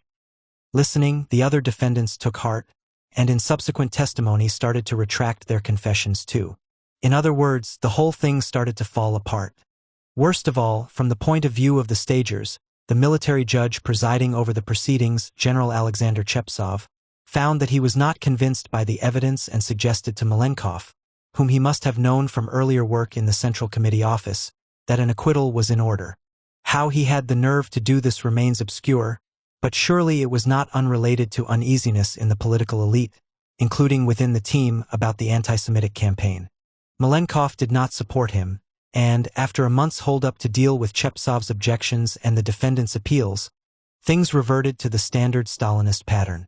The convicted defendants, including Lozovsky, were shot on August 12, 1952. In these last months, Stalin's paranoia seemed to know no bounds. His suspicion of the security services was almost as intense as his suspicion of Jews. During the preparation of the doctor's plot case, Stalin ordered the arrest of all Jewish colonels and generals in the MGB, some 15 people, but the purges within the security services in his last months went much wider. Within his immediate entourage, 5 people were arrested on suspicion of spying in January 1953. He got rid of his longtime secretary, Poskrbyshev, who was not only a key executant and intermediary but a personal confidant, if not a friend. The same fate befell the head of his bodyguards, Nikolai Vlasik, head of Kremlin security, as well as Stalin's personal bodyguard, who was dismissed from those positions and then, in December 1952, arrested. Among the accusations against Vlasik and Poskrbyshev was a failure to pull their weight on the Jewish doctor's case. Toward the end of 1952, in what was essentially Stalin's last political gambit, the anti-Semitic campaign went into high gear with preparations of the doctor's plot case, which targeted a group of Kremlin physicians, mainly Jewish, on charges of spying and terrorism. They were accused of causing the untimely deaths of Zhdanov and Sherbakov and even, for good measure, poor Andreev's deafness. The first arrests of prominent Jewish doctors had taken place in the winter of 1950-51, but November 1952 saw a new wave, including the arrest of Stalin's own personal physician, Dr. Vladimir Vinogradov. Khrushchev claims to have heard Stalin, crazy with rage, berating his new MGB head, Semyon Ignatiev, on the telephone, demanding that he throw the doctors in chains, beat them to a pulp, and grind them into powder. A less highly colored report has him telling his associates that any Jewish nationalist is an agent of American intelligence. Jewish nationalists consider that the USA saved their nation, There one can get rich, become a bourgeois, and so on. They consider themselves in debt to the Americans. According to Khrushchev's son Sergei, Stalin was not just supervising the doctor's plot investigation. He directed it. Whether Stalin was a lifelong anti-Semite or became one in his final decline is a matter of debate. Khrushchev said he was, but other members of the team denied it. What seems clear is that until close to the end, he was careful in public to follow the Bolshevik party line, which had always been strongly condemnatory of anti-Semitism. There was never any hint of anti-Semitism in his public statements, and as Khrushchev commented, God forbid that anyone should quote publicly from any private conversations in which he made anti-Semitic remarks. That prohibition remained in force even in Stalin's last years, when, with de facto state-supported anti-Semitism rampant, the press continued not only to avoid overt anti-Semitism, even in coverage of the doctor's plot, but also from time to time to report punishment of specific officials guilty of it. For the benefit of the philo-Semitic Russian intelligentsia, Stalin took the trouble in the early 1950s to stage a little scene in front of intelligentsia leaders, where he expressed outrage at reports of anti-Semitism and ordered that it be stopped. They believed him at the time until the doctor's plot opened their eyes, and duly spread the word on the grapevine that the current anti-Semitism had nothing to do with Stalin. The team, who had internalized the same set of Bolshevik values against racial discrimination, perhaps more successfully than Stalin, were uneasy in varying degrees about the rampant anti-Semitism of Stalin's last months. When the team was shown the interrogation transcripts with the doctor's confessions, Stalin said to them, "You are blind like young kittens. What will happen without me? The country will perish because you do not know how to recognize enemies." But the team was not convinced, as indeed Stalin's remark suggests that he knew. Molotov and Kaganovich later emphasized that they were out of the loop on the doctor's plot and had nothing to do with it, a slightly suspect claim on Kaganovich's part, as he was the author of a long anti-Semitic article around this time. The others, or their sons, did their best to dissociate themselves, difficult in the case of Malenkov, who was clearly involved, if only in an executive capacity, and indicate their disapproval, and the swiftness of their collective repudiation of the anti-Semitic campaign after Stalin's death suggests that this was largely genuine. Among themselves, Bulganin said later, the team had concluded that the doctor's plot was a put-up job, even while Stalin was alive, and Khrushchev said the same. It wasn't just the anti-Semitic aspect that gave them pause. As Khrushchev pointed out, we knew some of these people personally because we had been treated by them. For the Berias and the Andreevs, and no doubt other team members as well, Dr. Vinogradov, Dr. Vovsi, and some of the other defendants were family friends. The doctor's plot leaped into public consciousness on January 13, 1953, with the publication in Pravda of a communiqué reporting the arrests, accompanied by a lead article entitled "Spies and Murderers in the Guise of Doctors." Both had gone through Stalin's pre-publication editing. The fact that most of the doctors were Jewish was not explicitly stated, but this was evident to Soviet readers from their names and patronymics. Moreover, it stated that the core group, members' Jewish names listed, was linked with the International Jewish Bourgeois Nationalist Organization Joint, and that one of them, Dr. Myron Vovsi, had admitted ties with the well-known Jewish bourgeois nationalist Michaels. A big orchestrated campaign of condemnation of the doctor murderers followed, including a letter condemning them signed by leading Jewish figures in the world of culture and government. Kaganovich was asked to sign this and hotly refused, not because he was against its content, but because it was an insult for a Politburo member to be downgraded to the category of Jewish public figure. Kaganovich was never keen on being publicly associated with Jewish causes. Because of this, he had refused to serve on the Jewish Anti-Fascist Committee back in the early 1940s, according to Beria's son, despite Beria's urgings. International outrage followed the announcement, and confusion on the part of the international left, with its many Jewish supporters. The domestic reaction was mixed, with distress among the intelligentsia and what appears to be enthusiasm in the broader population. There was some uneasiness among party functionaries, uncertain how openly anti-Semitic the new policy shift required them to be, and whether it was now acceptable to refer to Jews pejoratively as Yids. The popular backlash was directed not only against Jews but also doctors, regardless of ethnicity. Some loyal citizens started worrying about Stalin's health and whether he was in danger from the ministrations of his doctors. Others replaced with, "Within 3 weeks of Stalin's death, An amnesty for non-political prisoners led to the release of more than 1 million prisoners. 2 months later, the convicted defendants in the doctor's plot were announced to be innocent and released, with leading security officials taking their place in prison. That Molotov's wife was Jewish and wondered if she was involved in the plot. Rumors swept Moscow about the impending deportation of Jews, on analogy with the 1940s deportations of traitor nations from the North Caucasus to Central Asia and Siberia, though nobody has ever been able to prove that such an official plan existed. From the reactions around the country reported by local party committees, there was a lot of popular support for this policy, mainly on the grounds that Jews were privileged, elite members, strangers to manual labor and shirkers of military service, who should be banished from urban centers and forced to give up their good jobs, spacious apartments, and dachas to honest toilers. With this apocalyptic popular mood in the background, the team's level of alarm rose sharply. At a presidium meeting in December, Stalin attacked Molotov and Mikoyan again, calling them hirelings of American imperialism. Mikoyan started to suspect that Stalin had some big bloodletting of the leadership in mind, as in 1937–38. One of the comrades told him a few weeks before Stalin's death that he was preparing to summon a Central Committee plenum that would settle scores with us once and for all, a matter not just of political but of physical annihilation. Molotov's and Mikoyan's days were probably numbered, Khrushchev concluded. Their lives were in danger. Archival documents reportedly show that the MGB had been preparing cases against them since the middle of the year. In the opinion of historians who have had access to them, a new wave of party purges and show trials was imminent, perhaps as soon as March 1953, with Molotov and Mikoyan cast in the role of rightists. A special prison had been set up on Stalin's orders under direct control of the Central Committee, in effect Malenkov, and not the security services, to handle party political cases. Beria's situation was looking increasingly precarious. Although he had survived the murky Mingrelian affair in 1951, in which he was accused of being a patron for Mingrelian nationalists in the Caucasus, Stalin was still looking for dirt on him in Georgia, perhaps annoyed, among other things, by the Beria cult that had developed there. One line of attack from within the MGB was that Beria was fomenting conspiracy against Stalin in Georgia.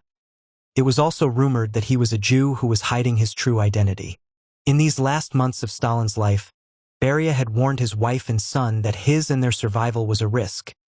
In the independent estimation of a highly placed security official, he was next on the list for elimination by Stalin. Then, in the midst of it all, incredibly convenient for the rest of them, Stalin was felled by a stroke. Stalin's health had been markedly deteriorating from the beginning of 1952, according to his personal physician, Dr. Vinogradov. Although angry with Vinogradov for pointing this out, Stalin did give up smoking and cut down on working time. But his physical condition came to be a source of concern to those around him, as the leader suffered from sudden memory losses, reduced stamina, and very sharp mood swings. His 7-minute speech at the party congress in October was cited by Khrushchev as a token of his reduced powers, evidence that he really wasn't fit enough to go on working. On the other hand, just 2 days after this speech, Stalin spoke without notes to the Central Committee, denouncing Molotov and Mikoyan, for more than an hour and a half. You couldn't count on him not, once again, bouncing back. His stroke happened on March 1st, the night after the usual film at the Kremlin, followed by supper at the dacha with the group of 4, Malenkov, Beria, Khrushchev, and Bulganin, when Stalin had seemed cheerful and in normal health. He was not discovered until the evening, since he was generally a late riser and the dacha staff was unwilling to take the risk of disturbing him. When they found him unconscious on the floor, having evidently had a stroke, they called the 4, who hurried out to the dacha. Voroshilov was summoned too, early on the morning of the next day. The old soldier was transformed, as he always was at critical moments in the Civil War and the Great Patriotic War. His loyal wife noted admiringly, becoming still more braced and resolute. Observing state secrecy, Voroshilov told his wife nothing, but she guessed what had happened and wept. Beria doesn't seem to have observed the state secrecy rules. He told his wife, an old favorite of Stalin's, and she, like Voroshilova, wept. When her son asked why, given that Stalin had seemed likely to destroy them all, she agreed that it was irrational, but said she was sorry for Stalin. He was such a lonely man. When the team arrived at the dacha, their reaction was lethargic. It took them some time even to call a doctor, no doubt partly because of the complication that Stalin's personal physician, Dr. Vinogradov, was under arrest. The replacement seemed almost paralyzed with fear and hesitant to take any action. For the next few days, the team kept vigil in pairs, waiting for Stalin to die, but with a tinge of fear that he would suddenly wake up. Molotov and Mikoyan were not invited to the bedside but were otherwise fully readmitted to team status. The others asked them to keep the government running on their behalf, according to Mikoyan. In this hour of crisis, Malenkov might have been the natural one to take command, but it was Beria who stepped forward. Beria was in charge, Molotov noted laconically, and Voroshilov remembered that as Stalin lay unconscious. Beria took the lead in everything all the time, was the one who made suggestions and anticipated every contingency, the one who knew everything and took charge. Clearly this provoked resentment in other team members, though no open resistance. Sharing vigil for a few hours with Bulganin, Khrushchev took the opportunity to have a conversation with his old friend about the future, specifically the danger that Beria might represent for the rest of the team. The retrospective comments on Beria's behavior by others at the deathbed are uniformly critical. Khrushchev and Svetlana, who had been summoned to the dacha by the Four on March 2nd, both described Beria as excited, hyper-alert, and making effusive speeches of devotion to Stalin whenever it looked as if he might be coming round, but otherwise speaking of him with such mockery and hatred that Khrushchev found it unbearable to listen to him. The rest of them were subdued, grief for Stalin being one of their emotions. Svetlana and Vasily, drunk as usual, had been sent for too. When Svetlana arrived, Khrushchev and Bulganin embraced her and they wept together. Voroshilov, Kaganovich, and Malenkov had tears in their eyes as well. Long afterward, with Beria himself disgraced and dead, some of the surviving team members speculated that Beria might have had a hand in dispatching Stalin. Molotov told Chuv in the 1970s that, standing on the mausoleum at Stalin's funeral, Beria had told him, "I got rid of him, I saved you all." But that could just have been Beria boasting or currying favor, and Molotov certainly didn't know how it could have been done. Malenkov told his son that Beria had a plan to get rid of Stalin, including the removal of loyal servants like Poskrebyshev and Vlasik, but he didn't know whether he in fact carried it out. Pavel Sudoplatov, a member of the intelligence services, said he couldn't have done it because he didn't have control over the staff at the dacha. In general, the lack of specificity in the later accusations, especially in the wake of detailed investigations of Beria's actions during his trial in mid-1953, and the fact that there is no evidence that the team saw him as a murderer at the time, argues against the theory, at least of Beria's sole responsibility. If Stalin was killed by his associates, for which there is no evidence, it would have to have been a joint action by the group of four, which none of them ever disclosed. All in all, it doesn't seem likely that Stalin was murdered by the team, though once he had been stricken, they certainly didn't knock themselves out trying to keep him alive. But it's a wonder, considering the provocation he had been offering them. The popular rumor mill didn't suspect Beria or the team of murder. Logically enough, given the current climate, it pointed the finger at the usual suspects: Jews and doctors. What a pity he is so ill. I wonder if the Jews have anything to do with it, was one reaction reported by the MGB. And those killer doctors are responsible for Comrade Stalin's grave illness. They must have given him poisonous medications that release their poison over time. The Bureau of the Presidium of the Central Committee, chaired by Malenkov, met twice on March 2nd, at noon and 8 p.m., in the usual place, Stalin's office in the Kremlin. Stalin's health was the only item on the agenda. On March 3rd, they met twice again, this time discussing press releases and the summoning of a Central Committee plenum. Molotov and Mikoyan, along with Voroshilov and Kaganovich, but not Andreev, were firmly back on the team, present at every meeting. By the night of 4 to 5 March, the group had moved on to the really important stuff: who would staff the new government without Stalin, and how it would be constituted. The proposals were presented by Beria and Malenkov, Molotov remembered, and it was all very well worked out and procedurally correct. A few hours later, they, or rather Malenkov, Beria, and Khrushchev, were called back to the dacha.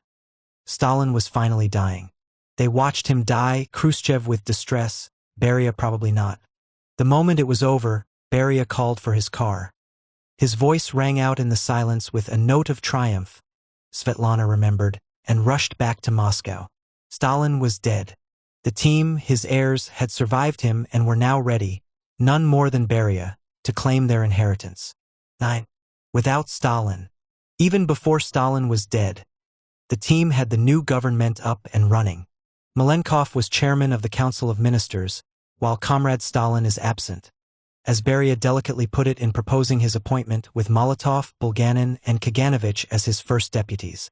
Molotov was in his old position as Minister of Foreign Affairs, and the same went for Mikoyan at the Ministry of Internal and Foreign Trade. The two security ministries were reunited as the Ministry of Internal Affairs, MVD, with Beria in charge. Bulganin was Minister of Defense, with two World War II military leaders, Marshals Vasilevsky and Zhukov, as his deputies. Voroshilov was given Kalinin's old, mainly honorific, job of President of the Supreme Soviet. Khrushchev was Secretary of the Party Central Committee. After a few months, this was raised to First Secretary.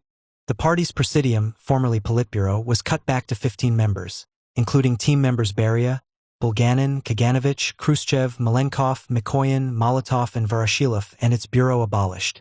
But it was the new government, not the new Presidium, that got top billing in the press. Described as a collective leadership, the pecking order indicated by contemporary newspaper reports was Malenkov, Beria, and Molotov. Evidently, the new leadership meant to break with Stalinist tradition and emphasize the government, rather than the party, as the main locus of power. The team, Malenkov, Beria, Molotov, Voroshilov, Khrushchev, Bulganin, Kaganovich, and Mikoyan, carried Stalin's coffin at the funeral a few days later. As Shepilov remembered, Molotov expressionless as ever, Voroshilov, cast down and bewildered, Malenkov pale and weary but composed. Behind his thick pince-nez, Beria's face kept twitching spasmodically. Khrushchev stood near me, his eyes red and inflamed, tears coursing down his cheeks. Shepilov noted, however, that in the first meeting of the Presidium after Stalin's death, where a generally low-key tone prevailed, Khrushchev and Beria were the two who seemed excited rather than grief-stricken. Eulogies were delivered by Malenkov, Beria, and Molotov. But, in a portent of things to come, only Molotov showed the slightest emotion at the loss of his old leader. Beria, in his short speech, introduced an unexpected theme: the freedoms guaranteed to all Soviet citizens by the Constitution. Malenkov also struck an un-Stalinist note when he spoke of peace and international cooperation. Behind the coffin trudged Stalin's two surviving children. Vasily's face, puffy with tears, Svetlana, dignified and reserved. Svetlana sat for hours at Stalin's lying-in state, flanked by Stepan Mikoyan's wife, Ilya, on one side and Mikhail Shvernik's daughter, Luzia, on the other. At this point, the team children were still idealistic believers for whom Stalin's loss seemed a cosmic tragedy.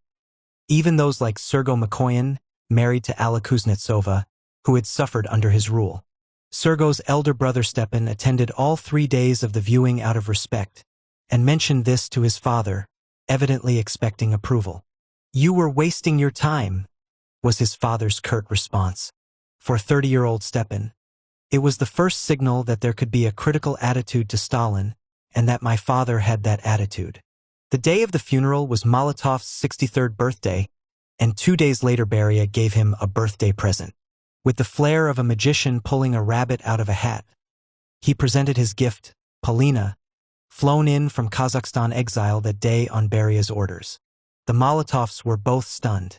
Molotov's recollection was that as he stepped forward to take her in his arms, Beria got in first, embracing her with a theatrical cry of "Heroine!" Polina didn't even know Stalin was dead, and her first question was about him. Molotov later cited this as evidence of her unswerving loyalty to Stalin and the cause, but of course it was also a key piece of political information. Within 10 days, Polina was exonerated of any wrongdoing on Beria's initiative and her Communist Party membership restored. The Molotovs resumed their life together, as devoted, by all accounts, as they had been before Stalin had divided them. On Stalin's death, the poet Yevgeny Evtushenko later wrote, "The whole of Russia wept. So did I. We wept sincerely with grief and perhaps also with fear for the future, trained to believe that Stalin was taking care of everyone. People were lost and bewildered without him. Huge crowds gathered in Moscow, trying to get to the Hall of Columns where Stalin was laid out, causing bottlenecks and panic in which hundreds were trampled to death. The new leaders seemed at first to be tensely anticipating disaster, virtually pleading with the Soviet people to resist panic and disarray. But actually the Moscow tragedy, which was not a political demonstration but a failure in crowd control, was the worst of it. The team's confidence grew, and the mood changed. The American journalist Harrison Salisbury noted that the most astonishing that happened after Stalin died was the quickness with which symptoms of a thaw appeared. Within months, if not weeks, the team had started to show a kind of euphoria, behaving in public not with the old stiffness required in the Stalin days, but, in Crankshaw's words, like children let out of school. The new masters of Russia positively unfolding, he wrote, blossoming like leathery cacti. They might well have been euphoric. Who would have thought that the Soviet Union could achieve a peaceful transition after Stalin's death? A real collective leadership, at least for the time being. Moreover, one launching on a coherent, wide-ranging reform program with Stalin scarcely cold in his grave.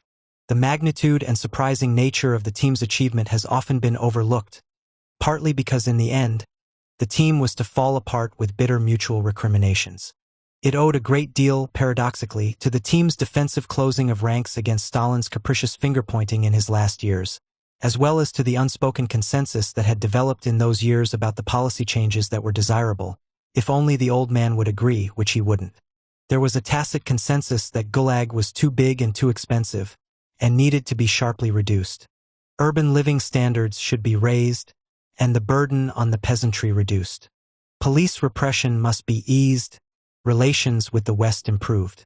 The anti-Semitic campaign must be called off and excessive Russification of government in the non-Russian republics reversed. All this seems to have become common wisdom within the team, although it was something they didn't talk about while Stalin was alive. Common to the group, too, was the revived sense of themselves as a team, demonstrated in their passive resistance to Stalin's outcasting of Molotov and Mikoyan. Their embrace, on Stalin's death, of the old principle of collective leadership might be regarded simply as a prudent agreement to put the inevitable succession struggle on hold in the first dangerous months of transition. But, as we shall see, it was more than that. Collective leadership was the opposite of something for which the team, at the time of Stalin's death, felt something like revulsion, namely the arbitrary power of one man. Overt attacks on Stalin were still in the future, but in the spring of 1953, Soviet citizens still mourning the lost leader were disconcerted to find that Stalin's name, formerly ubiquitous, had vanished from the press. Only one mention in Pravda in June 1953, and his familiar words of wisdom were no longer quoted in editorials. The adjective Stalinist, formerly applied freely to all Soviet achievements and projects, suddenly disappeared from the lexicon. At the Central Committee meeting in July 1953, Stalin's incorrect, mistaken attacks on the loyalty of Molotov and Mikoyan were repudiated, to stormy applause. For those who followed such things, the publication of Stalin's collected works stopped abruptly at volume 13, even though volumes 14 and 15 were set in type at the time of his death. Then, shockingly, in a media culture where anniversaries were meticulously celebrated, Soviet newspapers failed to mark the first anniversary of his death in March 1954. This wasn't the only sign that a new era had begun. Within 3 weeks of Stalin's death, an amnesty for non-political prisoners led to the release of more than 1 million prisoners. 2 months later, the convicted defendants in the doctor's plot were announced to be innocent and released, with leading security officials taking their place in prison. The Supreme Court rehabilitated victims of the Leningrad affair in April. Feelers were put out to the West, beginning in the eulogies at Stalin's funeral, and by mid-year a truce was signed ending the Korean War. In August, Malenkov started talking of détente in the Cold War. Diplomatic relations with Israel and Yugoslavia were restored. The 1947 law forbidding marriages of Soviet citizens and foreigners was quietly dropped, allowing 700 Russian wives to leave the Soviet Union with their foreign husbands. Rapid de-Russification of government in the non-Russian republics, along with encouragement of the use of indigenous languages in place of Russian, was underway by June, leading to remarkable shakeups in administration in Belarusia, Ukraine, the Baltics, the Caucasus, and Central Asia. Government offices throughout the Soviet Union went back to a normal workday, no longer constrained to follow Stalin's nocturnal habits. In the late summer and autumn of 1953, taxes on peasants were lowered and procurement prices on agricultural goods raised. For the urban population, the government announced a major expansion in the consumer goods sector, with production of radios tripled, furniture doubled, and all types of clothing significantly increased, not to mention promise of the first domestic refrigerators. Many of these measures were popular in the country, but not all of them.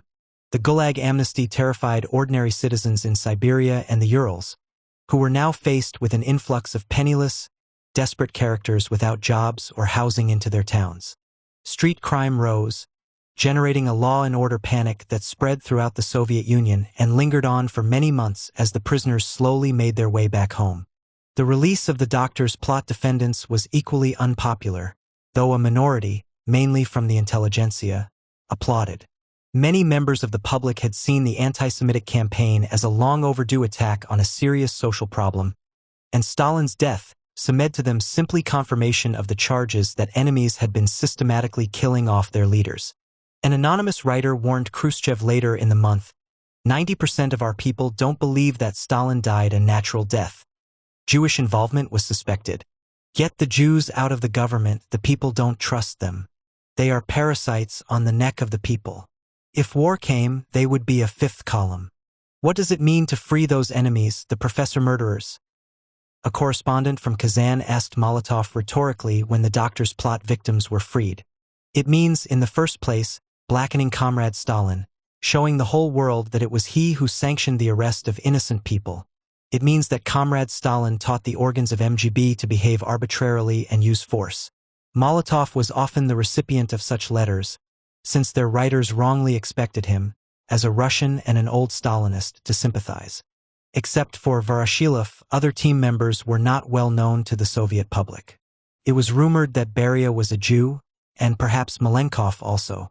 The people are dubious about Malenkov and Beria, wrote Molotov's Kazan correspondent. They call them drunken, overhasty, incompetent leaders dreaming of being Napoleons. You old Bolsheviks should get rid of them. Molotov was the man looked to by the team as their senior member, just as he had been in 1941. According to popular and general party opinion, an insider later wrote, he was the single worthy successor of Stalin. Certainly he received many letters in the weeks after Stalin's death calling on him to step forward. In a hard moment, the people puts its hopes for the proper leadership of the country on you, from a self-styled group of old Bolsheviks. We are convinced that you as a true Russian man will lead our state. No identification, but evidently a Russian patriot. Why don't you become our leader? From a group of Tambov housewives.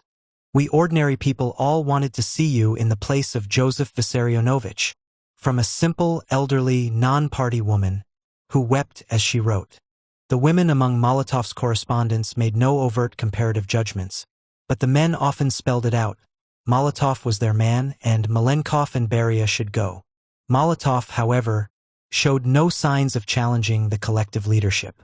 The experience of decades had made him as much a team player as a Stalin acolyte.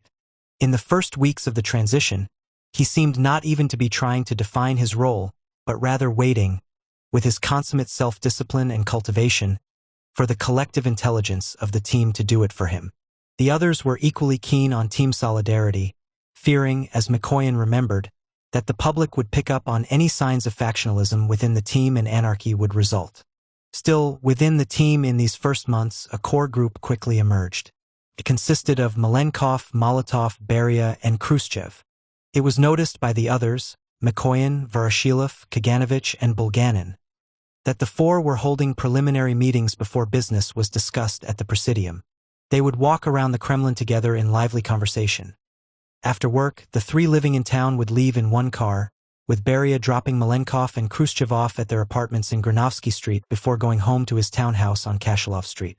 Mikoyan might be irritated by this, but he still felt that the important policy decisions were being made at meetings of the Presidium and were truly collective, an impression confirmed by Dmitry Shepilov, editor of Pravda, who attended Presidium meetings ex officio as a non-voting member. Shepilov noted that Molotov routinely brought issues for decision of the Presidium that would earlier have been decided in consultation with Stalin. It was not a difficult switch for him. Malenkov, who as head of the government presided, according to a custom dating back to Lenin, at Presidium meetings, made a point of conducting business democratically, doing his best to obtain consensus and refraining from pushing his own status. Although Malenkov was seen abroad as the likely emergent leader, Shepilov emphasizes how, naturally and sincerely, he played the role of team coordinator. I don't think he had any thoughts about strengthening the role of his own person. This, of course, makes sense in terms of Malenkov's own past work experience. He had always been a dutiful executant and facilitator for Stalin, never one to strike out on his own or to challenge consensus, and now he was transferring these skills to a new playing field. There were, however, exceptions to this remarkable display of team-mindedness. Beria was the most glaring. Even as Stalin died, and Beria rushed off abruptly back to town, Mikoyan remembered thinking that he had gone to take power. He seemed to have been lent wings, said another observer, and the speed of the reform legislation in the next few months owed a great deal to Beria's frenzied pace. Within 6 weeks, as head of the security police, he had released the Jewish doctors, investigated Michaels's death and informed the team of Stalin's involvement, forbidden the use of torture in interrogations, transferred much of the MVD's industrial empire to civilian ministries, and set in motion the release of more than 1 million prisoners from Gulag. Moving on to nationalities policy, Beria pushed for an astonishing tempo of derussification in the republics, starting with the MVD. The Latvian MVD was ordered to replace all Russians in senior positions with Latvians within 1 day, and when the locals objected that they couldn't find that many Latvians with clean security records, the instruction was to go ahead regardless. In response, the Latvian, first secretary of the Republican Party, was brazen enough to give his speech at the party plenum in Latvian, without translation, so that the Russians couldn't understand it, and moreover used the occasion to report that since Latvia's wartime incorporation into the Soviet Union, the secret police had killed almost 20,000 Latvians and exiled another 60,000 to distant parts of the country. In Lithuania, jubilant shopkeepers demonstrated their hostility to Russians by refusing to serve anyone who didn't speak Lithuanian. Derussification was the team's policy, not just Beria's, and others were working on it too in the spring of 1953. But the reactive upsurge of nationalism in the republics was alarming, as was Beria's arrogant behavior. He had always been known for his sharp tongue, but now he was sometimes shouting at other team members in the presence of subordinates, and taking unilateral actions such as signing an instruction for testing the hydrogen bomb on his own authority, without even telling his nominal boss, Malenkov. Khrushchev was angry when Beria started to interfere in party matters, trying to put his men at the head of the Ukrainian and Belarusian communist parties. Even Beria's initiatives that the team really approved, like the release of the Jewish doctors, somehow grated. Kaganovich remembered. He was talking as if the rest of them were irrelevant. I am the authority, I am the liberal, after Stalin I give the amnesties, I make the exposés, I do everything. Never one to emphasize the sanctity of the party, Beria was now openly contemptuous. What is the Central Committee? He said when Khrushchev, as party secretary, objected. Let the Council of Ministers decide everything, and the Central Committee can spend its time on cadres and propaganda. To be sure, the team as a whole was in favor of increasing the authority of the Council of Ministers, but this kind of disrespect was hard for them to stomach. What made it worse was that Beria was not only self-confident but also the smartest, best informed, and most quick-witted of the team. News of the flowering of Beria's own personality cult in Georgia, despite his opposition to such things in Moscow, was another annoyance. Beria was throwing his weight around even in foreign affairs, an area where he had no particular track record in which Molotov was the recognized authority. On one occasion, when Molotov presented a draft of a policy statement for publication that was met with friendly approval by the rest of the team, Beria jumped up with many objections and then dictated what was essentially a new text. In one observer's description, Molotov sat motionless, with an unreadable expression on his face, only rhythmically scrunching up the tablecloth with 3 fingers, an old habit of his. He had responded to Stalin's bullying with the same passive resistance. After a long, embarrassed silence, Malenkov, in the chair, finally proposed the acceptance of Molotov's text with Beria's corrections. That is, Beria's text. The disagreements were sharper about Germany, a particularly thorny issue. In the wake of the Berlin blockade of 1948, Germany's de facto division was formalized by the creation of 2 German states: the Federal Republic of Germany, in the Western Sphere, and the German Democratic Republic, GDR, in the Soviet. The GDR's leaders were pursuing policies of rapid socialization modeled on Soviet policies of the collectivization era. As in Eastern Europe, this aroused substantial popular objections, but Germany's situation was unique in that its citizens could, until the construction of the Berlin Wall in 1961, vote with their feet and go over into West Germany, and were doing so in large numbers. In addition, strikes and street demonstrations had broken out in Berlin and elsewhere. This very much alarmed the Soviet leadership, and they summoned the East German leaders to Moscow and read the Riot Act to them, urging them to back off their policies of forced construction of socialism in order to avoid catastrophe. The team was in agreement on this, even Molotov and Kaganovich, but Beria would have gone even further, dropping the forced and telling the Germans to abandon their policies of building socialism tout court. Socialism in East Germany was maintained only by Soviet troops, he said, and what the Soviet Union needed was not necessarily a socialist Germany but a peaceful one.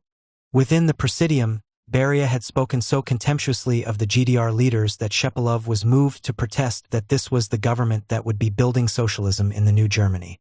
Socialism? Beria shouted at him. What socialism? We should stop chattering mindlessly about socialism in Germany. He spoke, as Shepilov recalled later, with such disgust that it seemed as if the very word socialism and the journalists who used it were intolerable to him. Beria's dismissive attitude to socialism was, of course, anathema to Molotov and disconcerting to most of the team. Khrushchev was particularly strong on the Molotov side, seeing the GDR leader Walter Ulbricht as a bona fide communist in a tough struggle for fulfillment of the old Bolshevik dream, that there would be a German proletarian state in the heart of Europe, and fearing the West Germans as possible heirs to Hitler's Reich. Molotov was so moved that he made an uncharacteristically personal overture, proposing to Khrushchev that they switch to the intimate form of address instead of the respectful, formal one that Khrushchev, as junior and younger colleague, had always used with him. In addition to feeling bullied by Beria, the team was frightened of him. As the man in charge of the secret police, he was presumed to have the dirt on every one of them in his files. It was Khrushchev, perhaps the team member least cowed by decades of intimidation by Stalin, by virtue of his long absence and comparative independence in Ukraine, who took the initiative. It was a very tricky matter, since if Beria got wind of any planned action against him, he had the resources to reverse the plot and arrest the plotters. The first person Khrushchev spoke to about the need to remove Beria from his posts was Molotov, who understood him immediately and indicated his full encouragement with the laconic question, "Just remove him," implying that harsher measures might be appropriate. Malenkov was a more doubtful quantity, as he and Beria were old allies.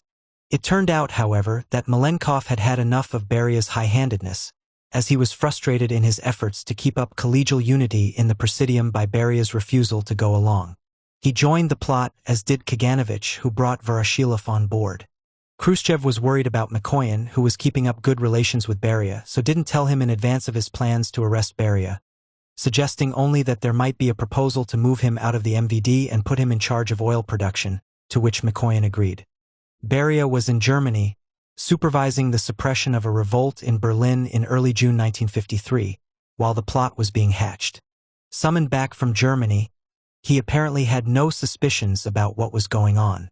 Afterward, Khrushchev liked to tell the story of how he conned Beria the night before, kidding around and making jokes, and complimenting him shamelessly about his leadership since Stalin's death. Flattered, Beria told him it was only the beginning, and laid out his plans for a luxurious lifestyle for the team, with townhouses and dachas that would be their own property, to be left to their heirs. This made two bad mistakes, strange for a man who was renowned for his cunning. The first was to trust Khrushchev and be taken in by his simple peasant facade. The second to think that Khrushchev could be won over through cupidity. As the GDR discussions should have told him, Khrushchev actually believed in socialism. He was outraged by the idea that a Soviet leader might want to acquire heritable private property. Nevertheless, being a better actor than Beria, he shook his hand long and warmly, all the while thinking, as he would tell the story later, "All right, you bastard. I'm shaking your hand for the last time." Beria duly showed up, still unsuspecting, at the Presidium meeting the next day, June 26. At first, he thought it was some kind of joke when the others turned on him. Indeed, his reaction suggests that not only did he think Khrushchev and Malenkov were his friends, but also that, to the degree that friendship exists in politics, they probably had been. After Beria's disgrace, when he could be blamed for everything that was wrong with the Soviet Union, it was convenient for everyone to pretend they had hated him all along. But this has to be taken with many grains of salt. The most honest of them all was the Realpolitiker Molotov, who had never pretended any great love for Beria, and may well have thought in June 1953 that Beria was too dangerous to be left alive and was an enemy of socialism to boot. Yet, in his 1970s conversations with Chuv, he didn't claim to have disliked him. When Beria understood what was going on, he seemed astonished, but put up no resistance to his arrest by Marshal Zhukov, brought back from the provinces after Stalin's death to be Deputy Minister of Defense, and the military team that Khrushchev had organized, which had been waiting outside the meeting room. He was then taken to a military prison, from whence he sent hopeful appeals to Malenkov, Khrushchev, Molotov, and Voroshilov, reminding them of shared battles and past camaraderie. "We were always good friends," he wrote to Khrushchev and Malenkov, using the familiar form of address. Interrogated for some months, without torture, abolished from MVD practice on his instructions a few months earlier, he spoke fairly freely but confessed no significant guilt.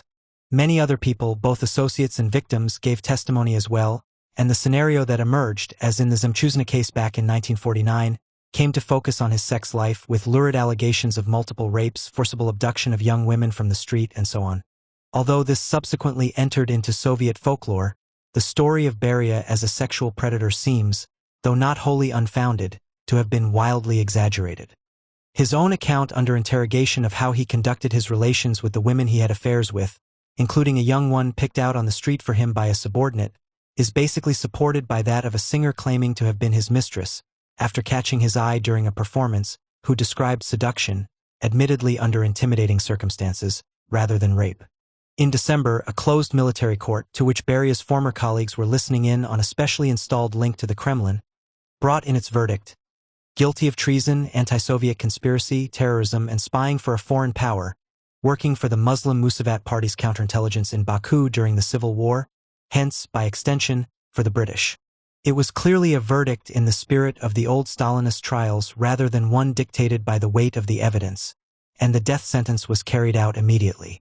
Most of the team had evidently come to see Beria's execution as necessary. That great catch-all category of Marxist thinking, although Mikoyan, who had told Khrushchev that Beria could still be useful, probably remained unconvinced. We may guess, however, at a degree of uneasiness in the team at reverting to Stalinist methods from the fate of Beria's wife and son, who were arrested, as was standard procedure in such cases, but subsequently released. Sergo Beria said it was the atomic scientists who, out of respect for his father, practically saved my life, got me out of prison, then supported me morally and offered me material help. But the politicians must have had something to do with it too. Molotov evidently intervened on Sergo's and his mother's behalf, supported by Mikoyan, and Khrushchev is said to have been touched by their appeals, and his wife to have been glad that and her son were allowed to live. As far as public opinion was concerned, Beria's execution and subsequent damnation turned out to be a masterstroke. It wasn't that Beria's reputation in the country was wholly bad. They liked him down in the Caucasus, and he was also well regarded by prisoners, ex-prisoners, and their families, a not insignificant segment of public opinion, because of the amnesties and mass releases from Gulag. To be sure, another section of the public associated him with the release of the Jewish doctors and hated him as a crypto-Jew who was possibly responsible for Stalin's death. But for most Soviet citizens, he was not sharply differentiated initially from the rest of Stalin's associates. A more negative reaction to him set in after the propaganda machine started to publicize his alleged crimes, including sexual depravity. Could he be hung? One anonymous writer asked hopefully. The public relations coup, facilitated by the decision to destroy regional secret police archives from the Stalin period, was when people concluded that once the head of the security police, evidently a Stalinist holdover, had been executed, it was a signal that the new leaders had repudiated Stalinist repression. An added bonus, from the team's point of view, was that henceforth all past acts of repression, including the Great Purges, in which he was essentially the cleanup man rather than the executor, could be laid at Beria's door. "We were drunk with joy," Shepilov remembers of the period after the removal of Beria, confident that Leninist norms could be re-established and the marvelous building of socialist society, completed without the shameful deformations imposed upon it by the Azovs and Berias. for Shepilov and Khrushchev, along with the old gang of Molotov, Kaganovich, Voroshilov, and, with less dogmatism, Mikoyan, the marvelous society that was finally to come into being was by definition and essence socialist. Beria had been more open-minded about that, and the same was probably true of Malenkov. Part of their euphoria, no doubt, was just relief at a threat lifted and a tricky maneuver brought off. Khrushchev couldn't stop boasting of his brilliance in the Beria operation. He was a changed man afterward, more self-assured, more dynamic, and with a new confidence that, having initiated the action, he had shown himself to be the most energetic and decisive in the team. Before the Beria affair, he had ranked fifth in the leadership with very little name recognition outside Moscow and Ukraine. Now he moved up into third place after Malenkov and Molotov, no doubt with aspirations to move higher. A new freedom to travel was part of the team's liberation.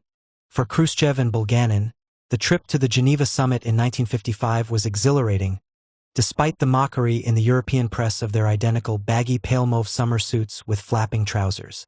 Malenkov's 3-week trip to England in the spring of 1956 was a similar personal milestone, the first time he was let out abroad. Their children, of the generation falling in love with Hemingway, were even more fascinated by the outside world. Sergo Mikoyan, who managed to secure a place on a delegation to Ceylon, and Rada Khrushcheva's husband Alexei Adzubiai, who went with 6 other journalists on a trip to the United States in 1955, were the envy of their contemporaries. "We look to the future with optimism," remembered Rada Khrushcheva, a journalist like her husband. "We believed that we could do everything, that in our country everything would turn out all right." It was the beginning of a decade, later to be called the Thaw, when reform-minded journals would dedicate themselves to truth-telling about past and present, and poets like Yevgeny Evtushenko could fill football stadiums for their readings. Sergo and Stepan Mikoyan undoubtedly knew Evtushenko's name in 1955, but it was still new to their father when he found his government limousine blocked by a crowd in central Moscow. Asking what was going on, he was told laconically, "Evtushenko." When he inquired who that was, the answer was a poet. Mikoyan later admitted, "I saw people queuing up for poetry, not for food. I realized that a new era had begun." Picasso was the subject of passionate debate at Petr Voroshilov's birthday party in July 1954, attended by the sons and daughters of Mikoyan, Kaganovich, and Shvernik, and Ekaterina Voroshilova's heart swelled with pride as she listened to them. Many of them have Pitas. According to her diary, even the Picasso devotees still accepted the official tenets of socialist realism. But Stepan Mikoyan told a slightly different story. The Kremlin children, along with the rest of the intelligentsia, were becoming more political and reform-minded, and as a result, some of them started disagreeing with their parents. Stepan remembered family visits to the Voroshilovs' dacha, where the Mikoyan sons, Petr Voroshilov, the Voroshilovs' adopted daughter, Tanya Frunze, and their respective spouses got into such passionate debates with their parents that Mikoyan asked Stepan not to argue with him in the evening because, "I can't get to sleep." Mikoyan was one of the fathers who responded quickly to the changing times and his children's perception of them. Others, like Khrushchev, were slower off the mark. For all his public bonhomie, Khrushchev was a less approachable father than a number of his colleagues, and when his youngest son Sergei, a belated convert to the anti-Lysenko orthodoxy of the reform-minded intelligentsia, tried to enlighten him about Lysenko and genetics, Khrushchev simply brushed him off. Nevertheless, it was Khrushchev whose son-in-law, Adzubiai, was to become one of the molders of thaw opinion in his capacity as editor of the youth newspaper Komsomolskaya Pravda, and later, appointed by Khrushchev, of the government newspaper Izvestia. As a sign of the times, the Kremlin was thrown open to the public in 1955, so Molotov, Voroshilov, and Mikoyan had to move out of their Kremlin apartments. The more junior Malenkovs, Khrushchevs, and Bulganins, who had never lived there, had apartments on Granovsky Street a few blocks away. They were joined in the spring of 1953 by Marshal Zhukov, back from his Urals banishment. Team socialization was one of the watchwords of these years, and Malenkov's plan was that the team should all move into villas to be built for them in Lenin Hills, near the new university wedding cake building. The younger contingent did in fact move out there. The Molotovs were still socially aloof from the rest of the team, though Sergei Khrushchev, then a young adult, remembered a rare family visit to their apartment at which he was surprised to find Molotov, a legendary figure for him, to be a small, bald old man who was happy to show off his library. The Malenkovs were family friends of the Khrushchevs at this period, as were the Mikoyans. Khrushchev did his best to establish similar relations with the Bulganins and Zhukovs, but in both cases the family relationship foundered because Nina Khrushcheva disapproved of Bulganins and Zhukovs' abandonment of their old wives. So Khrushchev took to meeting Zhukov on his own. The gregarious Khrushchev was the initiator of team socializing during vacations down in the Crimea, too, starting in 1953, when the Khrushchevs, Voroshilovs, and Kaganoviches made quite a big and interesting company, though not without undercurrents, as Ekaterina Voroshilova noted in her diary.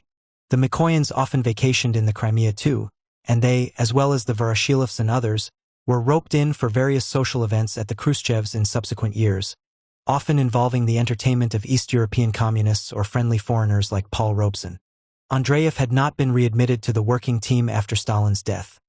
He was the only team member still alive who was left out of both the government and the Presidium in March 1953. Why was not on the new Presidium? A concerned citizen from Penza inquired, and the answer is not wholly clear. Perhaps it was his deafness, but he may also have been perceived as too much of an old-style Stalinist by the new leadership. In 1955, the Voroshilovs, Kaganoviches, and Bulganins attended a celebration of Andreev's 60th birthday that, as Ekaterina Voroshilova noted in her diary, was particularly touching because for reasons of health, and perhaps also for some other reasons, Andrei Andreevich had been obliged to cut down somewhat on his work activity. He did get a final honorary appearance when he was added, apparently as an afterthought, to the list of leading figures at the XX Party Congress the next year. Malenkov, perceived by many in the outside world as Stalin's potential successor, seems in fact to have been quite happy working within the collective framework. Khrushchev's son Sergei later formulated this as a negative. Malenkov had never in his life led anything. He had always served under someone, deferring first to Stalin, then to Beria, and then to Khrushchev, not to mention his strong-minded wife, Valeria, at home. The man who, by contrast, instinctively felt that he had the leadership gene was Sergei's father, Khrushchev. Khrushchev was not pleased by Malenkov's growing popularity as one who had lifted the economic burden on the peasantry and pushed for more consumer goods for the towns. By the second year after Stalin's death, tensions between the two men were rising. Personal relations, formerly good, deteriorated because of the hectoring, condescending tone that Khrushchev now adopted in talking to Malenkov, to the embarrassment even of his own wife and son. The sniping between them, mainly initiated by Khrushchev, was not only felt in the Presidium but could be guessed by attentive newspaper readers, since Khrushchev had started to contradict Malenkov in public on issues like nuclear war, unthinkable in Malenkov's opinion, survivable by socialists in Khrushchev's, though without mentioning his name. Molotov and Kaganovich, who disliked Malenkov, suspected him of lacking deep socialist commitments, and saw Khrushchev as the better socialist, however unpolished, abetted the conflicts with a tendency to favor Khrushchev's side. Malenkov was finally pressured into resigning the premiership in January 1955. His close relationship with Beria was cited against him, as was his cheap pursuit of popularity by promising more consumer goods. "I do not doubt the integrity of Comrade Malenkov," Khrushchev told the Central Committee plenum, "but I doubt very much his abilities in pursuing the line. He lacks character and backbone. What if he had to negotiate with a cunning capitalist like the British Prime Minister Winston Churchill, who had several times angled for an invitation to Moscow to meet the new premier? Malenkov, with his amenable character, might just hand over the store." Molotov and Kaganovich agreed that Malenkov had turned out not to be up to the job. However, the fact that his replacement was Bulganin, who would surely have been even less of a match for the wily Churchill than Malenkov, suggests that this was not the real issue. Malenkov was not dropped from the Presidium, and his new job as Minister of Electric Power Stations was at least in Moscow, and in his old engineering specialty. Still, according to his son, this was one of the worst periods of his life. Khrushchev, like Beria before him, had taken the bit between his teeth and launched a whole series of initiatives at home and abroad. The year 1955 was notable for Khrushchev's emergence as a figure in the West, as he made highly publicized trips to Belgrade, Geneva, and London, and then India, Burma, and Afghanistan, in which he took visible delight. The world press hailed this as a huge breakthrough in relations, as well as an indication of Khrushchev's new top-dog status. But at home, there was a subterranean muttering about gallivanting around the world spending the people's money. As Khrushchev moved into foreign policy, with the evident intent of establishing closer relations with the West and loosening the frontiers, Molotov became increasingly critical, and their relations, never really close, frayed. For all his intelligence, Khrushchev reflected later, Molotov was so narrow-minded and dogmatic that you had to feel sorry for him. Khrushchev was pushing reconciliation with Yugoslavia's Josip Broz Tito, cast out of the socialist fold by Stalin and Molotov in the late 1940s. Molotov, and it seems a goodly segment of the public, was highly dubious. For him, Tito remained a renegade and a traitor. There were tensions about domestic policy, too. Molotov thought Khrushchev's ambitious and expensive virgin land scheme, intended to turn Kazakhstan into a major grain-growing area, absurd, or so he said later.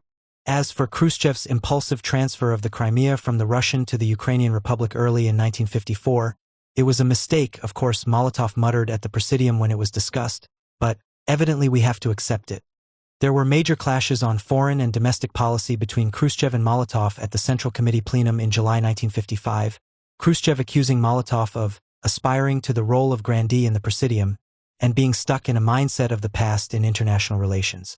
"Why don't you retire? We'll give you a good pension," Khrushchev burst out at one point. Personal relations definitively collapsed when Khrushchev turned his fire on Molotov's wife for meeting U.S. Ambassador Charles Bolin and his wife. There was nothing new about this, as Paulina, alone of the wives, had socialized with ambassadors and their wives since the 1930s, when she entertained Ambassador Joseph Davies's wife for lunch at the Molotov dacha. But Khrushchev chose to take offense.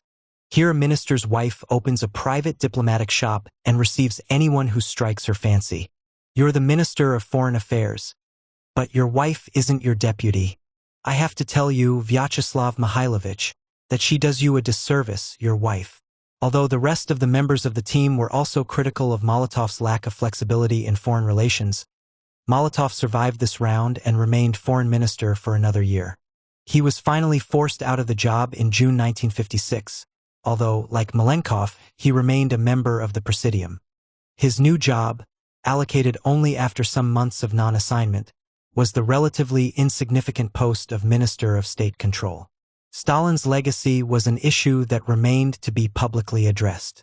Although Beria's 1953 amnesty had not covered political prisoners, they started to be released from Gulag on an individual basis in 1954. Victims, or more often wives and children of highly placed victims, were beginning to make their way back, petitioning individual team members to help their political rehabilitation and to get apartments in Moscow.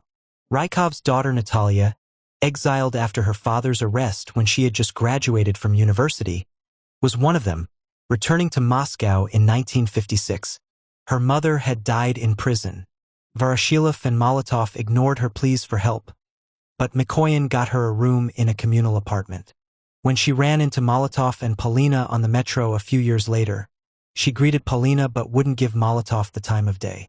Johnny, John Reed Svanid's, Svetlana Alaliyeva's cousin, was back too, now going by the plain Russian name Ivan or the Georgian Vano. Khrushchev helped to get him an apartment. Mikoyan, always generous, was deluged with petitioners and helped many of them. From 1954, he headed the official commission on rehabilitation. But there was nobody on the team, however stony-hearted, who was exempt from contact with the victims and the painful and guilty memories they aroused. The daughter of Molotov's friend Arosev showed up in 1955 to be greeted warmly by Paulina and coolly by Molotov at supper. Paulina reproached him for not doing more for the Arosevs, but then, when he quietly left the table, felt remorseful and told Olga Aroseva there was nothing he could do. Jewish prisoners began to write to Kaganovich after Stalin's death, hoping to find a protector in him, and in one untypical instance, he took action. This was for Lev Sheinin, someone he had known way back in the pre-revolutionary underground, who had been arrested in connection with the JAC affair. The MGB duly released a Lev Sheinin, but it turned out to be the more famous Lev R. Sheinin, chief investigator in the Moscow show trials of the 1930s and successful playwright, who had been arrested in connection with the Zemchuzhna case. Then, when Kaganovich pointed out the mistake, they released the right one. The former exiles and prisoners brought back shocking stories of their experiences.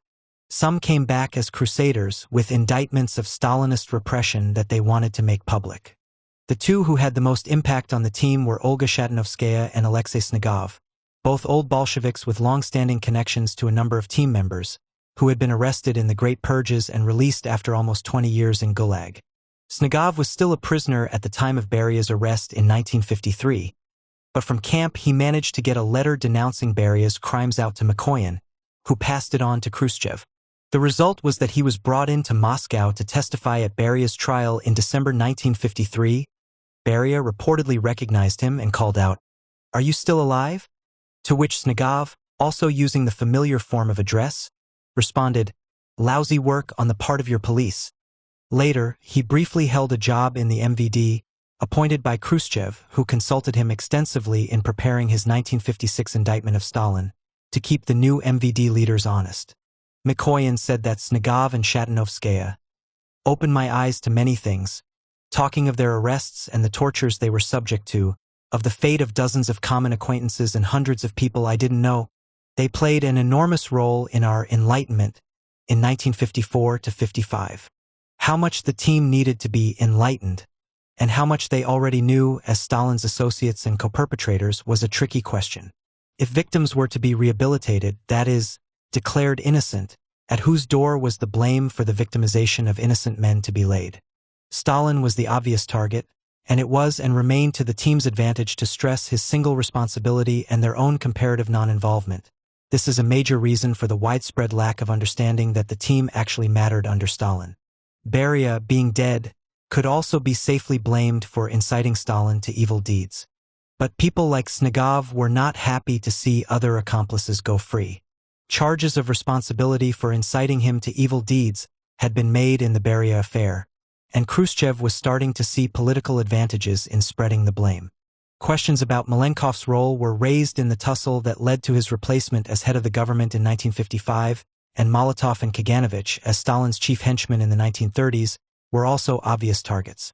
According to his son, Khrushchev had been thinking about the problem of confronting Stalin's crimes as far back as the summer of 1953, when he asked new Soviet General Prosecutor Roman Rudenko if the show trials of the 1930s were to be believed, and was told no. But there were great risks in pursuing this. The team, collectively and individually, was complicit in Stalinist repression. This applied even to Khrushchev, who would later make his outsider status and innocence of goings-on a key point in his autobiographical tapes, though he was less vulnerable than most of the others. The rising tension concerning the issue within the team is indicated by the shouting match that erupted at the end of 1955 when Mikoyan reported to the Presidium on Olga Shatanovskaya's charge that the Leningrad NKVD, hence by implication Stalin, was responsible for Kirov's death. Even without any hard evidence to support it, the charge was politically explosive. Voroshilov shouted out that it was a lie, and Molotov offered a calmer refutation. But Khrushchev said it smelled bad and ought to be investigated. A commission of investigation into Stalinist repression was set up under Petr Pospelov, a Central Committee secretary who had edited Pravda in the 1940s. After a month's intensive work in the archives, Pospelov, though known as a diehard Stalinist, produced a devastating 70-page report that laid the blame for unleashing the Great Purges and sanctioning torture during interrogations squarely at Stalin's door, but also made it clear that other Politburo members besides Stalin had seen copies of interrogation protocols and knew about the torture. Between 1935 and 1940, the report said, almost 2 million people had been arrested for anti-Soviet activity, and 688,503 had been shot. Khrushchev was appalled when the report came in. His son wrote. He expected disclosures, but something like this, the facts were so horrifying, Mikoyan later recalled, that in certain very difficult passages Pospelov's voice shook, and once he broke down and sobbed. The revelations of the Pospelov report came as a complete surprise to some of us, Khrushchev said in his memoirs. Now came the question, political rather than historical. Who was the most surprised, that is, the least guilty? In Khrushchev's analysis, Malenkov, having been in charge of personnel during the Great Purges, was in it up to his neck, though as an executant rather than as an initiator, while Molotov and Voroshilov were the best informed about the true dimensions and causes of the Stalinist repressions. That was convenient, as Malenkov and Molotov were his two significant political opponents. But, to make sure Khrushchev himself stayed on track with the exposure of Stalin's crimes, there was a hint of blackmail in Snegov's warning that either you tell them at the upcoming Congress, or you'll find yourself under investigation.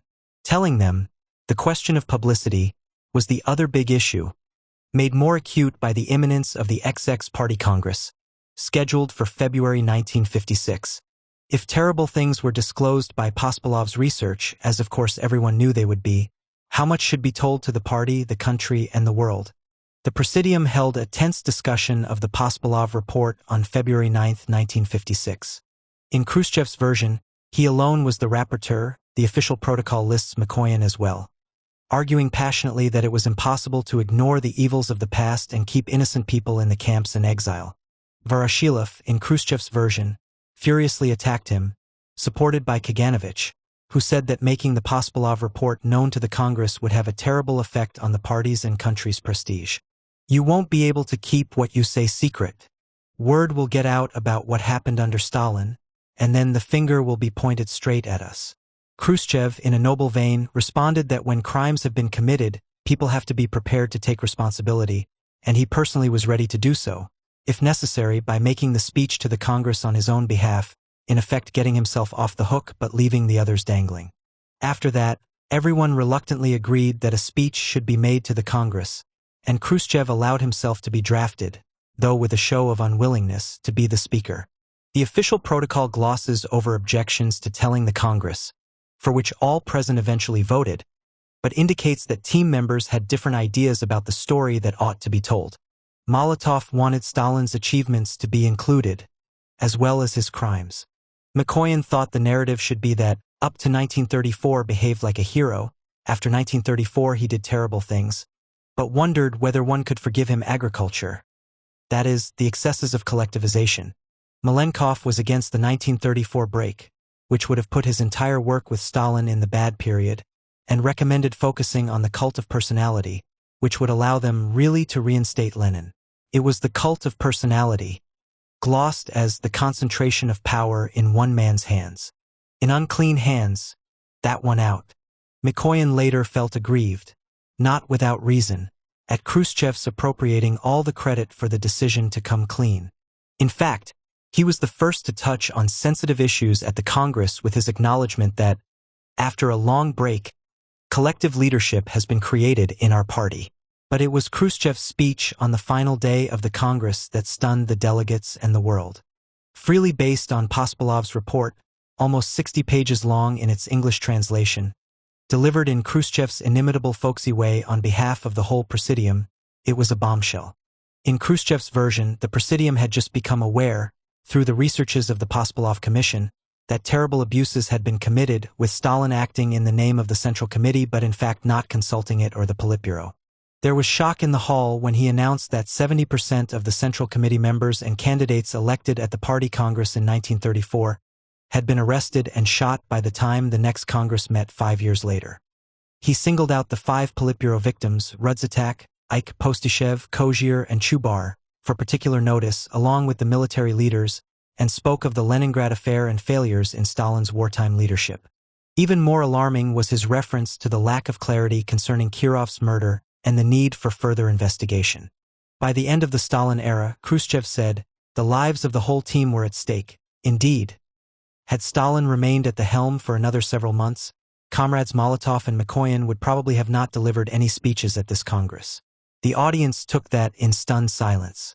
It has gone down in history as the secret speech, and indeed it was not reported in the Soviet press, this being the compromise between Khrushchev and the more conservative members of the team. But even leaving aside the fact that the CIA got hold of the text and gave it worldwide distribution, it was scarcely a secret, even in the Soviet Union, since it was read out to meetings throughout the country in subsequent weeks. The popular response was strong but contradictory. A minority, in which students and intelligentsia were particularly well represented, was appalled by the revelations but welcomed Khrushchev's initiative in breaking the taboos of the past. Many more, at least of those who publicly expressed an opinion, were outraged or confused, particularly by the criticism of Stalin's war leadership. Party loyalists wrote indignantly to Molotov, reproaching him for allowing Khrushchev and Mikoyan to slander Stalin. Khrushchev and his friends will destroy the cause of communism. It is necessary as soon as possible that Khrushchev and his friends resign. Leaders should be those who worked with Lenin and Stalin. We await your taking the leadership of the party into your hands, Comrade Molotov. In Georgia, Dethronement of a native son caused outrage. Tanks had to be called in to disperse angry crowds, and demonstrators on the streets of Tbilisi carried placards calling for Molotov to take over the country's leadership. Georgia was an isolated case. In general, the Soviet population did not react to Khrushchev's speech by going into the streets. It was different in the Soviet bloc countries of Eastern Europe, where the legitimacy of Soviet-backed regimes was shaky. Khrushchev's de-Stalinization was particularly destabilizing in Poland and Hungary. In Poland, leader Bolesław Bierut, in hospital in Moscow with pneumonia, read Khrushchev's speech, had a heart attack, and died, leaving a succession crisis that was not resolved for months. In Hungary, a long rivalry between Matyas Rákosi and Imre Nagy had culminated in the ouster of Nagy, the less hardline, but the situation remained unstable. News of Khrushchev's secret speech opened rifts among communists and emboldened those who disliked the pro-Soviet regimes in their countries. The Soviet leaders watched uneasily for several months as the situation deteriorated. The Polish situation was the first to reach crisis point from the team's point of view, when the Polish party decided on the Ladisław Gomulka, Bierut's longtime opponent, only recently released from prison, as his successor, and at the same time proposed to drop Marshal Konstantin Rokossovsky, a Soviet appointee though a Pole by birth, as defense minister. Anti-Soviet forces are seizing power, the Soviet ambassador in Warsaw reported in alarm. So worried were the Soviet leaders and so unsure of how to handle the crisis that virtually the whole team, Khrushchev, Bulganin, Molotov, Mikoyan, and Kaganovich, along with Marshals Zhukov and Konyev, Warsaw Pact commander, flew together without invitation to Warsaw. It had only been a year since restrictions on Politburo plane travel had been lifted, and the trip was certainly a demonstration that Soviet leadership remained collective. Lucky their plane didn't go down, since that would have left Voroshilov as the team's sole survivor. By decision of the Presidium, Soviet troops had already started to move toward Warsaw, but at the last minute, the crisis was averted when Khrushchev was persuaded by Gomulka, who from that day he considered a friend, to give the order to stop them. This he did on his own authority, causing Molotov and Kaganovich, who were very suspicious of Gomulka, to criticize him for exceeding his authority and violating collective leadership norms. Hungary went into free fall the next week, with police overwhelmed by rebels in Budapest and the West making gestures of warm encouragement. On October 23, Zhukov reported to the Presidium that there was a demonstration of 100,000 in Budapest and the radio station was on fire. With Nagy left on his own, Hungary is coming apart, Molotov said. Except for Mikoyan, the whole team plus Marshal Zhukov agreed that this time Soviet troops must be sent, but Mikoyan would not back down, even in a minority of one. With the Hungarian government in meltdown, Soviet troops and tanks entered Budapest on October 24, evidently with the hope that their mere presence would stabilize the situation, for Mikoyan and Central Committee Secretary Mikhail Suslov were simultaneously sent to negotiate. The next week was one of collective vacillation in the team. "I don't know how many times we changed our minds back and forth," Khrushchev later said. Mikoyan never wavered in his position of objection to the use of Soviet troops, and at one point the whole group, including Molotov and Kaganovich, decided the troops should be pulled out, evidently out of uneasiness at imposing Soviet power so brazenly in the face of popular hostility in Eastern Europe. But then news came from Mikoyan and Suslov in Budapest that Nagy was talking about the need to take Hungary out of the Warsaw Pact, and opinion swung round again. Voroshilov, an old friend of ousted Hungarian leader Rákosi, Nagy's predecessor, was furious with Mikoyan for opposing the use of force. The American Secret Service was doing a better job in Budapest than he was, he raged. Khrushchev, Bulganin, Malenkov, and even Kaganovich objected to his non-collegial comments, but their attitudes on the use of force were hardening. On October 28, Kaganovich used the term counter-revolution in the Presidium for the first time. Khrushchev echoed this in his memoirs, claiming in a throwback to his Bolshevik past that the Hungarian working class refused to support the counter-revolution, but his language at the time was more pragmatic. What he was afraid of, along with the rest of the team, was that the Nagy government would fall, leading to a bloodbath that ended with Hungary moving into the Western sphere, and that the contagion would spread throughout the Soviet bloc. The decision for decisive military action was made on October 31, with Mikoyan still in a dissenting minority of one, and so angry that he thought of resigning from the Presidium. He never spoke in public about his dissent, and it remained unknown until the 1970s, when Khrushchev's memoirs were published in the West. Once Soviet troops and tanks were given the green light, It took them less than a week to crush the Hungarian Revolution, at a cost of thousands of Hungarian lives and hundreds of Soviet ones. 200,000 Hungarians, known in the West as freedom fighters, fled over the border, and Hungary 1956 became a milestone in the Cold War that the team had been trying to de-escalate. The team had kept up a reasonable approximation of team spirit during the crisis but emerged from it with tempers frayed. Molotov and Khrushchev were going hammer and tongs about Hungary in the Presidium in November. Khrushchev and his supporters calling Molotov a dogmatic Stalinist whose ideas were pernicious and accusing Kaganovich of toadying to him. The two of them were screeching and face-slapping, which provoked the usually phlegmatic Molotov to tell Khrushchev that he should keep quiet and stop being so overbearing. Khrushchev was badly rattled by Hungary. Since Soviet intervention there conveyed a completely contradictory message to the reform promises of the XX Party Congress, and moreover stimulated worker unrest and intelligentsia alienation within the Soviet Union. But instead of making him more cautious and conciliatory with his colleagues, it seemed to have the opposite effect. Increasingly recognized abroad as the real leader of the Soviet Union, he started thinking of himself as the new boss, granting interviews to the foreign media and sounding off on foreign policy without clearing what he said in advance with the team. He pushed ahead with a radical bureaucratic reform that his colleagues distrusted, and made extravagant promises about catching up with the United States in consumer goods, which his colleagues and economic advisors thought were unrealistic. Relations with China were deteriorating, and the Virgin Lands scheme, which had started so well, seemed headed for disaster. In Kaganovich's view, the last remnants of Khrushchev's former humility disappeared after the XX Party Congress. Increasingly, the team felt Khrushchev had become a loose cannon. The list of his impulsive and censored outbursts lengthened. In May 1957, in an attempt to mend fences with the intelligentsia, Khrushchev had the idea of inviting about 300 luminaries from the Moscow literary and artistic world, communists and non-communists, along with the team, to a lavish picnic at Stalin's old dacha at Semenovsko, 100 kilometers, about 62 miles outside Moscow. It turned into a disaster, with Khrushchev ranting at the writers and breaking all the rules by telling them about his disagreements with Molotov in the Presidium. The final straw was a sharp altercation with two elderly women writers whom he threatened to grind to dust. One of them had thrust the horn of her hearing aid under his nose, shouting, as all deaf people do, "Tell me, why is there no butter in Armenia?" A thunderstorm interrupted the festivities, heavy rain almost bringing down the tent. But Khrushchev raged on. "Not for nothing do they say, what the sober man has on his mind is on the drunk's lips," was Kaganovich's acid comment. After this, Mikoyan remembered, tension in the Presidium became simply unbearable. Even he, a Khrushchev supporter in the main, was critical of his behavior at the picnic. Molotov and Kaganovich were outraged at Khrushchev talking about their disagreements in front of non-party people, and the next day Molotov, Kaganovich, Bulganin, and Malenkov met in Bulganin's office to discuss how to rein in, perhaps even get rid of, Khrushchev.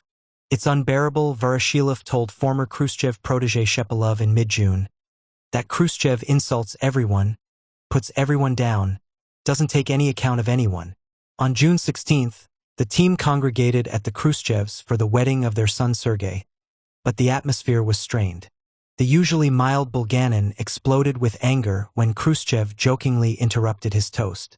The Malenkovs came late, looking gloomy, and as soon as supper had finished, Molotov, Malenkov, Kaganovich, and Bulganin demonstratively left the wedding and went off to Malenkov's dacha next door. At a Presidium meeting on June 18th, Molotov and others heaped reproaches on Khrushchev, Molotov canceling out the last 3 years of friendship by switching back to the formal mode of address. It ended in a shouting match. What happened next has variously been described as a conspiracy and a preemptive strike. It was the anti-Khrushchev group, Malenkov, Voroshilov, Kaganovich, Molotov, and Bulganin, with Molotov as the dominant member, that took the initiative. Malenkov was later quoted as saying that Khrushchev would get them if they didn't get him first. Initially, they had a majority in the Presidium. Khrushchev had to listen to a litany of complaints about errors of judgment, erratic behavior, and failure to consult as collective leadership demanded, and his first reaction was apologetic. The question of removing Khrushchev from his position as first secretary of the party was mooted, and there was a definite sentiment in favor of dismissing Khrushchev's security chief, Ivan Serov, whom the team saw as working for him personally, not for them, Bulganin and others complained that he was tapping their phones. But it was unclear exactly what the aims of the anti-Khrushchev group were. Perhaps, as Dmitry Shepilov, a member of the Central Committee, later wrote, it was more a kind of explosion of collective discontent than a well-formulated political action. While the majority of the old team was on the anti-Khrushchev side and Khrushchev's fate hung by a hair, in Mikoyan's judgment, the balance of forces in the broader party leadership was less clear. Khrushchev had the support of Central Committee secretaries and candidate members of the Presidium who had not been at the first meeting, and the presumption was that a majority of the full Central Committee, consisting in large part of regional party secretaries appointed by Khrushchev, would support him. Equally important was that Mikoyan was on Khrushchev's side, while recognizing his defects, because he thought that a victory for the Milosevites would mean an end to de-Stalinization. It was Mikoyan who saved him. His clever delaying tactics gave Khrushchev time to rally and launch his counterattack, a brilliant improvisation that, like his coup against Beria in 1953, broke all the rules. Once again, Marshal Zhukov was a key player, though he had wavered early on, critical like everyone else of some of Khrushchev's successes, as was the loyal Serov, who knew the critics were out for his blood. Khrushchev regretted having to turn to the police and military for help against his colleagues. His son Sergei later reported, but what could he do? They were plotting against him. Khrushchev's response was to get supporters in the Central Committee to request an urgent plenary meeting of the Central Committee to resolve the disputes in the Presidium. Then he had the KGB and the military provide planes for an emergency airlift to bring Central Committee members to Moscow from whatever distant parts of the country they found themselves in. The Central Asian Party leader Nuruddin Mukhtanov was inspecting sheep in the Fergana Valley when he was summoned. In they flew, and by June 22, when the Central Committee plenum convened, the Khrushchev critics, for whom a new and sinister name, the anti-party group, had been coined, were on the retreat. The Central Committee meeting that followed was a spectacular slanging match that lasted for 8 days. Khrushchev seized control of the agenda and, in a brilliant move, turned it from a festive criticism of his mistakes to an excited and often vicious discussion of responsibility for Stalin-period crimes, in which he pointed the finger at Molotov, Malenkov, and Kaganovich. On the Leningrad affair, Khrushchev attacked Malenkov savagely. "Your hands are covered with blood, Malenkov. Your conscience isn't clean. You're a vile person." Molotov and Kaganovich came under heavy fire, accused of special responsibility for the terror because they had been Stalin's closest associates. Zhukov said Molotov had turned into a party lord. Another Khrushchev supporter objected to his air of superiority, reading moral lessons to everyone, as if he alone had access to truth, the kind of role you find, for example, in Kornichuk's plays. He added unexpectedly, showing that reverence for the literary word had not disappeared with Stalin. Khrushchev said Molotov's disastrous foreign policy had united the capitalist world against them. Voroshilov, who, like Molotov and the others, was driven wild by the anti-party label, was the only one of the team critics to get off relatively lightly. He hadn't seen any harm in comradely criticism of Khrushchev, he said apologetically. He had known Molotov and Kaganovich for a long time, and didn't think such clever people could possibly be plotting against the party. They must have been seized by some kind of temporary madness. His feeble jokes won laughter, and Zhukov and others in the Khrushchev camp made friendly gestures and described him as, unlike the others, a man of principle. It wasn't that Khrushchev had any particular personal affection for the old man. What is important is Voroshilov's name. It carries weight, so he had to be dragged out of it, he explained later. Bulganin backed off quickly under relentless criticism at the plenum, and his hide, along with Voroshilov's, was saved, at least to the extent that, although subsequently sidelined, they were spared public humiliation and kept their Presidium membership. There was, of course, a good political reason for this. If Voroshilov and Bulganin, together with their junior Presidium colleagues Pervukhin and Sabirov, had been labeled as members of the anti-party group, it would have been obvious that Khrushchev had in fact had a majority of full Presidium members against him.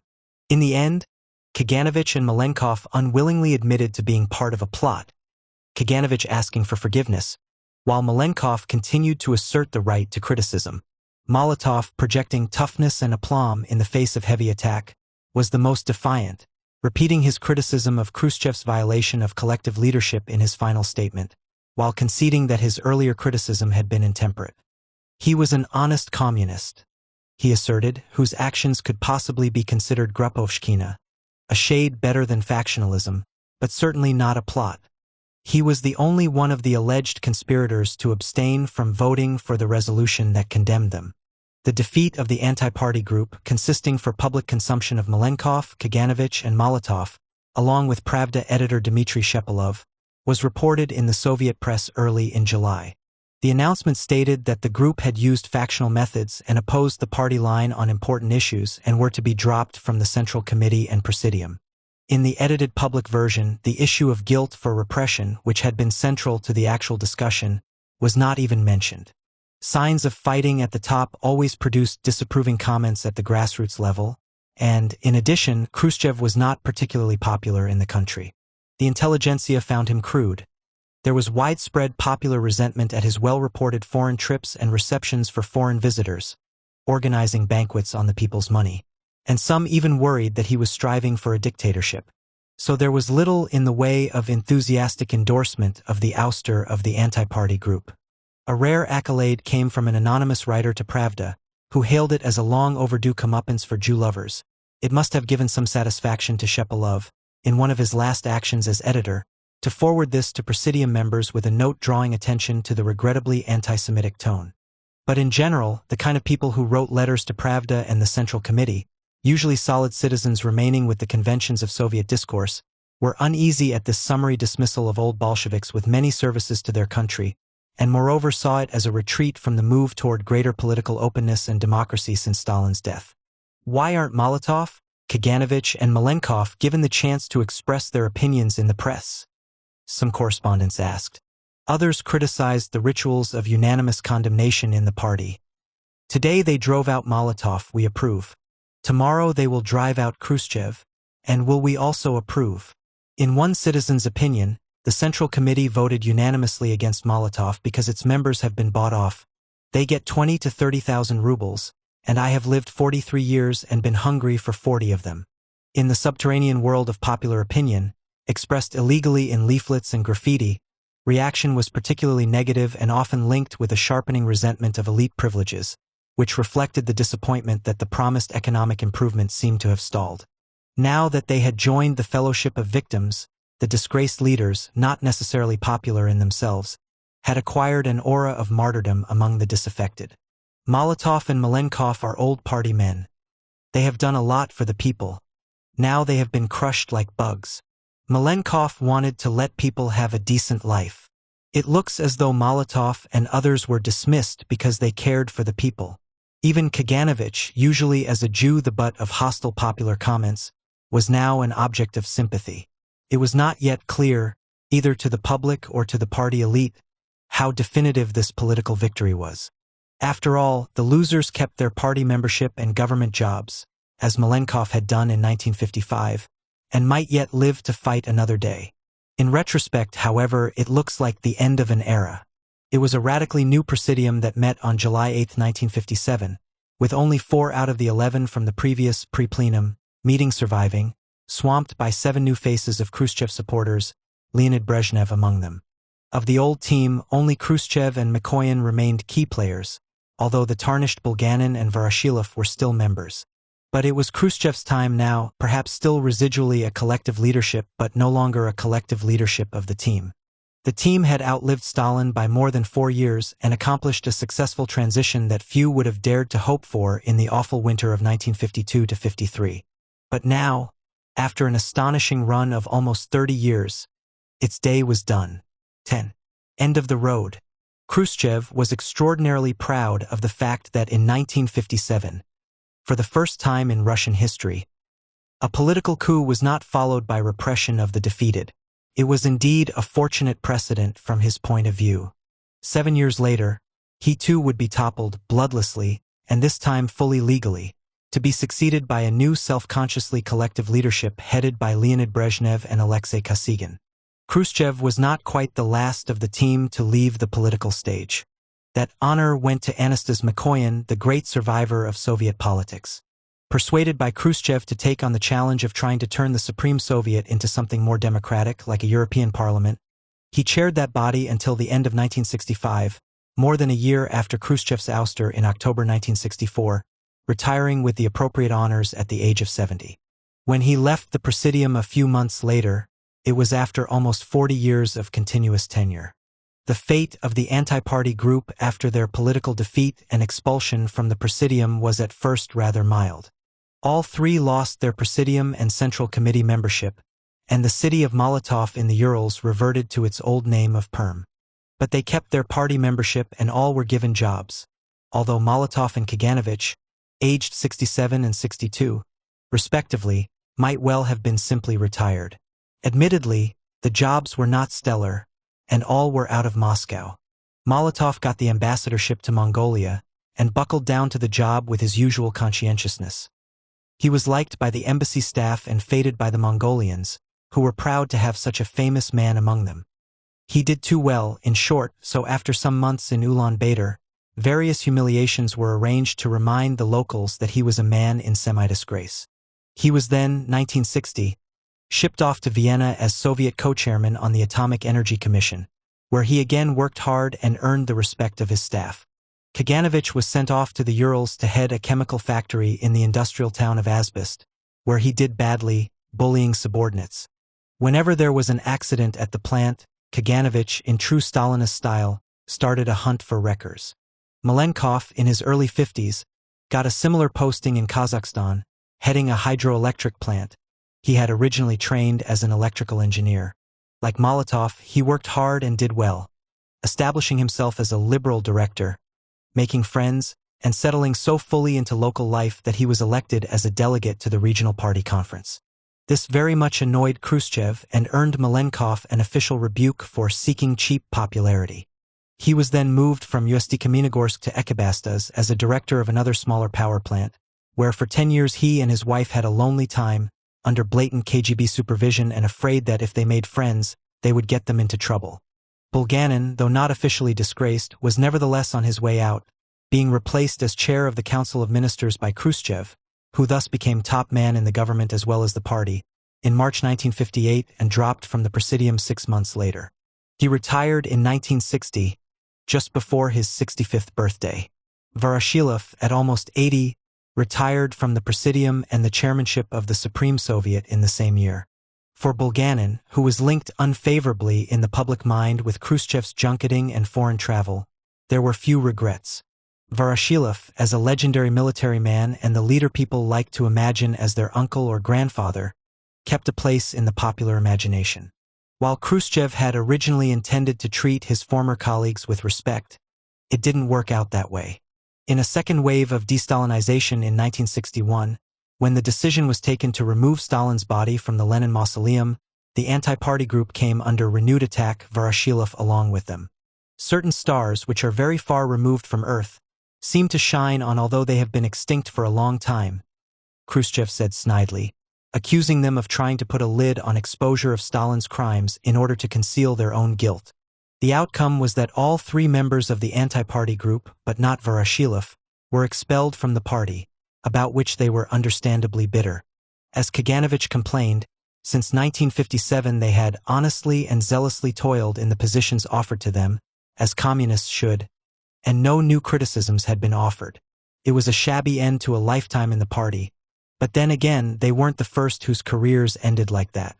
With the end of his Vienna posting, Molotov and Polina were allowed to return to the old Granovsky Street apartment in Moscow, and were also given use of a dacha. People didn't usually recognize Molotov on the street, but he was occasionally sighted in the first hall of the Lenin Library, reserved for members of the Soviet Academy of Sciences, professors, and foreign scholars, working away on his memoirs, according to rumor, though it turned out to be a treatise on socialist economics. For the other two, banishment from Moscow lasted longer, until 1965 in Kaganovich's case and 1968 in Malenkov's. According to urban legend, Kaganovich was sometimes recognized and abused on the street after his return. Nobody ever forgot that he was the Jew on the Stalin team, and occasionally got into fights with people who called him a murderer. He lived in straitened circumstances, as did the Malenkovs, who for some time had to share their daughter's apartment, until Valeria's successor as director of the Power Institute took pity and got them a two-bedroom one of their own. Nobody recognized Malenkov on the street, perhaps because he had lost so much weight.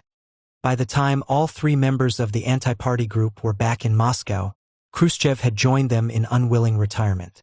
After 1957, by all accounts, Khrushchev became even more bumptious, impetuous, and prone to unilateral action. Hampered by a lagging economy and tarnished by a series of policy setbacks, the most notorious being the Cuban Missile Crisis, he was ousted in October 1964 by a unanimous vote of the Central Committee after his fellow Presidium members took advantage of his absence on holiday in the Crimea to plot his removal. Their complaints against him were essentially the same as those raised in 1957: rudeness, impatience with colleagues, non-consultation, but this time it was not the old guard against him with all their Stalinist baggage, but a new one, headed by his former protégé, an active supporter in the fight with the anti-party group in 1957, Leonid Brezhnev. The only person on the Presidium who spoke up for him was Mikoyan, who, as he had done for Beria in 1953, argued that for all his faults, he could still be useful in a reduced position, but his suggestion was angrily rejected by the others. Khrushchev didn't put up a fight, agreeing to resign his positions and go into retirement. The notices in the press linked his retirement with his advanced age and state of health, but nevertheless printed his colleagues' criticisms about violating the Leninist principle of collective leadership, so that it was clear he had been pushed out. He was allowed to stay in Moscow and keep his apartment and dacha, and given a reasonable pension. Sharing a common fate of non-honorable retirement did not bring the old team members back together. On the contrary, the antagonisms and bitterness between them after 1964 exceeded even the worst periods of the past. There were too many resentments, too many betrayals. Malenkov, Molotov, and Kaganovich could never forgive Khrushchev for what he had said about them in 1957, and saw his own disgrace in 1964 as well deserved. For Molotov, Khrushchev was now a rightist, for Kaganovich a Trotskyist. Even Mikoyan, naturally inclined to maintain relations with all and sundry, and an ally of Khrushchev's up to the end, kept his distance after being rebuked by Brezhnev and the KGB for telephoning the disgraced Khrushchev with New Year's greetings. As for the anti-party group, who had never been close friends or even a real political faction, they kept aloof from each other. Malenkov appears to have had no contact with either of the others after 1957. Kaganovich occasionally telephoned Molotov in the 1970s, even claiming to Chuv that they were friends. But Molotov did not reciprocate and kept him at arm's length. The arguments about responsibility for the crimes of the Stalin period continued through retirement up to the team members' deaths and even beyond, through the medium of surviving family members, supporters, and advocates. The politicians themselves, with the exception of Malenkov, either took up the pen or gave extensive interviews in self-justification. In Khrushchev's case, it was the tape recorder, on which after his disgrace in 1964, he dictated memoirs that were smuggled out to the West by younger family members and published in many languages in the 1970s. Kaganovich tried his hand at a memoir in the 1990s, Notes of a Worker, Communist Bolshevik, Trade Union, Party, and Soviet State Functionary was its wonderfully leaden title. Mikoyan's memoirs were published posthumously around the same time, edited by his son Sergo. The Stalinist/Russian nationalist writer Felix Chuv published 2 thick volumes of interviews with Molotov and Kaganovich conducted in the 1970s and 1980s. As they looked back at the past, what could they still be proud of? There was general agreement that in fighting the factions in the 1920s, the team had been on the right path, paving the way for the industrialization drive which made the Soviet Union modern and victory in the Second World War which made the Soviet Union a great nation. When it came to collectivization, there was less certainty, not just because of the famine but also because of the poor performance thereafter of Soviet agriculture, which the team had agreed needed reform in first order after Stalin died.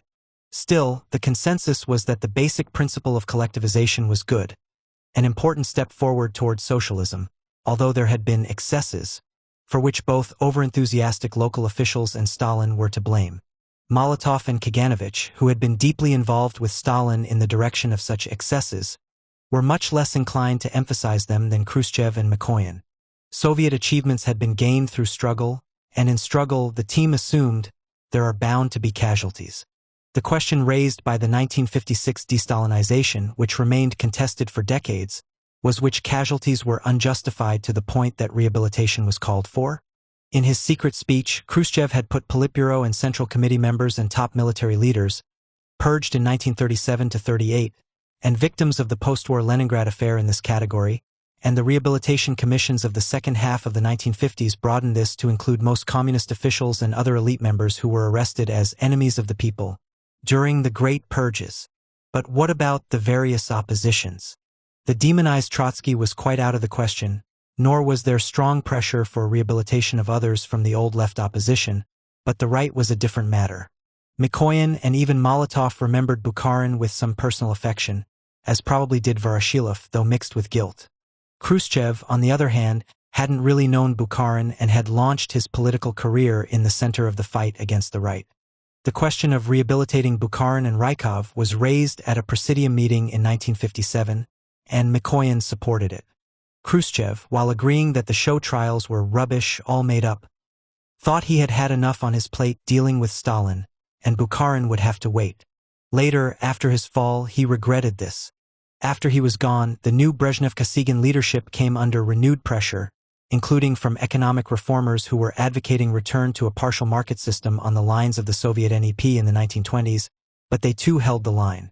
It was not until November 1987 under Gorbachev that Bukharin was officially rehabilitated, along with other victims of the Moscow show trials, including Zinoviev and Kamenev, but not Yagoda or Trotsky, following the next year. Retrospective appraisal of Stalin and the Great Purges was the great issue for all the team members and a bone of contention between them. The team was pulled several ways on this, and all undoubtedly were internally conflicted. On the one hand, their lifetime achievements were also Stalin's. If all Stalin's achievements were discounted, they had nothing to claim except, in Khrushchev's and Mikoyan's case, recognition of their role in condemning him in 1956. On the other hand, since the question of responsibility for the Great Purges was inescapable, it was in every team member's interest to pile as much as possible on Stalin, either alone or as incited by Beria. The aim of all but the staunch Molotov was to suggest that other team members were more culpable than themselves. Yet, on the still more painful question of responsibility for failure to prevent the death of friends, even Molotov may sometimes have wavered. When Olga Aroseva, daughter of the friend he didn't save, visited the Molotovs in the mid-1950s, he was still staunchly resisting any notion of guilt. But when she saw him again a few years later, after his fall from power, she found him quite different, penitent and regretful. The daughter of Sasha Arosev may not want to shake my hand. I am guilty before Sasha. Molotov never ceased to insist in later life that, while Stalin had done some things wrong, he was basically a great and irreplaceable leader, responsible for industrialization, keeping the party together, winning the Second World War, and making the Soviet Union a great power. Not one man after Lenin, not only I but not Kalinin, Dzerzhinsky or others, did even a tenth of what Stalin did. As a political figure, he played a role that nobody could take on their shoulders. He had not done it alone. He needed the team, and Molotov in particular had been an important support. The Soviet Union had real enemies, at home and abroad, and its leaders had to be tough. Even the Great Purges were basically justified in Molotov's account, and he admitted personal responsibility, while pointing out that it was shared by all the other members of the team. By all accounts, both Molotov and his wife remained staunch Stalinists. Polina, who, unlike her husband, had not lost her party membership in 1961, was full of energy and militant spirit, and regularly attended meetings of her primary party organization in a candy factory. When Svetlana Alliluyeva visited the Molotovs in the 1960s, Polina told her, "Your father was a genius. He destroyed the fifth column in our country, and when the war began, the party and people were united." Molotov was quieter, but nodded assent to Polina's statements. The Molotov's daughter and her husband were embarrassed, looking down at their plates, and to Svetlana Alliluyeva, now mixing with quasi-dissident intellectuals like the writer Andrei Sinyavsky, they seemed like dinosaurs. Kaganovich took a similar stand, though a bit more defensively. Accusations about his failure to save his brother Mikhail always upset him, and he emphasized more than Molotov how Stalin manipulated his associates to make them accomplices in the death of their colleagues. Voroshilov was uneasy about Khrushchev's de-Stalinization initiative and wrote of Stalin in 1968 that for all his mistakes, "I cannot speak of him without respect." When speaking privately to Vasily Stalin in 1960, he qualified his endorsement of the good that your father did with the comment that in the last years your father got very strange. He was surrounded by scoundrels like Beria. It is all the bad influence of Beria. Even the team's strongest de-Stalinizers, Khrushchev and Mikoyan, were not without ambivalence about Stalin. He wasn't overall an enemy of the party and the working class, Khrushchev told Polish communists in 1956. And that's where the tragedy is, comrades. He wanted to serve society, and it was in that context that his crimes were committed. Clearly, he developed a persecution mania. But, comrades, Stalin, I wish I could describe the warm side, his concern for people. Reputation was a delicate bloom in the Soviet Union. The team, even when riding high in the Stalin period, were subject to sudden changes of fortune, and in the post-Stalin period all the more. Beria came crashing down first, then Molotov, Kaganovich, and Malenkov, then their destroyer, Khrushchev. It was more or less de rigueur for at least one family member of anyone prominent in politics or the arts to devote a large part of their life to keeping the flame, lobbying whomever they had access to in the political leadership, sponsoring favorable journalist publications and academic research, rebutting criticism, holding memorial evenings, and doing everything they could to burnish their man's reputation. Just as supporters and family members of Great Purge victims did their best to get them rehabilitated in the 1950s, so in the decades that followed did sons, daughters, widows, and sometimes personal assistants of the Stalin team. First into the field of celebration was Sergo Ordzhonikidze's widow, Zinaida, with her biography The Path of a Bolshevik, 1938. Ordzhonikidze's reputation, though not overtly attacked in the years after his death, was at least tarnished and in need of a polishing. The Caucasus city named after him, formerly Vladikavkaz, had its name changed in 1944. When Zinaida protested, Stalin reassured her that he would get another, better city named after him, but it never happened. Zinaida's initiative made Ekaterina Voroshilova uneasy. Should one be acting as publicist for one's husband? But nevertheless the fashion took hold.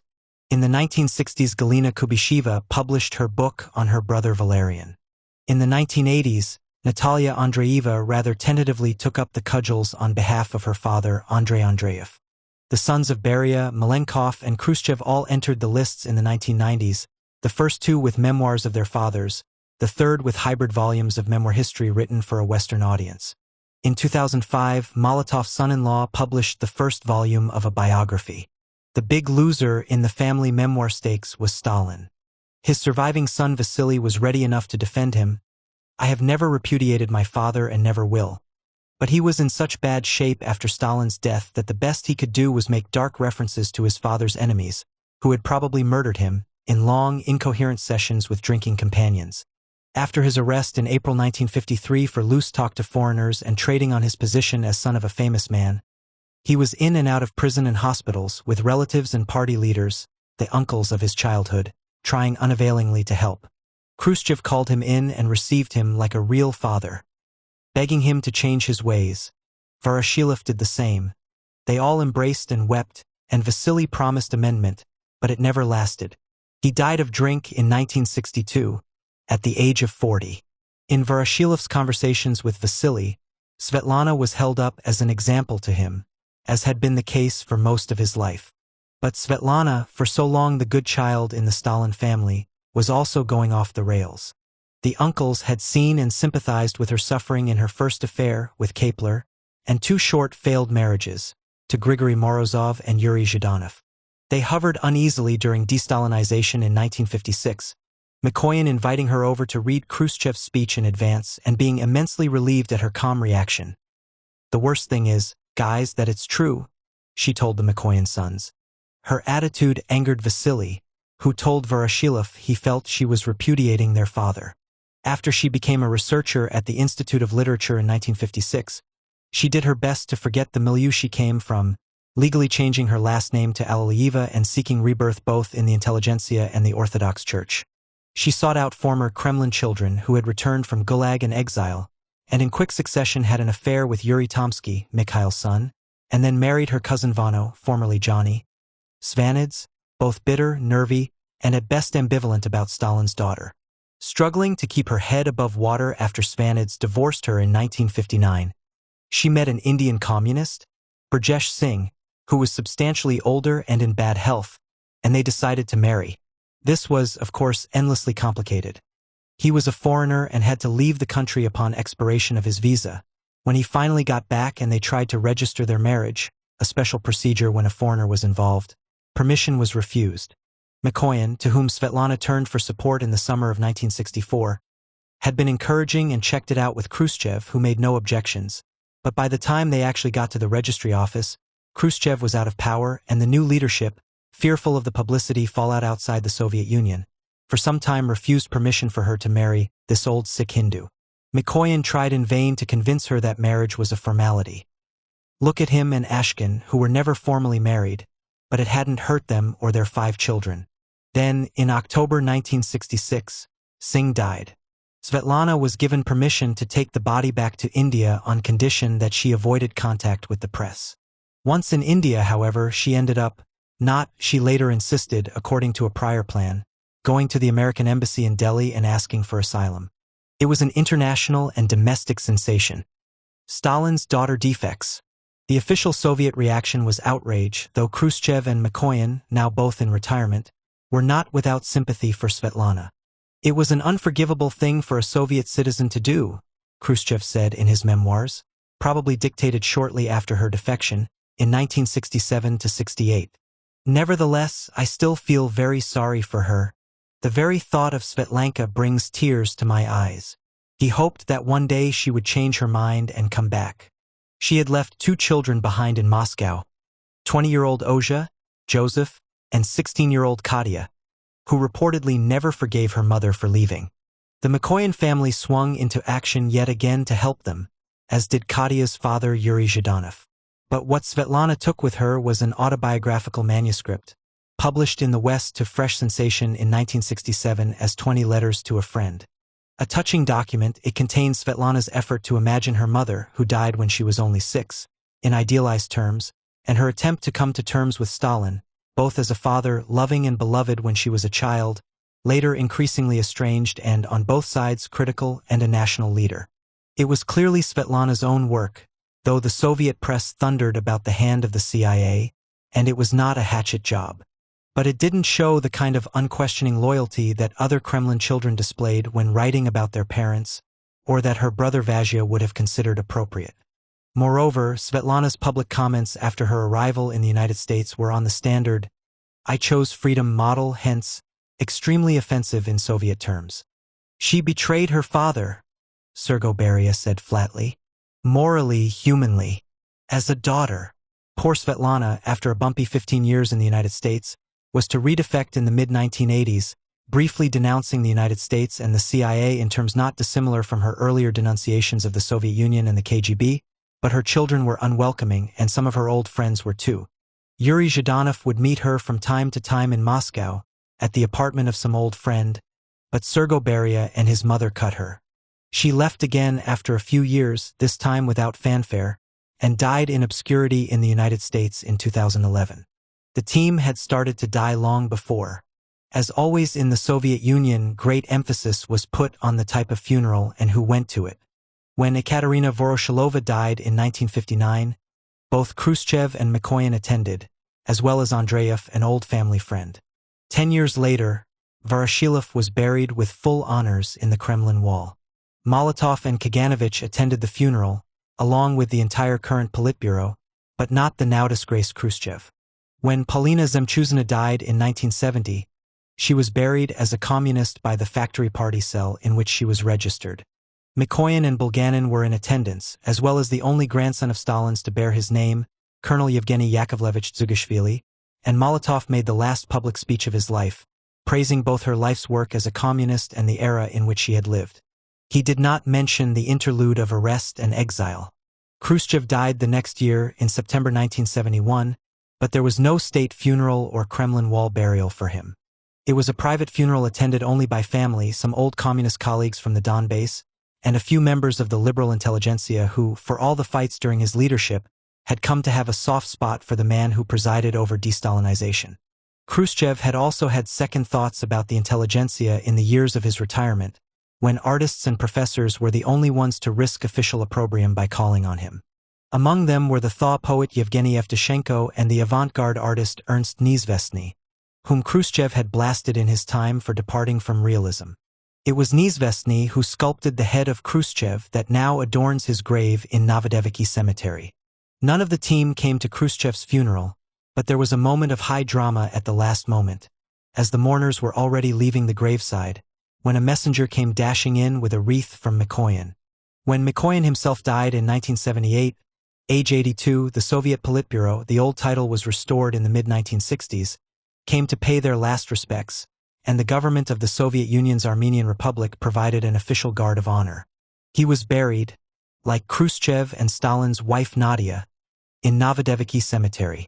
For all the respect, however, the current rulers were anxious to discourage any kind of political demonstration, and publicity and attendance was limited.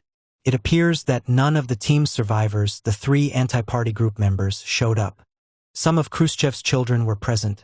Khrushchev's son Sergei had, in the years of estrangement, been a conduit to the Mikoyans through his friendship with Sergo, though his widow stayed home because of a heart condition, later regretting that she had done so. The triumphant survivors, in terms of longevity, were the anti-party group Molotov, Malenkov, and Kaganovich. Having lived lives that should have driven them into early graves, the 3 of them managed to live not only through the long Brezhnev period but into the reforming era of Gorbachev. Malenkov, the youngest, died in 1988 at the age of 86, 20 years after his return to Moscow. He thought of himself as a reformer in later life, and in conversations with his son tended to avoid discussion of Stalin. He did not write memoirs or put much emotional effort into getting readmitted to the party. An omnivorous reader, especially of science and the theory of history, Malenkov developed a passionate interest in his son's field of biology, and with the support of Yuri Andropov, Brezhnev's longtime KGB head and briefly his successor in the 1980s, the 2 of them set up a research project on the defensive powers of the human organism. The co-authored scientific monograph that resulted argued that resistance to the force of gravity, demonstrated constantly by all living organisms, including humans, is as basic to life on Earth as the force of gravity itself. Recognition of this, in the author's view, provided a new underpinning to the idea of progress in human affairs. Thus, Malenkov died an optimist, to whom the world of politics was remote. His death went unremarked in the Soviet press. The other 2 survivors stayed closer to the preoccupations of their working lives. For Molotov and Kaganovich, recovering the status of party member was enormously important. They both applied repeatedly for readmission to the party, starting with the change of regime in the autumn of 1964. During the long Brezhnev reign, they had no success, but in 1984, in the brief successor regime of Konstantin Chernenko, Molotov was finally readmitted. The party card he was issued dated his membership back to 1906, making him the oldest living party member. In describing the event to his faithful Boswell, Molotov, true to form, played down the emotional side. But Chernenko, who personally handed over the card, described the 94-year-old Molotov as saying it was like being born again. Despite this rapprochement, Molotov was not given a state funeral when he died in 1986 at the age of 96, but the government newspaper Izvestia, though not Pravda, noted his passing on the front page. He was identified as a personal pensioner of all Union significance, a peculiarly Soviet status statement, the personal connoting some kind of special achievement or contribution, the all-Union meaning that his contribution was on a national rather than local level. Around 200 mourners attended, and he was buried with Polina in Novodevichy, not far from Stalin's wife Nadia. The last to go was Kaganovich. Long widowed, lonely, and underoccupied, he grew bitter in old age.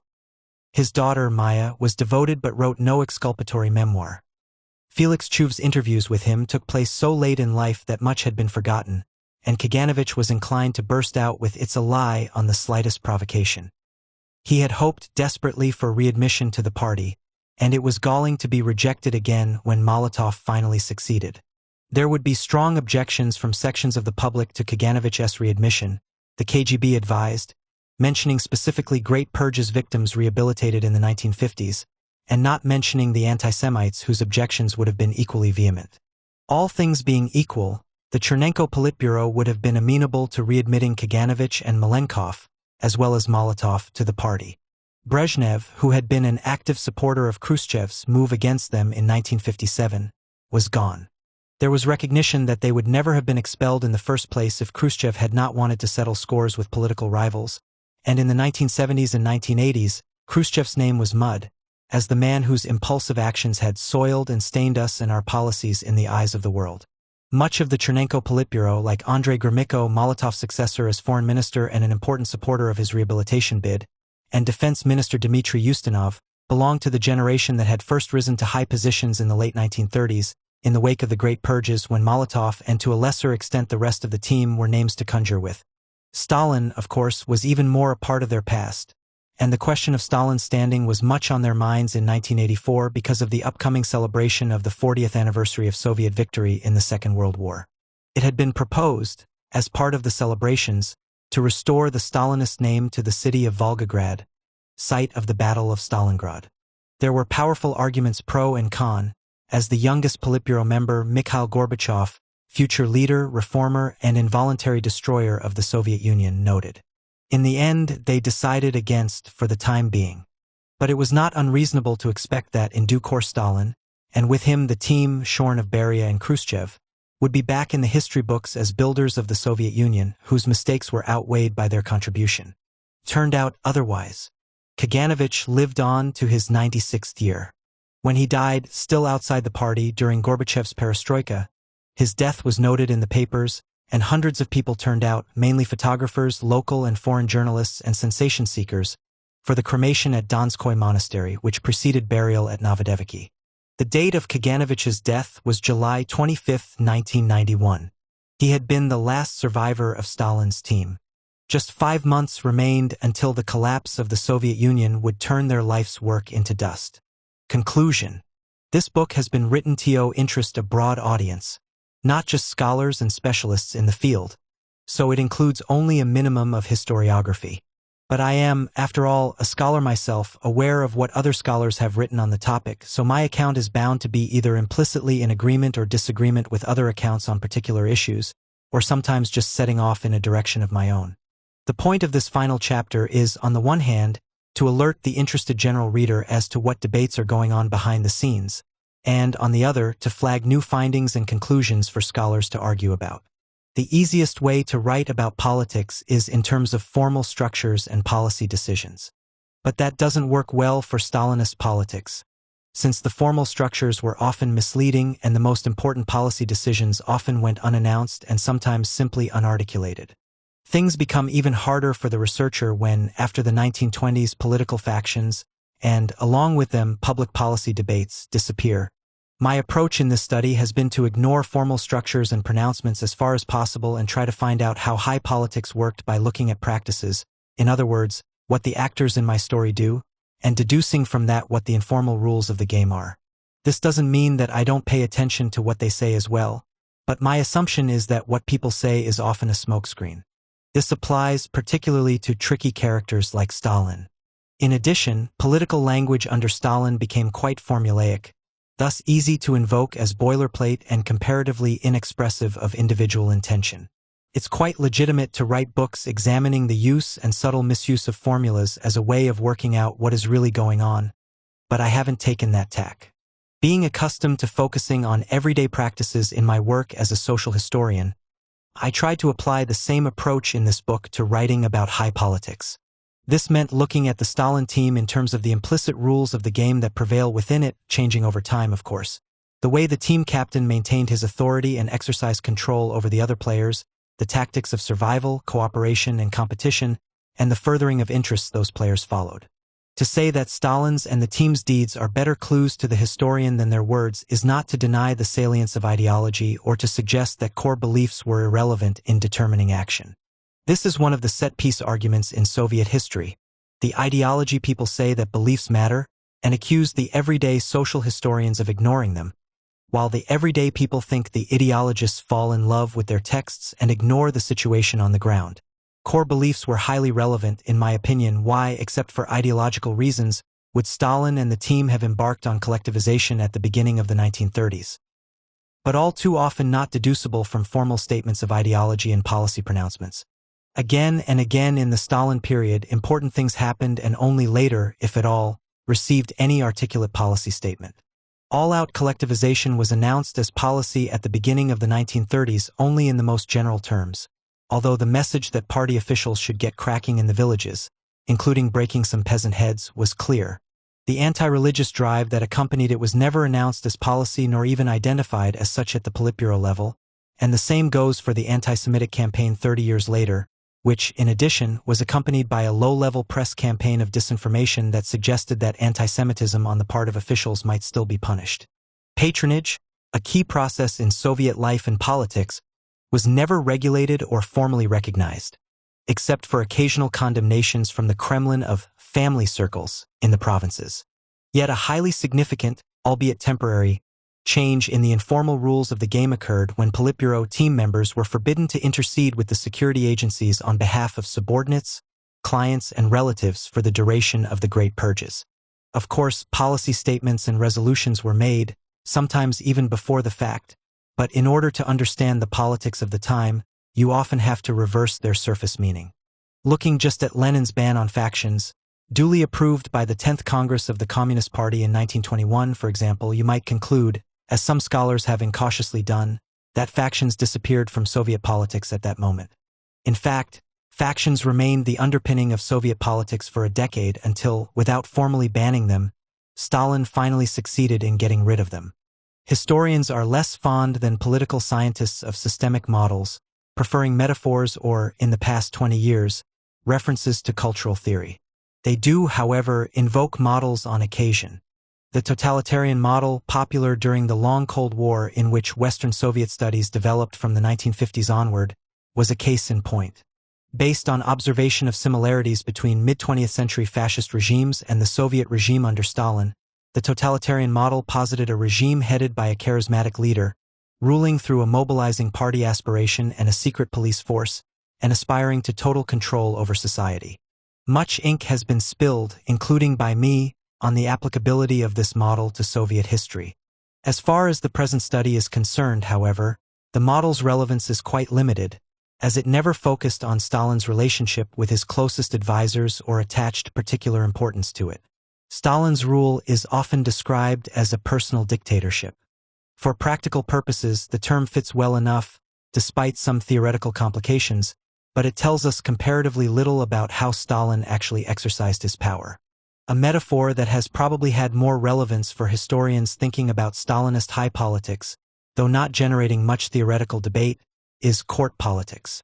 The implied comparison is, of course, with the ancien regime in Russia and elsewhere, where relations between the monarch and his courtiers were an important part of the political process, and the implication is that this traditional reality reasserted itself behind the facade of new revolutionary institutions like the Politburo.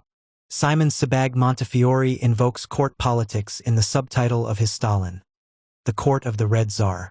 As befits a popular history, he puts the metaphor out there for readers' guidance without further explication, and scholars have sometimes used it in much the same way. From Montefiore's use of the term magnates, evidently an English version of boyars, to describe Stalin's associates, it looks as if the court he had in mind was a Muscovite one, back in the early modern period, when the relevant players at court were landed nobles with regional bases, sometimes plausible competitors for the Tsar's throne. But Stalin-era magnates didn't have land or regional power bases.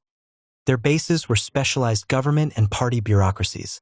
If I were to use the court politics metaphor, it would probably be with reference to the late Tsarist version, when the players were ministers appointed by the Tsar and competing for influence with him, while running the most important of the various government bureaucracies, finance, trade and industry, interior/police, generated by modern states.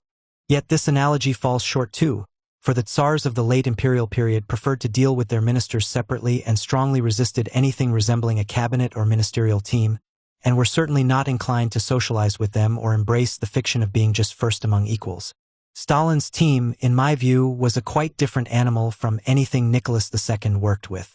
For a long time, studies of Stalin focused on the man alone, emphasizing his charisma, cult, and omnipotence, and keen to expose as fallacious claims that institutions like the Party Central Committee or the Council of Ministers had any real power.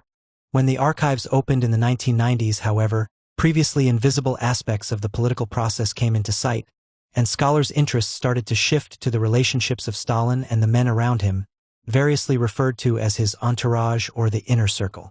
In scholarly terms, the pioneer was the Russian historian Oleg Khlevniuk, starting with his archive-based study of the Politburo of the 1930s, published in the 1990s. In that first pass at the topic, Khlevniuk thought the inner circle/Politburo was important up to the Great Purges but not thereafter. Approvingly quoting Moshe Lewin, He characterized the dependence of the inner circle on Stalin thereafter as slavish, concluding that the Politburo was in fact liquidated as a regularly functioning organ of political leadership, turning into, at best, a consultative instance under Stalin. This was sharply criticized by Archgetty, who rejected the slavish characterization, pointing out that the inner circle members were powerful politicians in their own right, and that in Stalin's long absences, without even telephonic communication with the South until 1935, they collectively ran the country, with Stalin intervening by letter and telegram only on a minority of issues. By 2005, after extending his intensive research from the 1930s into the late Stalin period, Khlevniuk himself was seeing things differently and added an oligarchical paradigm to the paradigm of personal dictatorship. We can identify the formation of quasi-collective mechanisms of decision-making as evidence of the emerging oligarchization of power in the last years of Stalin's life, he wrote. Oligarchy has a long pedigree as a pejorative characterization of Soviet leadership, starting with democratic centralist Bolshevik critics of Lenin and his team back in 1920. In effect, Khlevniuk is saying that, while Stalin, the personal dictator, remained supreme, his closest associates were important too, as would become more evident when they took over after his death, using some of the procedures of collective leadership. This cautious formulation leaves it unclear whether Khlevniuk thinks that the oligarchs, Stalin's associates, constituted a team or were simply individual players.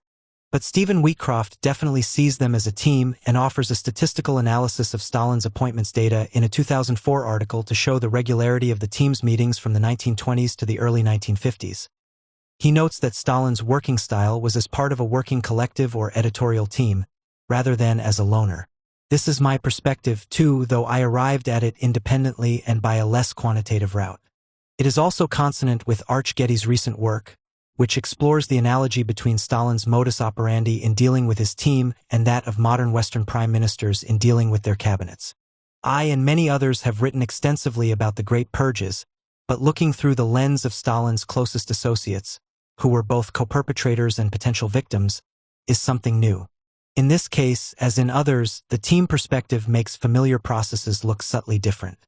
Take, for example, the casualty rate in Stalin's own family and intimate circle during the Great Purges, as higher than that of other team members, which compounded the personal isolation begun with his wife's suicide some years earlier and left him lonely and needing companionship, generally provided by the team, for the rest of his life. If noticed at all, this has generally gone unexplained except by vague references to paranoia. But it seems at least equally plausible that in this instance, as in his later refusal to do a deal with the Germans when his son Yakov was taken prisoner of war, Stalin was following a precept of the unwritten revolutionary code of honor that had always been dear to him, namely, subjugating personal interests to the interests of the revolution, and, moreover, that he felt that his moral authority with the team required him not to intervene on behalf of his own intimates once the team were unable to do so for theirs. Similarly, Stalin's famous principle of dosage, slow, incremental destruction of political figures he had decided to get rid of, is frequently remarked upon in the scholarship but never explained except in general terms as an illustration of his craftiness. No doubt that is part of it, but the political victims, Inukids or Bukharin for example, often had friends on the team, and with the incremental approach, Stalin could always back off if the friend's unhappiness became too pronounced. Moreover, as experience showed after a couple of years of dosage, during which the victim appeared increasingly desperate to his friends on the team, irritating and frightening them, the friends often got used to the idea that the chosen victim was doomed and were almost persuaded that he deserved it. The Great Purges might have flattened the team for good, but as T.H. Rigby pointed out in a challenge to conventional wisdom in the 1980s, Stalin proved loyal to his closest associates, gang, in Rigby's terminology, even as the echelons immediately below were decimated. Individual survival does not, of course, necessarily imply the survival of the team as a significant collective entity. It was the Second World War that achieved that effect, something not noted in the scholarship before the present study. Since the team's confidence and sense of itself as a collective was dramatically revived when Stalin lost his gamble that the Germans would not attack in June 1941.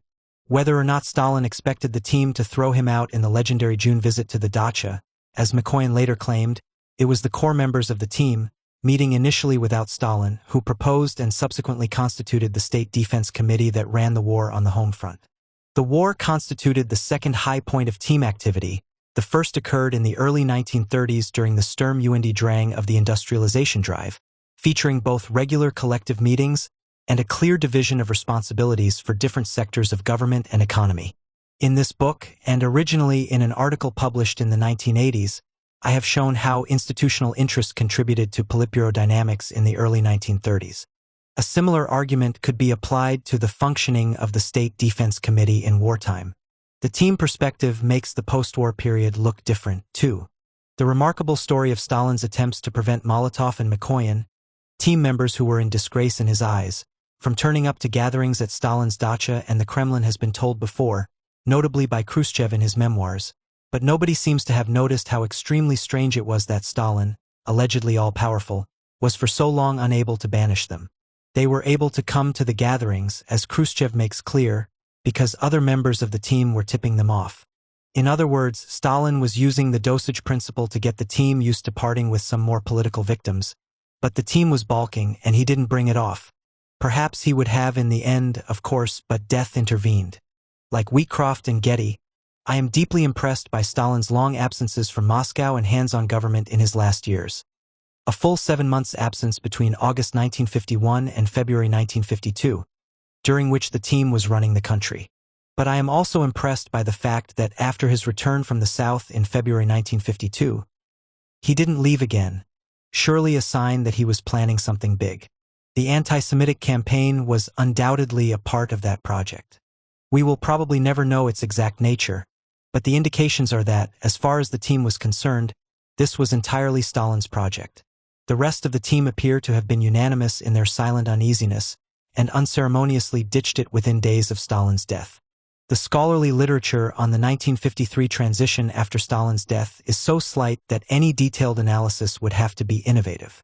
In general, the years of collective leadership, 1953 to 57, tend to disappear altogether in general histories, with the story jumping from Stalin's death to Khrushchev's assumption to power. For the sake of simplicity, book titles often imply that, once Stalin was gone, Khrushchev, the sole reformer, immediately started running the show. But the reforming impulse came from the post-Stalin collective leadership, in whose policy-making Khrushchev was at first far from the dominant figure. In the present study, I conclude that the transition was brilliantly handled by the team, aka collective leadership, which managed not only to maintain stability but even to launch, in remarkably short order, a whole raft of reforms. These achievements of the transition are worth emphasizing, not only because of their intrinsic importance but also because they provide indirect confirmation of the team's significance and resilience, even in Stalin's last years. It is hard to believe that such rapid and coherent action would have been possible had the new ruling group not had prior experience of working together as a team. Indeed, the speed and range of the reform effort also suggests that an unspoken consensus on such matters existed within the team even before Stalin's death. As a historian of everyday Soviet life in the 1930s, I was accustomed to using the 1930s equivalents of public opinion data, citizens' letters to the authorities to get some idea, however fallible, of what my subjects were thinking about the world. Since ordinary people knew little of any member of the leadership circle except Stalin, they tended to express opinions, surprisingly often negative, about him rather than about his associates. This changed after Stalin's death, when much more information about high politics was available to the general public, and the inhibitions on expressing negative opinions were weaker. Suddenly, individual members of the team came to life in the public conversation, and, at the same time, the leaders, anxious about legitimacy, became much more attentive to what was being said about them than they had been since the 1920s. One of the innovations of this study has been to incorporate public reactions to the leadership's actions and policies, insofar as they were known to the team, with a more conventional analysis of the processes of high politics of the early post-Stalin era. I was particularly interested to see what a strong following Molotov had in 1953 to 54, particularly but not solely among party members, making his acceptance of collective leadership and failure to bid for the top job all the more striking. Equally striking is Khrushchev's lack of popularity, initially because people didn't know him, and then, in the later 1950s, because many of them didn't like what they knew. Another surprising finding was that, in terms of domestic opinion, the team's biggest problem appeared to be the Jewish one. Their abrupt reversal of the anti-Semitic drive of Stalin's last years upset and disappointed much of the non-Jewish public, and the fact that Stalin died straight after pointing the finger at Jewish doctors as possible spies and assassins made many suspect that doctors had murdered him. For the next several years, the Jewish issue got mixed up with everything. The popular approach to Kremlinology at this period, including the interpretation of foreign relations, consisted largely in speculating on which of the leaders was actually Jewish or acting on behalf of Jews. There is nothing like this popular obsession with Jews in the opinion data, mood reports, and citizens' letters of the 1930s. So evidently something happened during the 1940s that changed things in a fundamental way. Whether one sees the root cause as wartime bitterness about privileged Jews, sitting out the war in Tashkent, or late Stalinist anti-Semitic policies, the consequences were fateful in the long term as well as the short term, as Yuri Slezkine has argued, not only for Soviet Jews but also for the regime and its legitimacy with the Soviet-educated public. My reading of the collective leadership that took the reins after Stalin's death, or to be strictly accurate, a day before that event, is that it was a more or less genuine team enterprise, at least for a number of key players such as Molotov, Malenkov, and Mikoyan, not to mention team members now of lesser political importance like Voroshilov and Kaganovich. But there were exceptions. Beria, who quickly emerged as the boldest and most radical of the reformers, is a case in point. Hence, not surprisingly, he became the first casualty of the post-Stalin leadership when the others collectively arrested him in July 1953, which led to his execution at the end of the year. Beria's removal turned out to be a brilliant public relations move. It meant that now Beria could be blamed for everything, leaving the rest of the team to take credit for the post-Stalin repudiation of mass terror, which actually had been Beria's initiative as much as anybody's. Khrushchev was the other member of the collective leadership who privately preferred another model, with himself in the leading role. The fact that in mid-1957 he prevailed over the majority of the team, led by Molotov, was a mixture of luck and timely help from the military and security leaders. The general view has been that, with Khrushchev's rise to personal power, the Soviet system settled back into the position that was most natural to it: personal dictatorship via the party. This is the way I probably saw it too, but research for this book changed my mind. Not only did Khrushchev's critics initially win the argument when they reproached him for departing from collective leadership norms, but their criticisms were exactly the same ones as would be made by Brezhnev and his colleagues 7 years later, when Khrushchev was ousted from power in his turn. Brezhnev restored what he claimed to be a collective leadership, a description greeted skeptically in the West. But the most recent scholarship suggests that the form of rule under Brezhnev was, in fact, something not too far from collective leadership, or at least the traditional Soviet version by which one man, understood to be the top leader, operated in regular consultation with a team whose agreement he normally wanted to obtain, and within which the convention prevailed that he was just first among equals. This was the way Lenin, for whose rule personal dictatorship never seemed an adequate characterization, had operated. Stalin sometimes operated this way too, and sometimes only pretended to do so, but even the pretense allowed space for the continued existence of a team. Khrushchev became increasingly impatient with teamwork, but the convention was too strong for him wholly to dispense with it, even when he had removed almost everyone of roughly equivalent status from the team. Western Sovietologists were always very wary of acknowledging any kind of diffusion of power away from the vozd or top leader.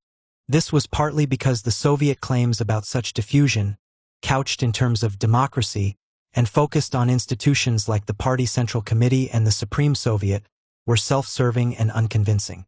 But, as this book has tried to show, formal institutions are not necessarily the place to look when you want to understand everyday operating procedures.